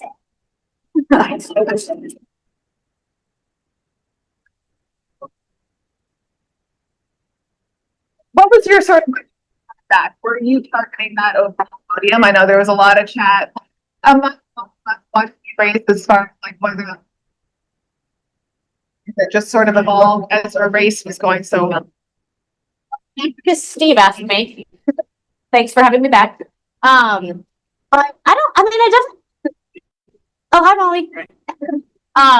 But I definitely didn't anticipate, and I don't know. I didn't anticipate winning. That's pretty sick, though. I did. But I did think that 3 of us could get in the top 10, and I hope that happens. My goals, I think, this year were very gestalt. I thought I wanted a woman to break the 60. Yeah, it was me. And it's funny because all my spreadsheets that I hate making, they were like 60, 150, and I was like, I don't know how to climb this time on the course, but I guess I found it. I was in the top 10, and I wanted 1 in the top 3. So hopefully we can get that. I mean, so far,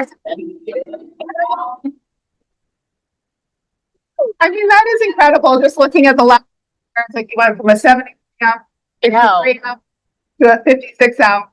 And before the race, I know you were talking about finding more time out on the course, which seemed unfathomable after you broke your own record by 10 hours. So just like, again, we kind of set an incredible men's record last year that we thought was going to be a.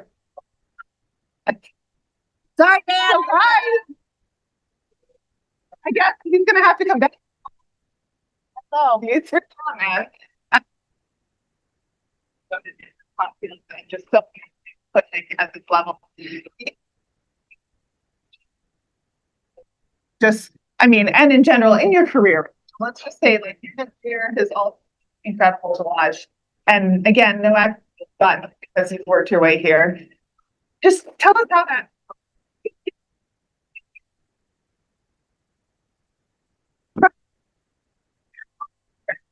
The incredible human accomplishment that you've done out there. Yeah, it's really cool. I think I basically went from the second single track until I crossed the finish line. So yeah, I don't know. It's really cool to have this much support, and I just think our sport is so supportive and caring, and I don't know. Yeah. Well, I love you too. I don't know. It's like, to quote Dylan Bowman, I don't exactly know what he says, but like best day ever, best sport ever, whatever he says. But it really is. I think it's the best. I really think it's the best. And you guys are a big part of what makes it the best. So thank you guys.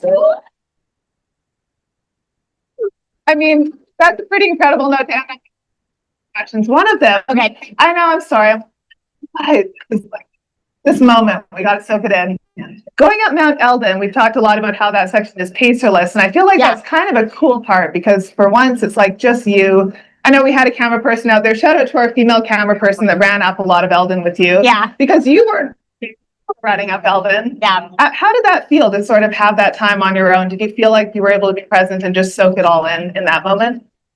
Yeah, so Elden is an interesting one for me because I historically have fallen apart on Elden. And Jake knows, because Jake takes me on Elden every single time, and I've always had a hissy fit, like every time. And so it was actually because in 2024 I had a hissy fit and I finished and I was really grumpy and like that's lame. And then in 2025 I noticed that I was about to have a hissy fit and like Jake was kind of pull back from that, and so it was like I needed somebody to kind of help me. And so this year I had nobody, and so I had to stop my own hissy fits, and I actually had a great time. Like I decided I wanted to see how much of the climb I could run because I'm an idiot. And that was most of it actually, so that was cool. And I felt really good, and I freaking high-fived Jake Walmsley, which is insane. So yeah, it was cool. I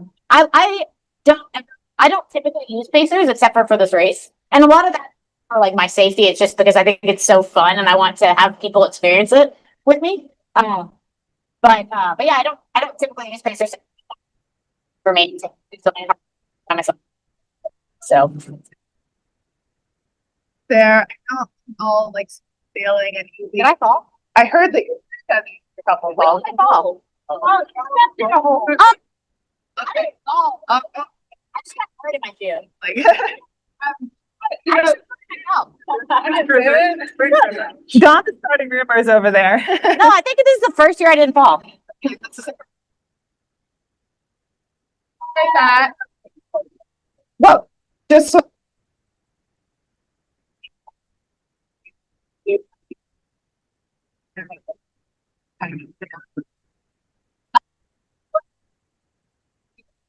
50. Which is kind of a weird answer. Well,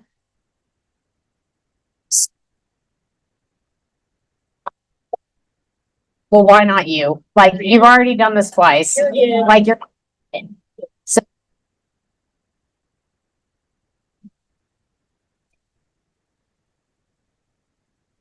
fine. But yeah. You okay? Yeah. And so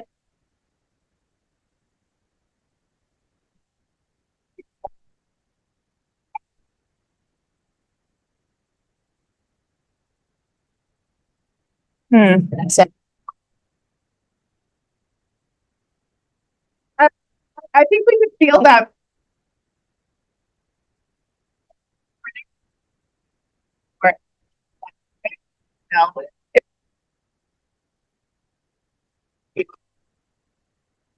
So proud of you. I know you have your chance to come and chat with them, their family here, and being part of this celebration with you. it's pretty cool. This is my parents' second time here. It's our first. Yeah, here. And I don't know. Yeah, it's just I'm not so much love around running. So have that. Okay.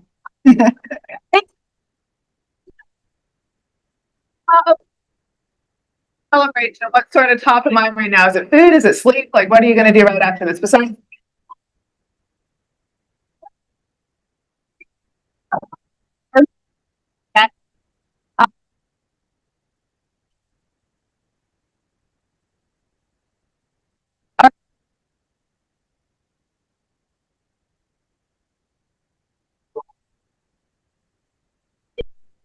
Go back to the studio. We've got eyes on Killian coming in short.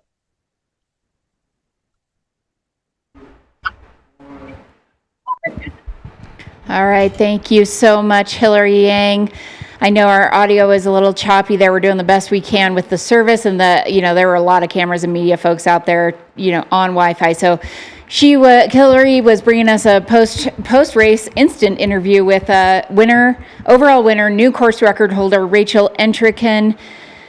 And we are back here in studio. I'm Corinne Chalvoy with AJW. I think in honor of Rachel, we'll probably crack open this precision watermelon chew here in a moment. But as we do that, we are watching Killian Korth. He is descending Elden. He is making his way. He is currently sitting in second place overall, winning the men's division, and we are going to be keeping an eye on that Koros clock, as he is likely to also go under our previous course record time of 58 hours and 47 minutes. As he makes his way through the final miles, he will hit one more aid station, Fort Tuthill. Sorry, I keep saying Fort Tuthill.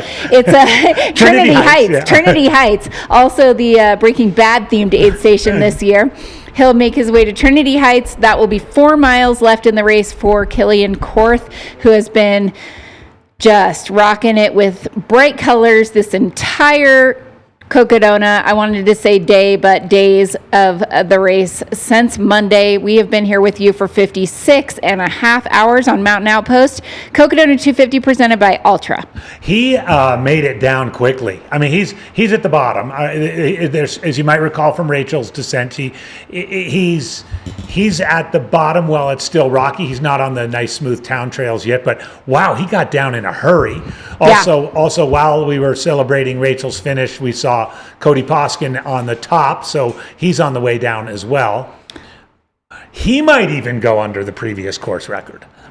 Wow, that is crazy. I know there were four athletes tracking for sub-course under course record. We heard that stat from the previous course record holder, Dan Green, who was doing some math for us while spectating. Thank you.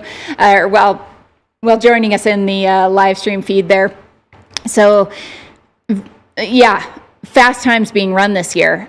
And the way DJ Fox has been flying since Tuthill especially, who knows, he could run under 58.47.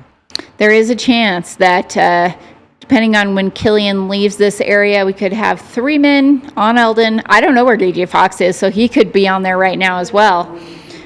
3 men on Elden at the same time, battling for the podium. Could there be moves? Could there be things that change or shakeups in these final few miles? You never know. You never know. I'm not inventing fake drama, but because it has happened in the past. Yeah. Oh, yeah. I'm impressed with the way Killian's moving, especially with how he looked, yesterday evening leaving Munns Park.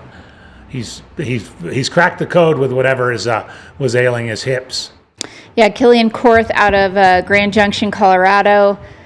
He is your current record holder on the Triple Crown of 200s. Mm-hmm. He won all 3 Moab 240, Tahoe 200, and Bigfoot 200 last fall time frame. So Triple Crown winner and record holder for those 3 events. Geez, they happen within a couple of weeks of one another. He does seem to have the 200-mile distance dialed. He's really become a 200-mile specialist. Mm-hmm. Yeah. For sure. And historically, we've known him to have really struggled with some allergies. He learned that he was allergic to virtually 100% of the plants that exist on this course in a certain section. So this year, though, he either figured that out and took preventative measures, or, somehow was able to navigate. Maybe things are blooming differently, but we heard that he did not have the same issues this year, which historically have resulted in him having breathing issues. So that has got to be something that, for him, even personally, just to not have to deal with that during your race, I'm sure he is extremely excited about, and hopefully feeling like he has been able to perform like he knows that he's capable of on this course. Yeah, and a great interview with one of his crew members. I think I might be mistaken, but I think it's the section between Whiskey Row and Mingus. So it's about a 25-mile section where every year in previous years he'd have a bad allergic reaction. Couldn't quite figure it out. The crew was happy to report that this year he got through that section with no issues. And as we can see here, is really moving well to also go under last year's course record time. You may recall when Rachel was going through here, there are some rollers. There's quite a bit of traffic, people out for walks and with their dogs, and also trails coming and going. Just one of those places you want to pay a little extra special attention to the course markings and make sure you're headed in the right direction. It's marked extremely well, but you can't be too careful, especially this late in the race. Yep, Killian has a very dialed and unique. I saw First Form was in the chat. He runs for First Form Mount to Coast. And he supplemented with creatine during this race in some higher doses. Part of his nutrition plan seems to have worked well for him.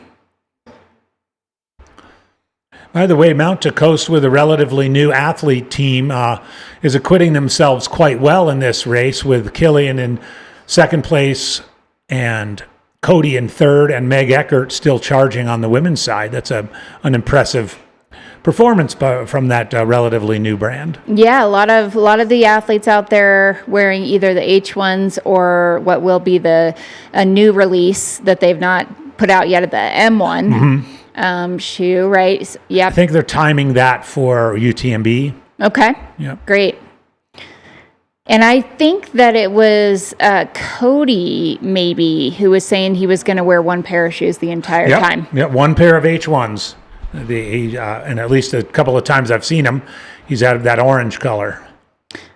That is kind of a moniker of the brand. You know, Mount Coast, they really do focus on that. These shoes they last a really long time. Have had athletes run across the entire United States in a pair. Jamil Curry ran 450 plus miles during Burrito League in the month of January last year before, not this past year, but the year before, in a pair of these shoes that were then immortalized with his signature on them. So I would say that they have worked great for these athletes, and you know, we've all also appreciated. No, I think he was just ducking down to get around it. It looked like he was going to go down, but Killian has also helped us immensely by being very visible within all of the terrain, his bright colors. He loves to paint his nails before races and maybe just in general, but brings some great vibes to kind of the race course. Yeah, he's one we haven't, you know, sometimes we get the drone shots and you can't tell who it is. We don't have any problem with him. I think Meg Eckert was going to work on trying to make it through the whole race with one pair of H1s as well. Okay. At least, again, that was her plan. I think she had a backup plan just in case, but there's a spectator out there. I'm impressed with Killian's traversing of this section. He's really moving well. He's got to feel Cody back there. I know he's got a good gap, but when you're in this position, you know someone's back there. You're not going to mess around. No dilly-dallying. I'm going to guess he'll make really quick work of the aid station, just like Rachel did. Yeah, as he starts to put his poles away right now. This is Killian Korth out of Grand Junction, Colorado, Southwest Colorado. He is 30 years old, and he is approaching the last aid station with just 4 miles left to go. Oh. Took a tumble. You know what? It's so easy to do. I was just on that trail yesterday, and I am on fresh legs, and I slipped on that. It can be just like ball-bearing sand. It has that ball, and it really is so easy. It's like ball bearings on top of, and your feet go out from under they do. you. And, yep. And he was just, you have a feeling he was just putting his poles away, getting them all back in there, getting situated, and whoo! Not paying, the moment you're focusing on something else and you'd step wrong, and hopefully he is going to he's up. He's up. He's going to recover. But you could see him wincing. You got to imagine that hurt, because you are just wrecked beyond belief. So we usually do, like you probably noticed, we quickly set away from there. When someone falls down, they don't want to have a camera held right in their face. And I would imagine our camera person probably was going over to just say, "Are you okay?" and give him some support. That's what we do out here in trail running. But man, back right up, and there he is. He's fine. I think he just wanted to have some dirt on him when he came in, so he looked even more hardcore. It was a planned fall all along.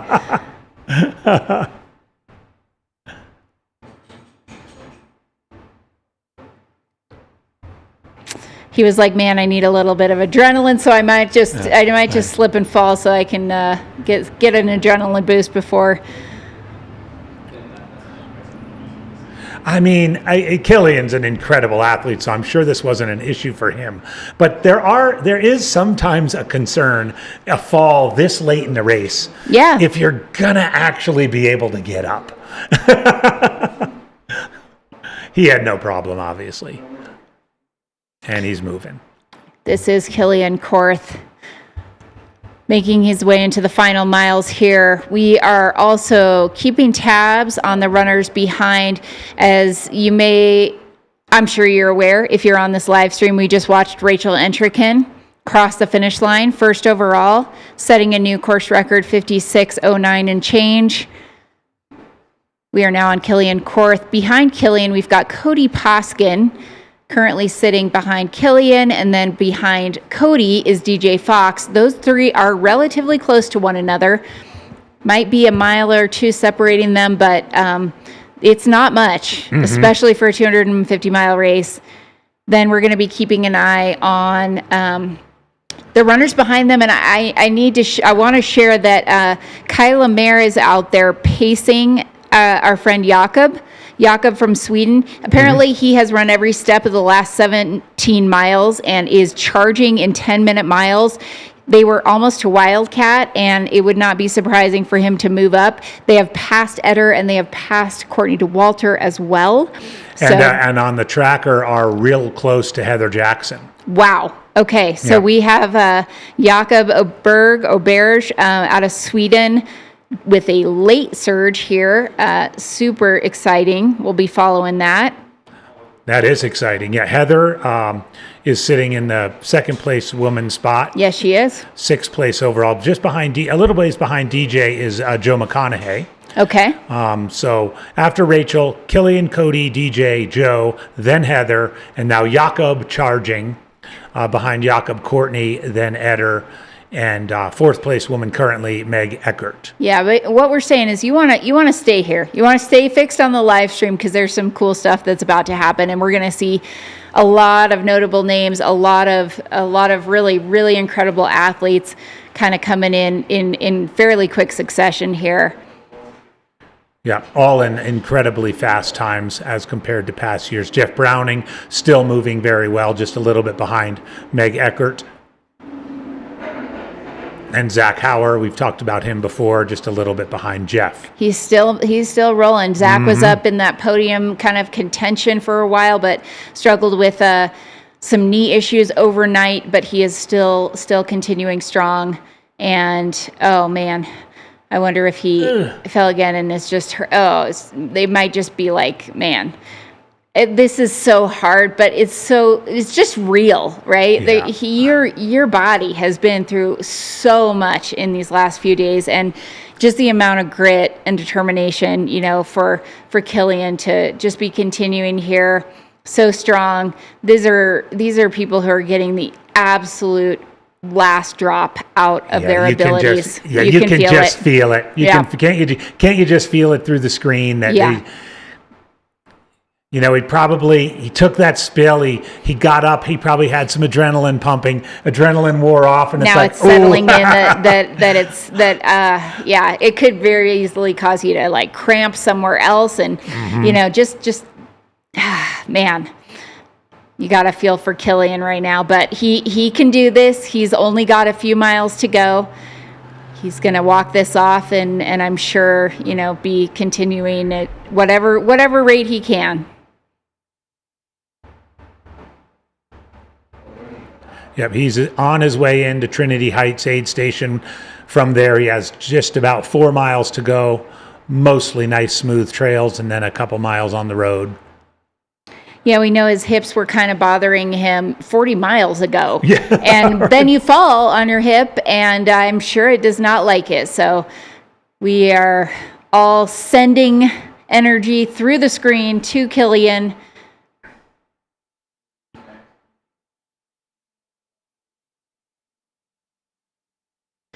Really just hoping he can get through this last little bit of rocky section to some smoother terrain where he's not going to have to worry as much about. He's determined. Things. He's determined, Corinne. He is. If he can run, he's going to run.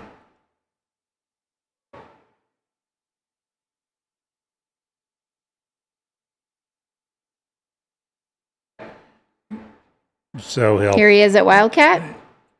At Trinity Heights. God, I keep saying it. Jeez, I've got a brain issue with the aid station here. He's the Breaking Bad aid station. We're just going to call it the Breaking Yeah. Bad Walter White aid station. That's right.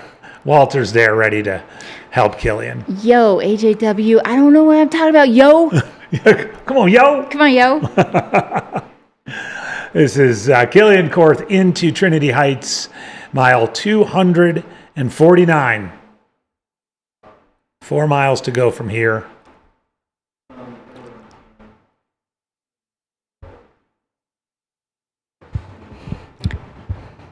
We can take a timestamp when he gets in. It's a 56:45, and then we will pay attention to when Cody gets into this aid station to see how close they are to one another. But this is Killian Korth running into the final aid station. He's going to have 4 miles to go from here to Heritage Square in Flagstaff, Arizona, which is your finish line.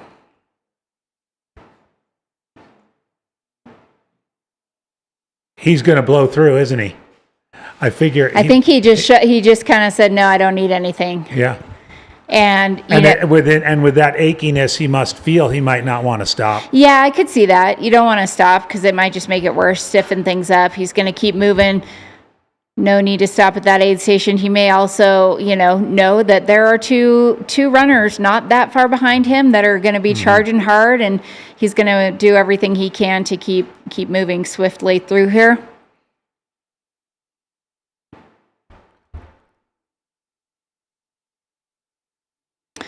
So that now officially the rocks are over. I mean, maybe there's one or two, but yeah, except for that little kicker we saw Rachel going up inside the park. Now there is still some of that ball bearing stuff that you were talking about earlier. That's no fun to slip. Oh, he is slipping. Yeah. Oh man. It's crazy because I feel like you've prepared your mind for this effort, and you're so close, and things are just, you're like, I'm at the end, and so it's like your body's gonna like maybe let you just stumble a little bit because it's like I'm almost at the end. I'm almost at the end. Yeah, you don't want to let your guard down though. You really don't. No. Just think about the journey that all these runners have been on. Started in Black Canyon City Monday morning at 5 a.m. What day of the week is it? It's Wednesday. Wednesday, almost 2 p.m. local Arizona time. I've got Killian Korth on your screen right now. He is in second place overall. He is your first male, and he is less than 4 miles away from his finish line. We had Rachel Entrican cross the line in 56:09. And just to put a little bit of perspective on this, you were talking about the rest of the pack going all the way back down. The next cutoff that the rest of the pack is facing is at Jerome at mile 124.2. Halfway. 125 miles back from here, and that's at 8:30 tonight. 8:30 tonight. That's just incredible. This field is stretched completely across this Arizona countryside. Yeah, runners have 125 hours to complete the journey. And on their screen right now, we've got a shot of Wildcat Aid Station. We believe Heather Jackson is there, and Courtney DeWalter is within eye shot of the aid station as well. So this is very exciting. We've got your second and third place women basically in the same aid station together. This is fascinating. I can see, it looks like that's Courtney coming in right there on the right. And I think maybe Heather is on the left in that near that white vehicle or white van. So yeah, this is late in the race for two people to be in an aid station together. Wow. Yeah. Wildcat again. It's from here that runners have to go it alone. So who knows? It might be nice for them to be together. And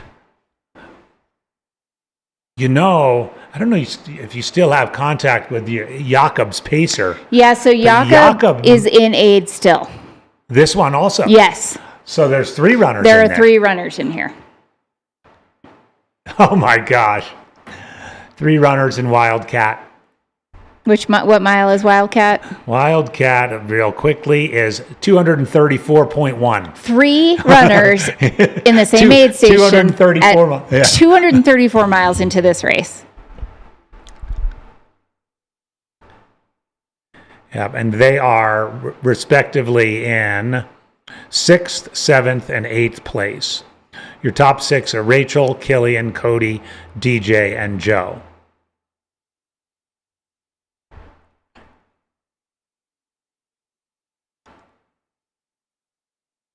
And you keep in mind you've got to prepare yourself here, because not only do you have the climb up Elden ahead of you, but it's a full 15 miles, 15 miles to Trinity Heights. So you've got to make sure you've got what you're going to need. Yeah, and because you're going to be by yourself, you gotta have everything on you. I don't think there's any risk of weather coming in while they're going to be on that mountain, but it could be windy up top, and you never know.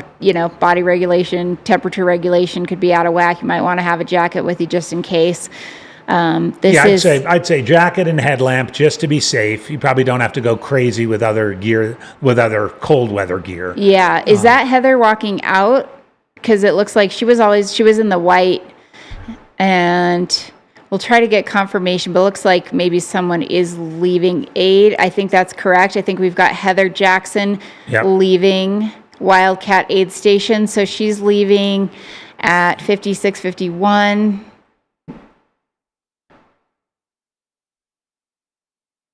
Yeah, I do think that's Heather, because you're right. She has been in some version of a white kit for most of the race. Yep. Keeping tabs over here on everything. Killian Korth was into the Breaking Bad aid station at 56:45. There you go. So I'm going to keep writing down these numbers, see how close these runners are. Sometimes the tracker, lags a bit. It doesn't ping immediately. So we're going to try to just keep track of how close they are to one another. But it's pretty exciting for a 250-mile race right now.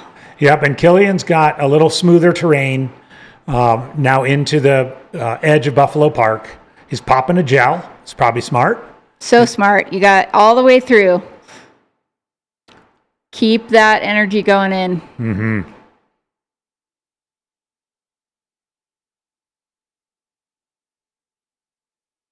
We saw him take a little bit of a spill on his right hip. You can see him favoring it a bit. He is moving better, though, than he was just a couple of minutes ago. So, hopefully it's feeling a little better. Yeah. I suspect sometime tonight when he rolls over in bed, he'll be reminded of that. Oh, maybe for the next few weeks. Those falls, they hurt for a while. They certainly do. That's okay, though. He's going to leave it all out here, and he can rest up and recover and do all the things necessary afterwards. It's pretty amazing how, this 2AGW, you can feel like you're the fittest you've ever been in your entire life before you run a race, and then afterwards you feel like you can't run a single lap around a track, and it's like, what did I just do to my body? My son used to say, Dad, you just ran 100 miles and you can't walk to the refrigerator? It's frustrating, but it's true. It happens. My friend from Oakland, Andy Black, he had a quote about Western States. He said, you arrive in Olympic Valley in the best shape of your life, and you arrive in Auburn in the worst shape of your life. I like that. I think that is very... That's kind of true. You arrive at Deep Canyon in the best shape of your life, and you arrive in Flagstaff in the worst shape of your life. Yeah. Although, darn that Rachel, she was all sprightly and happy. And she said she felt fine. She felt fine. Yeah, so this is Heather Jackson on the right side of your screen going out of the Wildcat aid station. She did leave, we believe, before Courtney DeWalter, but Courtney was getting into the aid station, so they are very close to one another, and they have 15 miles left in this race, including a massive climb up Mount Eldon and descent. And Heather's got she's got a good sort of 4 miles now, 3 or 4 miles, where it's flat-ish, where she's at the base of the climb, but she's kind of going along, I'd call it. And then the climb starts, and as I mentioned earlier, it starts gradually and then slowly ramps up. So as we heard in Hillary's interview with Rachel, she was able to run a lot. Well, we saw it too. She was able to run a lot of that climb. In fact, my good friend Allie O'Hara, she was a burrito leaguer here. She was on the follow cam there, and eventually just had to call Uncle and get off the follow cam. Yeah, and just getting word here that we also have Eder Ramirez coming into the Wildcat aid station. And then we're going to go back there to try to get some footage of anyone leaving the aid station. Right now, 3, and there were 4 people in that aid station basically together. So we've got Heather Jackson, who just left Wildcat. We've got Courtney DeWalter in Wildcat. We've got Jakob out of Sweden. Jakob, I forgot your last name. Oberg in, as well as Eder Ramirez approaching the Wildcat aid station. So this is going to be interesting to see, like you said, AJW, if they team up to do this, pacerless section. Would they work together? Would they run with one another or hike with one another? I can just see the pain. Killian is breathing through. You can feel it. He's breathing through some serious pain. He took a couple of little spills at the very bottom. He made it all the way almost down Elden without falling, and then he took a couple of tumbles onto, a hip that we think has been bothering him for many miles, and so he is working through some serious stuff right now, and we are all cheering on Killian Korth as he makes his way to the finish line. The good news for Killian is there aren't very many, as my friend Lisa Kravitz calls them, sniper rocks left out there. It's basically gravel road, and then the one little climb we talked about, the rocky one, he'll probably just kind of power hike up that, and then he's on the smooth paths of Buffalo Park and the road into town. Remember, we are also tracking last year's course record time of 58:47. Killian is going to come in well under that, and then we'll continue to track Cody Poskin and DJ Fox on their potential to go under that previous course record as well.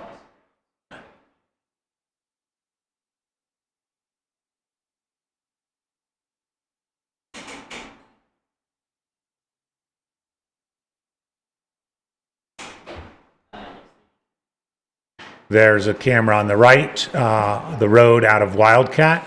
Someone moving quickly. Maybe Courtney. It's Jakob. Oh, it's Jakob. Oh, we got our friend from Sweden. Jakob Oberg has left Wildcat. So first person out of there was Heather Jackson in 6th place. Jakob Oberg in 7th. We still have Courtney DeWalter and Eder Ramirez down in there. All right, I got word from the mouth of Jakob how you pronounce his last name, and I still don't think I can pronounce it because the way he said it, I think it's Obari. Obari. Something like that. I could play it over this, actually. It's him saying it, but it is, in fact, Jakob. We can Americanize it to Jacob, but it is Jakob. And the last name is quite difficult, so I'm just going to say we're going to go with Jakob. I think we'll go with Jakob. We'll go with Jakob, our buddy Jakob. We've been doing this a while, too, Corinne, 3 days, and so we're going with Breaking Bad aid station, and we're going with Jakob. Thank you. Thank you for giving me some grace there, Because you've called JW. it Fort Tut Hill, you've called it... I'm going to start calling it Forest Hill pretty soon. Anyways, Jakob is out of the Wildcat aid station. It appears he is the second one out of there after Heather Jackson. So, we've got some shakeups in the standings here potentially happening over these last few miles. Courtney DeWalter and Eder Ramirez are both there in the Wildcat aid station. Again, they're gonna, Heather and Jakob are about to do a section that is no pacers. There could be some camera folks around them if you see other people, but they are pacerless as they make their way to Mount Elden and the final climb and descent before getting here into Flagstaff.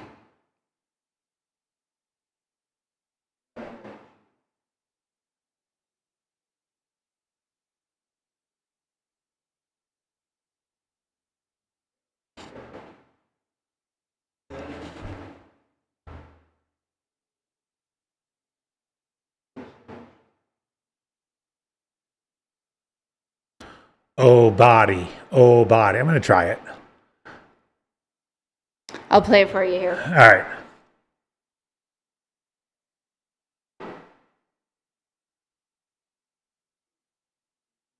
Oh no, it's gone. Oh, okay. There were voice memos that are gone.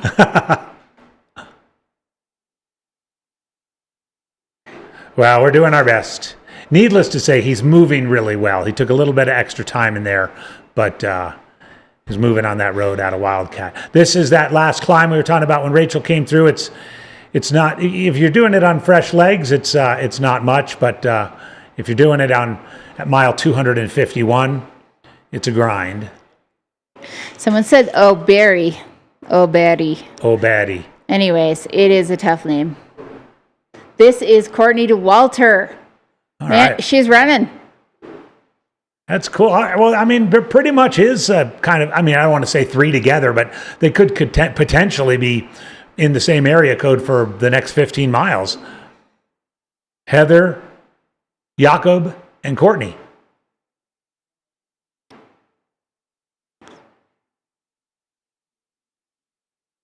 And Killian Korth on the left-hand side of your screen, getting very, very close to the finish line. I appreciate this. Someone in the chat said, "I'm so glad I decided to watch." This is just another Katie is the handle. I'm so glad I decided to watch the stream this year. So amazing. As a signal analyst, I understand the bandwidth issue. Thank you. Thank you.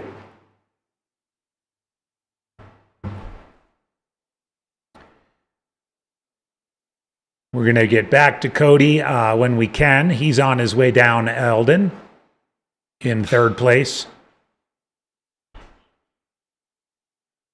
There's Courtney getting off the road onto the trail. It's nice trail pretty much all the way up to the top of Elden. I mean, nice surface. It's a big grindy climb, but nice surface. Okay, and we are working on bringing you also as we keep eyes on Courtney DeWalter. We're working on getting a follow cam out there on Cody Poskin, who we understand to be moving down the descent down Elden better than maybe anyone we've seen so far. So we will try to show you that for all those just joining us. Killian Korth is in second, Cody Poskin is in third, and DJ Fox is in fourth on the men's race. We already had Rachel Entricken finish the race first overall this year in a stunning, stellar time of 56:09. We are now following your next runners who are, multiple of them are on or right outside of Elden. And there could be some changes in the overall standings happening in these last 4 to 15 miles. Right now, it looks like Killian's going to hold on to that second place.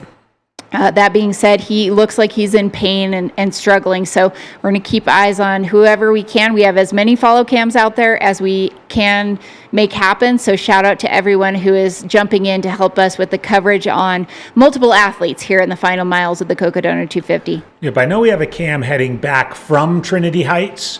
Probably going to go until they find Cody and then run in with them. Down there on the left, now you're in the Buffalo Park proper. That's Killian Korth. He's moving well. He's got a bike behind him now, it looks like. Is that Killian? On the left. Yeah. Okay. I couldn't see the bright colors, so I wanted to confirm. Yeah, he does look like he's moving really well.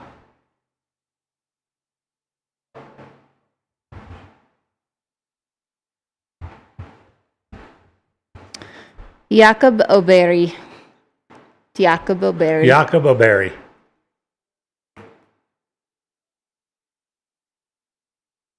Look at Courtney. She's running. Good for her. Courtney DeWalter on the right-hand side of your screen. Killian Korth on the left-hand side of your screen. 57 hours and 4 minutes elapsed into the Cocodona 250 2026.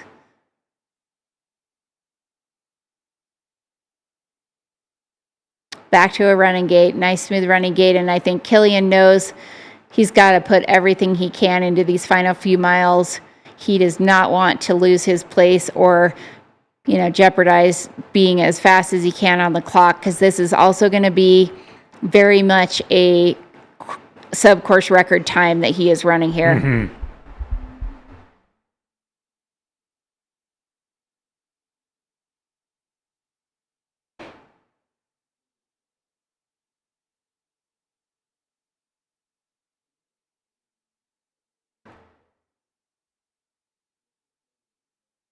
The chat is letting me know I finally pronounced Jakob's name correctly. Thank you, chat. Jakob O'Berry. It only took 3 days for me to figure that one out. This is how much runners appreciate one another. We had Jakob himself send me a voice memo with his name pronunciation. At mile 231. Yeah, he had his pacer Kyla out there saying, "How do you pronounce it?" And she didn't want to pronounce it, so she just put the phone in his face and he pronounced it. And so we really appreciate that. We will never not say it correctly again. Jakob O'Berry, Swedish runner, representing Satisfy and charging hard in these final miles.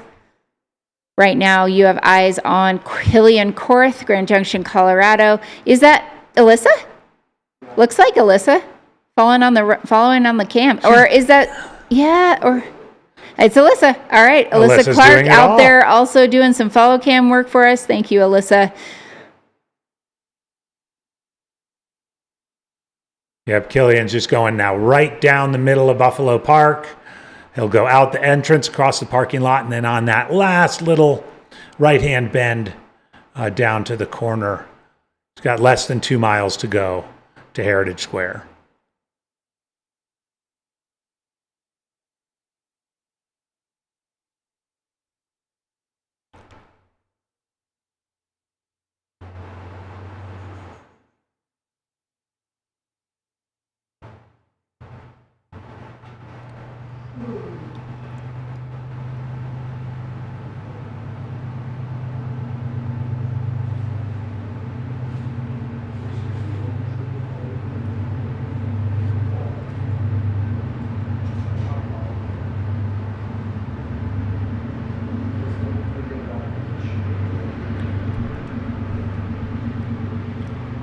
This is your men's leader, Killian Korth.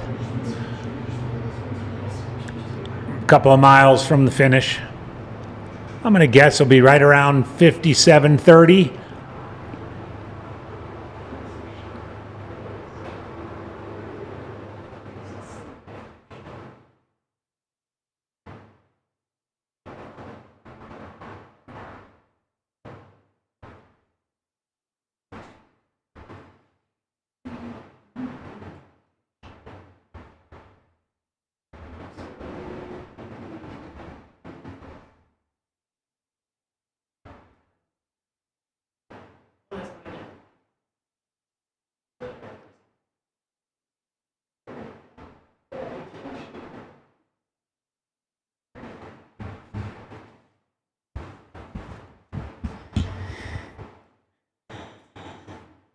So yeah, confirmed from some field intel that we had Heather, Courtney, and Jakob, Heather Jackson, Courtney DeWalter, Jakob O'Berry, all leave Wildcat around the same time. And Eder Ramirez is just behind them. Yeah, we said it already, but that's an amazing concentration of people that late in the race. I mean, typically those aid station people are waiting to get one person every hour or so. Yeah. I mean, like I said, I ran the trail out on just past Tut Hill a little bit earlier today, and I was on 6 miles of trail, and the only person I saw was Eder. Yeah. It has compressed. Yeah, it's compressed. And if there's any background noise, we do have a train going by the studio here, so that is what you might hear in the background. So Killian just goes under this structure across the parking lot a bit and makes a right. And that right turn is just another maybe quarter mile till he exits the park. Something kind of cool about Killian, as well as 9 other athletes who are in Cocodona. They put up their gear lists on a site called Rendezvous. You can go check that out if you want to see kind of what they use in training, racing. It's a pretty cool platform. Oh, that is cool. Yeah, and it's spelled differently. It's spelled wrong. I'm going to find the exact spelling here so I can share it, or I can just put it in the chat. But yeah, if you want to kind of see what these guys are what these folks, men and women, have been training with, you could check out Rendezvous.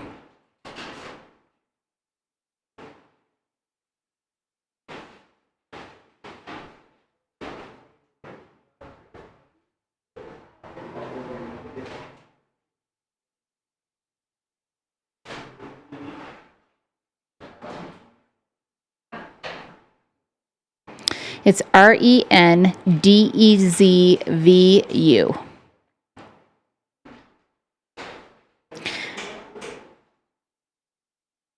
can see gear lists from Megan Eckert, Lila Gordeau, Killian Korth, Cody Poskin, Adam Williams, Ellison Powell, Kelsey McGill, Lauren Jones, Jeff Garmeyer, and Hayden Burge there. Kelsey McGill, the women's winner of the Tempe Burrito League. All right. Got a free, got a free entry to Cocodona out of she that. won it. Troy Croxdale on the men's side got a free entry to Cocodona.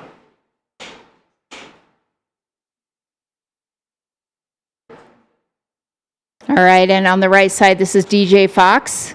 All right. Getting to the top of Elden. 4th place up to Elden. 9 of those 10 athletes on that Rendezvous platform are running in Mount Taco shoes. 6 of 10 are using poles. 3 of 10 are certified ultra coaches themselves. And 7 of 10 are wearing the same shoe. That would be the Mount Coast H1. H1. Yeah. Ultra Spire vest, lots of John G on them, lots of Lecky poles, Kuros, watches. So yeah, some good gear that is helping these runners achieve incredible things.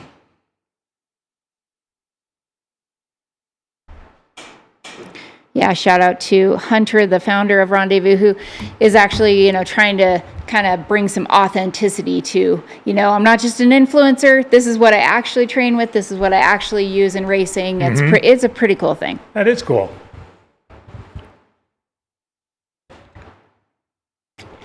This is Killian Korth. Looks like Joe Corcione on the left there. He paced Killian a couple of times through the race. Arizona local. Shout out to all the pacers and the crew members. They are also they have to be getting very tired. It is sometimes more stressful to be crewing someone or pacing them. So shout out to the crew and pacers, also integral parts of these athletes' days.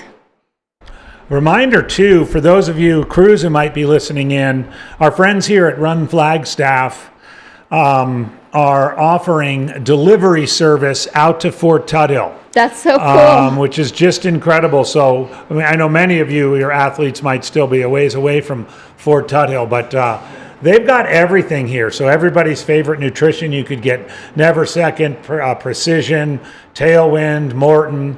You can get everybody's favorite Injinji socks. They've got all the shoes. They've got Hoka. They've got Solomon. They've got Mount Coast.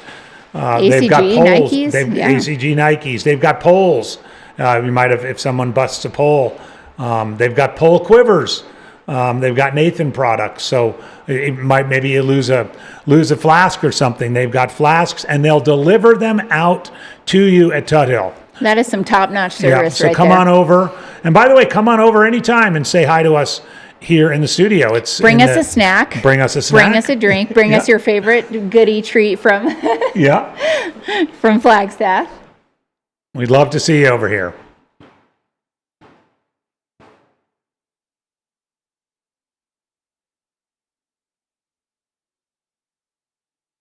This is Killian Korth. Oh man, with a visible limp going on. He is powering, battling through in these final miles to try to secure his second place overall, first place male finish. Yeah, you just think, Corinne, he might have just banged that hip just a little in the wrong spot at the wrong time.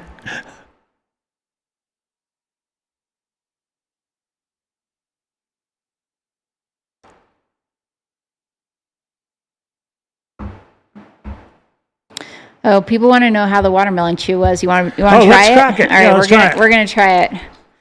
We don't have the Crack a Brew with AJW clicker like some ASMR here. All right, we're opening it up in honor of Rachel Entrekin and her watermelon chew. Yep, that's been debuted here at the Cocodona 250 this year. This is a precision fueling and hydration watermelon 30-gram chew. AJW and I are each going to eat one of them, so we're each getting 15 grams here. Just to fuel us through the rest of the afternoon. Here's DJ Fox. Topping out. That's good. Sorry, we got distracted there. DJ Fox, 4th place over Elden.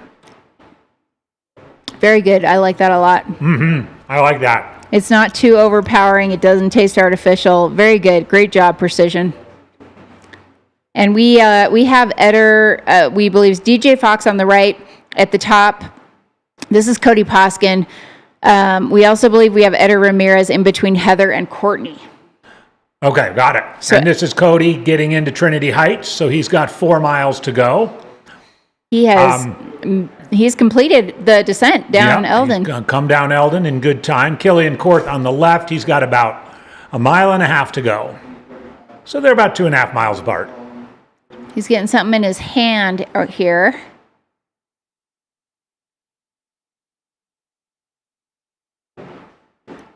Taking in some fluids. They got 2nd and 3rd place right here. 1st and 2nd place men. Oh, Killian's getting very close now. He's on the streets. Yep, it brings it. It's a little bit of a grind up this sidewalk here to Beaver Street, the left that you turn on to go by the hospital. Meanwhile, Cody on the right is done with the technical stuff. He can take comfort in that.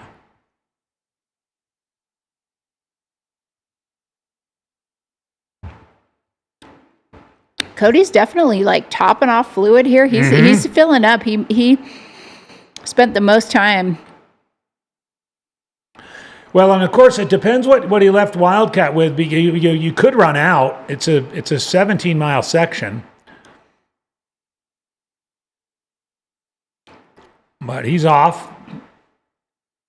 I wonder if he knows how close he is to Killian. How far apart do you think they are? A mile? 2.5 miles. More? Yeah. Okay. Yeah, because the aid station that Cody's leaving is 4 miles. Oh, and then Killian's got to be within a mile and a half. Okay. All right. Carry the one. Yeah, 2.5. Don't think it's going to happen? No, that would be a monumental reel in. I mean, it'd have to be a situation where Killian was stopped by his body, like cramping and had to stand still. And DJ, I mean, it was almost DJ was hitting the top as Cody was hitting the aid station. Yeah. So you got to figure. Do we have a rejection? Oh. Maybe. Ooh, oh boy, Cody. Oh man. He might just need to empty the stomach.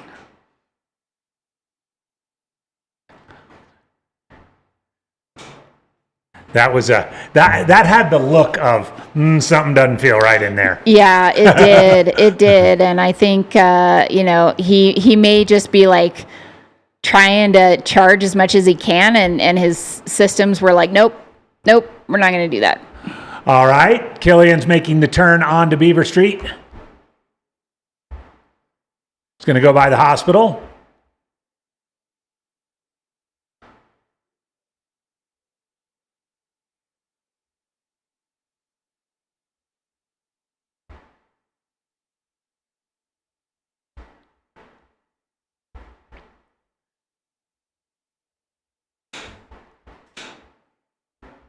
A very, very slight lean. I noticed it back at Munns, then it went away, but I can't tell if this is an ultra lean or it's just he's favoring that hip that he banged. I'm gonna go with the latter on that one.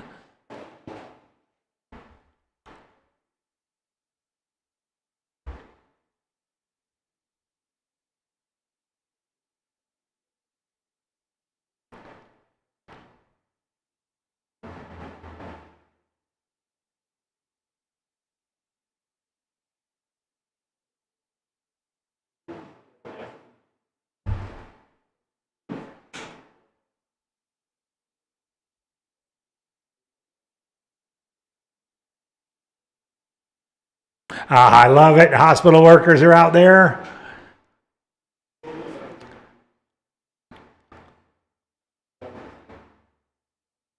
All right, that's great. They're like, just come right back up here. We'll help you out after the race. Killian, right. just go finish, and then we'll get that. We'll save a bed for you. We'll get that hip taken care of.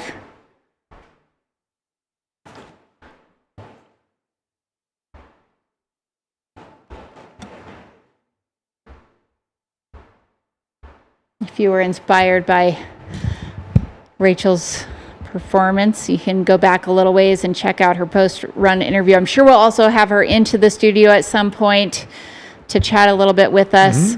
But she said online that this was the best day of her life. The best day of her life. Amazing. Yeah, one of the nice things about the fact that we have coverage all the way until Saturday is we can get some of the front-running athletes, if they want to come on in and chat with us. Oh, yeah, there's going to be lots of great voices here in the next few days. And they can do it on the comfort of the couch and have some refreshments, and it's good stuff. We can hear all of the stories of what went down out there. I know that as we watch Killian Korth making his final way to the finish line here, I know that Courtney DeWalter's husband, Kevin, did not realize that she had almost encountered a snake, which was caught on film by us and replayed and then turned into a meme by Liam Aid Station Fireball.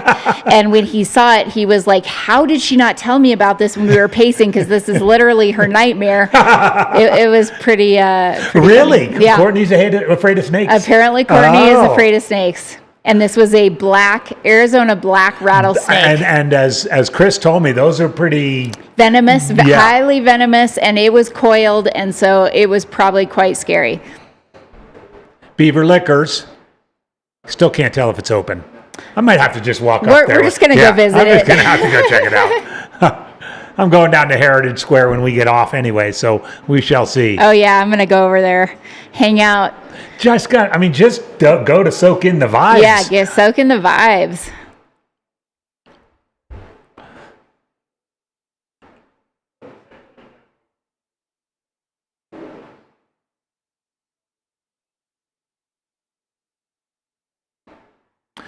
This is our second place finisher, first place man, Killian Korth, with less than a half a mile to go to the finish. He'll make a left on Birch, a right on Cocodona Alley, and he will be done.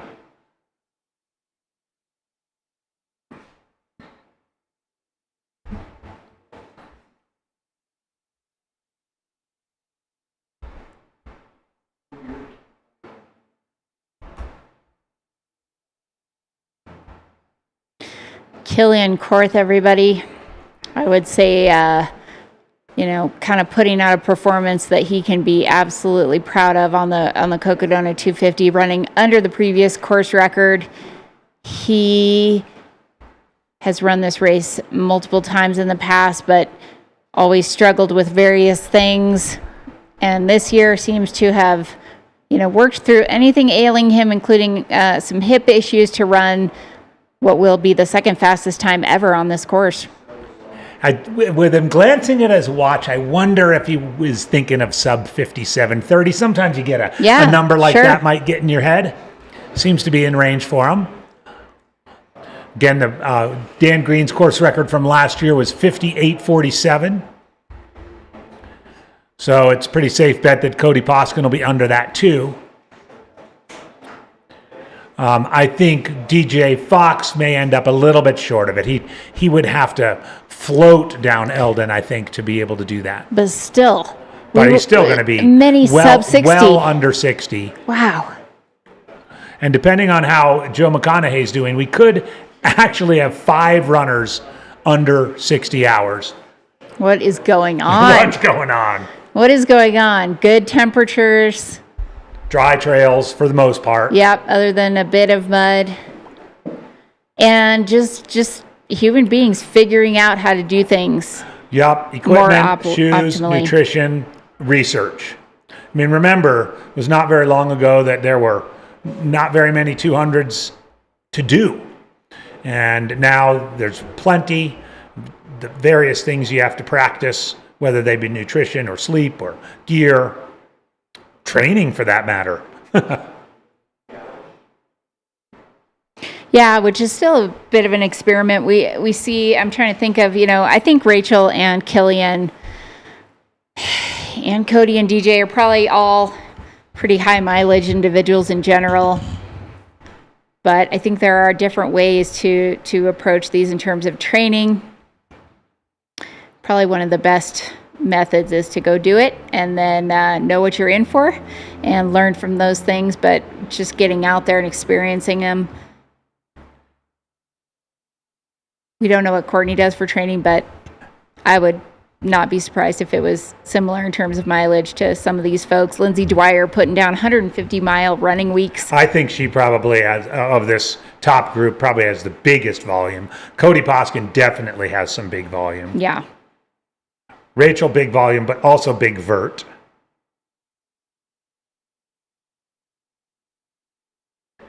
Killian's got another block till they left on Birch.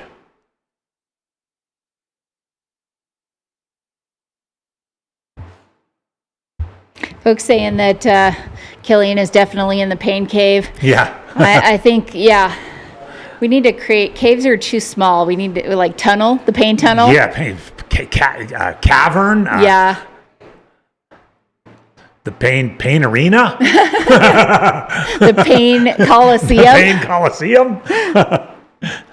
Here's the left on Birch. And he's very close. He's literally got a couple of blocks now. Matt Feldick pointing the way. On to Birch, first place man, second place overall. Killian Korth. Grand Junction, Colorado, 30 years old.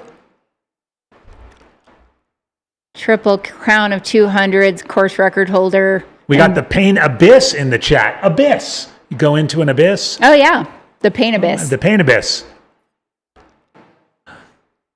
There he is. One more crossing. The Pain Pit. The Pain Pit. Whatever he's in, he's making it happen regardless of that. And mercifully for him, in a few short moments, it will be done. Under 57:30. Yes, he's going to do it. Yeah. Sub 57:30.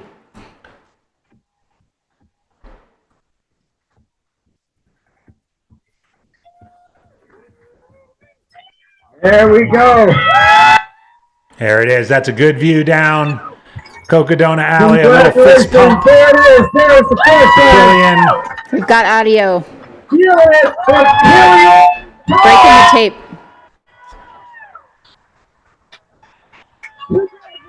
Killian for the first.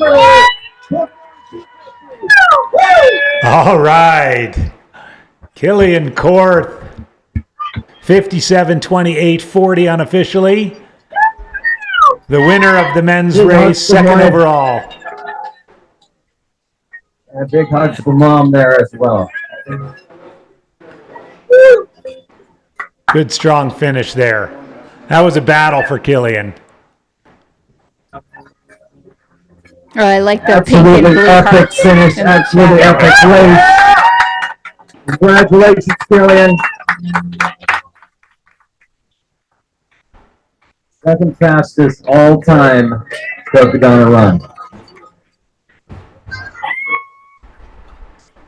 Congratulated by Rachel Entrikin. That's cool.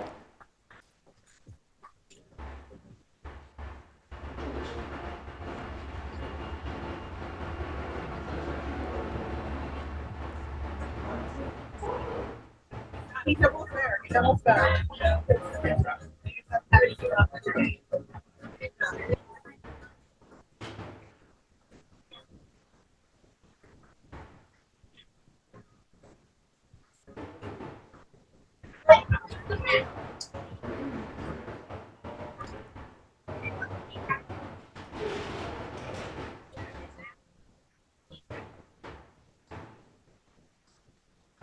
Coco Payne, the torture tunnel. Killian's smiling now. He's like, thank God I don't have to run another step on this thing hip right now. Him and Rachel. That's your 1-2 right there. Men's and women's champions of the Cocodona 250. It is a set from the Queen Smashing and record Kings times. of Cocodona. So epic to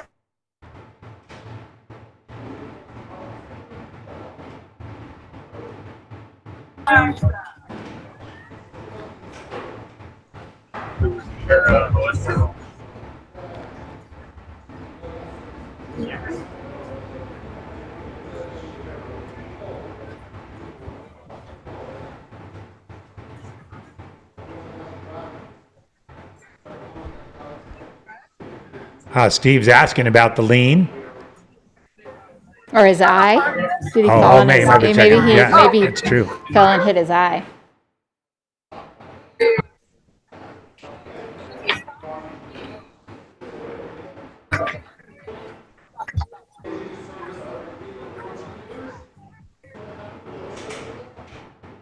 I hope so. Yeah, you should. You know, tell him to keep going. Yes. They haven't got him yet, but they will. They'll bump face. How do you know those? I thought there might be a mom. That's gotta feel good to be done. After the record in the Triple Crown of 200s last year,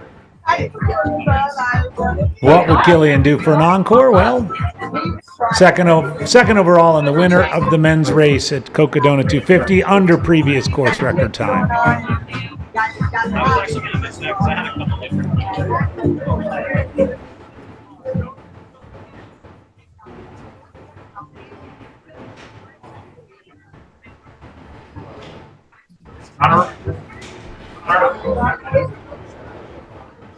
The battery's beeping.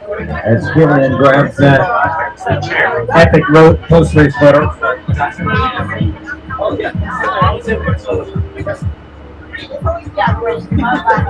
Hanging out back here with Cody's mom. He's about 3 miles out. He was running low on water, and he thought, if I am close, I'm going to go for it. But when he Cody said, Hoskin okay, was Killian, about just 2.5 miles behind Killian when he arrived at Trinity Heights aid station.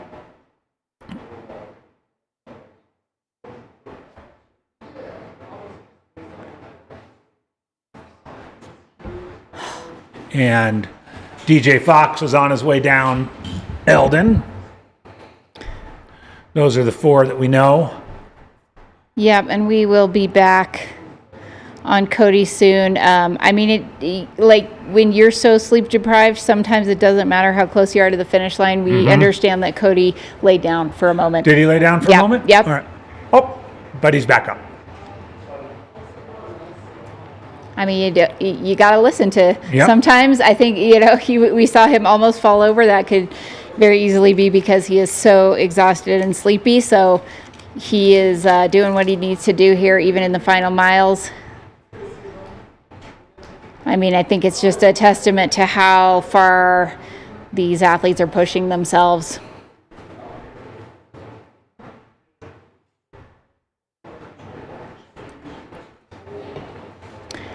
We'll also be keeping tabs, if you didn't mention already, their AGW on, the Heather Jackson, Courtney DeWalter. We're not sure what the order is there, but there is a chance that Courtney has moved ahead of Heather. We want to confirm that with visuals, but there is a chance that has happened. And Jakob is in there. Yeah. Among them. And perhaps Eder Ramirez. A little bit behind. Maybe in between Heather and Courtney, or Courtney and Heather. Right. And they're still making their way to the base of the Elden climb. Meanwhile, on the right here is Cody Poskin back up from a little laydown.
For those of you just joining, we have Killian Korth here on the left-hand side of your screen.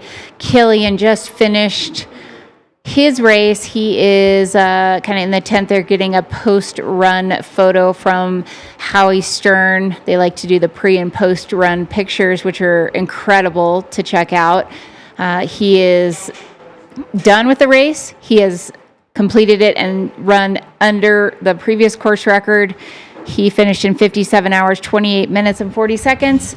And he was your second overall finisher. Rachel Entrekin winning the race this year in 56:09:48. On the right-hand side of your screen, we have the next runner coming in. That is Cody Poskin, 24 years old. He is making his way. He's already passed the final aid station. Oh, he is, oh man, he is so tired. We heard that he laid down for a couple moments. I think things are just absolutely hitting him. He's taken some time. He's really close, but we're going to give him some space there and allow him to just continue. That's that one more little incline that would be little for you and I on fresh legs, but is anything but little for Cody right now. Remember, too, 24 years old, lots of flatland running in Missouri. All right, it looks like we have Luke J., our man in the field, who's going to sit down with Killian for a post-race interview.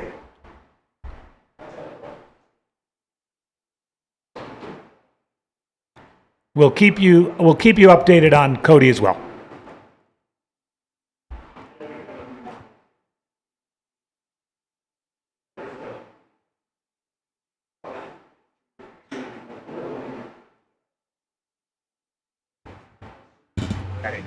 All right, check. We're here at the finish line with our men's champion, second overall, Killian Korth.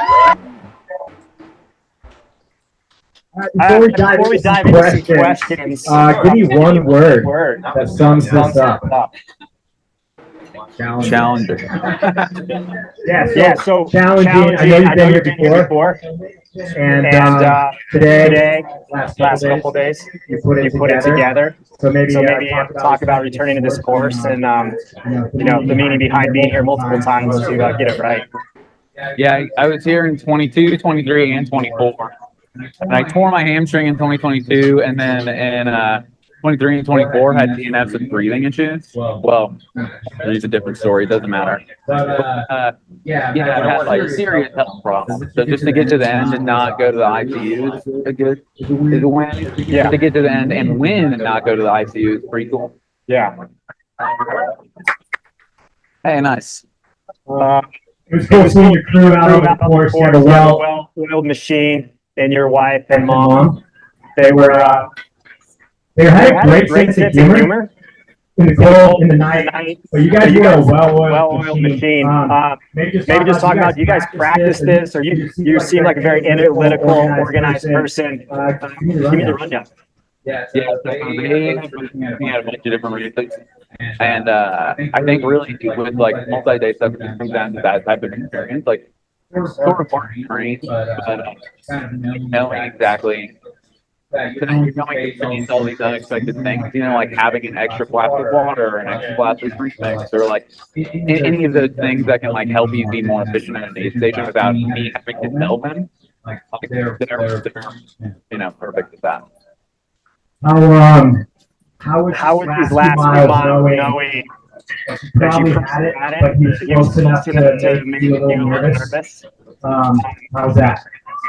Terrible. I did not know that I had it for sure. So, I mean, at one point I got a text from my brother. All caps, you need to run. And I took a big spill right after that. Like 3. And then basically just threw it to everything and just ran. I don't know. It was almost like letting your legs feel at that point. Yeah. Sometimes it hurts, right? It hurts to walk, it hurts to jog, it hurts to run, so you might as well run. Yeah, it's like, do I want to have any regrets? Like, if he's going to catch me, at least make it really hard for him and know that I'm like leaving, all of my soul out there. So that happened. Yeah. How much of your soul percentage wise is out there?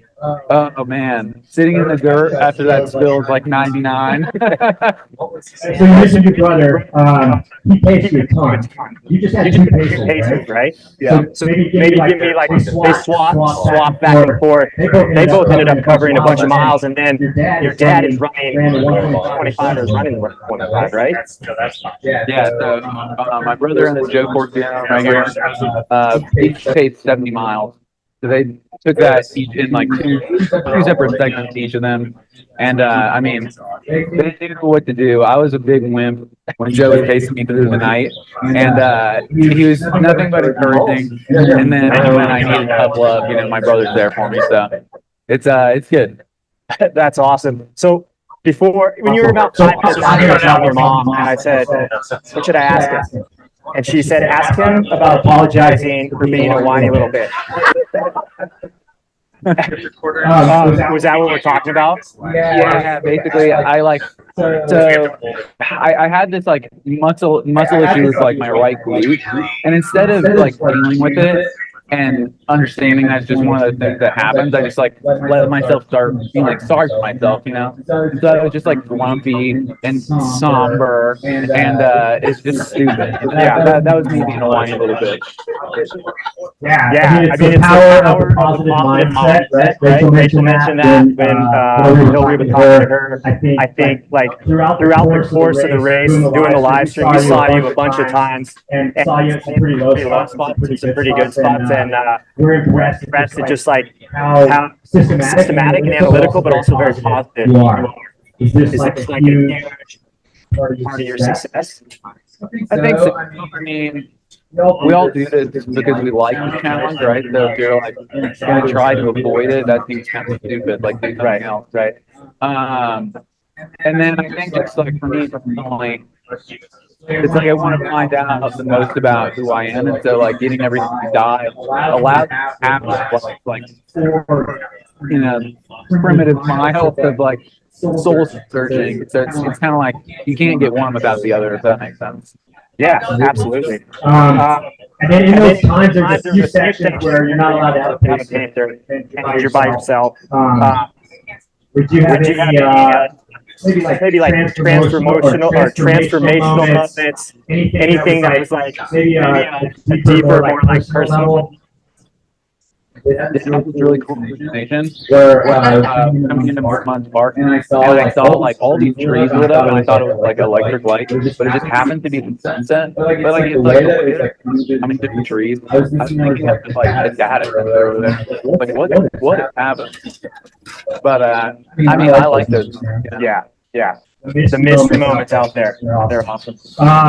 And then like a lot of chatter in the live stream about your kit. I know you spent some time personalizing your kit. You're noticing like your gaiters, your arm sleeves, you got your nails painted. Trail running, we're a bunch of misfits. We're a bunch of outliers. So maybe tell me about your fit and just like how that is to you as a person and how you express yourself. I've always liked bright color. So when I was in high school, I had like teal jeans. My wife and I actually originally bonded because we both had green jeans. All right, we would wear them on Wednesdays together. But yeah, it's like I like pink and blue. No one else wearing pink and blue. And you can see me on the live stream here. Look at a photo of start line right away. Yeah, and like I like that. Yeah, I love it. And then. Problem solving is a big thing. We talked about the positive mindset. Over 250 miles. Oh, shout out! You have the second fastest Cocodona time. Yeah, super cool, right? Yeah. Problem solving. How do you manage that in a low moment as well as a high moment? So this race had a lot of unexpected challenges I mentioned with like my right issue, but then also like I've done several 200s before this where I've been able to take like 5 dirt nap and kind of get everything I needed from that. To basically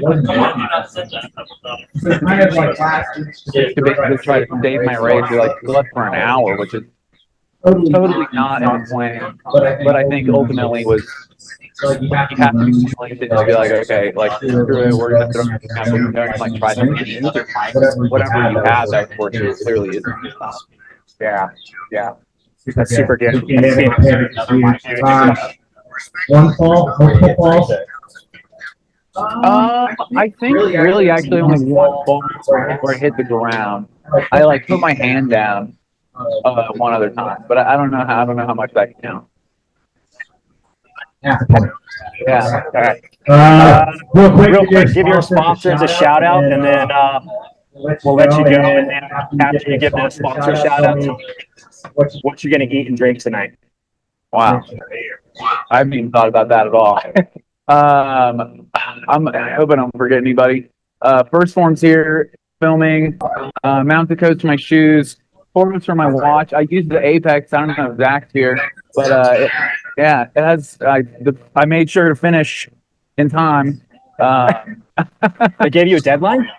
No, it has a 65-hour battery life instead of the like Vertex, which is longer. But I was like, I want to finish in sub 65, so it's extra motivation. I'm wearing a custom pair of socks that you can't see under my gator, but Cooper socks, Triple Crown, pink and blue editions for last year. And fire for my pack. All right. Yeah. Sweet. And then any last words or shout outs before we let you go? Also shout out to Awesome Vibes. It's Peak. Right? Yeah.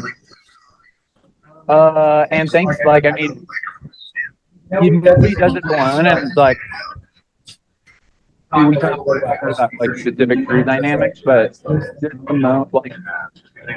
So I don't want to. These are super being like four. When you take the last like non-spacer section, like this last 60 miles, like that's yeah. I think it was David Goggins who said it's about ultra running, but it's like you get to live 80 years of experience in 80 hours, and I think that is a pretty good way of summing it up. Did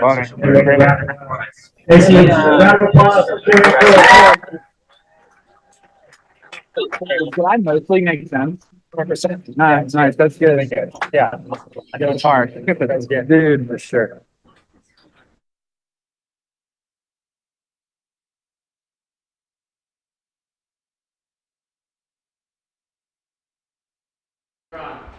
All right, everybody. We are back. Cody Poskin coming through the entry exit. Oh, sweet. Old school drinking out of the water fountain.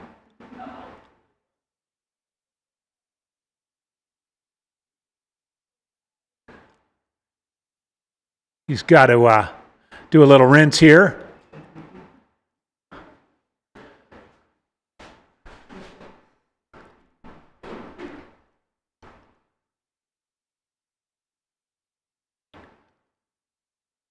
This is Cody Poskin at Buffalo Park, about 1.5 miles to the finish. And taking an unplanned stop at the water fountain.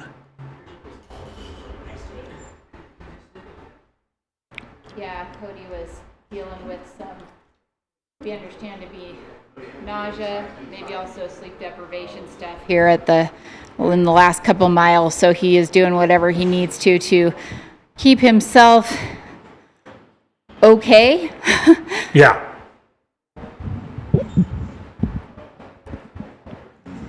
Yeah, maybe it's could be also some dehydration if he's super thirsty like that. Well, yeah, I mean he guzzled back at Trinity Heights. Yeah. He left with full bottles. I assume they're empty. He's taking down some fluid right now. Yeah.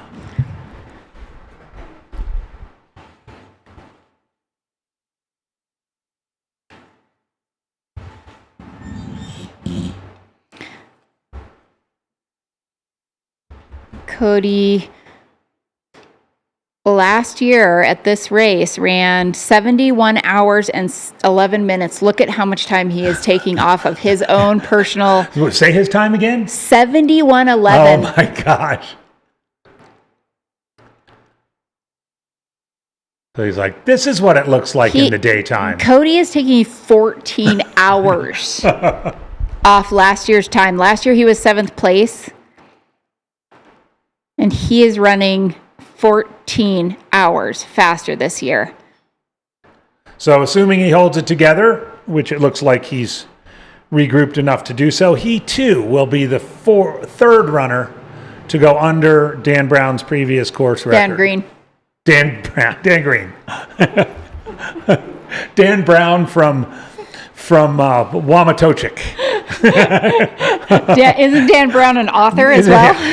Dan Brown is at the Breaking Bad aid station.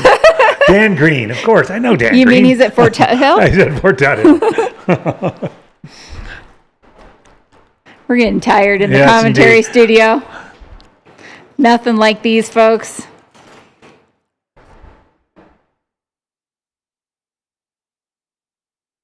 Yeah, it'll be a little bit over 58, probably 58.15 or somewhere in there, but still plenty under the 58.47 that Dan ran.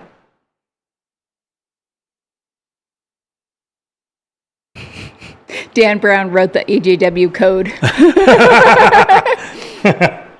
Oh, you guys in the chat are clever.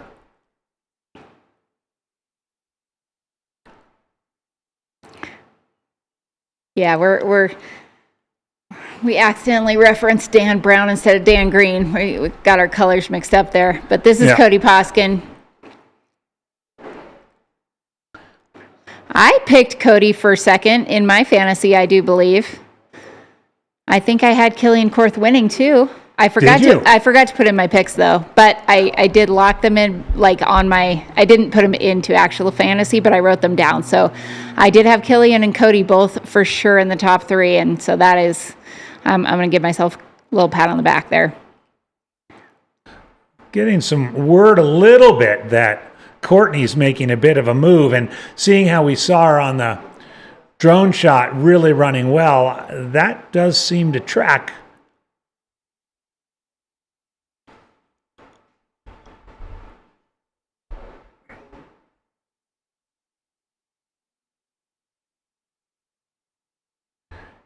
At least on the tracker, it's showing Courtney ahead of Heather, just by a little bit.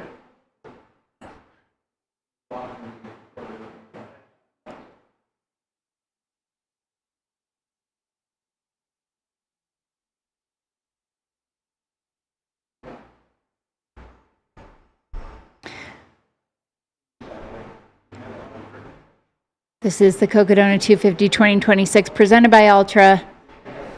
We are seeing these front runners just set incredible times. 57:53, 57:54 now on the chorus clock up there. As this is Cody Poskin, 24 years young. Getting very, very close now to Heritage Square in Flagstaff, Arizona. I'm Corinne Chalvoy with AJW. I had a nice chat with Cody on Crack a Brew with AJW last year. Yeah, was that at your young athlete series? It was kind of a young athlete. Yeah, he was one of my young athlete series, along with Lila Goudreau and Kaylee Frederick and some others, because I sometimes get a little shade for being old. But Cody, what a great spirit, and he had an incredible experience. He ran and won the Ultra Gobi over in China, 400K race in China, a lot of which is sort of cross country, and you have to navigate your way through it. And he talked about what an incredible experience it was. He was over there about 2 weeks, and had a great race. But pretty experienced for 24 years old.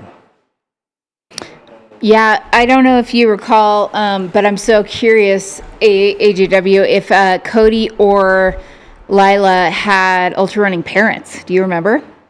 Because I feel like we're starting to see that. Like, there's enough people in the sport now where some of these athletes who are in their 20s are referencing, hey, my mom or dad was an ultra runner, and that is how they learned about this, sport and decided to take it on. And we're seeing we're seeing runners come straight out of college and jump right into the trail space. Well, all three of my sons, they're in that same demographic, and it backfired. They want nothing to do with ultra running. They're all cyclists and skiers and mountaineers and all that. Kaylee Frederick. So I did not, Lila nor Cody mentioned that, but Kaylee Frederick, another in that 20 series, was on the USA 24-hour team. Did talk a lot about her parents and their athletic prowess and what that led to her doing, but also that they got a lot. She ran a lot of ultras at 17, 18, 19, and they got a lot of sort of flack. I mean, I think it is an extreme sport, so yeah, you're going to get opinions there. But it's interesting to see just kind of this next generation of athletes and how they're going to how they're going to navigate their running careers. Are they going to jump right into the long stuff, do shorter stuff for a while? Are they going to stick with it? Is Cody going to, in 10 years, set an overall FKT record on the AT kind of thing? It's just, it's all a big experiment. And I think as long as they're keeping the joy and love for it and staying as healthy as possible, that, we got to celebrate that. Yeah, I know when I chatted with him, he was a track and cross country guy in high school. Went to Ole Miss, a big SEC school, of course. Attempted to walk on, wasn't successful walking on. Kind of said, "Screw it, I'm just going to run," and kind of started just going longer and longer. And have some friends that like to go longer and longer. Those are probably some of them. And he's a really fun Strava follow. Great, funny Strava titles. Documenting all the sort of junk food he eats and where they ran, and he's a good guy. Really fun. Probably not having a ton of fun right now, but he's about to roll onto the streets of Flagstaff, so in a little while it'll all be over. Looks like he is a Morton Scratch Carbs Fuel fan. I'm looking at his Instagram right now. Yeah, he makes a lot of these sort of funny little video shorts. It's awesome.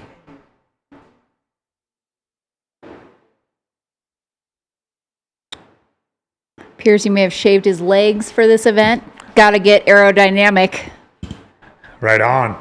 Yeah, he is definitely a fun athlete to cheer for, and now he's got some friends and family joining him, I'm sure, or crew. Yep, so 1.3, 1.4 miles, something like that from here. We've seen it now a couple of times. Make a journey up this little incline here, make a left onto Beaver Street. Go by the hospital. I bet you the nurses and techs and docs will be out again. Getting close to 3 o'clock, the 58-hour mark.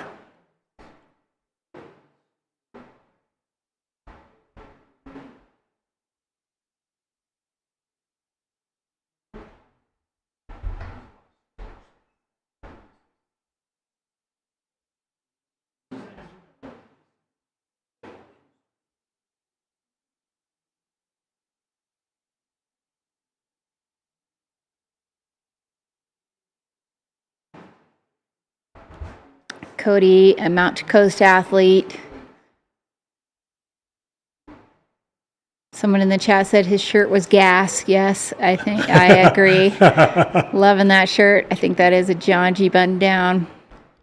Yeah, I saw Garmeyer in that earlier today. It is a very cool shirt.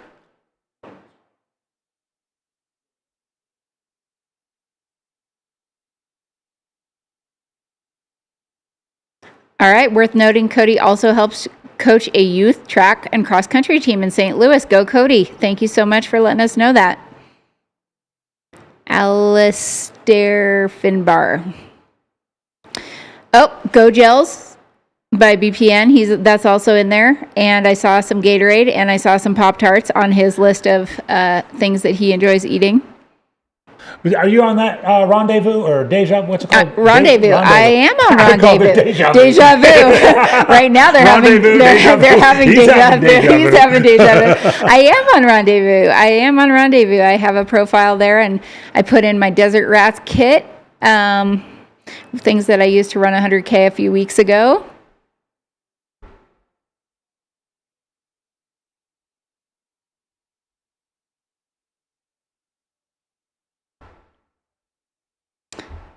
Yeah, this is Cody Poskin.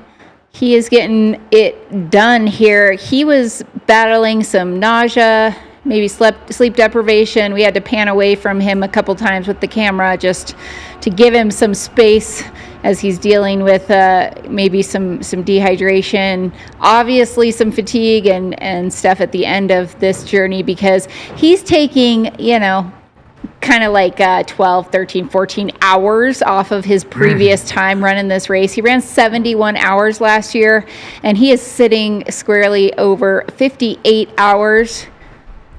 Going to be setting a absolutely massive PR, course PR, and coming in second place in the men's field, third overall this year at the Cocodona 250 presented by Ultra. He seems to be enjoying himself now, doesn't he? Although he's almost done with that flask already. Man, he is sucking down some fluid. He might need to slide back up to the hospital.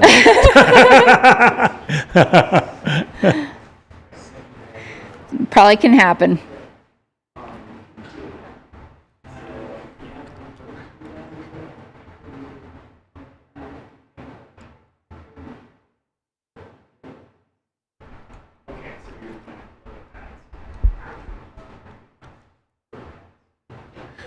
He's on to Beaver Street. We're back to running.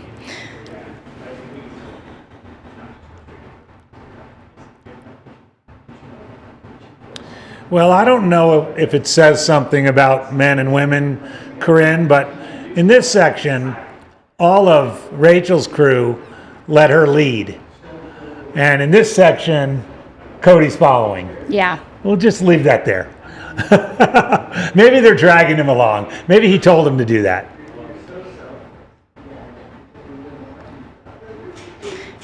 Come on, Cody. Yeah, maybe he said, get up there in front of me so that... I have something to chase. Yeah. Or in case I have a rejection. Or maybe Rachel's dominance was so present that she just said, I will be in the front of this pack. Right. I've been in the front all day. I might as well finish in the front. Nobody is getting in front of me. I don't care if you're a spectator, you're not getting in front of me. Absolutely a fire there. Thank you guys for joining us. If you are just getting into the chat, you probably aren't. You've probably been here for a little bit because you were probably here to see Rachel Entrekin cross that finish line first overall. And now we are watching as Cody Poskin approaches Heritage Square, third place overall, second male in this year's Cocodona 250. Cody, Mount to Coast athlete, absolutely destroying his previous time of 71 hours here at Cocodona.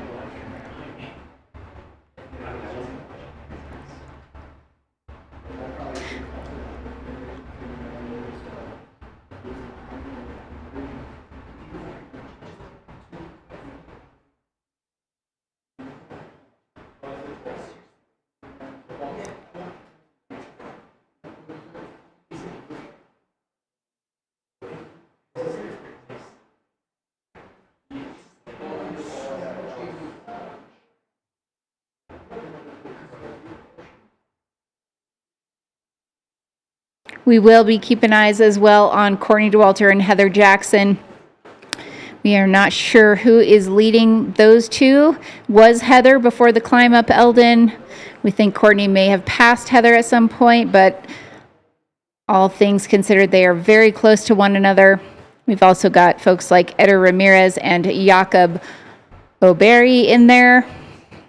We know we have DJ Fox over the top, so he's a fourth person on their way down Elden. And how's Stringbean doing? And Stringbean, well, he's pinging about 6 miles behind DJ. Okay. So he would probably be on the about halfway up. Okay.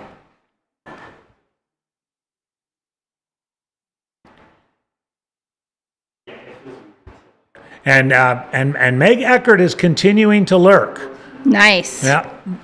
Probably not enough real estate to catch the Courtney Heather duo, but certainly for her first ever trail 200 plus, acquitting herself well. Beaver Liquors.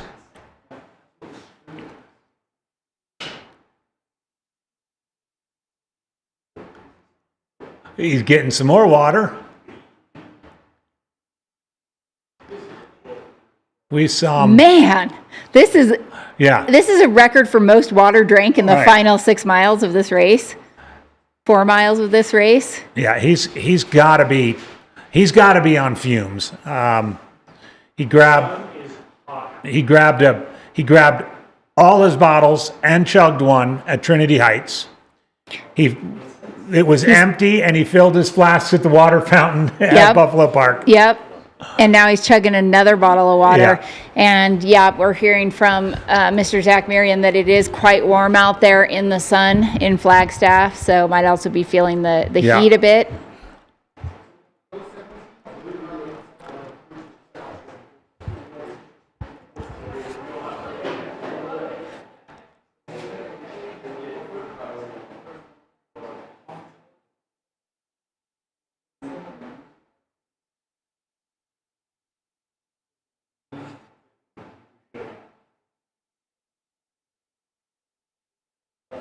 Yeah, all in one pair of shoes. Single pair of shoes for this entire race. Mount to Coast H1, the second Mount to Coast athlete to finish.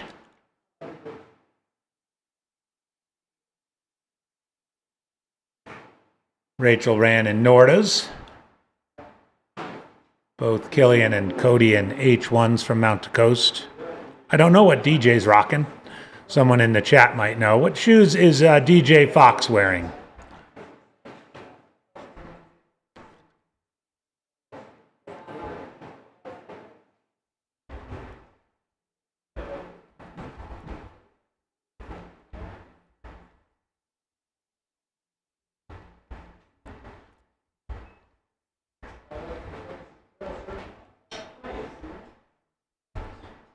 Question about aid outside the aid station. As long as it's available to everybody, it's allowed.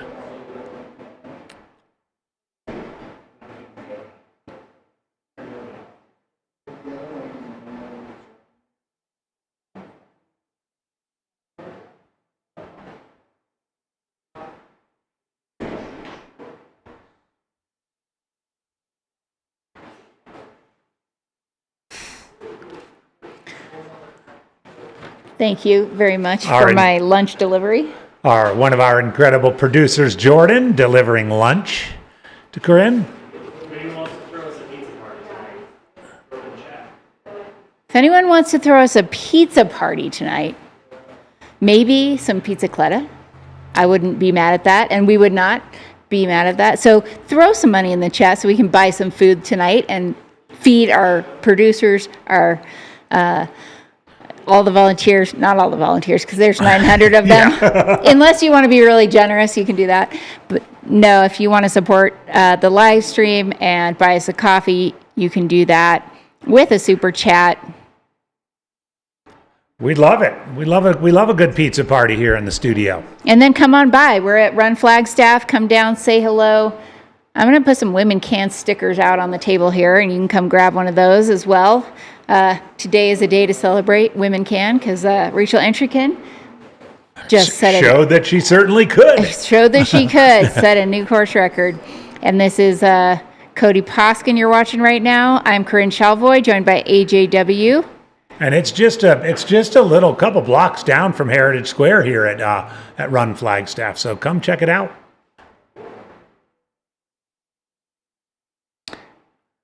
Now he's just a couple blocks from that left on Birch. Let's go, Cody. You got this. Thank you, Asina Mirror, for $5 in the kitty for the crew. Pizza for the crew. Thank you.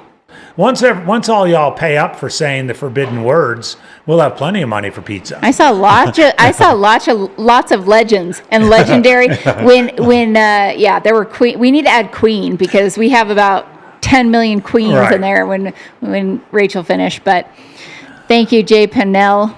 Yeah, I think there were more queens. There were quite a few goats. Alex Sherman throwing $10 at us. Wait, thank you, Alex. Lots of goats. Lots of legendary. And a handful of epics. We got a bunch of epics from Luke J. all in one interview. Run for fun. Thank you for the coverage. $5. Thank you so much. Geez, people giving us $20. This is great. Fran Ritchie, you're buying us some pizza. We appreciate it so much. Francis, the forbidden words are goat, legend, and epic. I put a challenge out to the group at the beginning of the week that every time someone utters one of those words, they put a quarter in the kitty. A quarter? I feel like with inflation and everything, it should be $1. Caleb's on there. Caleb's broke now. That's hilarious. Blimp Captain gave us $5.75. Flagstaff's goat pizza from the legendary Pizzacletta because it's iconic. An extra 75 cents. He's paying for his own word choice. You guys are great. Very good, Blimp Thank you, Captain. Cole Gardner, 1937, $20. Thank you. Go with Silo, $50 donation. Oh my goodness, thank you. Blimp Captain, the next time you're on one of these, man, you're going to owe me so much money. I want to cover, thank you guys so much. Just another Katie, Jack, Tom, but we gotta also pay attention to our runner here, Cody Poskin, Lauren McCurry, $50. Geez, okay. Well, thank you all so much. Cody has made the left on Birch. We're gonna share our pizza with Cody Poskin, who is getting ready to finish the Cocodona 250 right now. And we'll give him a quart of water to rinse it down with. All right, Cody.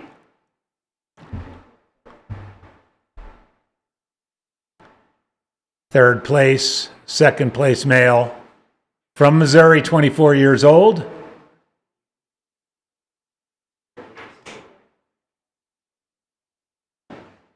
This is Cody Poskin. Just about ready to make the turn into Cocodona Alley. The third runner under Dan Green's previous course record. There he is. It's got to be a great feeling. Cody Poskin, everybody. Your third overall, second male at the Cocodona 250. 58, 13, 45, 24-year-old Cody Poskin.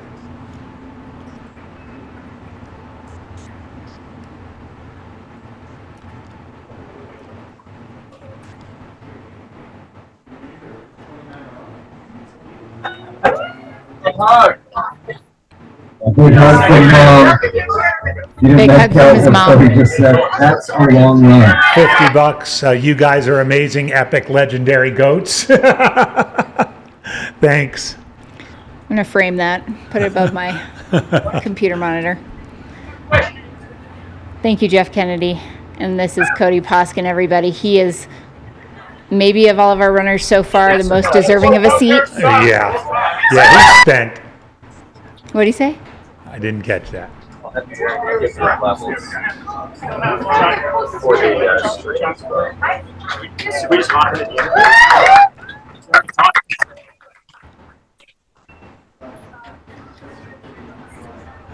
Give me some more water. Give me some more water.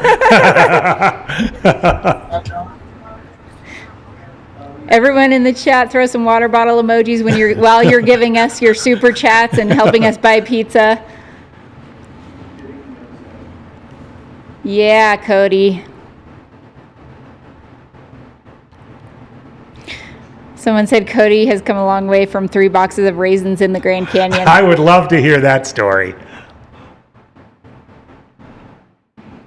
Thank you, Dacmess, DACMESS. Thank you, Glory, or Glow Pry 2190.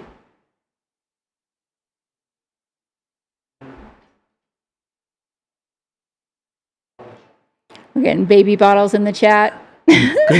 Congratulated by men's winner and second place overall, Killian Korth. Pizza and beer coming from EC Fit Strength. Some water fountain emojis coming in. Love it. You guys are good. You guys are quick on the emoji trigger.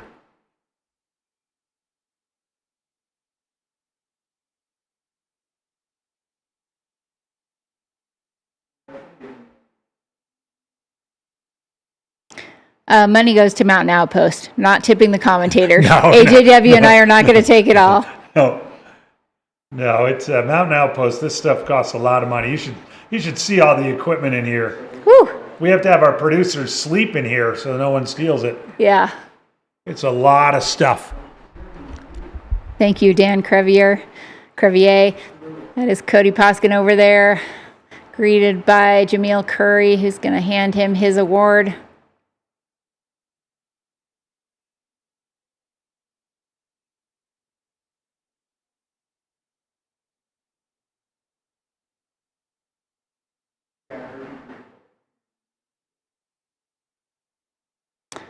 B Roach, $50. Thanks for all you do. From Christy, Mike, and Milo, thank you so much.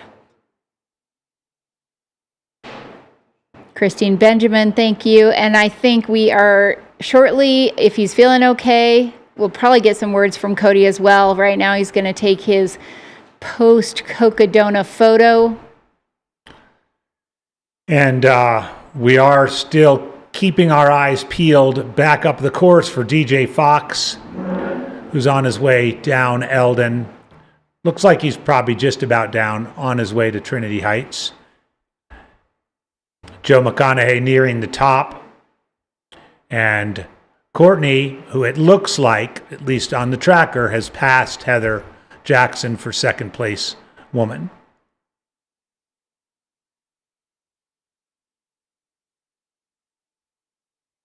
I want to name off some of Cody's gear. It is on Rendezvous, rendezvous.co. He was wearing those H1s, a single pair for this entire race, using an advanced skin 12 from Solomon Vest, Lucky Poles. He is packed up with the Silo bag, Crew Drop 1, Ultra Spire lights, Injinji socks, some John G multi-shorts, sweet John G button-down snappy shirt, which everyone has been admiring very much so. I like those shorts too. Those John G shorts are nice. John G makes great stuff. They were one of my 3 pairs of shorts I wore in this last year. I was out there a lot longer than Cody. That's okay. You wanted to do outfit changes, AGW. Right. Cody's got a Vertex 2 from Koros on his wrist, and he is taking in some Scratch, Honey Stinger, and Carbs Fuel. And a lot of water right now. He needs to put a water bottle on this list because he drank about 5 of them in the last few miles here. But man, you can just see the fatigue, maybe the relief setting in on his face.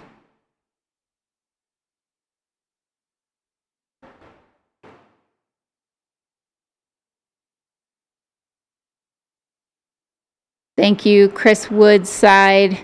Said excellent commentary. I appreciate it so much, and gave us $20 for pizza. Thank you, Mandon Massage. Appreciate you.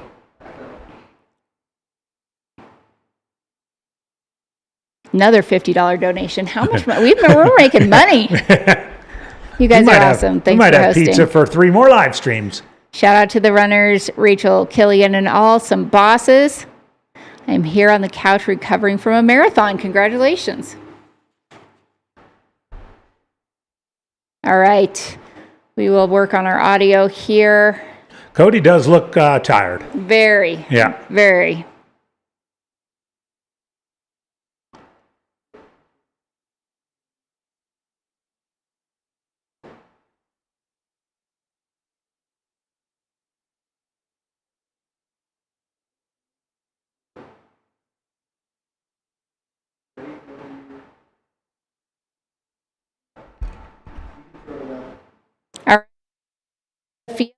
Where we've got Okay, we're going to throw it to the field where we've got Luke J out there. He is with Cody Poskin. Luke, how's Cody doing?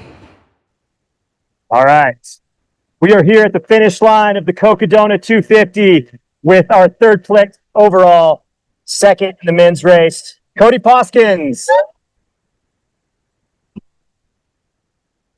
Me. That's you. It is. Cody, let's get right into it. I wanted to interview you because you just started saying one-liners as soon as you crossed the line, but give us one word that sums up that race. Hard as hell, if that counts as one word. Are we getting on? Can you guys hear? No. I don't know if we can get Hard as hell. Really hard. It's okay. I think, Luke, the mic is working. Check. Yeah, say it 1, back. 2. Yeah, it's Check. All right. That's a little better. If you missed the one-word answer, it was hard. As hell. As hell. Now, you did this race last year. Yeah. You finished in the dark. Yeah. Nobody at the finish line. A couple people at the finish line. Some of them were sleeping. Did you get an interview then? No, I did not. This year, you get an interview because you had the third fastest time in Cocodona history. Really, I guess. Sweet. I don't know what you want me to do with that. No, you're fine. Cody asked me not to ask him any math-related questions after the interview. Yeah, I've slept 90 minutes-ish the last 3 days. So can't imagine I'm firing on all cylinders. But you're still firing, and you got third. So last year, you became pseudo-famous for bringing one pair of socks to Cocodona 250. I had two. 2 pair for the whole race. Yeah, I was going to do a switch halfway through. Okay. And then this year, how many did you bring? I brought like 15 pairs this year. And how many did you wear? One. The whole time? Yeah, because I felt some blisters, and then you don't want to mess with them and mess them up, so you just leave them alone. They're still down there somewhere. Now, somebody in your crew said that you stopped running after 70 hours. Like 70 hours is where you just stop. So was that your motivation to come in so fast? 70 hours. That sounds like man. Okay. Did you run to make sure you finished during the day? The day is better. Much better. Yes. It's nice to have people in there. I ran, what was it, like 56 or something? 59? I don't even know. You were under Dan Green's record, 58 and change. Yeah. Right? Get confirmation. But no matter which way you slice it, running for a less amount of time is better than running for a more amount of time. Sounds like math. So, well, the alligator more or less regularly. That's pictures. Now, when we were out there and I saw you early, you said, I feel great. I haven't burned any matches. In fact, found some matches on the course. Later, when I saw you and things were going a little rougher, you told me you might have lost your match book. And then somebody asked you if your matches are waterproof. So give us that rundown. I had a really good first half of the first day, and a bad climb up Kippa, where I guess I burned all my matches. Then I had a really spectacular rest of the first day, and then after that, it all just sucked. So, with a couple good pieces in there.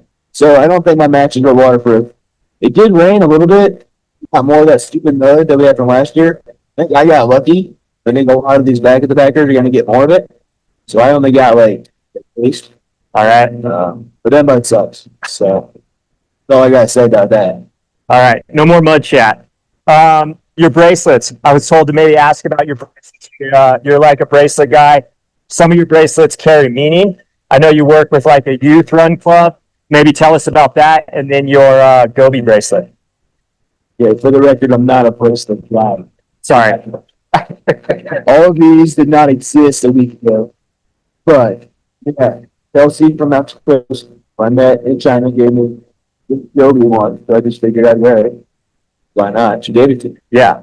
And these other two, I think, a 10-year-old kid named Sam, who always has the live stream up on all of my races, gave me these, and I wore them all the time. So he's probably watching right now. Give him a shout out. What's up, Sam? I hope you're not at school on your Chromebook. But if you are, love you, dude. Everybody give a clap for Sam on the live stream.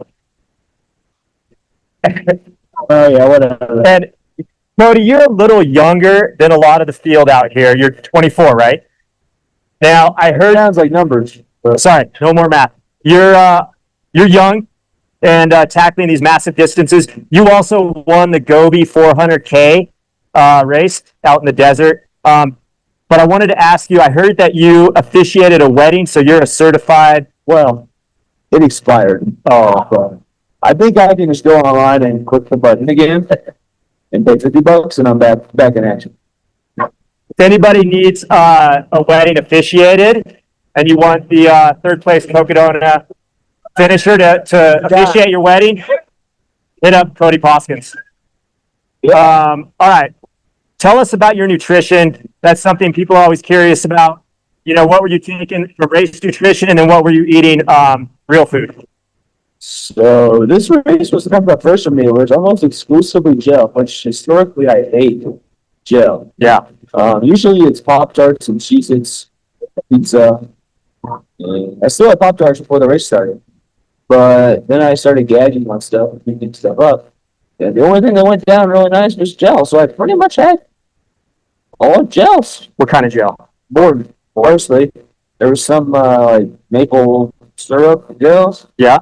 Some precision gels. You're asking me pretty tough questions. Sorry. But yeah, like Watson Lake, they made me some chili mac. That was spectacular. Yeah, that was a long time ago though. I don't remember much of that. And then I think you ran without water for like the last several miles. Is that right? Yeah. So I was coming down from Elden. And Callie over there was like, hey, if you just run 5:30 miles, you can go be killing. So you have to skip the water stop. And then she also forgot there's a massive hill in that part of the section. So I skipped the water, and then I tripped on a rock and called her while upside down and said, I'm not running 5:30 miles. I'm just going to settle for seconds. So then I got water at the water fountain.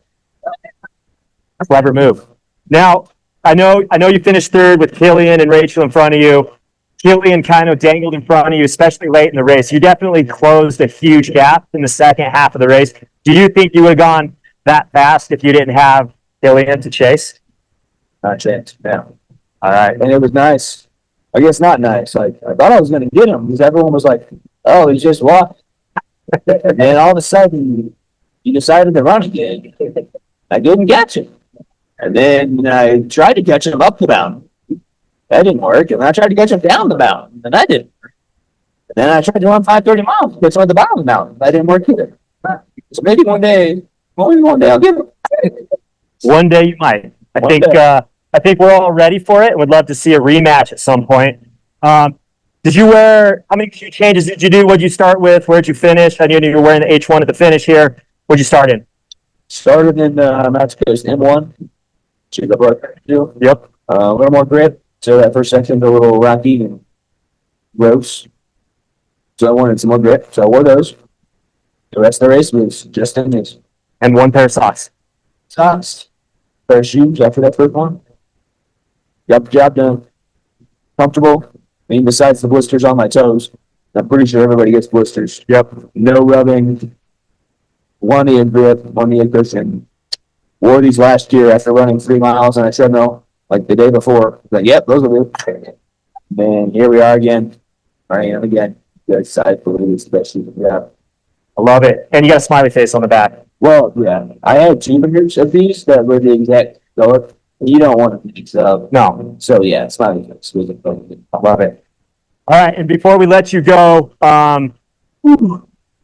any last words for the people watching the live stream? Everybody here that came out, thank you all for watching.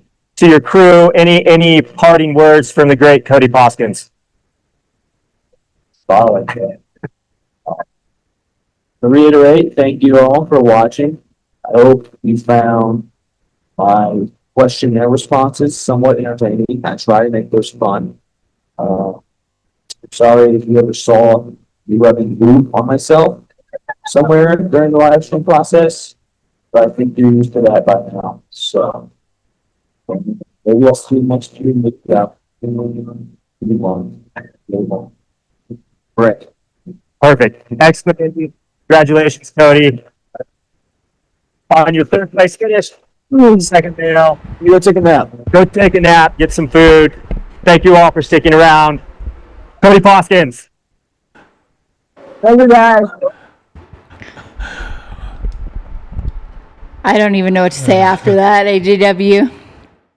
Oh my goodness, Cody Poskin, a national treasure. Oh my goodness, what an interview. Way to go, Luke, keeping your face straight somehow. For the no. He's the GOAT of interviews. Legendary interview right there. Legendary, epic GOAT. Oh, that was hilarious. Cody Poskin from Missouri.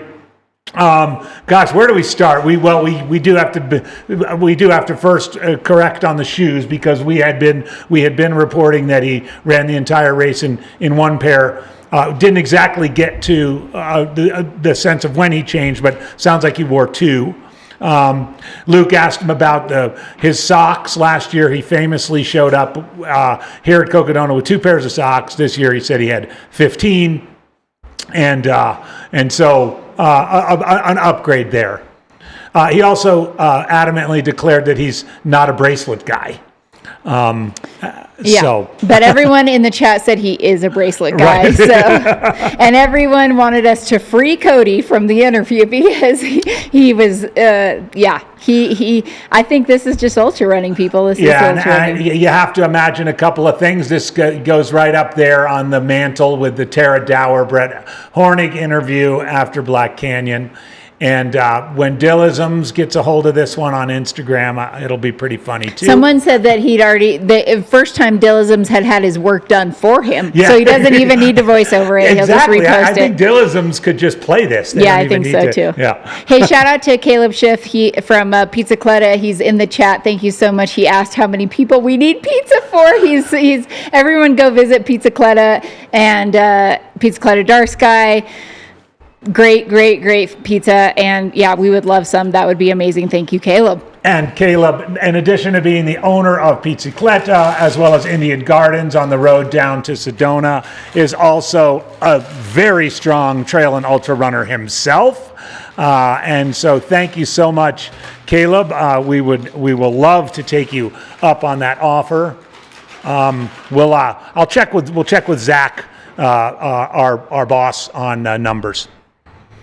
Well, I mean, it's going to take me a little while to recover from that Cody Poskin interview, but we do have lots of runners still out there, of course. Yeah, you don't have much time, AJW. You don't have much time because there is still a ton of action. I mean, not only are there 380, additional runners that are going to make their way to the finish line, but there's also some really here I said it, iconic names coming into the finishing chute and final miles here. That being Courtney Dauwalter. We're expecting DJ Fox probably next. Yeah, I think DJ Fox is either at the Breaking Bad aid station or very close. Nice. And then we've got Courtney Dauwalter and Heather Jackson very close to one another. They are also making their way to this finish line. We've got Jakob Auberi also coming, and he's been moving very, very strong. Heard that he had run 17 miles without walking a step, so he has got some wheels here at the end of this race. Adair Ramirez is out there. Joe Stringbean McConaughey, all kind of in this final segment or two. Yep. So we've got our cams running back out there. We'll try and get some together with DJ. It does look like, I mean, obviously the tracker is never 100%, but it does look like Courtney has taken the lead from Heather and is in second place. Taken second, or taken moved second. In front moved of. Into second. Yep, moved into second. Man, that is a late move. And we are going to take this very quick pause in the action to thank some of the brands and companies that have made it possible for us here. We will be right with you after a quick ad break.